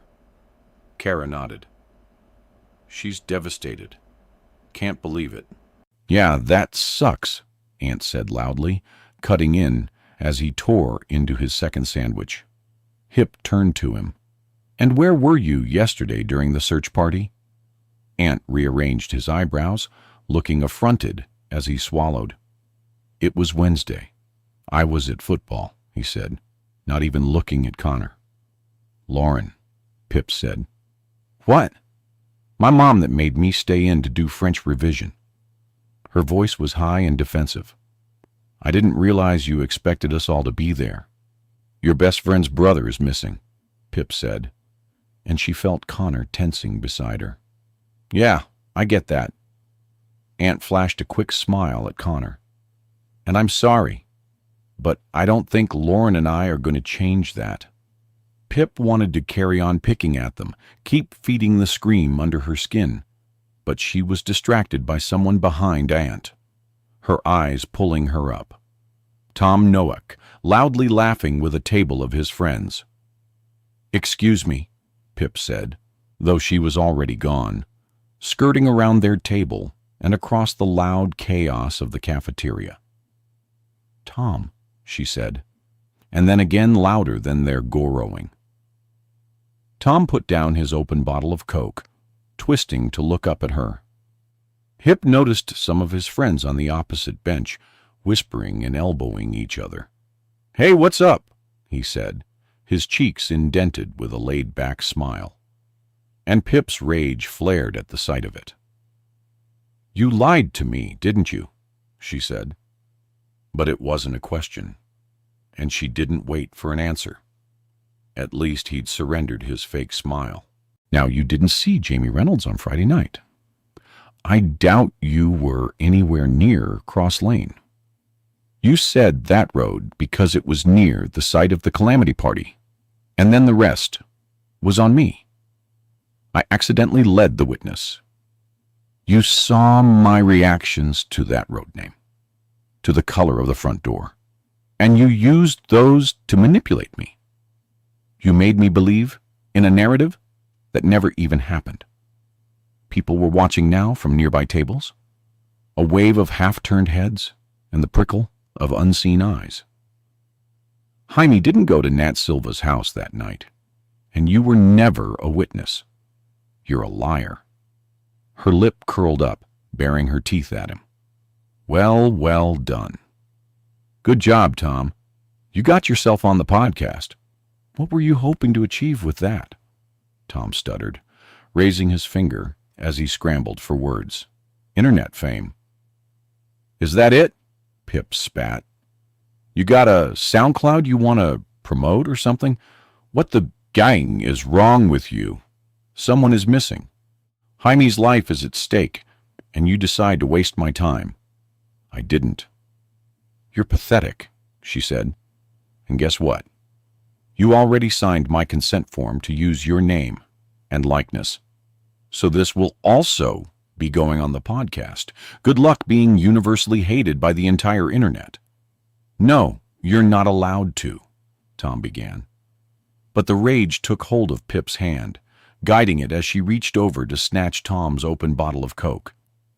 And without a second thought, without even a first thought, Pip upturned the bottle over his head.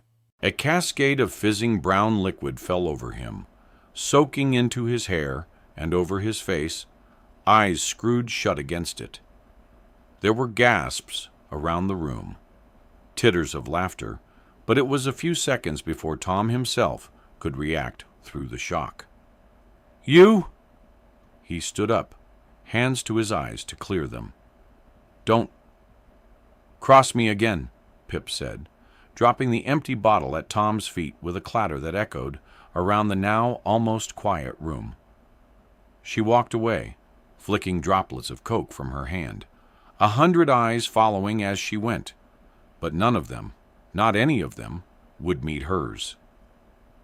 Kara was waiting for her by the usual spot at the double doors near their English classroom, the second last lesson of the day. But as Pip crossed the corridor towards her, she noticed something. A quieting of voices as she passed, people gathering to talk behind their hands, looking her way. Well, they couldn't all have been in the cafeteria at lunch. And anyway, Pip didn't care what they thought.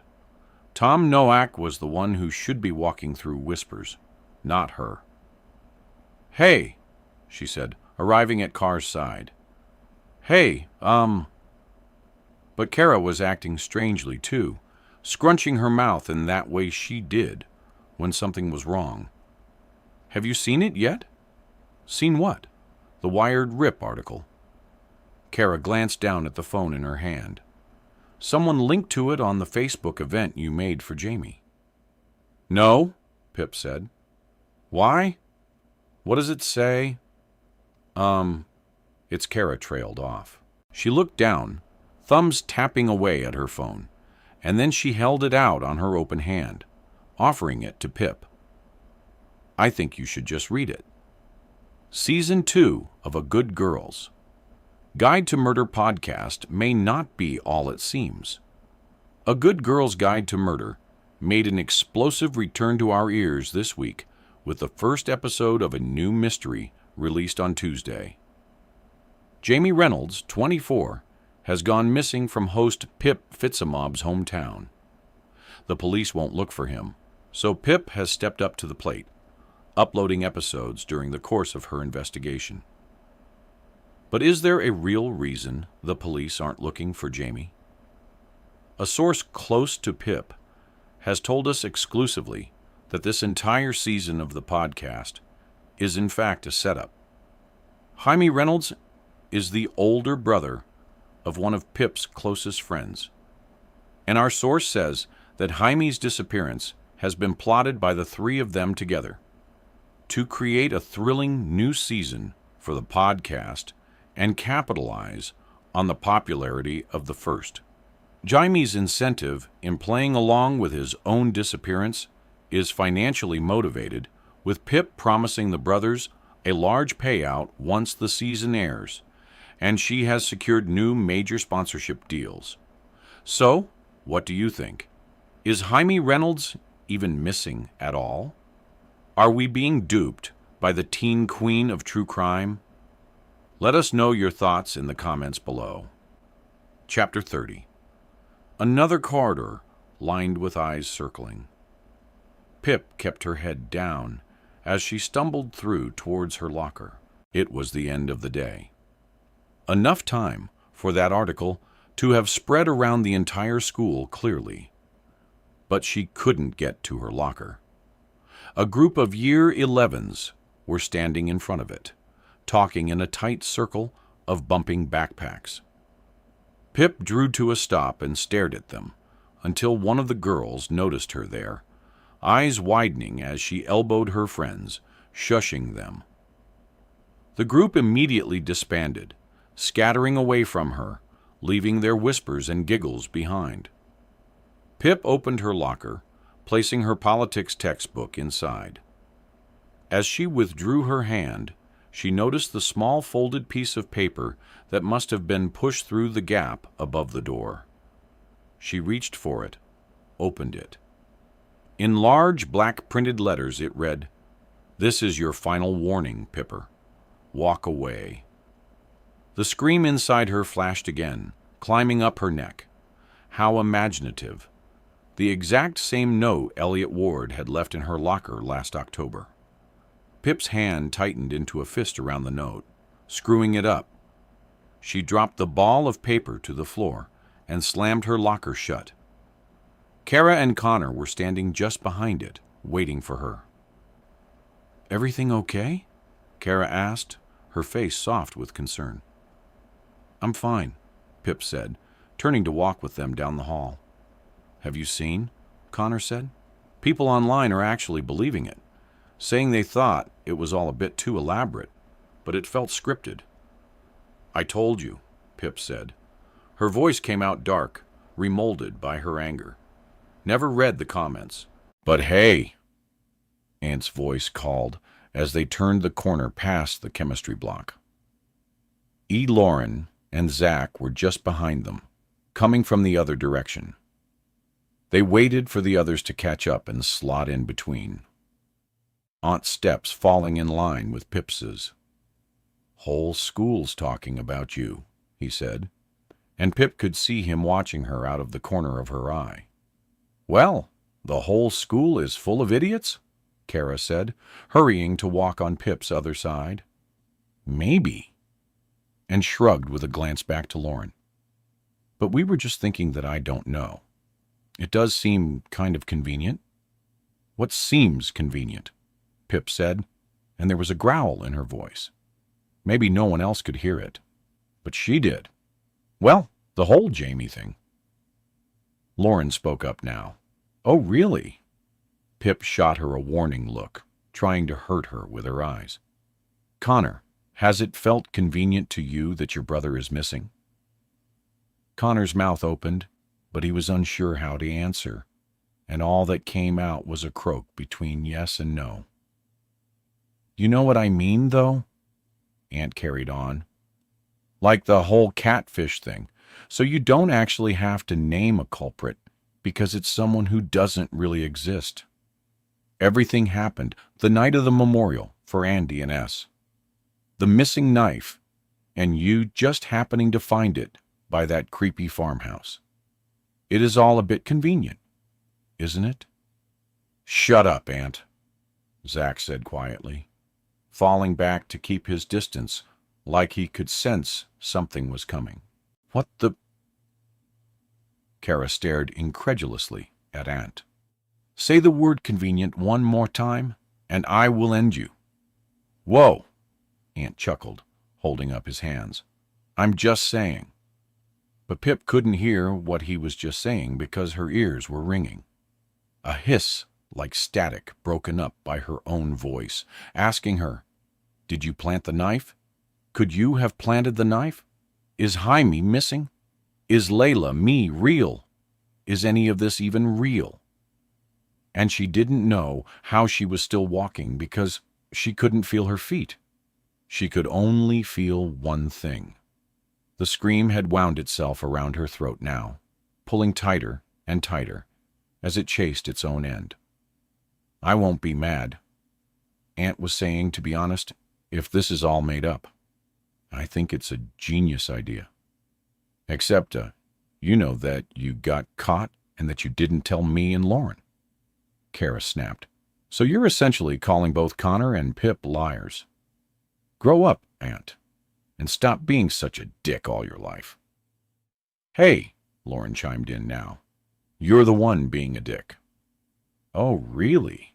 Guys, Connor said, but the word was lost as soon as he uttered it. So where is Jamie? Aunt said, holed up in some premiere and somewhere. And Pip knew that he was just prodding her, but she couldn't control it. She couldn't. The double doors swung inwards at the end of the corridor, and the head tier, Mrs. Morgan, stepped through. Her eyes narrowed, and then lit up. Ah, Pip, she shouted down the hall. I need to speak to you urgently before you go home. Busted, Aunt whispered, making Lauren snort. Go on, it's over now. Might as well tell us the truth. But everything had turned to fire behind Pip's eyes. Her feet twisted, her arms swung out. Hands against Aunt's chest, she shoved him, pushing him with all her strength across the width of the hall. He crashed into a bank of lockers. What the? Pip's elbow drew up, her forearm against Aunt's neck, holding him in place. She stared him in the eyes, though hers had burned to ash, and she finally let it out. She screamed into his face. It ripped at her throat and tore at her eyes, feeding itself from that never-ending pit in her stomach. Pip screamed, and they were all that existed, just her and the scream. Chapter 31, Suspended. Pip sank into the stool in the kitchen, avoiding her dad's eyes. Yes, her mom was standing on the other side of the room, Pip in the middle, talking around her over her head for 3 days. What about Cambridge Pipper? Who was the other student? Dad asked, voice softening where her mom's had grown harder, sharper. Anthony Lowe. Pip glanced up, catching the face her dad pulled, bottom lip rolled up over the top, eyes crinkling like he wasn't surprised. What's that look for? Her mom said. Nothing. Her dad rearranged his face, untucking his lip. Just never really liked the kid that much. How is that helpful right now, Victor? Her mom snapped. Sorry, it's not, he said, exchanging a look with Pip. It was quick, but it was enough, and she felt a little less alone out there in the middle of the room. Why did you do it, Pip? I don't know. You don't know? Her mom said you shoved him against a locker with your arm on his throat. How do you not know how that happens? You're lucky Kara, Zack, and Connor were there and defended you to Mrs. Morgan. Told her aunt provoked you, otherwise you would have been expelled. How did he provoke you, Pickle? Her dad asked. called me a liar. She said, "The internet thinks I'm a liar. The jury of 12 peers thinks I'm a liar. My own friends think I'm a liar. So, I guess I'm a liar now. And Max Hastings is the good guy. I'm sorry about the verdict." He said, "That must be really hard for you. Harder for the people he drugged and raped." She said, "Yes, and it's unfair and awful," her mom said with a frown. "But that's not an excuse for your violent behavior. I'm not making an excuse. I'm not asking for forgiveness," Pip said flatly. "It happened, and I don't feel guilty. He deserved it." "What are you saying?" She said, "This isn't like you." "What if it is?" Pip rose from the stool. "What if this is exactly like me?" "Pip, don't shout at your mother," her dad said, crossing over to her mom's side, abandoning her in the middle. "Shouting? Really?" Pip said, "Really shouting now. That's what we're focusing on. A serial rapist walked free today. Jamie has been missing 6 whole days and might be dead. Oh, but the real problem is that I'm shouting." "Calm down. Please," he said. I can't calm down anymore." "Why should I?" Her phone was face down on the floor. She hadn't looked at it for an hour, sitting here underneath her desk, her fingers hooked around her toes. Her head was pressed against the cool wood of the desk leg, eyes hiding from the light. She hadn't gone down for dinner. Said she wasn't hungry, even though her dad came up and said they didn't have to talk about it, not in front of Josh. But she didn't want to sit there at the table in a fake truce mid-argument. An argument that couldn't end because she wasn't sorry. She knew that, and that's what her mom wanted from her. She heard a knock at the front door. A knock she knew. Long, short, long. The door opened and closed, and then the footsteps she knew too. The scuff of Ravi's trainers on the wooden floor before he took them off and lined them up neatly by the doormat. And the next thing she heard was her mom's voice passing by the stairs. "She's in her room. See if you can talk any sense into her." Ravi couldn't find her as he stepped into the room. Not until she said quietly, "I'm down here." He bent down, knees clicking as his face came into view. "Why aren't you answering your phone?" he said. Pip looked at her face-on phone out of arm's reach. "Are you okay?" he said. And she wanted more than anything to say no, to slide out from under the desk and fall into him. To stay there in his gaze, wrap herself up in it, and never set foot outside again. To let him tell her it was all going to be okay, even though neither of them knew it would be. She wanted just to be the Pip she was with Ravi for a while. But that Pip wasn't here right now, and maybe she really was gone. "No," she said. "Your parents are worried about you. Don't need their worry," she sniffed. "I'm worried about you," he said. She put her head against the desk again. "Don't need yours either. Can you come out and talk to me?" he said gently. "Please." "Did he smile?" she asked. "Did he smile when they said not guilty?" I couldn't see his face. Ravi offered his hand to help Pip out from under the desk. She didn't take it, crawling out on her own and standing up. I bet he smiled. She ran her finger along the sharp edge of her desk, pressing in until it hurt her. "Why does that matter?" "It matters," she said. "I'm sorry." Ravi tried to hold her eyes, but her gaze kept slipping away. "If there was anything I could do to change it, I would. Anything.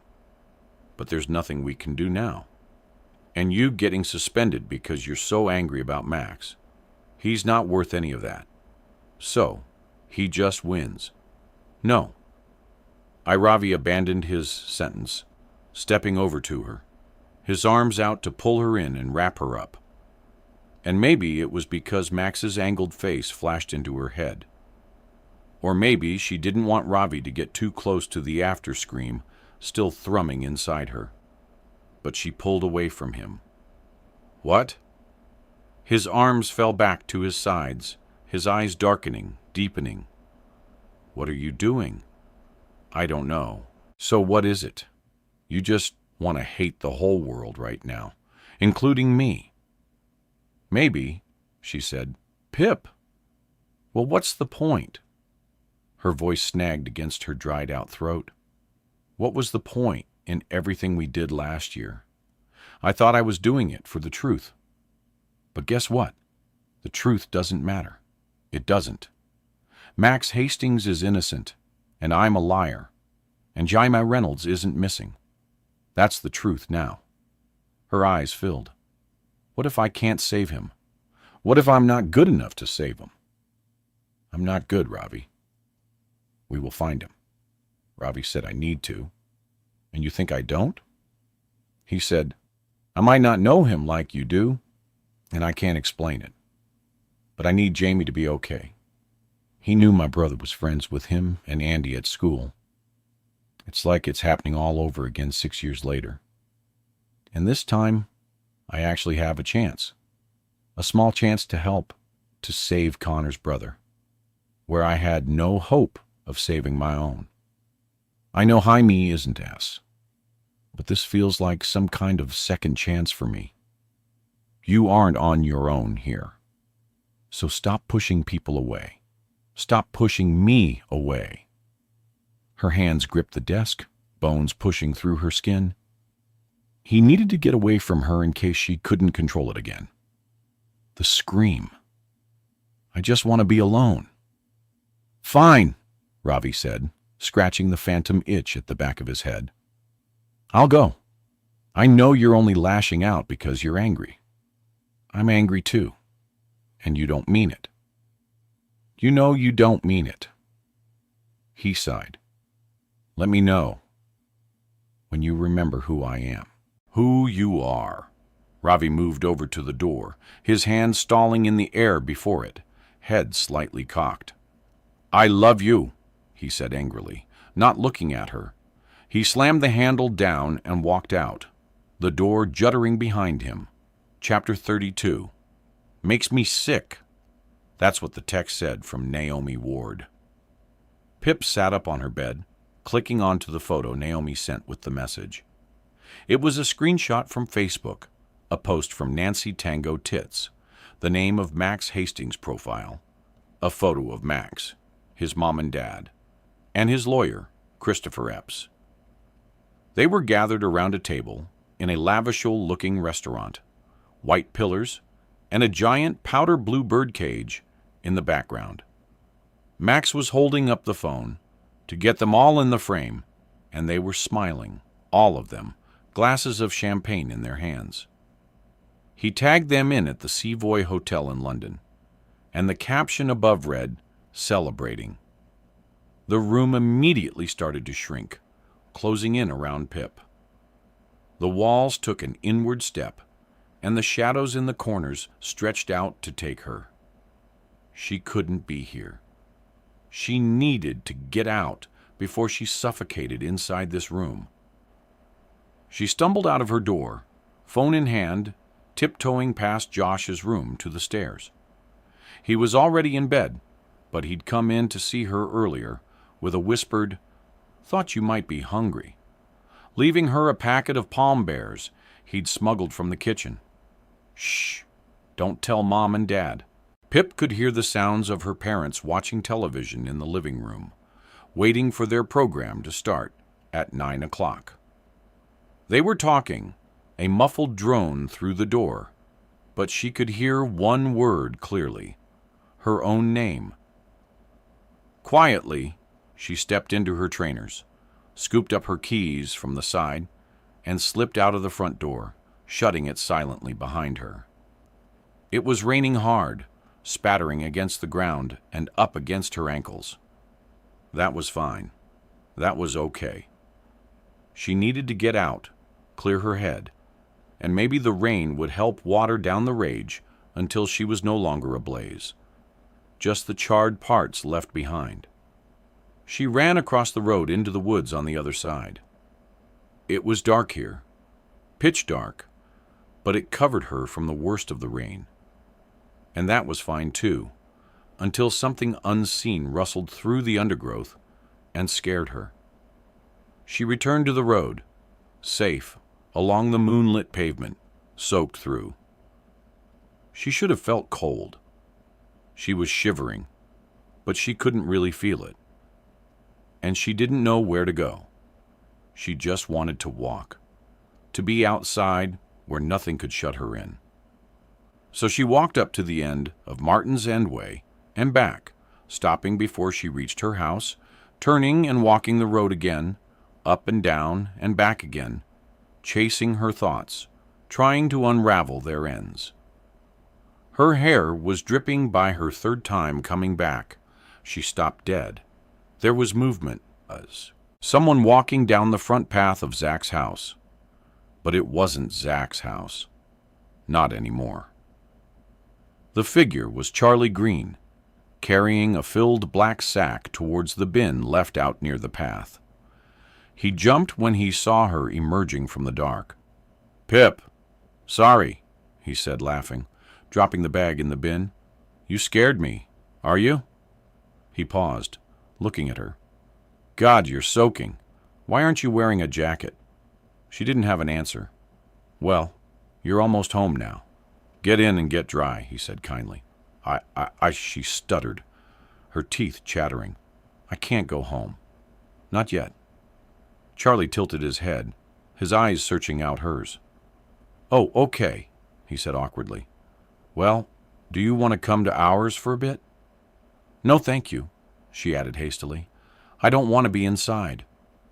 "Oh, right." Charlie shuffled, glancing back to his house. "Well, do you want to sit under the porch? Get out of the rain." Pip was about to say no, but actually, maybe she was feeling cold now. She nodded. "Okay, sure," Charlie said, beckoning for her to follow him down the path. They stepped under the covered front steps, and he paused. "Do you want a drink or something? A towel?" "No, thank you," Pip said, sitting herself down on the dry middle step. "Right," Charlie nodded, pushing his reddish hair back from his face. "So, are you okay?" Pip began. "I've had a bad day." "Oh." He sat down on the step below her. "Do you want to talk about it?" "I don't really know how," she said.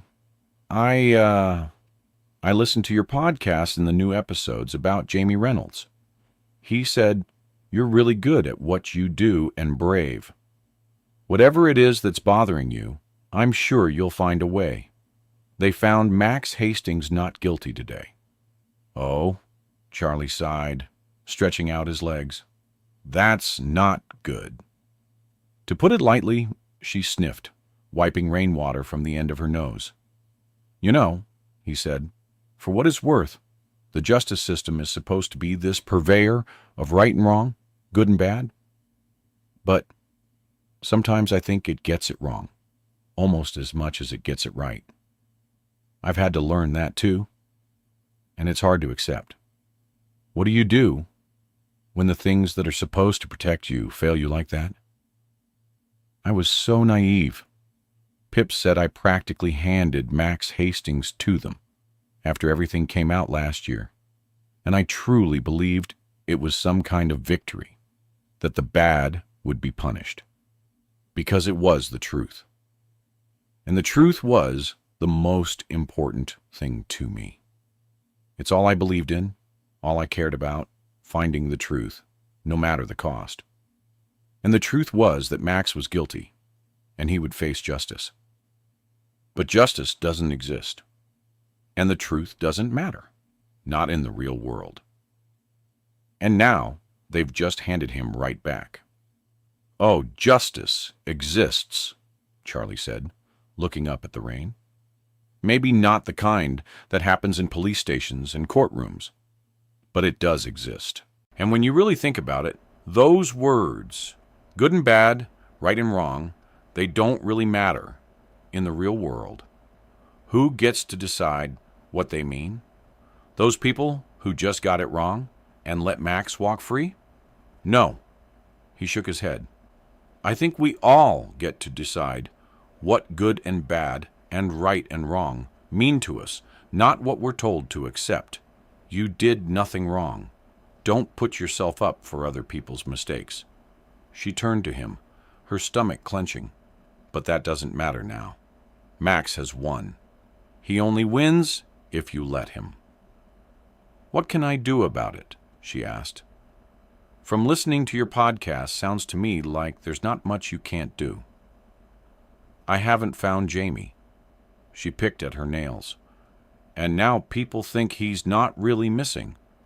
That I made it all up. That I'm a liar. And I'm bad. And do you care? Charlie asked.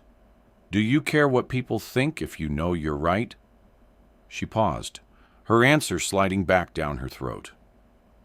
Why did she care? She was about to say she didn't care at all. But hadn't that been the feeling in the pit of her stomach all along? The pit that had been growing these last 6 months? Guilt about what she did last time, about her dog dying, about not being good, about putting her family in danger, and every day reading the disappointment in her mom's eyes. Feeling bad about the secrets she was keeping to protect Kara and Naomi. She was a liar. That part was true. And worse, to make herself feel better about it all, she'd said it wasn't really her, and she'd never be that person again. That she was different now. Good. That she'd almost lost herself last time, and it wouldn't happen again. But that wasn't it, was it? She hadn't almost lost herself. Maybe she'd actually been meeting herself for the very first time, and she was tired of feeling guilty about it, tired of feeling shame about who she was. She bet Max Hastings had never felt ashamed a day in his life. You're right, she said.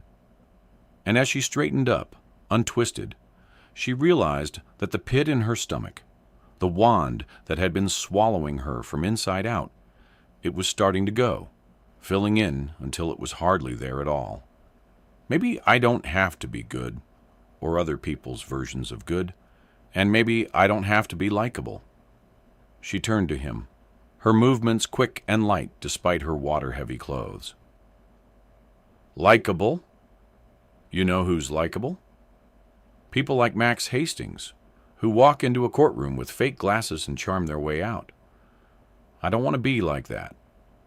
So don't, Charlie said, and don't give up because of him. Someone's life might depend on you, and I know you can find him. Find Jamie.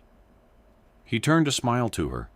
Other people might not believe in you, but for what it's worth, your neighbor from 4 doors down does. She felt it grow on her face. A smile, small, flickering out after a moment. But it had been there, and it had been real. Thank you, Charlie. She'd needed to hear that, all of it. Maybe she wouldn't have listened if it had come from anyone close to her. There had been too much anger, too much guilt, too many voices. But she was listening now. Thank you. She meant it. And the voice in her head thanked him too. No problem. Pip stood up out into the downpour, staring up at the moon, its light quivering through the sheets of rain. I have to go and do something. Chapter 33. Pip sat in her car, halfway down Chuda Lane, not outside his house, just a little further up so no one would see. Her thumbs on her phone. She played the audio clip one last time. Max, at a calamity party in March 2012, did you drug and rape Becca Bell? What? No, nay, didn't. Max, do not lie to me, or I swear to God I will ruin you. Did you put Rohypnol in Becca's drink and have sex with her? Yes, but like it wasn't rape. She didn't say no because you drugged her. You vile rapist gargoyle. You have no idea what you've done. Her ears rang, trying to push away his voice and listen to her own. Good and bad didn't matter here. There were only winners, and he only won if she let him. That was justice. So she did it.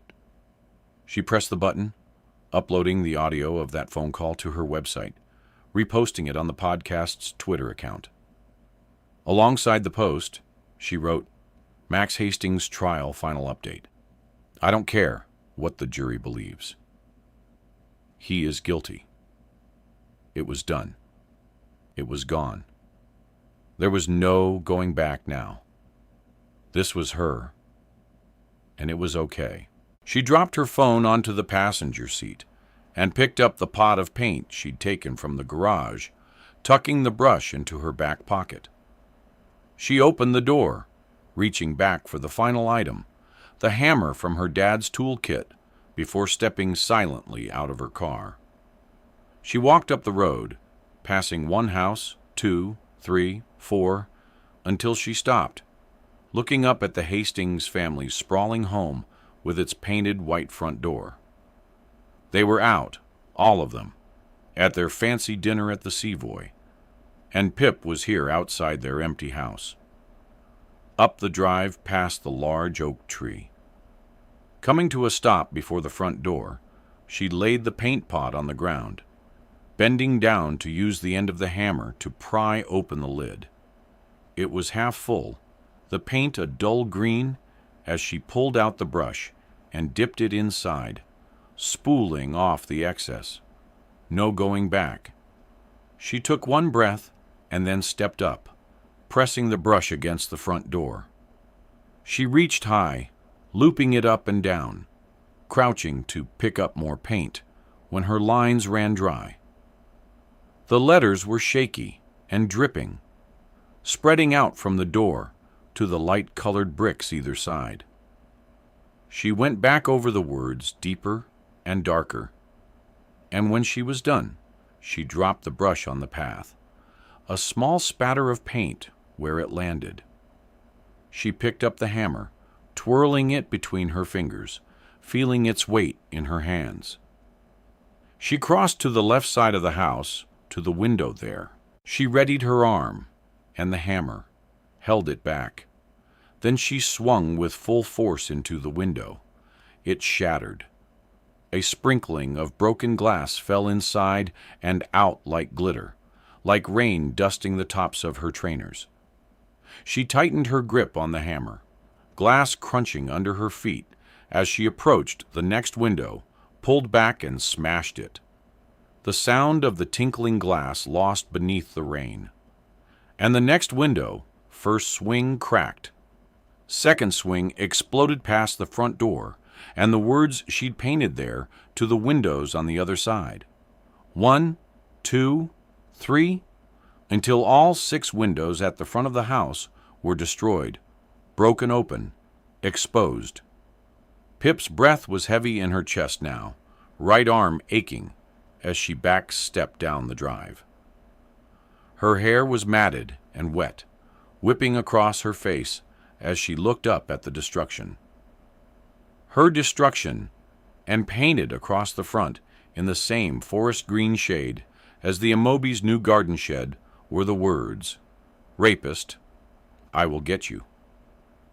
Pip read them and read them again, looked around at what she'd done, and she checked down inside herself, under her skin, but she couldn't find it. The scream was no longer there, waiting for her. She'd beaten it. "Can you come outside?" She texted him, the rain pattering against her screen, the phone no longer recognizing her thumb. "Read," it said beneath her message a few seconds later. She watched from outside as the light in Ravi's bedroom window clicked on and the curtain twitched for just a second. Pip followed his progress as the hall light turned on in the upper middle window, and then the downstairs hall light glowing through the glass in the front door, broken up now by Ravi's silhouette as he made his way towards it. It opened, and he stood there against the light wearing just a white t-shirt and navy joggers. He looked at her then up at the rain in the sky, and he walked outside, his bare feet slapping against the path. "Nice night," he said, squinting against the droplets now running down his face. "I'm sorry." Pip looked at him, her hair sticking to her face in long, dark streaks. "I'm sorry I took it out on you." "That's okay," he said.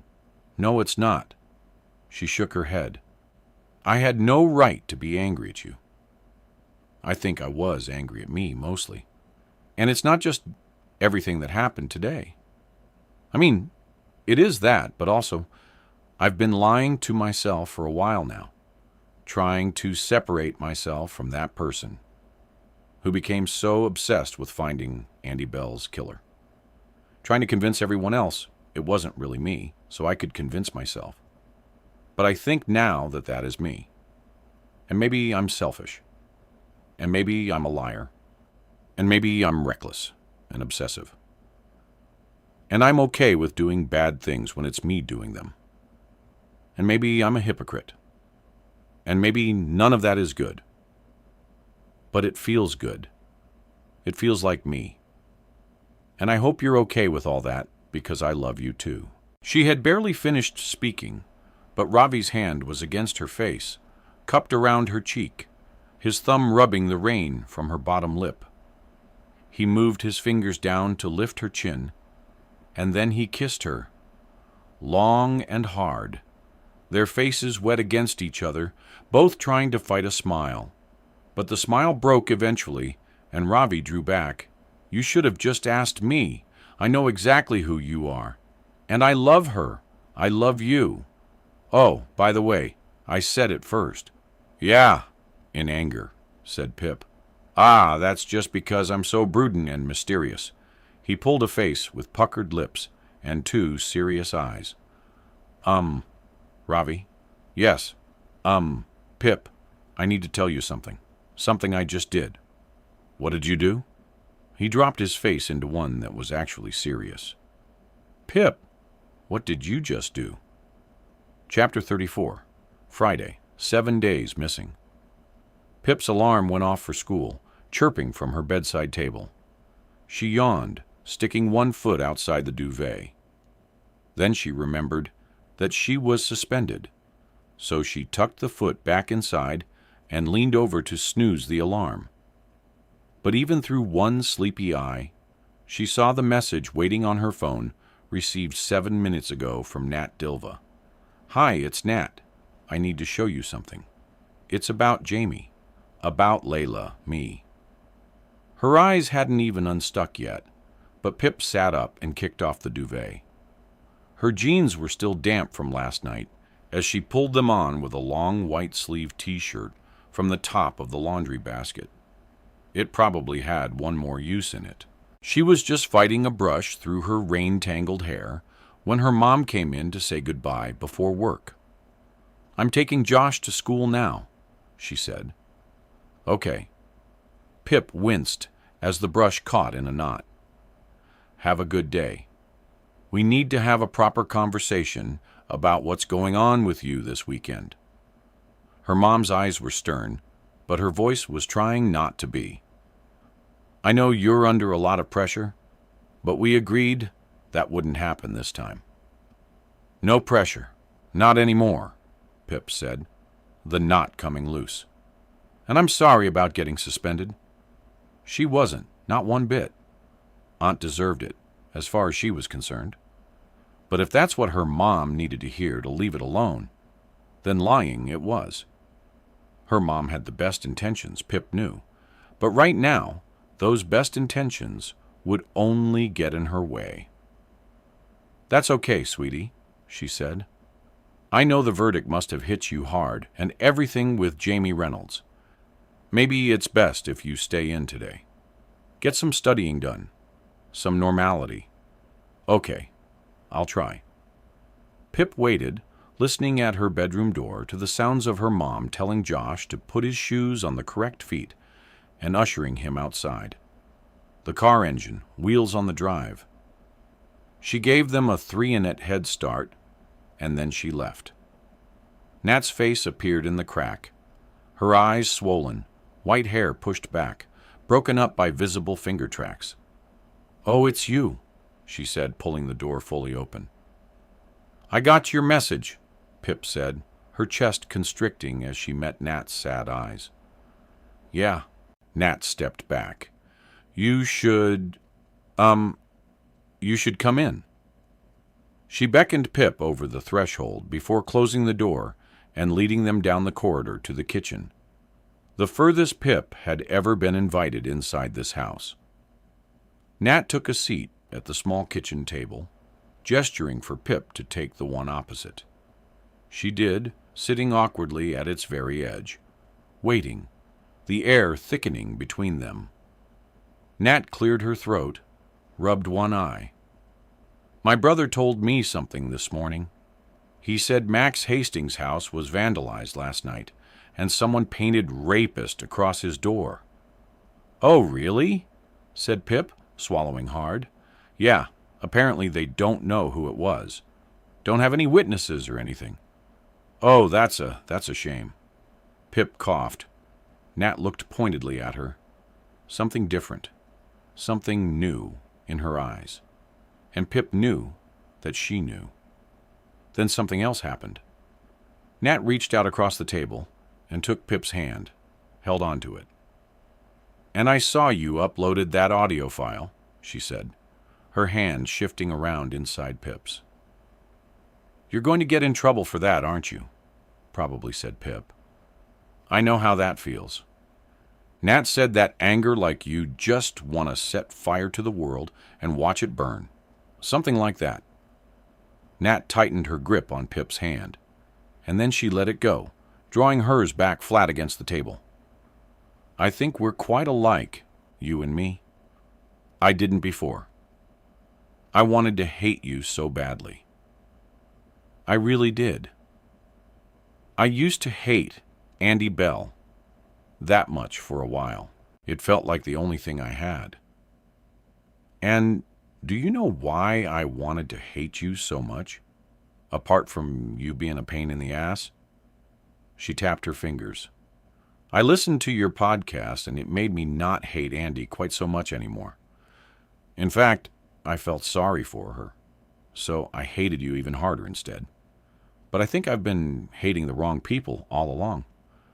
She sniffed with a tiny smile. "You're okay," she said. "Thanks," Pip said. Nats smiled, passing to her, and then out of the open window. "And you were right." Nat picked at her fingernails. "About Luke, your boyfriend?" "Not anymore. Not that he knows it yet." She laughed, but there was no joy in it. "What was I right about? What you noticed when you asked where we were the night Jaime went missing? Luke said he was home all night alone." She paused. He was lying. "You were right." "Did you ask him where he was?" said Pip. "No. Luke doesn't like to be asked questions." Nat shifted in her chair. "But after Jamie never showed up and was ignoring my calls, I went over to Luke's house to see him. He wasn't there, and his car was gone." "What time was this?" "Around midnight. Then I went back home." "So you don't know where Luke was?" Pip leaned forward, elbows on the table. "I do now." Nat withdrew one of her hands to pull her phone out, laying it on the table. "Last night, I was thinking about what you said yesterday, that maybe Luke had something to do with Jaime's disappearance. So, I looked through his phone while he was asleep, went through his WhatsApps. He's been talking to a girl." She laughed again, small and hollow. "She's called Layla Mead." Pip felt the name creeping along her skin, climbing up her spine, jumping rung to rung. "You said Jaime's been talking to her, too." Nat said, "I stayed up till 4, listening to your 2 episodes. You don't know who Lotta is, but Luke does." She ran her fingers through her hair. "That's where he was the night of Jaime's disappearance, meeting Layla." "Really?" "That's what his messages say. They've been talking for several weeks." I scrolled back and read every message. Looks like they met on Tinder. So, that's great for me. And the messages are, explicit. Also great for me.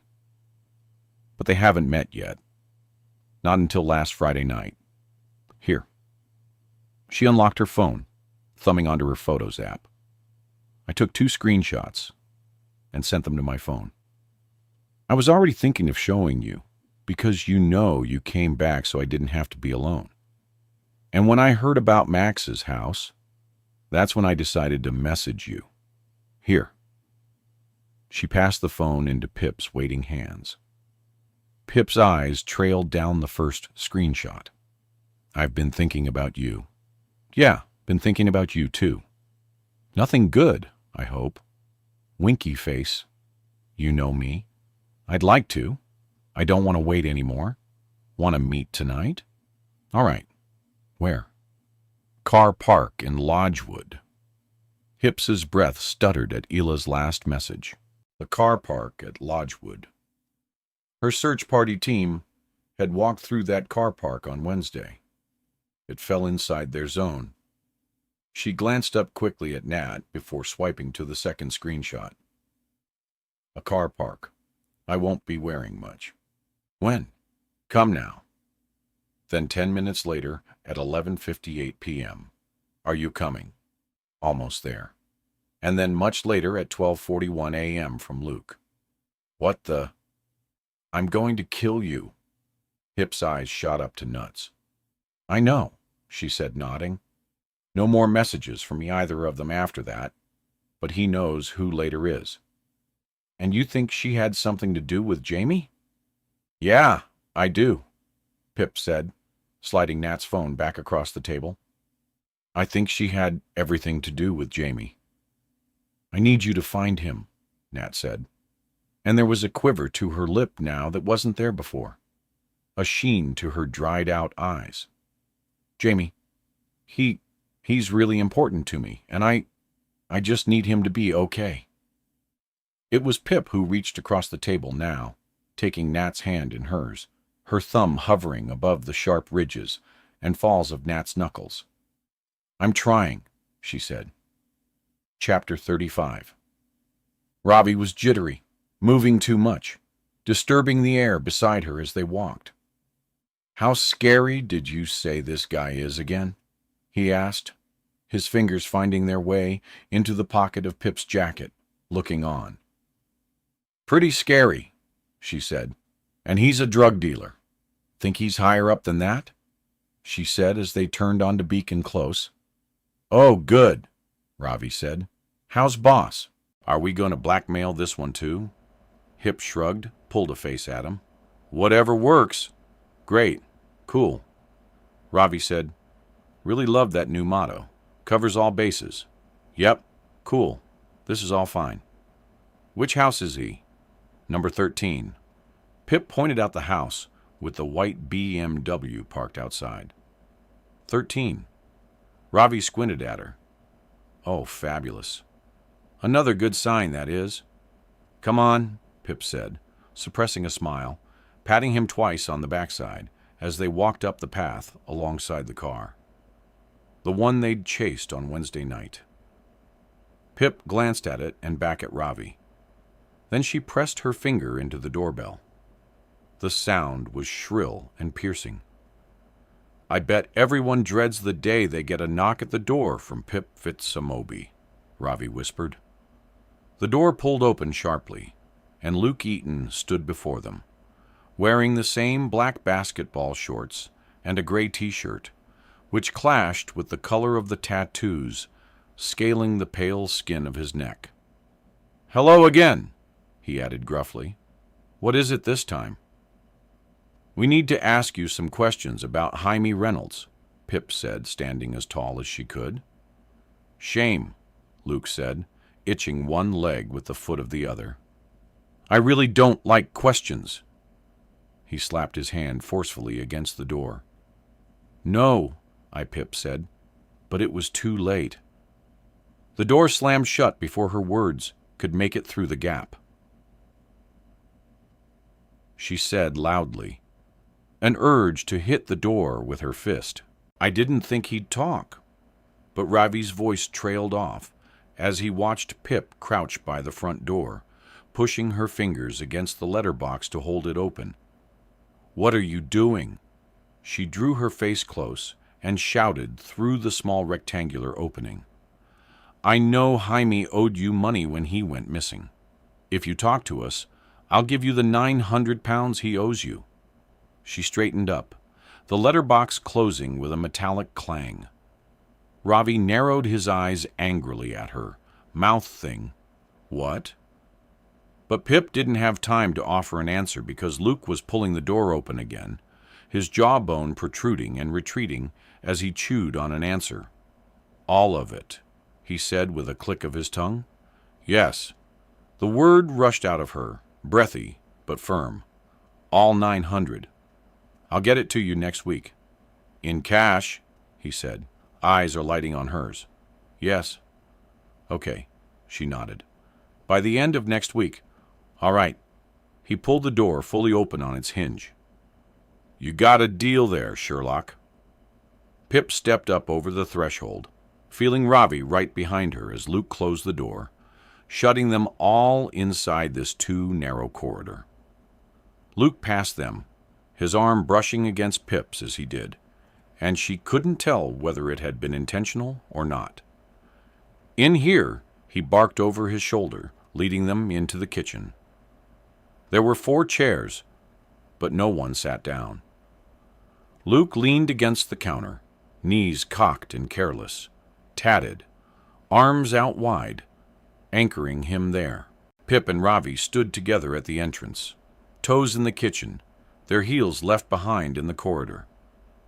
Luke opened his mouth to speak, but Pip couldn't let him take charge, so she rushed out her question first. "Why does Jaime owe you £900? Luke dropped his head and smiled, licking the front of his teeth. "Was it something to do with drugs? Did he buy from?" "No," Luke said. "Jamie owed me £900 because I lent him £900. He came to me a little while ago, desperate to borrow money. Guess Nat mentioned to him I did that sometimes. So I helped him out with a high interest rate. Of course," he added, with a dark laugh. "Told him I beat the art out of him if he was late paying me back. And then the chef goes missing, doesn't he?" "Did Jaime say what he needed the money for?" Ravi asked. Luke turned his attention to Ravi. "I don't ask people's business because I don't care." But Pip's mind had jumped instead to when, not why. Was Luke's threat a little stronger than he was letting on? Something Jaime might have considered life or death? Had he asked his dad to borrow money and then tried to steal from Pip's mom's office because he was scared of what Luke would do to him if he couldn't pay him back on time? "When did Jaime borrow money from you?" said Pip. "Don't know." Luke shrugged, his tongue between his teeth again. Pip worked out the timeline in her head. Was it Monday the 9th? Tuesday the 10th before then? Nope, after Luke said, "Pretty sure it was a Friday, so must have been 3 weeks ago today. He's officially late repaying me now." The pieces rearranged in Pip's head. No, Jaime borrowed the money after asking his dad and trying to steal the credit card. So, going to Luke must have been a last resort, and something else had been life or death. She glanced at Ravi, and from the quick movement of his eyes back and forth, she knew he was thinking the same. "Okay," Pip said. "Now I need to ask you about Layla Mee." "Of course you do." He laughed. "What was so funny? You went to meet Illa last Friday around midnight." "Yes, I did," he said, only looking off guard for a moment, then drumming his fingers on the counter, the sound offsetting Pip's heartbeat. "And do you know who she really is?" "Yes, I do." "Who is she?" Pip said, her voice desperate, giving her away. Luke smiled, showing too many of his teeth. "Layla is Jamie. Chapter 36. What? Pip and Ravi said together, eyes swiveling to find each other. Pip shook her head. That's not possible, she said. Well, it is. Luke smirked, clearly enjoying their shock. I was messaging Illa that night. Agreed to meet her at Lodgewood Car Park. And who was there waiting for me? Jamie Reynolds. But Pip's brain stalled. You saw Jamie? You met him just after midnight? The exact time she was thinking that Jamie's heart rate had first spiked. Yep. Freak clearly thought he was being clever, having one over on me, pretending to be a girl to lead me on. Maybe he did it to try to take Nat away from me. Don't know. I'd kill him if he was still here. What happened? Ravi said. What happened in the car park with Jamie? Not much, Luke said, running a hand over his close-shaved head. I got out of the car, called Illa's name, and it's Jamie instead who walked out of the trees. And Pip said, What happened? Did you talk? No, really. He was acting all weird, like scared, which he should have been, as with me.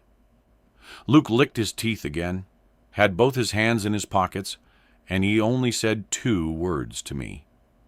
What? Pip and Rabbi said together again. I can't even remember exactly what it was. Something strange. It was like Child Broomstick or Child Brown Sick. I don't know. Couldn't really hear the second part. And after Jamie said it, it was like he was watching me waiting for a reaction. Luke said, so obviously I was like, what the fuck? And when I said that, Jaime turned and bolted without another word. I chased after him. Would have killed him if I caught him, but it was dark. I lost him in the trees. And Pip pressed, and nothing. Luke straightened up, cracking the bones in his gray-patterned neck. Didn't find him.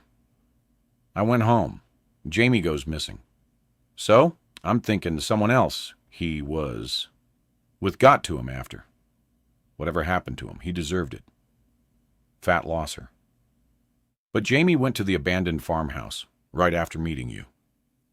Pip said, I know you use that place to pick up your, business items. Why would Jamie go there? I don't know. I wasn't there that night, but it's isolated, secluded. Best place in town for conducting any private business. Except now, I have to find a new drop-off point thanks to you. He growled. Ah, Pip said, but the rest of the sentence died before she even knew what it was. That's all I know about Layla, about Jamie. Luke dipped his head and then raised his arm, pointing down the corridor behind them. You can go now. They didn't move now, he said louder. I'm busy. Okay, Pip said, turning to go, telling Ravi to do the same with her eyes. A week today, Luke called after them. I want my cash by next Friday, and I don't like to be kept waiting. Got it? Pip said 2 steps away.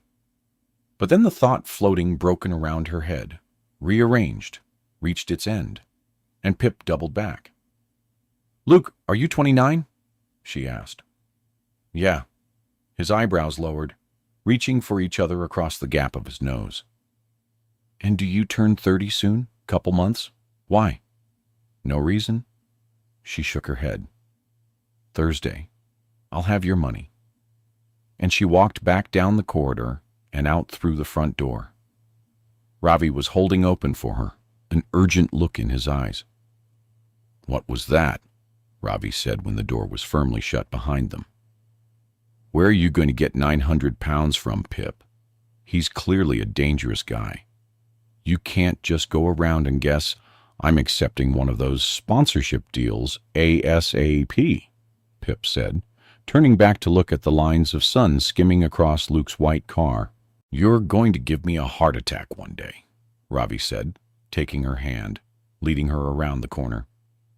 Jamie can't be Illa, right? Right. No, Pip replied before she'd even thought about it. And then after she had, no, he can't be. I've read the messages between the two of them. and the whole Stella Chapman thing. And Jamie was on the phone to Hila, outside the calamity party. He had to have been on the phone to a real person. What? So maybe Layla sent Jamie there to meet Luke. He said, yeah, maybe. Maybe that's what they were talking about on the phone. And Jamie must have had the knife with him when he met Luke, probably in his hoodie pocket. Why?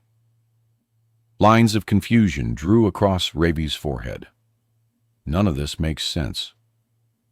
And what the hell is Child Broomstick? Is Luke messing with us? Doesn't seem like the kind to mess around.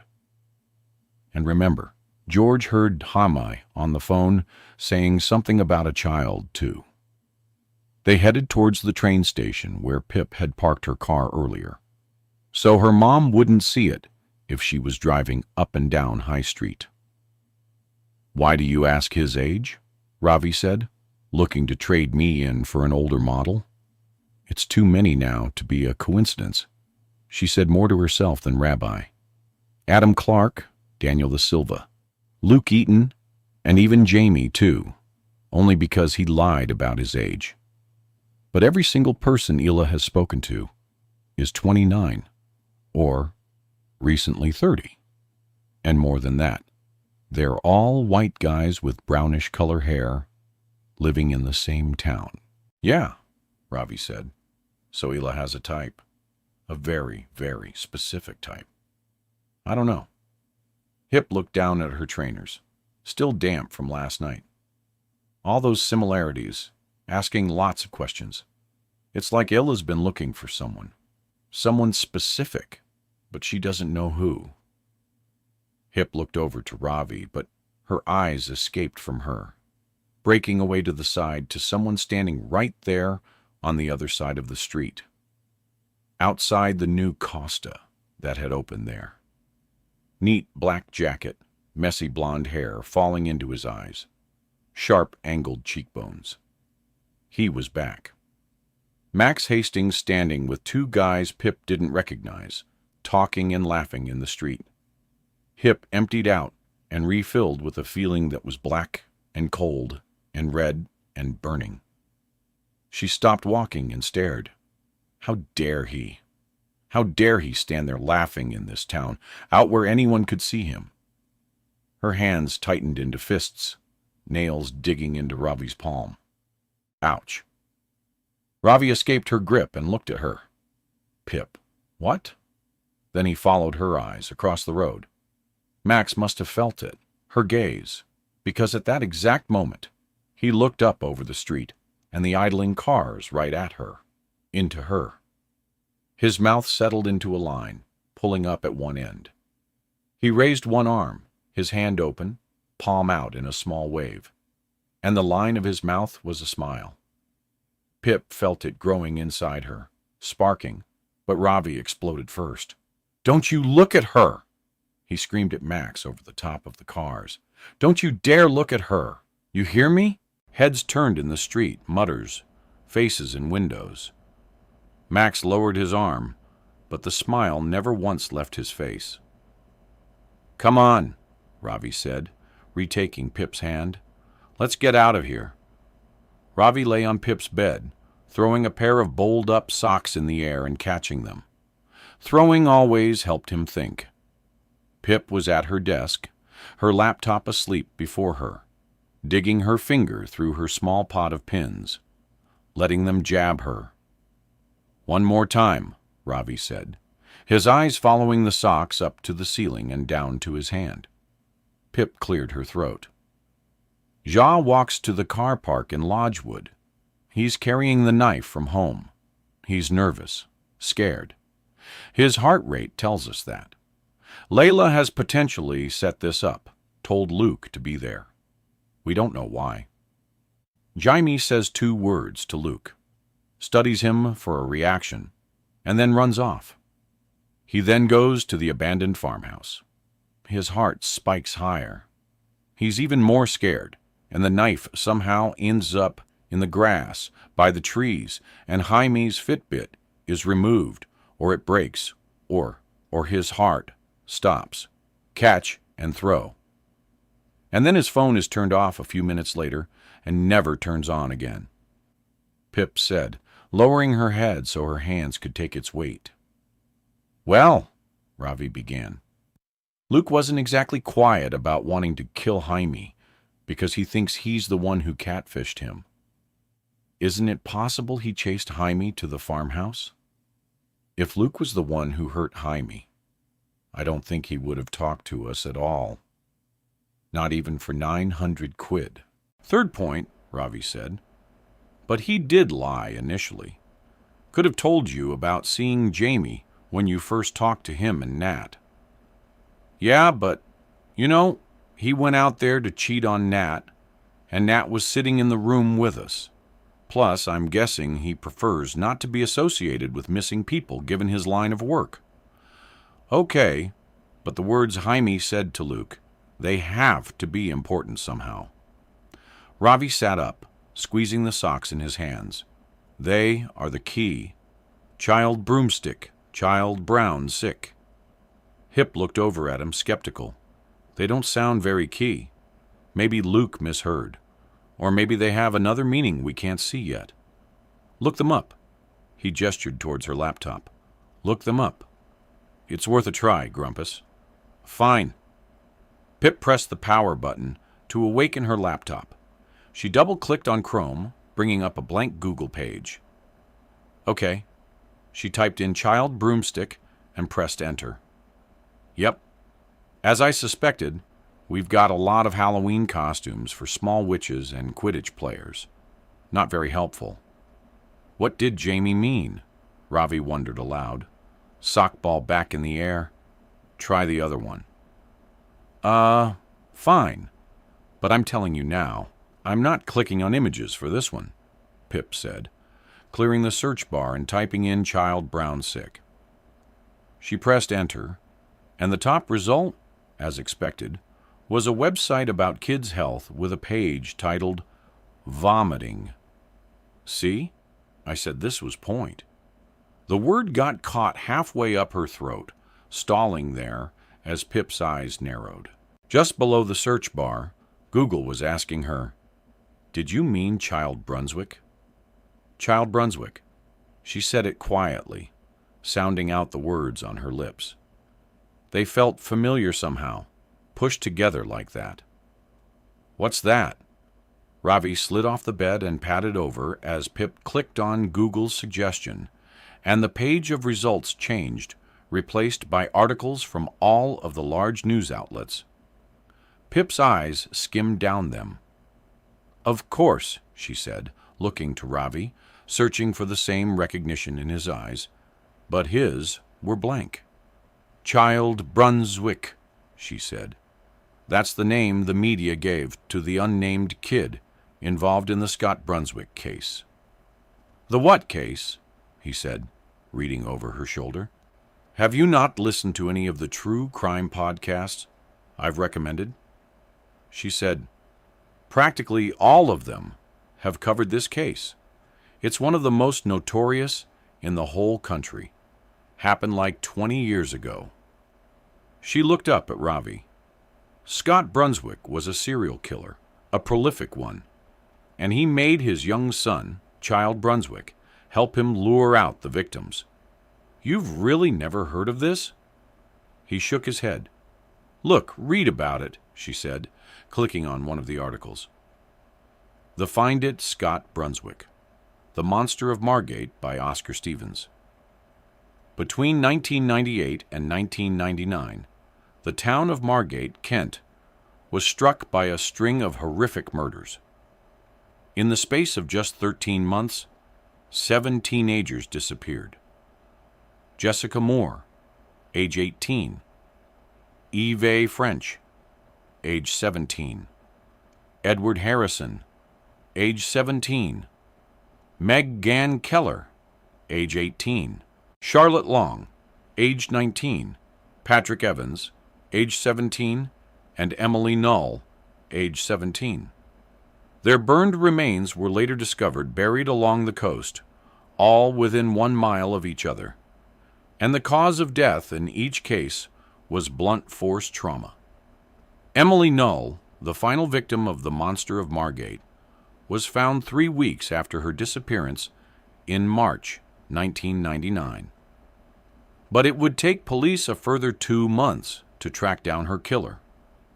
Police zeroed in on Scott Brunswick, a 41-year-old forklift driver who'd lived in Margate his whole life. Brunswick was a close match to a police composite sketch released after an eyewitness saw a man driving late at night in the area where the bodies were later found. His vehicle, a white Toyota van, also matched the witness's description. Searches of Brunswick's home uncovered trophies he had kept from each of the victims, one of their socks. But there was very little forensic evidence tying him to the murders. And when the case was brought to trial, the prosecution relied on circumstantial evidence and their key witness, Brunswick's son, who was 10 years old at the time of the final murder. Brunswick, who lived alone with his only child, had used his son in committing the murders. He directed the boy to approach potential victims in public places, a playground, a park, a public swimming pool, and a shopping center, and to lure them away on their own to where Brunswick was waiting in his van to abduct them. The son also assisted in the disposal of the bodies. The trial of Scott Brunswick began in September 2001, and the son, nicknamed Child Brunswick by the press at the time, now 13, gave testimony that was essential in securing a unanimous guilty verdict. Scott Brunswick was sentenced to life imprisonment, but just 7 weeks into his sentence at the high-security HMP Franklin in Durham, Brunswick was beaten to death by another inmate for his role in assisting the murders. Child Brunswick was charged by a juvenile court to serve a 5-year custodial sentence in a juvenile detention center. When he turned 18, a parole board decision recommended his release on a lifelong license. Child Brunswick was given a new identity under a witness protection style program, and a worldwide injunction was imposed on the media, preventing the publication of any details about Child Brunswick or his new identity. The Home Secretary stated that this was because there was a risk of vigilante-type retaliation against this individual if his real identity became known because of the role he played in his father's horrendous crimes. Chapter 37. Connor stared at them both, his eyes narrowing, darkening, creasing the skin on his freckled nose. He'd come straight here when Pip texted him that she had an urgent update. Walked out of school right in the middle of a biology lesson. "What are you saying?" he asked, nervously swiving in her desk chair. Hip leveled her voice. "I'm saying that whoever Layla Mee really is, we think she's been looking for Child Brunswick. And it's not just because Jaime said it to Luke. Charles Brunswick was 10 at the time of the final murder, in March 1999, and he was 13 in September 2001 when the trial began. That means that right now, Child Brunswick would be 29, or recently 30. Every single person Hila has spoken to, including Jaime, at first, because he lied about his age, has been 29, turning 30 soon or recently 30. And she's been asking them lots of questions. She's trying to work out who Charles Brunswick is. I'm sure of it. And for some reason, Hila thinks this person is in our town. But what has this got to do with Jaime? Connor asked. Everything, Pip said. I think he's involved in this because of Hila.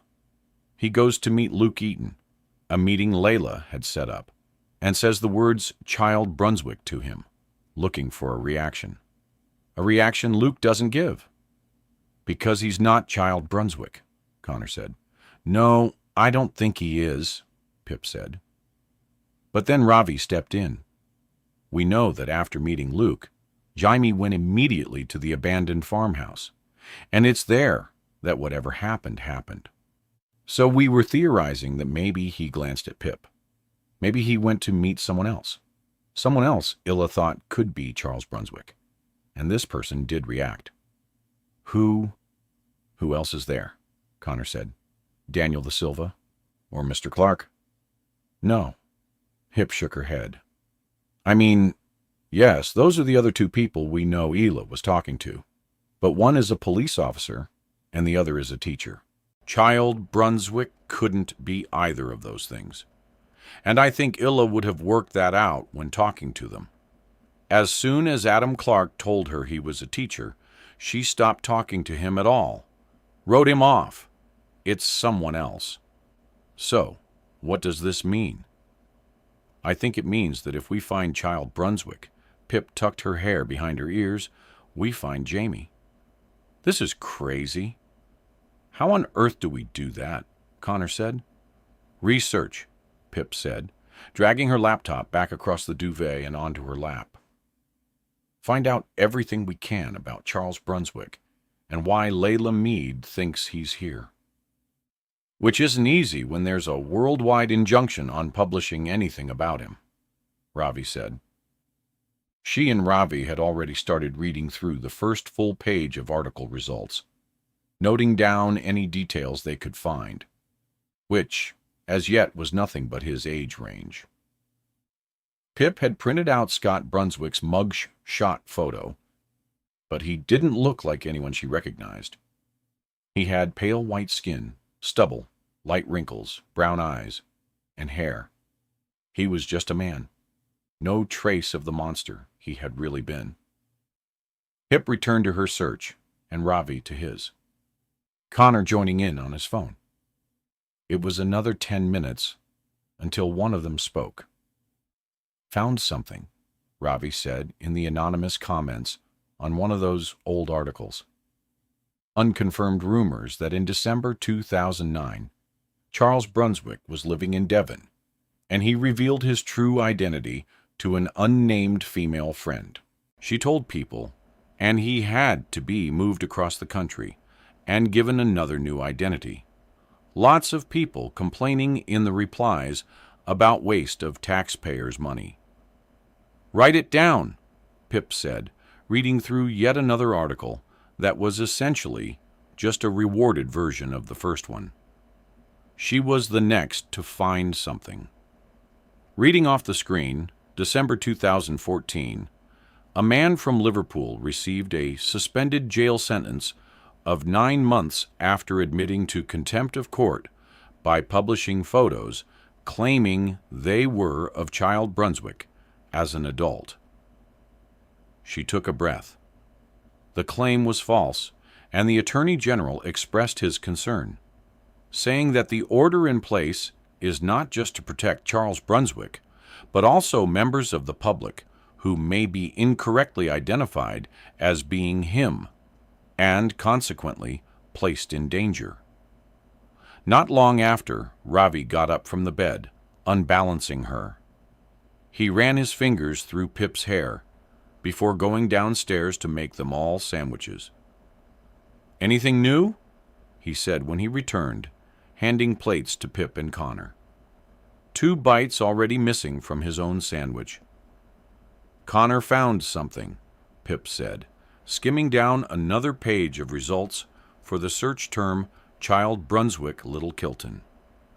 The first few pages of results had been articles about her from last year, a child detective from Little Kilton who'd solved the Andy Bell case. Yep, Connor said, releasing his chewed-up lip to speak. On a subreddit for a podcast that covered the case, someone in the comments said they'd heed rumors of Charles Brunswick living in Dartford, posted a few years ago. Dartford, Ravi said, resettling behind his laptop. I was just reading a news story about a man in Dartford who committed suicide after an online mob spread false rumors that he was Charles Brunswick. Oh, he's probably who the rumors were about, Pip said, typing that in on her notes and returning to her search. She was now on the 9th page of results on Google. Clicking on the link third from the top, a post on 4chan, where the OP briefly outlined the case, ending with the line, "And Charles Brunswick is out there right now. You might have walked past him and never known it." The comments below were varied. Most contained violent threats about what they'd like to do to Charles Brunswick if they ever found him. A few people posting links to articles they'd already found and read. One commentator said in response to a particularly graphic death threat, "You know, he was just a small child when the murders happened. His dad forced him to help." To which another commentator had replied, "He still should have been locked up for life. Probably just as evil as his dad. Bad seed, and that it's in the blood." Hip was about to hit backspace out of this particular dark corner of the internet when a comment almost at the bottom of the page caught her eye from 4 months ago.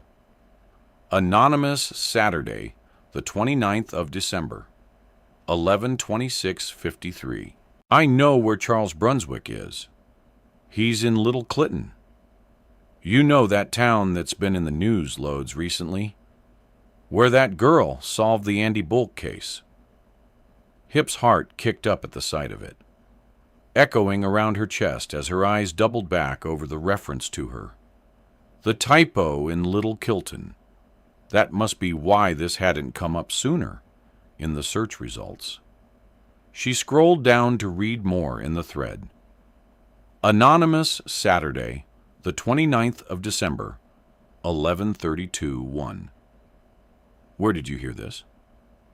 Anonymous.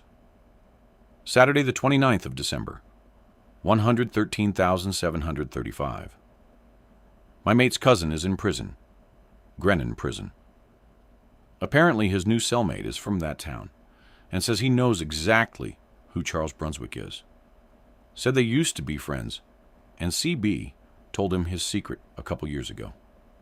Anonymous, Saturday, the 29th of December, 113,943, really smiley face.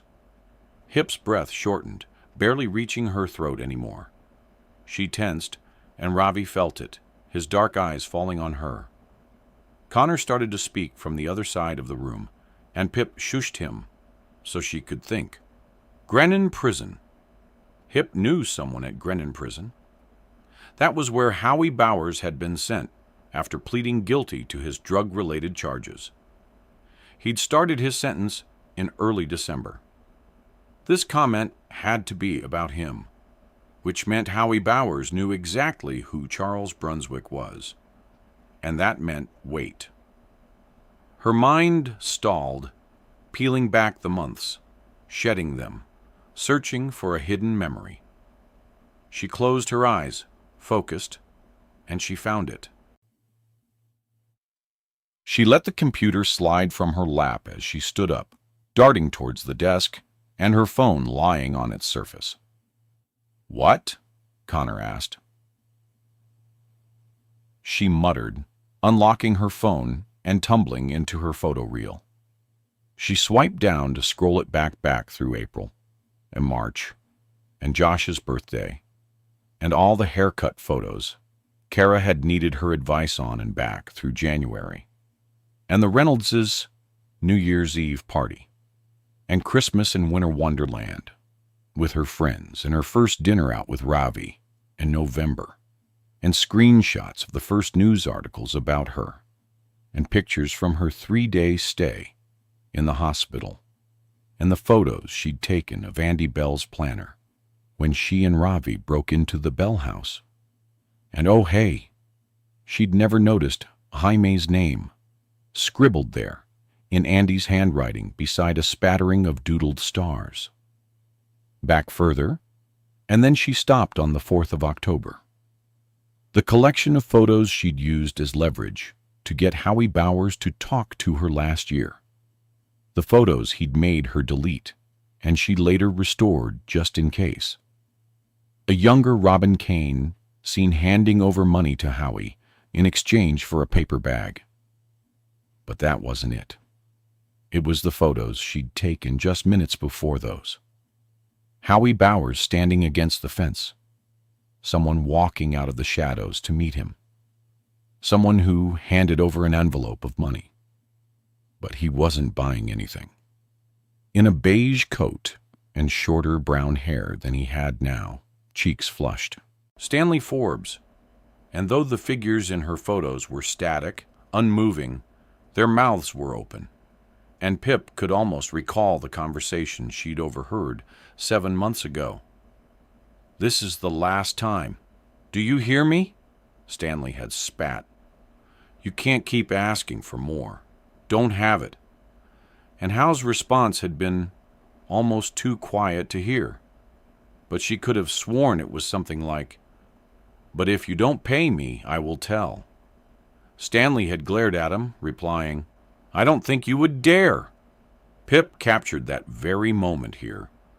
Stanley's eyes filled with desperation and anger, closing in on Howie, and now she knew why. Ravi and Connor were both watching her silently as she glanced up. And Ravi asked, "I know who Brunswick is," she said. "He's Stanley Forbes." Chapter 38. They sat there silent, and Pip could hear something hiding beneath the silence, an imperceptible hum in her ears. Nothing they'd found could disprove it. Stanley mentioned being 25 in an article about house prices 4 years ago for the Kilton Mail, placing him right within the correct age range. He didn't seem to have any personal social media profiles, which ticked another box. And something else, Pip recalled from last Sunday morning. He doesn't always recognize his own name. I said Stanley last week, and he didn't react. His colleague says he does it all the time. Has selective hearing, but maybe it's because he hasn't had this name long. Not as long as he lived with his original name. And they'd agreed. There were too many signs, too many coincidences for it not to be true. Stanley Forbes was Child Brunswick. He told his friend Howie Bowers, who then turned on him, used the secret to extort money from him. Howie told his new cellmate, who told his cousin, who told his friend, who then put the rumor on the internet. And that's how Layla Mee, whoever she was, whatever she wanted, found out that Child Brunswick was living in Little Kilton. "So what does this mean?" Connor said, opening a tear through the thickening silence.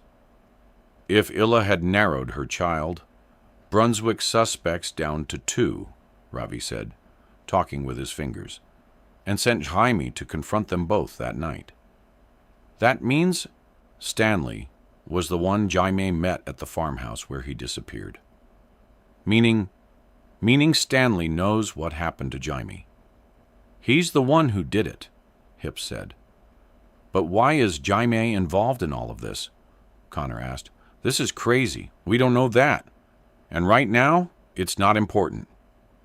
Pip stood, and the fizzing, nervous energy dripped down into her legs, too. What's important is finding Jaime, and Stanley Forbes is how we do that. What's the plan? Ravi said, standing too, the bones in his knees cracking. Should we call the police? Connor also stood up. I don't trust them, Pip said. And she never would again. Not after all of this. Not after Max. They didn't get to be the only ones who decided right or wrong. We need to get into Stanley's house, she said. If he took Jamie, or she glanced at Connor, or hurt him, the clues to where Jaime is will be in that house. We need to get Stanley out so we can get in tonight. How? Connor asked. And the idea was already there, like it had only been waiting for Pip to find her way. We are going to be Layla Mee. She said I have another SIM card I can put in my phone, so Stanley won't recognize my number. We text him as Illa telling him to meet us at the farmhouse later tonight. Just like she must have messaged him last week, but instead it was Jamie he saw there. I'm sure Stanley wants the chance to meet the real Illa, to find out who knows his identity and what he wants. He'll come. I know he will. You're going to need your own Andy Bell burner phone one of these days, Rabbi said. Okay. Lure him out to the farmhouse, and then we all break in while he's gone. Look for anything that leads us to Jamie. Connor was nodding along. No, Pip said, stalling them, drawing their attention back to her. Not all of us. One person needs to run lead on the distraction at the farmhouse. Keep Stanley out long enough to give the others a chance to look. Let them know when he's on the way back. She met Ravi's eyes. That will be me. Pip, but he began. Yes, she cut across him. I will be lookout at the farmhouse, and you two will be the ones to go to Stanley's house. He's 2 doors down from Aunt on Acres End. Right. She turned the question to Connor. Yeah, I know where he lives. Hip, Ravi said again. My mom will be home soon. She closed her fingers around Ravi's arm. So you need to go. I'll tell my parents. I'm going to yours for the evening. Let's all meet halfway down Yville at 9 o'clock. Give us time to send the message and get ready. Okay. Connor blinked pointedly at her, then stepped out of the room. Don't tell your mom, Pip called after him. Not yet. We keep this a closed circle, just the 3 of us. Got it. He took another step. Come on, Ravi. Just give me 2 seconds. Ravi nodded his chin up at Connor, signaling for him to carry on down the hall. What? Hip looked up at Ravi as he stepped in close, his breath in her hair. What are you doing?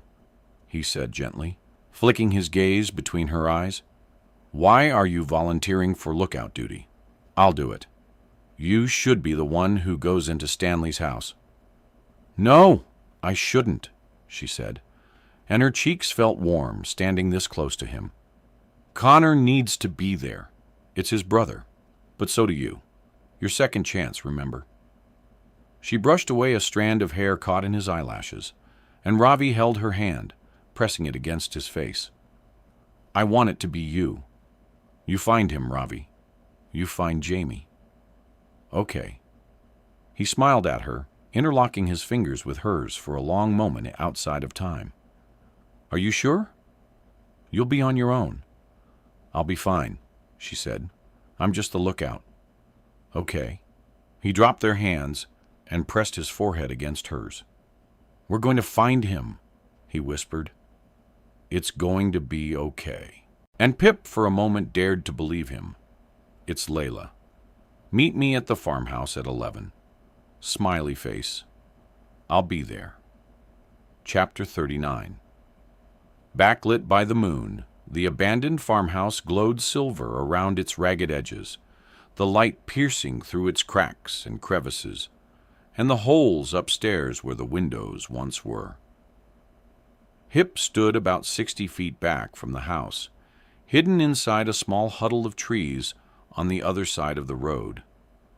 She watched the old building, trying not to flinch when the wind hissed through the leaves, her mind creating words out of the voiceless sounds. Her phone lit up, vibrating in her hand. Ravi's number on the screen. Yeah, she said quietly as she picked up. We're parked down the street, Ravi said in a hushed tone. Stanley just walked out the front door. He's getting in his car. Pip listened as Ravi moved his mouth away from the phone, whispering unheard things to Connor beside him. Okay, he's just driven past. He's on his way to you. Got it, she said, her fingers tensing around the phone. You two get inside as fast as you can. On our way, Ravi replied over the sound of a car door quietly closing. Pip listened to his and Connor's feet on the pavement up the front path, her heart beating in time with their hurried steps. "No, there's no spare key under the mat," Ravi said to both her and Connor. "Let's go around the back before anyone sees us." Ravi's breath crackled down the line as he and Connor circled the small house 2 miles away from her, but under the very same moon. A rattling sound. "Back door's locked," Pip heard Connor say faintly. "Yeah, but the lock's right there by the handle," said Ravi. "If I break the window, I can reach in and unlock it." "Do it quietly," said Pip. Rustle and grunts down the phone as Ravi removed his jacket and wrapped it around his fist. She heard a thump, and then another, followed by the pitter-patter of broken glass. "Don't cut yourself," Connor said. Hip listened to Ravi's heavy breathing as he strained. A click, a creaking sound. "Okay, we're in," he whispered. She heard one of them crunching against the fallen glass as they stepped inside. And that's when 2 yellow eyes blinked open into the night at her end, headlights growing as they sped along Old Farm Road towards her. "He's here." Pip lowered her voice below the wind as a black car turned up Sycamore Road, wheels churning against the gravel until the car ground to a halt off the side of the road. Pip had left hers further up Old Farm Road, so Stanley wouldn't see it. "Stay low," Ravi told her.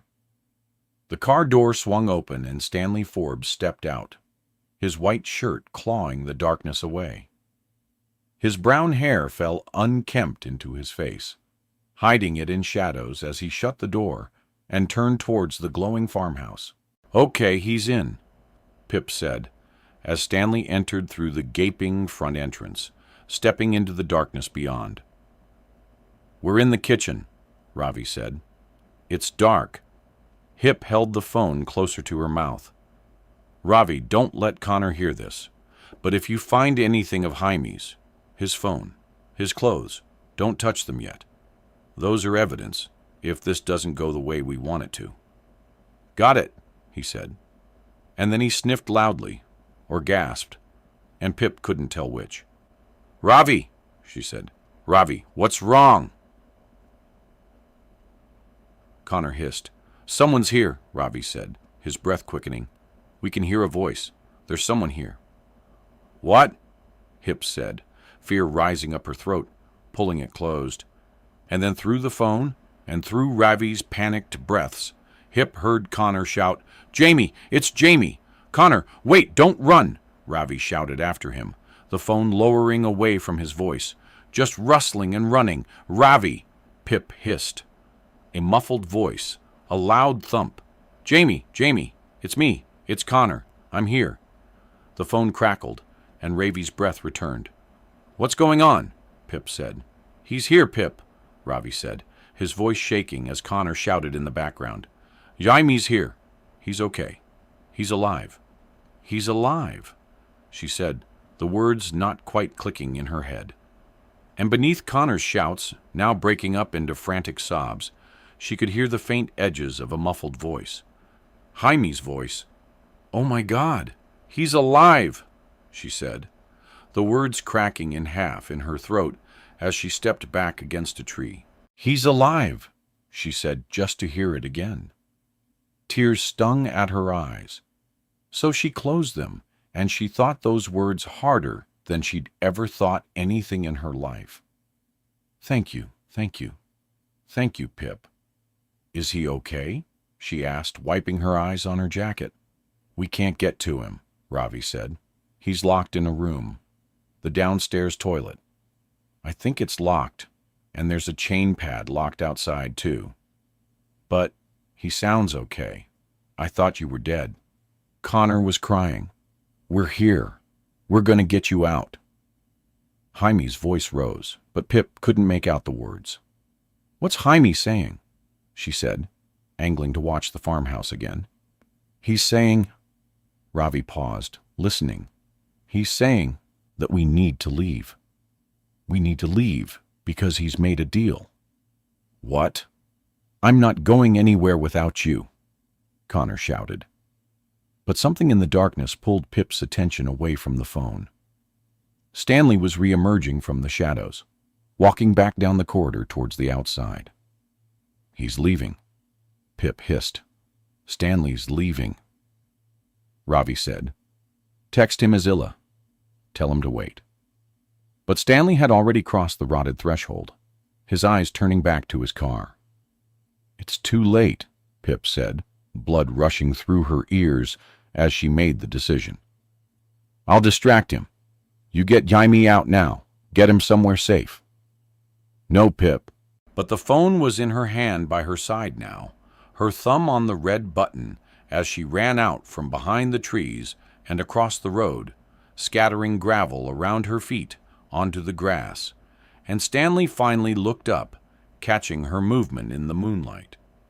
He stopped. Pip slowed, walking up to him just outside the gaping front door. Stanley's eyes were narrowed, trying to cut through the darkness. Hello? He said blindly. And when she was near enough for him to see, his face crumpled, lines crawling eye to eye. No, he said, his voice breathy and raw. No, no, no, Pip. It's you. He stepped back. You, Chapter 40. Hip shook her head. I'm not Ela, she said, the words dented by the fast beating of her heart. I sent that text to you tonight, but I'm not her. I don't know who she is. Stanley's face reshaped in the shadows, but all Pip could really see were the whites of his eyes and the white of his shirt. Do you? He stuttered, voice almost failing him. Do you know who you are? Hip said gently. Yeah, I know. His breath shuddered, his head dropping to his chest. Oh, he said, eyes unable to meet hers. Can we go inside and talk? Pip nodded to the entrance. How long would Ravi and Connor need to break open the chain and the door and get Jaime out? At least 10 minutes, she thought. Okay, Stanley said, in barely more than a whisper. Hip went first, watching over her shoulder, as Stanley followed her down the dark corridor, his eyes down and defeated. In the living room, at the end, Pip crossed through the wrappers and beer bottles over to the wooden sideboard. The top drawer was open, and the large torch Robin and his friends used was propped up against the edge. Pip reached for it, glancing up at the dark room filled with nightmare silhouettes. Stanley lost among them. She flicked the torch on, and everything grew edges and color. Stanley screwed his eyes against the light. What do you want? He said, fiddling his hands nervously. I can pay you once a month. I don't earn a lot. The town paper is mostly voluntary, but I have another job at the petrol station. I can make it work. Amy Hip said to not tell anyone. He said to keep my secret. Stanley, I'm not here to blackmail you. I won't tell anyone who you are, I promise. Confusion crossed his eyes. But then, what do you want? I just wanted to save Jamie Reynolds. She held up her hands. That's all I'm here for. He's okay. Stanley sniffed. I kept telling you he's okay. Did you hurt him? The sheen over Stanley's brown eyes hardened into something like anger. Did I hurt him? He said, voice louder now. Of course I didn't hurt him. He tried to kill me. What? Hip's breath stalled. What happened?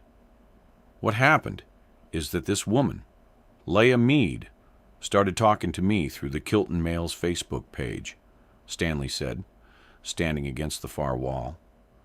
We eventually exchanged numbers and started texting for weeks. I liked her. At least I thought I liked her. And so last Friday, she messaged me late, asking me to meet her here. He paused to glance around at the old peeling walls. I arrived, but she wasn't here. I waited for 10 minutes outside the door. And then someone turned up, Jamie Reynolds, and he looked strange, punting like he'd been running. He came up to me, and the first thing he said was, "Child Brunswick." Stanley broke into a small, crackling cough, and obviously I was in shock. I've been living here over 8 years, and no one has ever known. Except. Howie Bowers? Pip offered. Yeah, except him. Stanley sniffed. I thought he was my friend, that I could trust him. Same thing I thought about Ela. So anyway, I start to panic, and the next thing I know, Jamie lunges at me with a knife. I manage to get out of the way and eventually knock the knife out of his hands. And then we were fighting out by those trees beside the house, and I'm saying, please, please don't kill me. And as we're fighting, I push Jamie off into one of the trees, and he hits his head, falls to the ground. I think he lost consciousness for a few seconds, and after that, he seemed a little dazed, concussed maybe, and then I just didn't know what to do. I knew if I called the police and told them someone had just tried to kill me because they knew my identity, that was it. I'd have to go. A new town, a new name, a new life, and I didn't want to go. This is my home. I like my life here. I have friends now. I've never had friends before, ever.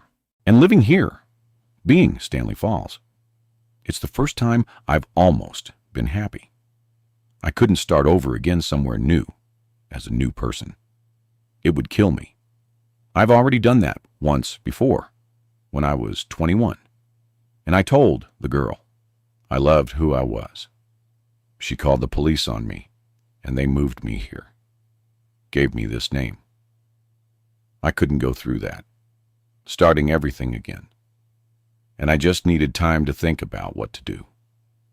I was never going to worse him. He looked up at Pip, his eyes shining with tears, straining like he was willing her to believe him. I Jamie up and led him to his car.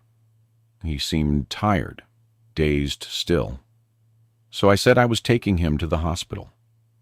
I took his phone off him and turned it off in case he tried to call anyone. Then I drove him back to my house, helped him inside, and I took him into the downstairs toilet. It's the only room with a lock on the outside. I didn't want him to get out. I was scared he might try to kill me again. Bip nodded, and Stanley continued. I just needed time to think about what I could do to fix the situation. Jamie was saying sorry through the door and asking me to let him out. They just wanted to go home, but I needed to think. I panicked that someone might trace where he was from his phone. So, I smashed it with a hammer. After a few hours, I put a chain around the door handle and the pipe outside the wall, so I could open the door a little without Jamie being able to get out. I passed him through a sleeping bag and some cushions, some food, and a cup so we could fill up water from the sink. I told him I needed to think and shut him in again. I didn't sleep at all that night thinking. I still thought Jamie was Ela, that he'd spoken to me for weeks as her, so he could lure me into a trap and kill me. I couldn't let him go, in case he tried to kill me again, or told everyone who I was. And I couldn't call the police. It was impossible. The next day, I had to go to work at the petrol station. If I don't turn up or I call in sick, my parole officer asks questions. I couldn't raise suspicions. I got home that evening, and I still had no idea what to do. I made dinner and opened the door to pass it through to Jamie, and that's when we started talking. He said he had no idea what Child Brunswick even meant. He'd only done what he did because a girl called Layla, told him to. The same Isla I've been speaking to. He fell for her hard.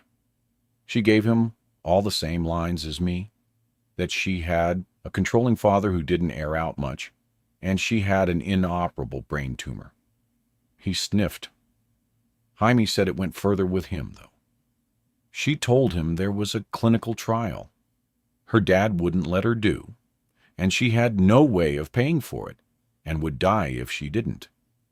Jamie was desperate to save her, thought he loved her, so he gave her £1,200 for the trial, said he had to borrow most of it. Ela instructed him to leave the cash by a gravestone in the churchyard, and to leave that she would collect it when she could get away from her dad. And she made him do other things too.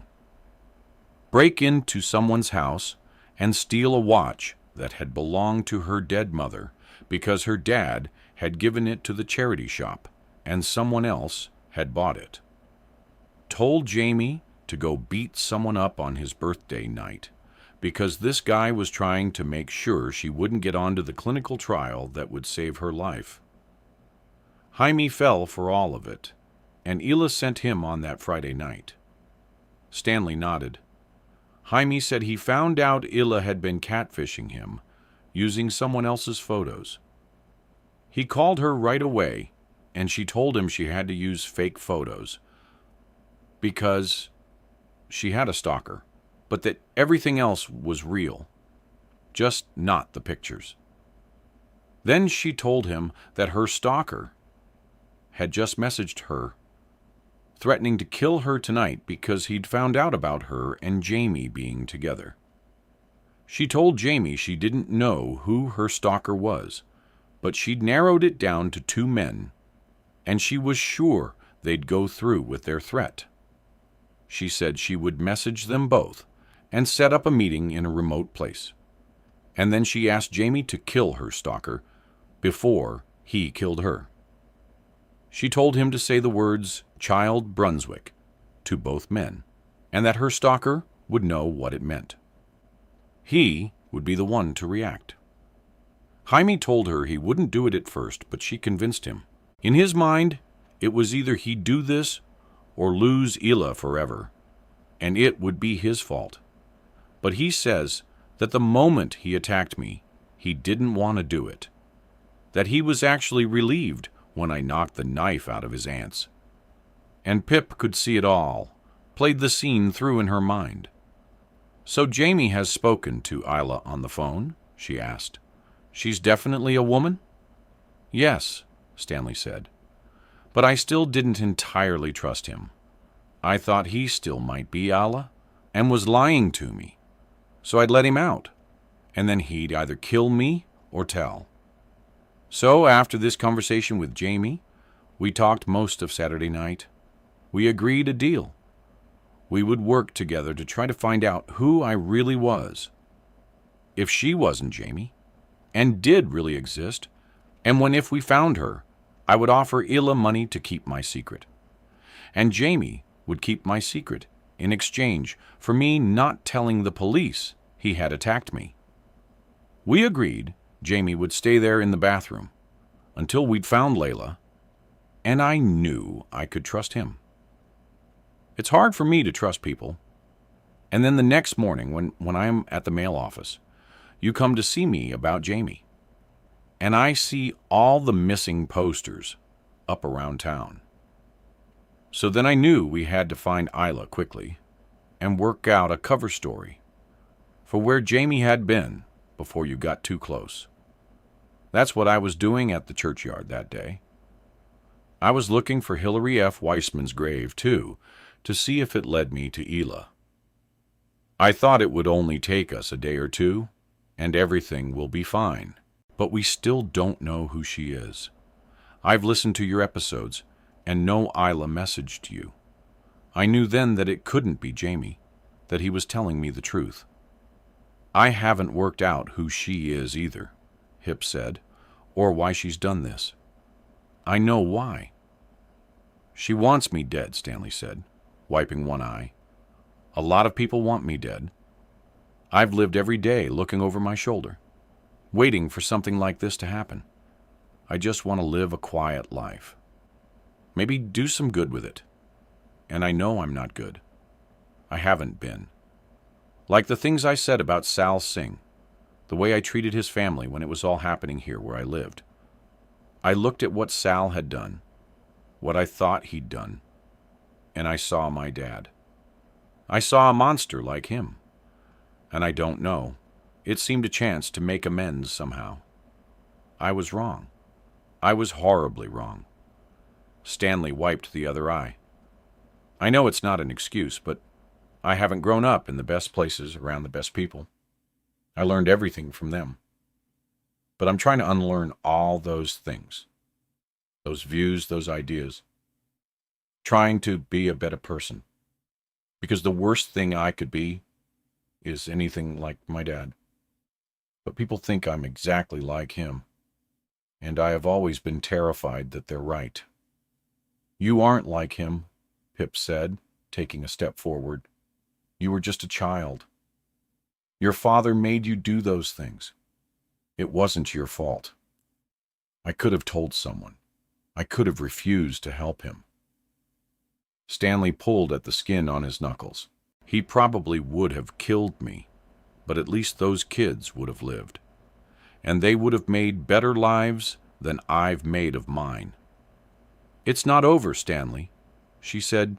We can work together. Find out who I is. Offer her money or whatever she wants. I won't tell anyone who you are. Jamie won't either. You can stay here in this life. A small glimmer of hope flashed across Stanley's eyes. Jamie is probably telling Ravi and Connor what happened right now. And then, wait, what? Stanley said. And in one blink, the hope was all gone. Ravi and Connor are in my house right now. She swallowed. Yes, sorry. Did they break a window? The answer was written on Pip's silent face. Stanley's head dropped from his shoulders, and he breathed out all his air in one go. Then it's already over. The windows are fitted with a silent alarm that alerts the local police station. They'll be there in 15 minutes. He drew one hand up, holding his face before it fell any further. It's over. Stanley Forbes is finished. Gone. Pip's words stalled in her mouth. I'm so sorry, she said. I didn't know. I was just trying to find Jamie. He looked up at her, attempted a weak smile. It's okay, he said quietly. I never really deserved this life anyway. This town was always too good for me. I don't. But the word never made it out of her mouth, crashing instead against her gritted teeth. She'd heard a noise nearby, the sound of shuffling footsteps. Stanley must have heard it, too. He turned, walking backwards towards Pip. Hello? A voice called down the hall. Pip swallowed, forcing it down her throat. Hello? She replied, as whoever it was approached. They were just a shadow among shadows, until they walked into the circle of light, given off by the upward torch. It was Charlie Green, in a zipped-up jacket, a light smile on his face as his gaze landed on Pip. Oh, thought it must be you, he said. I saw your car parked on the road, and then I saw the light on in here, and thought I should check. Are you all right? He said, eyes dropping to Stanley for just a moment before flicking back. Oh, yes, Pip smiled. Yes, we're all fine here. Just talking. Okay, good, Charlie said with an outward breath. Actually, Pip, could I just borrow your phone quickly? Mine's dead, and I need to message Flora something. Oh, yeah, she said. Yeah, sure. She pulled her phone out of her jacket pocket, unlocked it, and walked the few steps over to Charlie, offering it to him on her outstretched hand. He picked it up, his fingers scratching lightly against her palm. Thank you, he said, looking down at the screen, as Pip walked back to where she'd been beside Stanley. Charlie's grip tightened around the phone. He lowered it, slipped it into his front pocket, and pushed it down. Hip watched him do it. and she didn't understand. She didn't understand at all, and she couldn't hear her thoughts because her heart was too loud. "Yours too," Charlie said, turning to Stanley. "Now what?" Stanley said. "Your phone," Charlie said calmly. "Slide it over to me now." "I don't," Stanley stuttered. Charlie's jacket rustled as he swung one hand behind him, tensing his mouth into one sharp line, his lips disappearing. And when he brought the hand back out, there was something in it, something dark and pointed. Something he held up in his trembling grip and pointed at Stanley. It was a gun. "Slide your phone over to me now." Chapter 41. The phone scraped against the old floorboards as it skittered past the wrappers and beer bottles, spinning as it came to rest near Charlie's feet. The gun was still in his right hand, pointed shakily at Stanley. He took a step forward, and Pip thought he was going to pick the phone up, but he didn't. He raised his foot and brought the heel of his boot down hard, shattering the screen. The light inside it blinked out and died as Pip flinched from the sudden sound, her eyes fixed on the gun. "Charlie, what are you doing?" she said, a voice shaking like his hand. "Come on, Pip," he said with a sniff, eyes following the line of the gun. "You've worked it out by now. You're me." "I'm Layla, me," he repeated, a look on his face that was either a grimace or a jittery smile. Hip couldn't tell. Can't take all the credit. Flora did the voice when I needed her to. "Why?" IP said, and her heart was so fast it was like one held note. Charlie's mouth twitched with his answer, gaze darting between her and Stanley. But the gun never moved to follow his eyes. "The surname is Flora's, too. You want to know what mine used to be? Null. Charlie Null." Hip heard the intake of Stanley's breath, saw the abject look in his eyes. "No," he said quietly, barely audible. But Charlie heard him. "Yes," he said. "Emily Null, the final victim of the monster of Margate and his son. She was my sister, my big sister. Do you remember me now?" He shouted at Stanley, jerking the gun. "Do you remember my face? I never remembered Jules, and I hated myself for it." "I'm sorry. I'm so sorry," Stanley said. "Don't give me that." Charlie screamed, the tendons sticking up like tree roots on his reeling neck. "I was listening to you talking, giving her your sob story." He indicated his head at Pip. "You want to know what he did?" He asked her, but it wasn't a question. "I was 9 years old out in the playground. My sister Emily was watching me, teaching me how to use the big swings when this boy comes up to us." And he turns to Emily, and he says, his eyes all big and sad, "I've lost my mom. Please, can you help me?" Charlie's hand danced as he spoke, the gun shifting around with it. "So, Emily?" "Of course," she says, "yes. She was the nicest person in the world. She told me to stay by the slide with my friends. Or, she went with this little boy to help him find his mom, and they left. But Emily never came back. I was waiting there for hours on my own in the playground, closing my eyes and counting 3, 2, 1 and praying she would appear. But she didn't. Not until they found her 3 weeks later, mutilated and burnt." Charlie blinked so hard the tears fell from his eyes straight to his collar, leaving his face untouched. "I watched you abduct my sister, and all I could think about was whether I could go backwards down the slide." "I'm sorry," Stanley cried, his hands up, fingers spread. "I'm so sorry. I think about her the most. Your sister. She was so kind to me." "I don't you dare!" Charlie shouted, spit foaming at the edges of his mouth. "Get her out of your ugly head. You were the one who chose her, not your dad. It was you. You picked her. You helped abduct 7 people, knowing exactly what would happen to them. You even helped him do it. But oh, the government just hands you a brand new shiny life, wipes all of that away. You ought to know what my life has been like." His breath growled in his throat. 3 months after I found Emily's body, my dad hung himself. I was the one who found him after school. My mother couldn't cope and turned to alcohol and drugs to numb everything out. I almost starved. Within a year, I'm removed from her care and sent from foster family to foster family. Some were kind to me, some were not. By 17, I was living on the streets. But I pulled my life around, and there was only one thing that got me through all that. Neither of you deserve to live after what you did. Someone already got to your father, but they let you walk free. But I knew that one day I would find you, and I will be the one to kill you.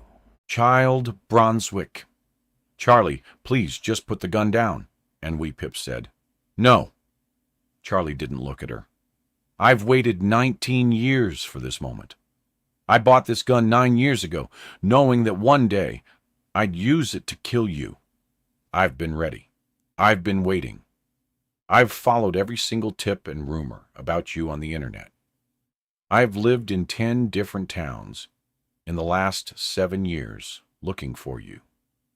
And a new version of Layla Me came with me to each one, finding the men who fit your age and description, getting close to them, until one might confide in me who they really were. But you weren't in any of those other towns. You were here, and now I found you. I'm glad that Jamie failed. It's right that I do it. This is how it's meant to be.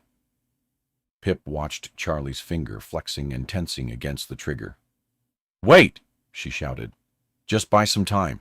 Keep him talking. If the police were at Stanley's house now with Ravi and Connor and Jamie, maybe Ravi would send them here. Please, Ravi, send them here. What about Jamie? She said quickly.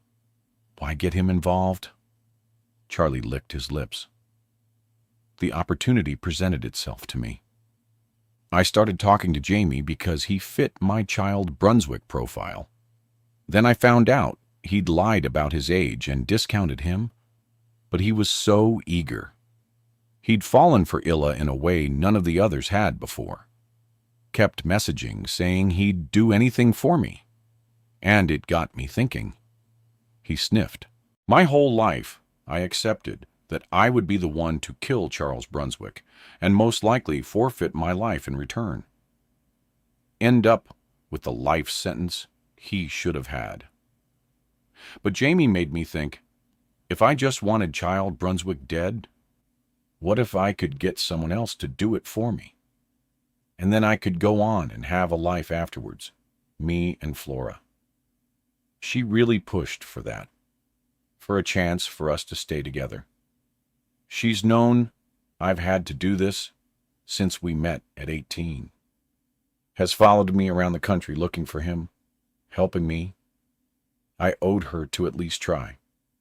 So I started to test Jamie, see what I could get him to do.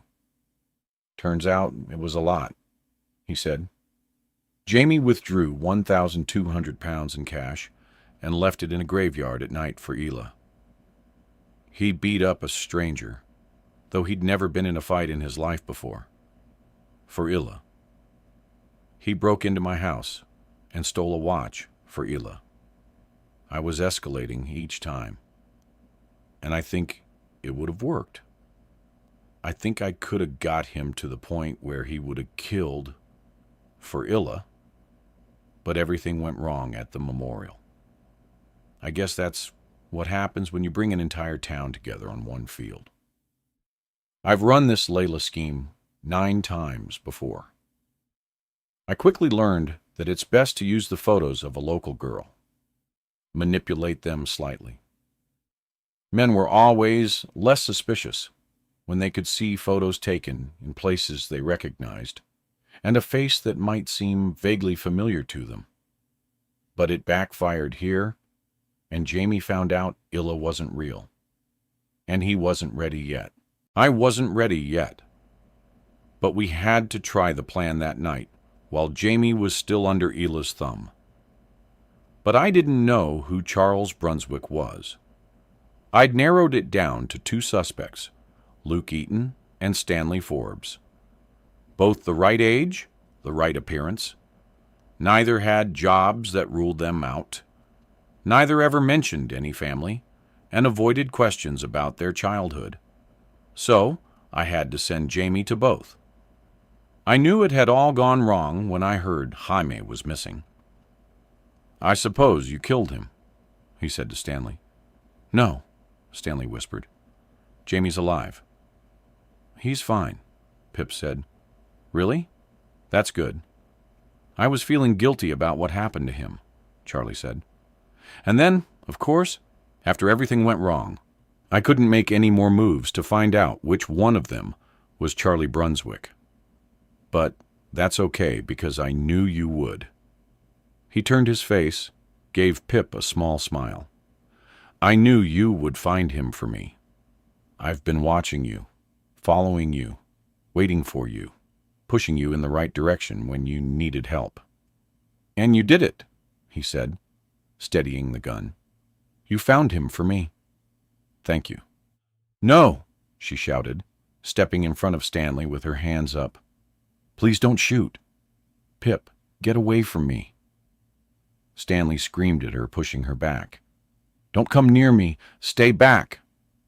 She stopped, her heart so wild and fast, it felt like her ribs were caving in on her, bony fingers closing around her chest. "Back!" Stanley screamed, tears chasing down his pale face. "It's okay. Get back." She did. 4 more steps away, turning to Charlie. "Please don't do this. Don't kill him." "I have to," Charlie said, narrowing his eyes along the sight of the gun. "This is exactly what we talked about, Pip, where the justice system gets it wrong. It's down to people like you and me to step in and set things right. And it doesn't matter if people think we're good or not, because we know we're right. We're the same, you and me. You know it deep down. You know this is right."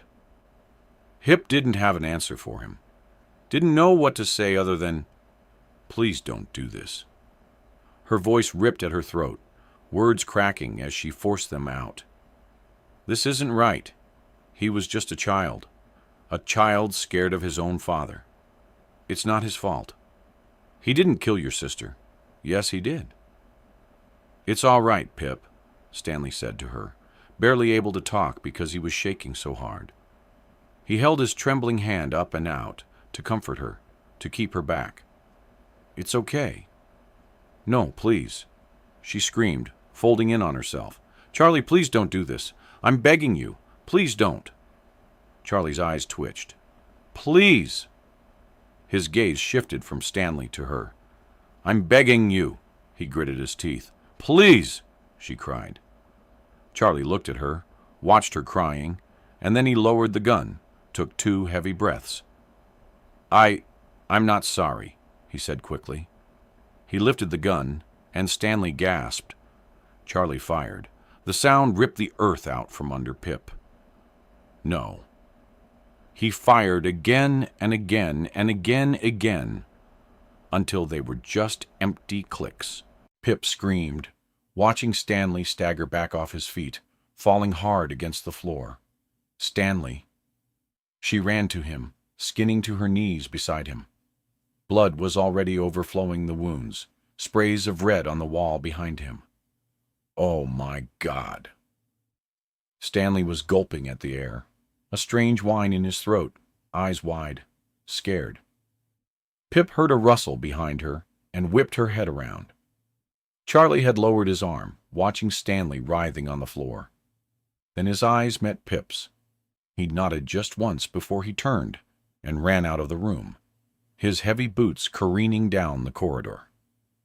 "He's gone," Pip said, looking down at Stanley. And in just those few seconds, The blood had spread, seeping out until there were only small channels of white shirt between the red. "Stop the bleeding! Need to stop the bleeding!" She looked over him. One gunshot in his neck, one in his shoulder, one in his chest, two in his stomach, and one in his thigh. "It's okay, Stanley," she said, pulling off her jacket. "I'm here. It's going to be okay." She tore at the seam attaching one arm, biting it until she ripped a hole and pulled the sleeve free. Where was the most blood? His leg must have hit the artery. Pip slid the sleeve under Stanley's leg, the warm blood coating her hands. She made a knot above the wound, pulling it as tight as she could and double knotting to keep the material in place. He was watching her. "It's okay," she said, pushing the hair back from her eyes, a smear of wet blood on her forehead. "It's gonna be okay. Help will come." She ripped off the other sleeve, bunched it up, and held it to the gushing wound in his neck. But there were 6 holes in Stanley, and she only had 2 hands. He blinked slowly, his eyes slipping shut. "Hey," she said, grabbing his face. His eyes snapped open again. "Stanley, stay with me. Keep talking to me." "It's okay, Pip," he croaked as she tore more strips of fabric from her jacket, balling them up and stuffing them against the other wounds. "This was always going to happen. I deserve it." "No, you don't," she said, pressing her hands against the hole, Clear's throat, in his chest, and the hole in his neck. She could feel the pulses of blood pushing against her. "Jack Brunswick," he said quietly, eyes circling hers. "What?" Pip said, pushing down as hard as she could, his blood pooling out in the webs of her fingers. "It was Jack. That was my name," he said with a heavy, slow blink. "Jack Brunswick. And then I was David Knight. Then Stanley Forbes." He swallowed. "That's good. Keep talking to me," Pip said. "Which name did you like best?" "Stanley." He smiled weakly. "Silly name. And he wasn't much. He wasn't always good, but he was the best of them. He was trying." There was a crackling sound from his throat. Pip felt it in her fingers. "I'm still his son, though, whatever my name is. Still that boy that did those things. Still rotten." "No, you aren't," Pip said. "You're better than him. You are better." And as she looked at him, a shadow crossed over his face, a darkness from above, something smothering the light of the torch. Pip glanced up, and that was when she smelled it too. Smoke. Rolling black smoke creeping out across the ceiling. Now she could hear them too, the flames. "He set his on fire," she said to herself, her stomach falling away from her as she watched the smoke pour in from the hallway, across from where the kitchen must be. And she knew it would be only minutes until the whole house went up. "I need to get you out of here," she said. Stanley blinked silently up at her. "Come on." Pip let go of him, pushing up to her feet. She slipped in the blood at his side, staggering over his legs. She bent down and picked up his feet, pulling him, dragging him. Holding his shoes up by her hips, she twisted round, front-facing so she could see where they were going, dragging Stanley behind her, her grip on his ankles, trying not to look at the trail of red following behind him. Out in the corridor, and the room off to the right, was filled with fire. An angry, roaring vortex up every wall and across the floor, spilling through the open doorway into the narrow hall. Flames were licking along on the old, peeling wallpaper. And above her head, the exposed insulation in the ceiling was burning, dropping ash down on them. The smoke was getting lower and darker. Pip coughed, breathing it in, and the world started spinning around her. "It's going to be okay, Stanley," she called over her shoulder, ducking her head down out of the smoke. "I'll get you out." It was harder dragging him out here on the carpet, but she dug in her heels, and she pulled as hard as she could. The fire was growing on the wall beside her, hot, too hot, and it felt like her skin was blistering, and her eyes were burning. She turned her face away from it and pulled. "It's okay, Stanley." She had to scream over the flames now. Pip coughed with every breath, but she didn't let go of him. She held on and she pulled. And when she reached the threshold, she sucked the clean, cold, outside air into her lungs, dragging Stanley out onto the grass just as the carpet behind them started to catch. "We're outstanding," Pip said, dragging him further through the unkempt grass, away from the burning house. She bent and laid his feet gently down, turning her eyes back to the fire. Smoke was billowing out of the holes where the upstairs windows once were, blocking out the stars. She coughed again and looked down at Stanley. The wet blood glistened in the light from the flames, and he wasn't moving. His eyes were closed. Stanley. She crashed down beside him, grabbing his face again, but this time his eyes didn't open. Stanley. Hip lowered her ear to his nose, listening for his breath. It wasn't there. She placed her fingers on his neck just above the gaping hole. Nothing, no pulse. "No, Stanley, please." "No."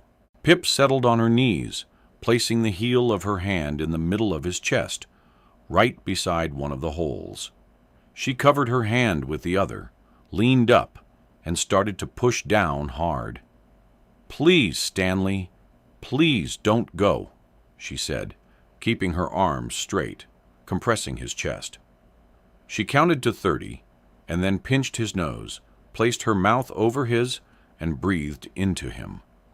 Once, twice, returned her hands to his chest and pressed down. She felt something give way beneath her palm. A crunching sound, one of his ribs cracking. "Don't go, Stanley." She watched his unmoving face as she pushed all of her body weight into him. "I can save you. I promise. I can save you. Breathe. Breathe." There was a flash in the corner of her eye as the flames exploded, the downstairs windows shattering outward as whirls of fire and smoke climbed up and out, engulfing the outside of the farmhouse. It was incredibly hot, even 20 feet away, and there was a line of sweat running down Pip's temple as she pushed. Or was that Stanley's blood? Another crack under her hand, another rib gone. "Breathe, breathe. Come back, Stanley, please. I'm begging you." Her arms were aching already, but she kept going. Push and breathe. She didn't know how long for. Time didn't seem to exist anymore.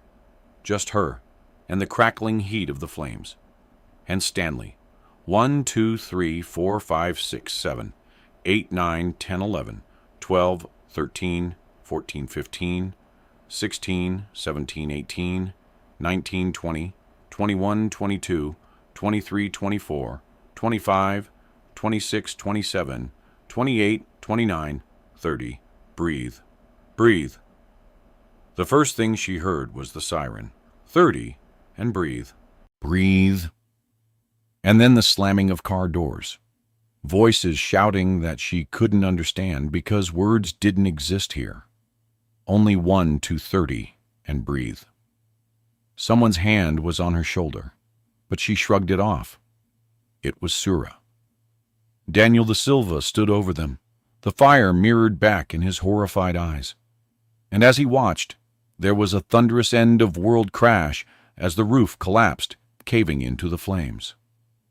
"Pip, let me take over," Ziri said gently. "You're tired." "No!" Pip shouted, breathless, sweat falling into her open mouth. "I can keep going. I can do this. I can save him. He's going to be okay." "Paramedics and fire will be here any minute," Saria said, trying to catch her eye. "Pip, What happened? Charlie Green, she gasped between presses. Charlie Green from number 22. Martin Zenway. He shot Stanley. Call Hawkins. Daniel stepped back to speak into his radio. Hawkins is already on his way, Saria said. Ravi told us where to find you. Jamie Reynolds is safe. I know. Are you hurt? No. Let me take over. No. The next siren wasn't far behind, and then 2 paramedics were around her in their high-vis jackets and their purple-gloved hands. One paramedic asked Sarah for Pip's name. She bent low so Pip could see her face.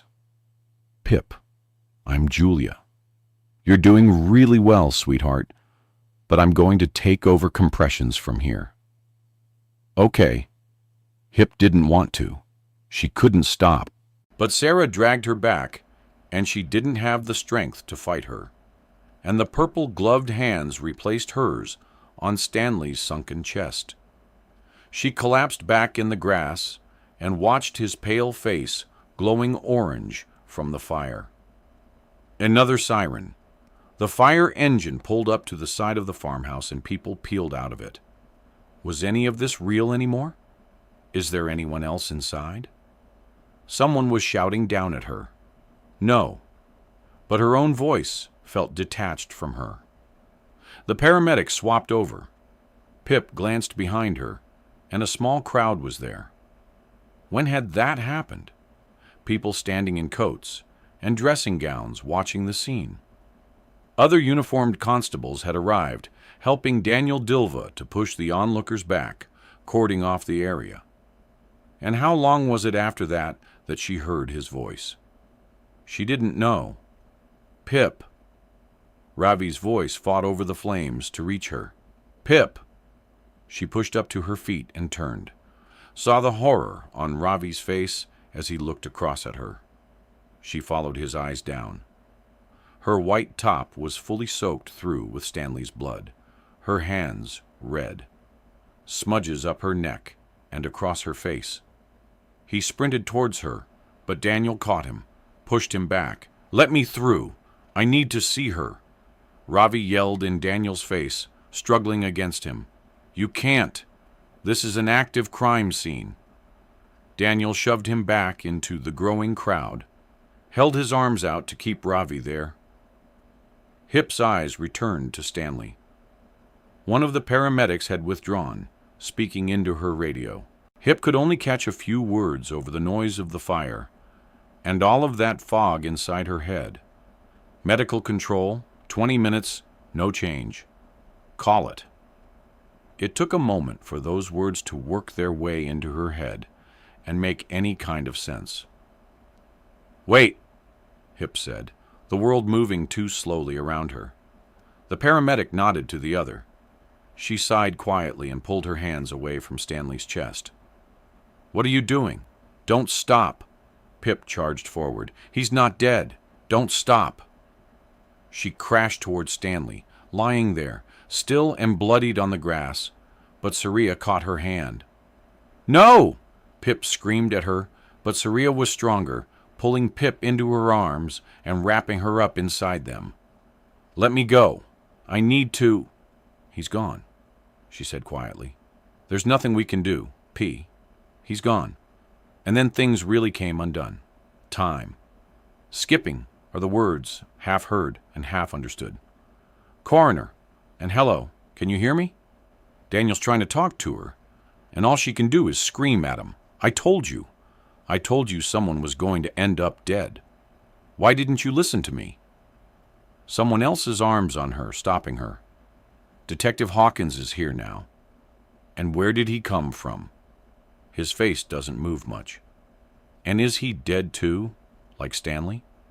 Now he's in the front of the car driving. And Pip? She's in the back watching the fire. Receded away as they drive. Her thoughts are no longer in straight lines. They cascade away from her, like ash. The police station is cold. That must be why she's shivering. A back room she hasn't seen before. And Eliza is here. I need to take your clothes, darling. but they won't come off when she pulls. They have to be peeled off. The skin underneath, no longer hers, streaky and pink from blood. Eliza seals the clothes, and all that's left of Stanley, inside a clear evidence bag, looks at Pip. I'm going to need your bra, too. Because she's right. That's soaked red as well. Now Pip's wearing a new white t-shirt and gray jogging trousers, but they aren't hers. And whose are they then? And be quiet, because someone is talking to her. It's Di Hawkins. It's just to rule you out. He says to eliminate you. And she doesn't want to say, but she already feels eliminated. Sign him, she does. Just a gunpowder residue test, says a new person Pip doesn't know. And he's placing something sticky adhesive against her hands and her fingers, sealing them away in tubes. Another sign here. To rule you out, do you understand? Yes, Pip says, letting them place her fingers into the soft ink pad and against the paper. Thumb, forefinger, middle. Swirling lines of her fingerprints like little galaxies of their own. She's in shock. She hears someone say, I'm fine. A different room, and Pip is sitting alone. A clear plastic cup of water between her hands, but it ripples and shakes, warning her of an earthquake. Wait, we don't get those here. But the earthquake comes all the same, because it's inside her. The shakes, and she can't hold the water without spilling it. A door slams nearby before the sound reaches her. It has changed. It's a gun. It fires 2, 3, 6 times. And oh, Hawkins is in the room again, sitting across from her. But he can't hear the gun. Only Pip can. He asks questions. What happened? Describe the gun. Do you know where Charlie Green went? He and his wife are gone. Their belongings look packed up in a hurry. He has written it all down, too. Pip has to read it. Remember it all. Sign at the bottom. And after Pip asks a question of her own. Did he find her? Find who? The 8-year-old abducted from her garden. Orkins nods. Yesterday, she's fine. Was with her father. Domestic dispute. And oh, is all Pip can say to that. She's left alone again, listening to the gun no one else can hear, until there's a soft hand on her shoulder, and she flinches. An even softer voice. Your parents are here to take you home now. Pip's feet follow the voice, dragging the rest of her with them in the waiting room, too bright. And it's her dad she sees first. She can't think what to say to him or Mom. But that doesn't matter, because all they want to do is hold her. Ravi is behind them. Pip goes to him, and his arms pull her into his chest, warm, safe. It's always safe here. And Pip breathes out, listening to the sound of his heart. But oh no, the gun is in there too, hiding beneath every beat, waiting for her. It follows Pip as they leave, sits beside her in the dark car. It tucks itself up into bed with her. Pip shakes and she blocks her ears and tells the gun to go away. But it won't go. Chapter 42. Sunday, 16 days later. They were dressed in black, all of them, because that's how it was supposed to be. Ravi's fingers were entwined with hers, and if Pip held them any tighter, they would break. She was sure of it, crack in half like ribs. Her parents were standing on her other side, hands clasped in front of them, eyes down. Her dad breathing in time with the wind in the trees. She noticed everything like that now. On the other side were Kara and Naomi Ward and Connor and Jamie Reynolds. Connor and Jamie were both wearing black suits that didn't quite fit. Too small here, too long there, as though they'd both borrowed them from their father. Jaime was crying, his whole body shuddering with them, inside that ill-fitting suit, face weening as he tried to swallow the tears down, glancing across at Pip over the coffin. A solid poem coffin with unadorned sides, measuring 84 inches by 28 by 23, with white satin lining inside. Hip had been the one to choose it. He had no family and his friends. They all disappeared after the story came out. All of them. No one stepped up to claim him. So Pip had arranging the whole funeral. She'd chosen a burial against the funeral director's professional opinion. Stanley died with his ankles in her hands, scared and bleeding out, while a fire raged around them. She didn't think he'd want to be cremated, burned like his father had done to those 7 kids. A burial, that's what he would have wanted, Pip insisted. So they were outside on the left-hand side of the church, beyond Hilary F. Weissman. The petals of the white roses shivered in the wind from atop his coffin. It was positioned over an open grave inside a metal frame with straps and green carpeting like fake grass. So it didn't look like exactly what it was, a hole in the ground. Members of the police force were supposed to have been here, but Detective Hawkins had emailed her last night saying he'd been advised by his supervisors that attending the funeral would be too political. So, here they were, just the 8 of them, and most only here for Pip, not for him, the one lying dead in the solid pine coffin. Except Jamie, she thought, catching his rubbed red eyes. The priest's collar was too tight, the flesh of his neck bunching over it as he read out the sermon. Pip looked beyond him at the small gray headstone she'd picked out, a man with 4 different names. But Stanley Forbes was the one he chose, the life he'd wanted, the one who was trying. So that was the name engraved over him forever. Stanley Forbes, June the 7th, 1988 to May the 4th, 2018. You were better. And before we say our final prayer, Pip, you wanted to say a few words. The sound of her name caught her off guard, and she winced, her heart spiking, and suddenly her hands were wet. But it didn't feel like sweat. It was blood. It was blood. It was blood, Ravi whispered to her, giving her fingers a gentle squeeze. And no, there was no blood. She'd only imagined it. Yes, she said, coughing to clear her voice. Yes, I wanted to say thank you, everyone, for coming, and to you, Father Renton, for the service. If Ravi wasn't holding her hand still, it would be shaking, fluttering on the wind. I didn't know Stanley all that well, but I think in the last hour of his life, I got to know who he truly was. Pip stopped. There was a sound carrying on the breeze, a shout. It came again, louder this time, closer. Murderer. Her eyes shot up and her chest tightened. There was a group of about 15 people marching past the church towards them. Painted signs held up in their hands. You're mourning a killer, a man yelled. I... Pip stuttered, and she felt the scream again growing in her stomach, burning her inside out. Keep going, Pickle.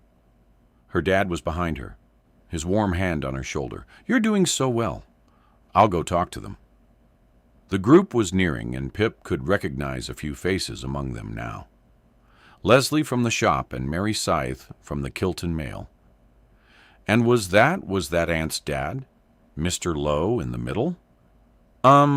She said shakily, watching her dad hurrying away up the path towards them. Kara gave her an encouraging smile, and Jaime nodded. Stanley. When he knew his own life was in danger, his first thought was to protect me and burn in hell. She tightened her hands into fists, and he faced his own death with bravery and scum. She dropped Ravi's hand, and she was gone. No, Pip. Ravi tried to hold on to her, but she slipped out of his grasp and away, pounding up the grass. Her mom was calling her name, but that wasn't her right now. Her teeth bared as she flew down the pathway, her black dress flailing behind her knees as she took on the wind. Her eyes flickered across their signs, painted in red, dripping letters. Killer Spawn, Monster of Little Kilton. Charlie Green equals hero. Child Brunswick, rot in hell. Not in our town. Her dad looked back and tried to catch her as she passed, but she was too fast, and that burning inside her too strong. She collided into the group, shoving Leslie hard, her cardboard sign clattering to the floor. He's dead. She screamed at them all, pushing them back. Leave him alone. He's dead. He shouldn't be buried here.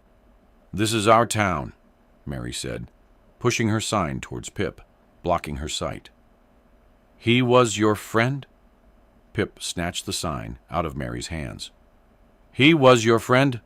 She roared, bringing the poster board down with all her strength against her knee. It broke cleanly in two, and she threw the pieces at Mary. Leave him alone. She started towards Mr. Lowe, who flinched away from her, but she didn't make it. Her dad had grabbed her from behind, pulled her arms back. Pip reeled up against him, her feet kicking out towards them, but they were all backing away from her, something new on their faces. Fear, maybe, as she was dragged away. Her eyes blurred with angry tears as she looked up, arms locked behind her, her dad's calming voice in her ear. The sky was a pale and creamy blue, pockets of soft clouds floating across. A pretty sky for today. Stanley would have liked that, she thought as she screamed up into it. Chapter 43. Saturday, 6 days later. The sun climbed up her legs like leaf patches, reaching through the tall willow tree in the Reynolds' garden. The day was warm, but the stone step she sat on was cool through the back of her new jeans. Pip blinked against the shifting beams of light, watching them all. A get-together, Joanne Reynolds' message had read, but Jamie joked, it was a surprise I'm not dead barbecue. Hip had found that funny. She hadn't found much funny the last few weeks, but that had done it. The dads were hovering around the barbecue, and Pip could see her dad was eyeing the unflipped burgers, itching to take over from Arthur Reynolds. Moan Singh was laughing, tilting his head back to drink his beer, the sunlight making the bottle glow. Joanna was leaning over the picnic table nearby, removing cling film from the tops of bowls. Pasta salad and potato salad, and actual salad, dropping serving spoons into each one. On the other side of the garden, Kara stood talking with Ravi, Connor, and Zach. Ravi was intermittently kicking a tennis ball for Josh to chase. Hip watched her brother, whooping as he cartwheeled after the ball, a smile on his face that was pure and unknowing. 10 years old, the same age child Brunswick was, when Stanley's dying face flashed into her mind.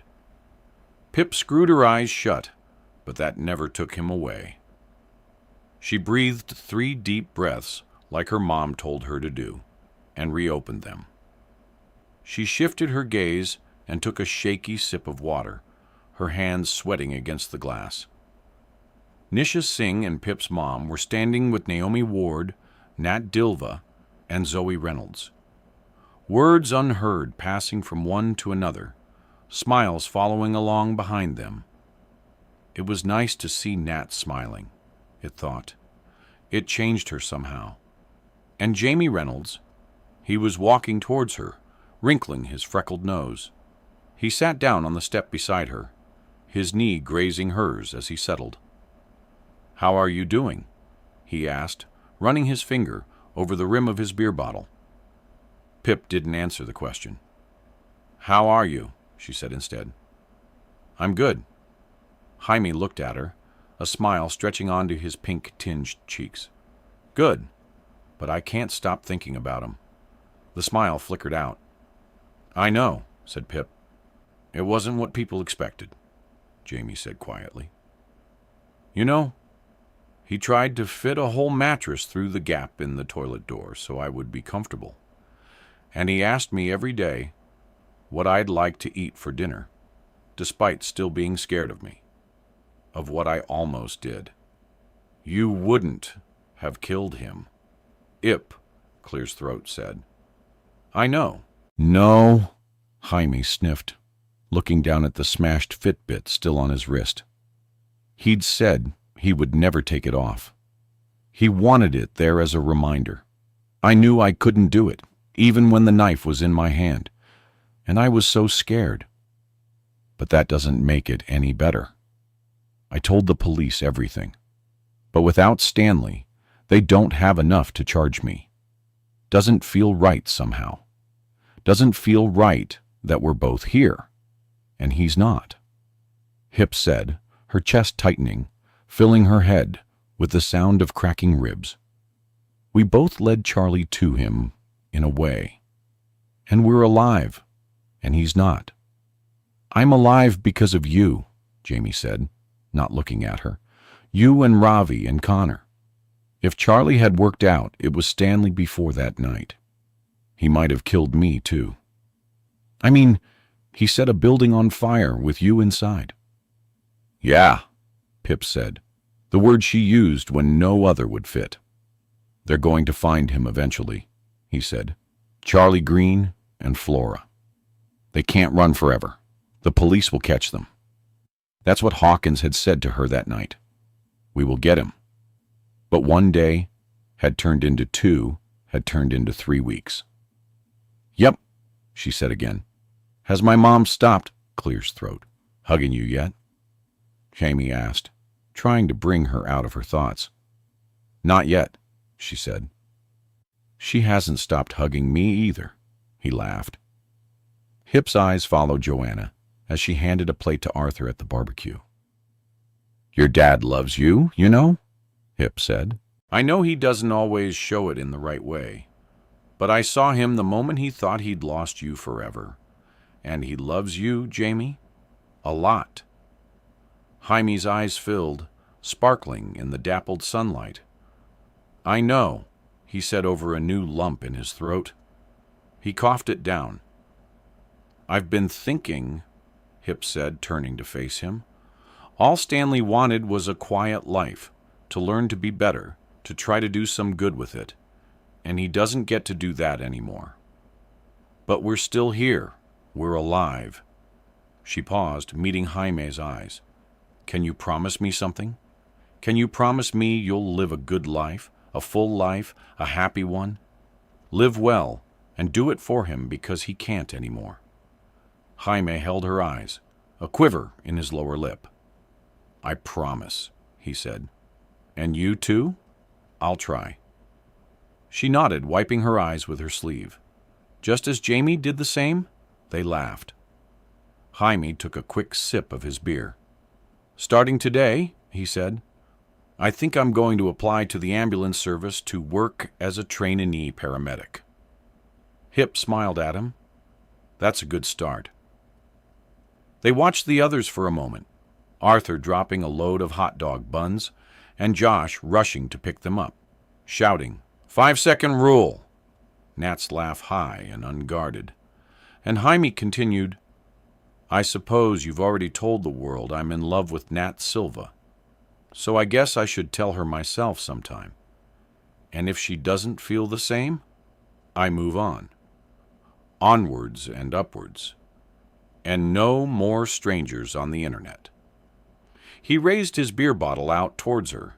Live well, he said. Hip lifted her glass of water and clinked it against Jaime's bottle. For him, she said. Jaime hugged her, a quick teetering hug, different from Connor's clumsy hugs. Then he stood up and walked across the garden to Nat's side. His eyes were different when he looked at her, fuller somehow, brighter. A dimpled smile stretched across his face as she turned to him, the laugh still in her voice, and Pip swore, maybe just for a second. She could see the same look in Nat's eyes. She watched the two of them joking around with Jaime's sister, and she didn't even notice Ravi walking over. Not until he sat down, hooking one of his feet under her leg. "You okay, SGE?" he said. "Yep. You want to come over and join everyone?" "I'm fine here," she said. "But everyone is, I said I'm fine," Pip said. But it wasn't her saying it. Not really. She sighed, looking across at him. "I'm sorry. I don't mean to snap." I know," Ravi said, closing his hand over hers, sliding his fingers in between hers in that perfect way they slotted together. "They still fit. It will get better. I promise." He pulled her in closer. "And I'm here whenever you need me." She didn't deserve him, not even one little bit. "I love you," she said, looking into his dark brown eyes, filling herself with them, pushing everything else out. "I love you too." Pip shuffled, leaning over to rest her head on Ravi's shoulder as they watched the others. Everyone had now encircled Josh as he tried his best to teach them all how to floss, straight jerking arms and locking hips everywhere. "Oh, God, Jamie, you're so embarrassing." Connor giggled as his brother somehow managed to hit himself in the groin, bending double. Nat and Kara clutched each other, falling to the grass with laughter. "Look at me. I can do it." Pip's dad was saying, because of course he was. Even Arthur Reynolds was trying still at the grill, thinking nobody could see him. Pip laughed, watching how ridiculous they all looked. The sound, a small croak in her throat. And it was okay to be out here on the sidelines with Ravi separate. A gap between everyone in here, a barricade around her. She would join them when she was ready. But for now, she just wanted to sit far back enough that she could see them all in one go. It was evening. Her family had eaten too much at the Reynolds' house and were dozing downstairs. Pip's room was dark, her face underlit by the ghostly white light of her laptop. She sat at her desk, staring at the screen. Studying for her exams, that's what she told her parents because she lies now. She finished typing in the search bar and pressed enter. Most recent sightings of Charlie and Flora Green. They'd been spotted 9 days ago. Security footage of them withdrawing money from an ATM in Portsmouth. The police had verified that one. She'd seen it on the news. But here, it clicked. Someone had commented on an article posted to Facebook claiming they'd seen the couple yesterday at a petrol station in Dover, driving a new car, a red Nissan Juke. Hip ripped the top sheet from her pad of paper, screwed it up, and threw it behind her. She hunched over, checking back to the screen as she scribbled the details down on a fresh page, returned to her search. "We're the same, you and me. You know it deep down." Charlie's voice intruded, speaking inside her head. And the scariest thing was, Hip didn't know if he was wrong. She couldn't say how they were different. She just knew that they were. It was a feeling beyond words. Or maybe, just maybe, that feeling was only hope. She stayed there, clicking through for hours, jumping from article to article, comment to comment. And it was with her, too. Of course, it always was. The gun. It was here now, beating within her chest, knocking against her ribs, aiming with her eyes. It was in nightmares and crashing pans and heavy breaths and dropping pencils and thunderstorms and closing doors and too loud and too quiet and alone and not and the ruffle of pages and the tapping of keys and every click and every creak. The gun was always there. It lived inside her now,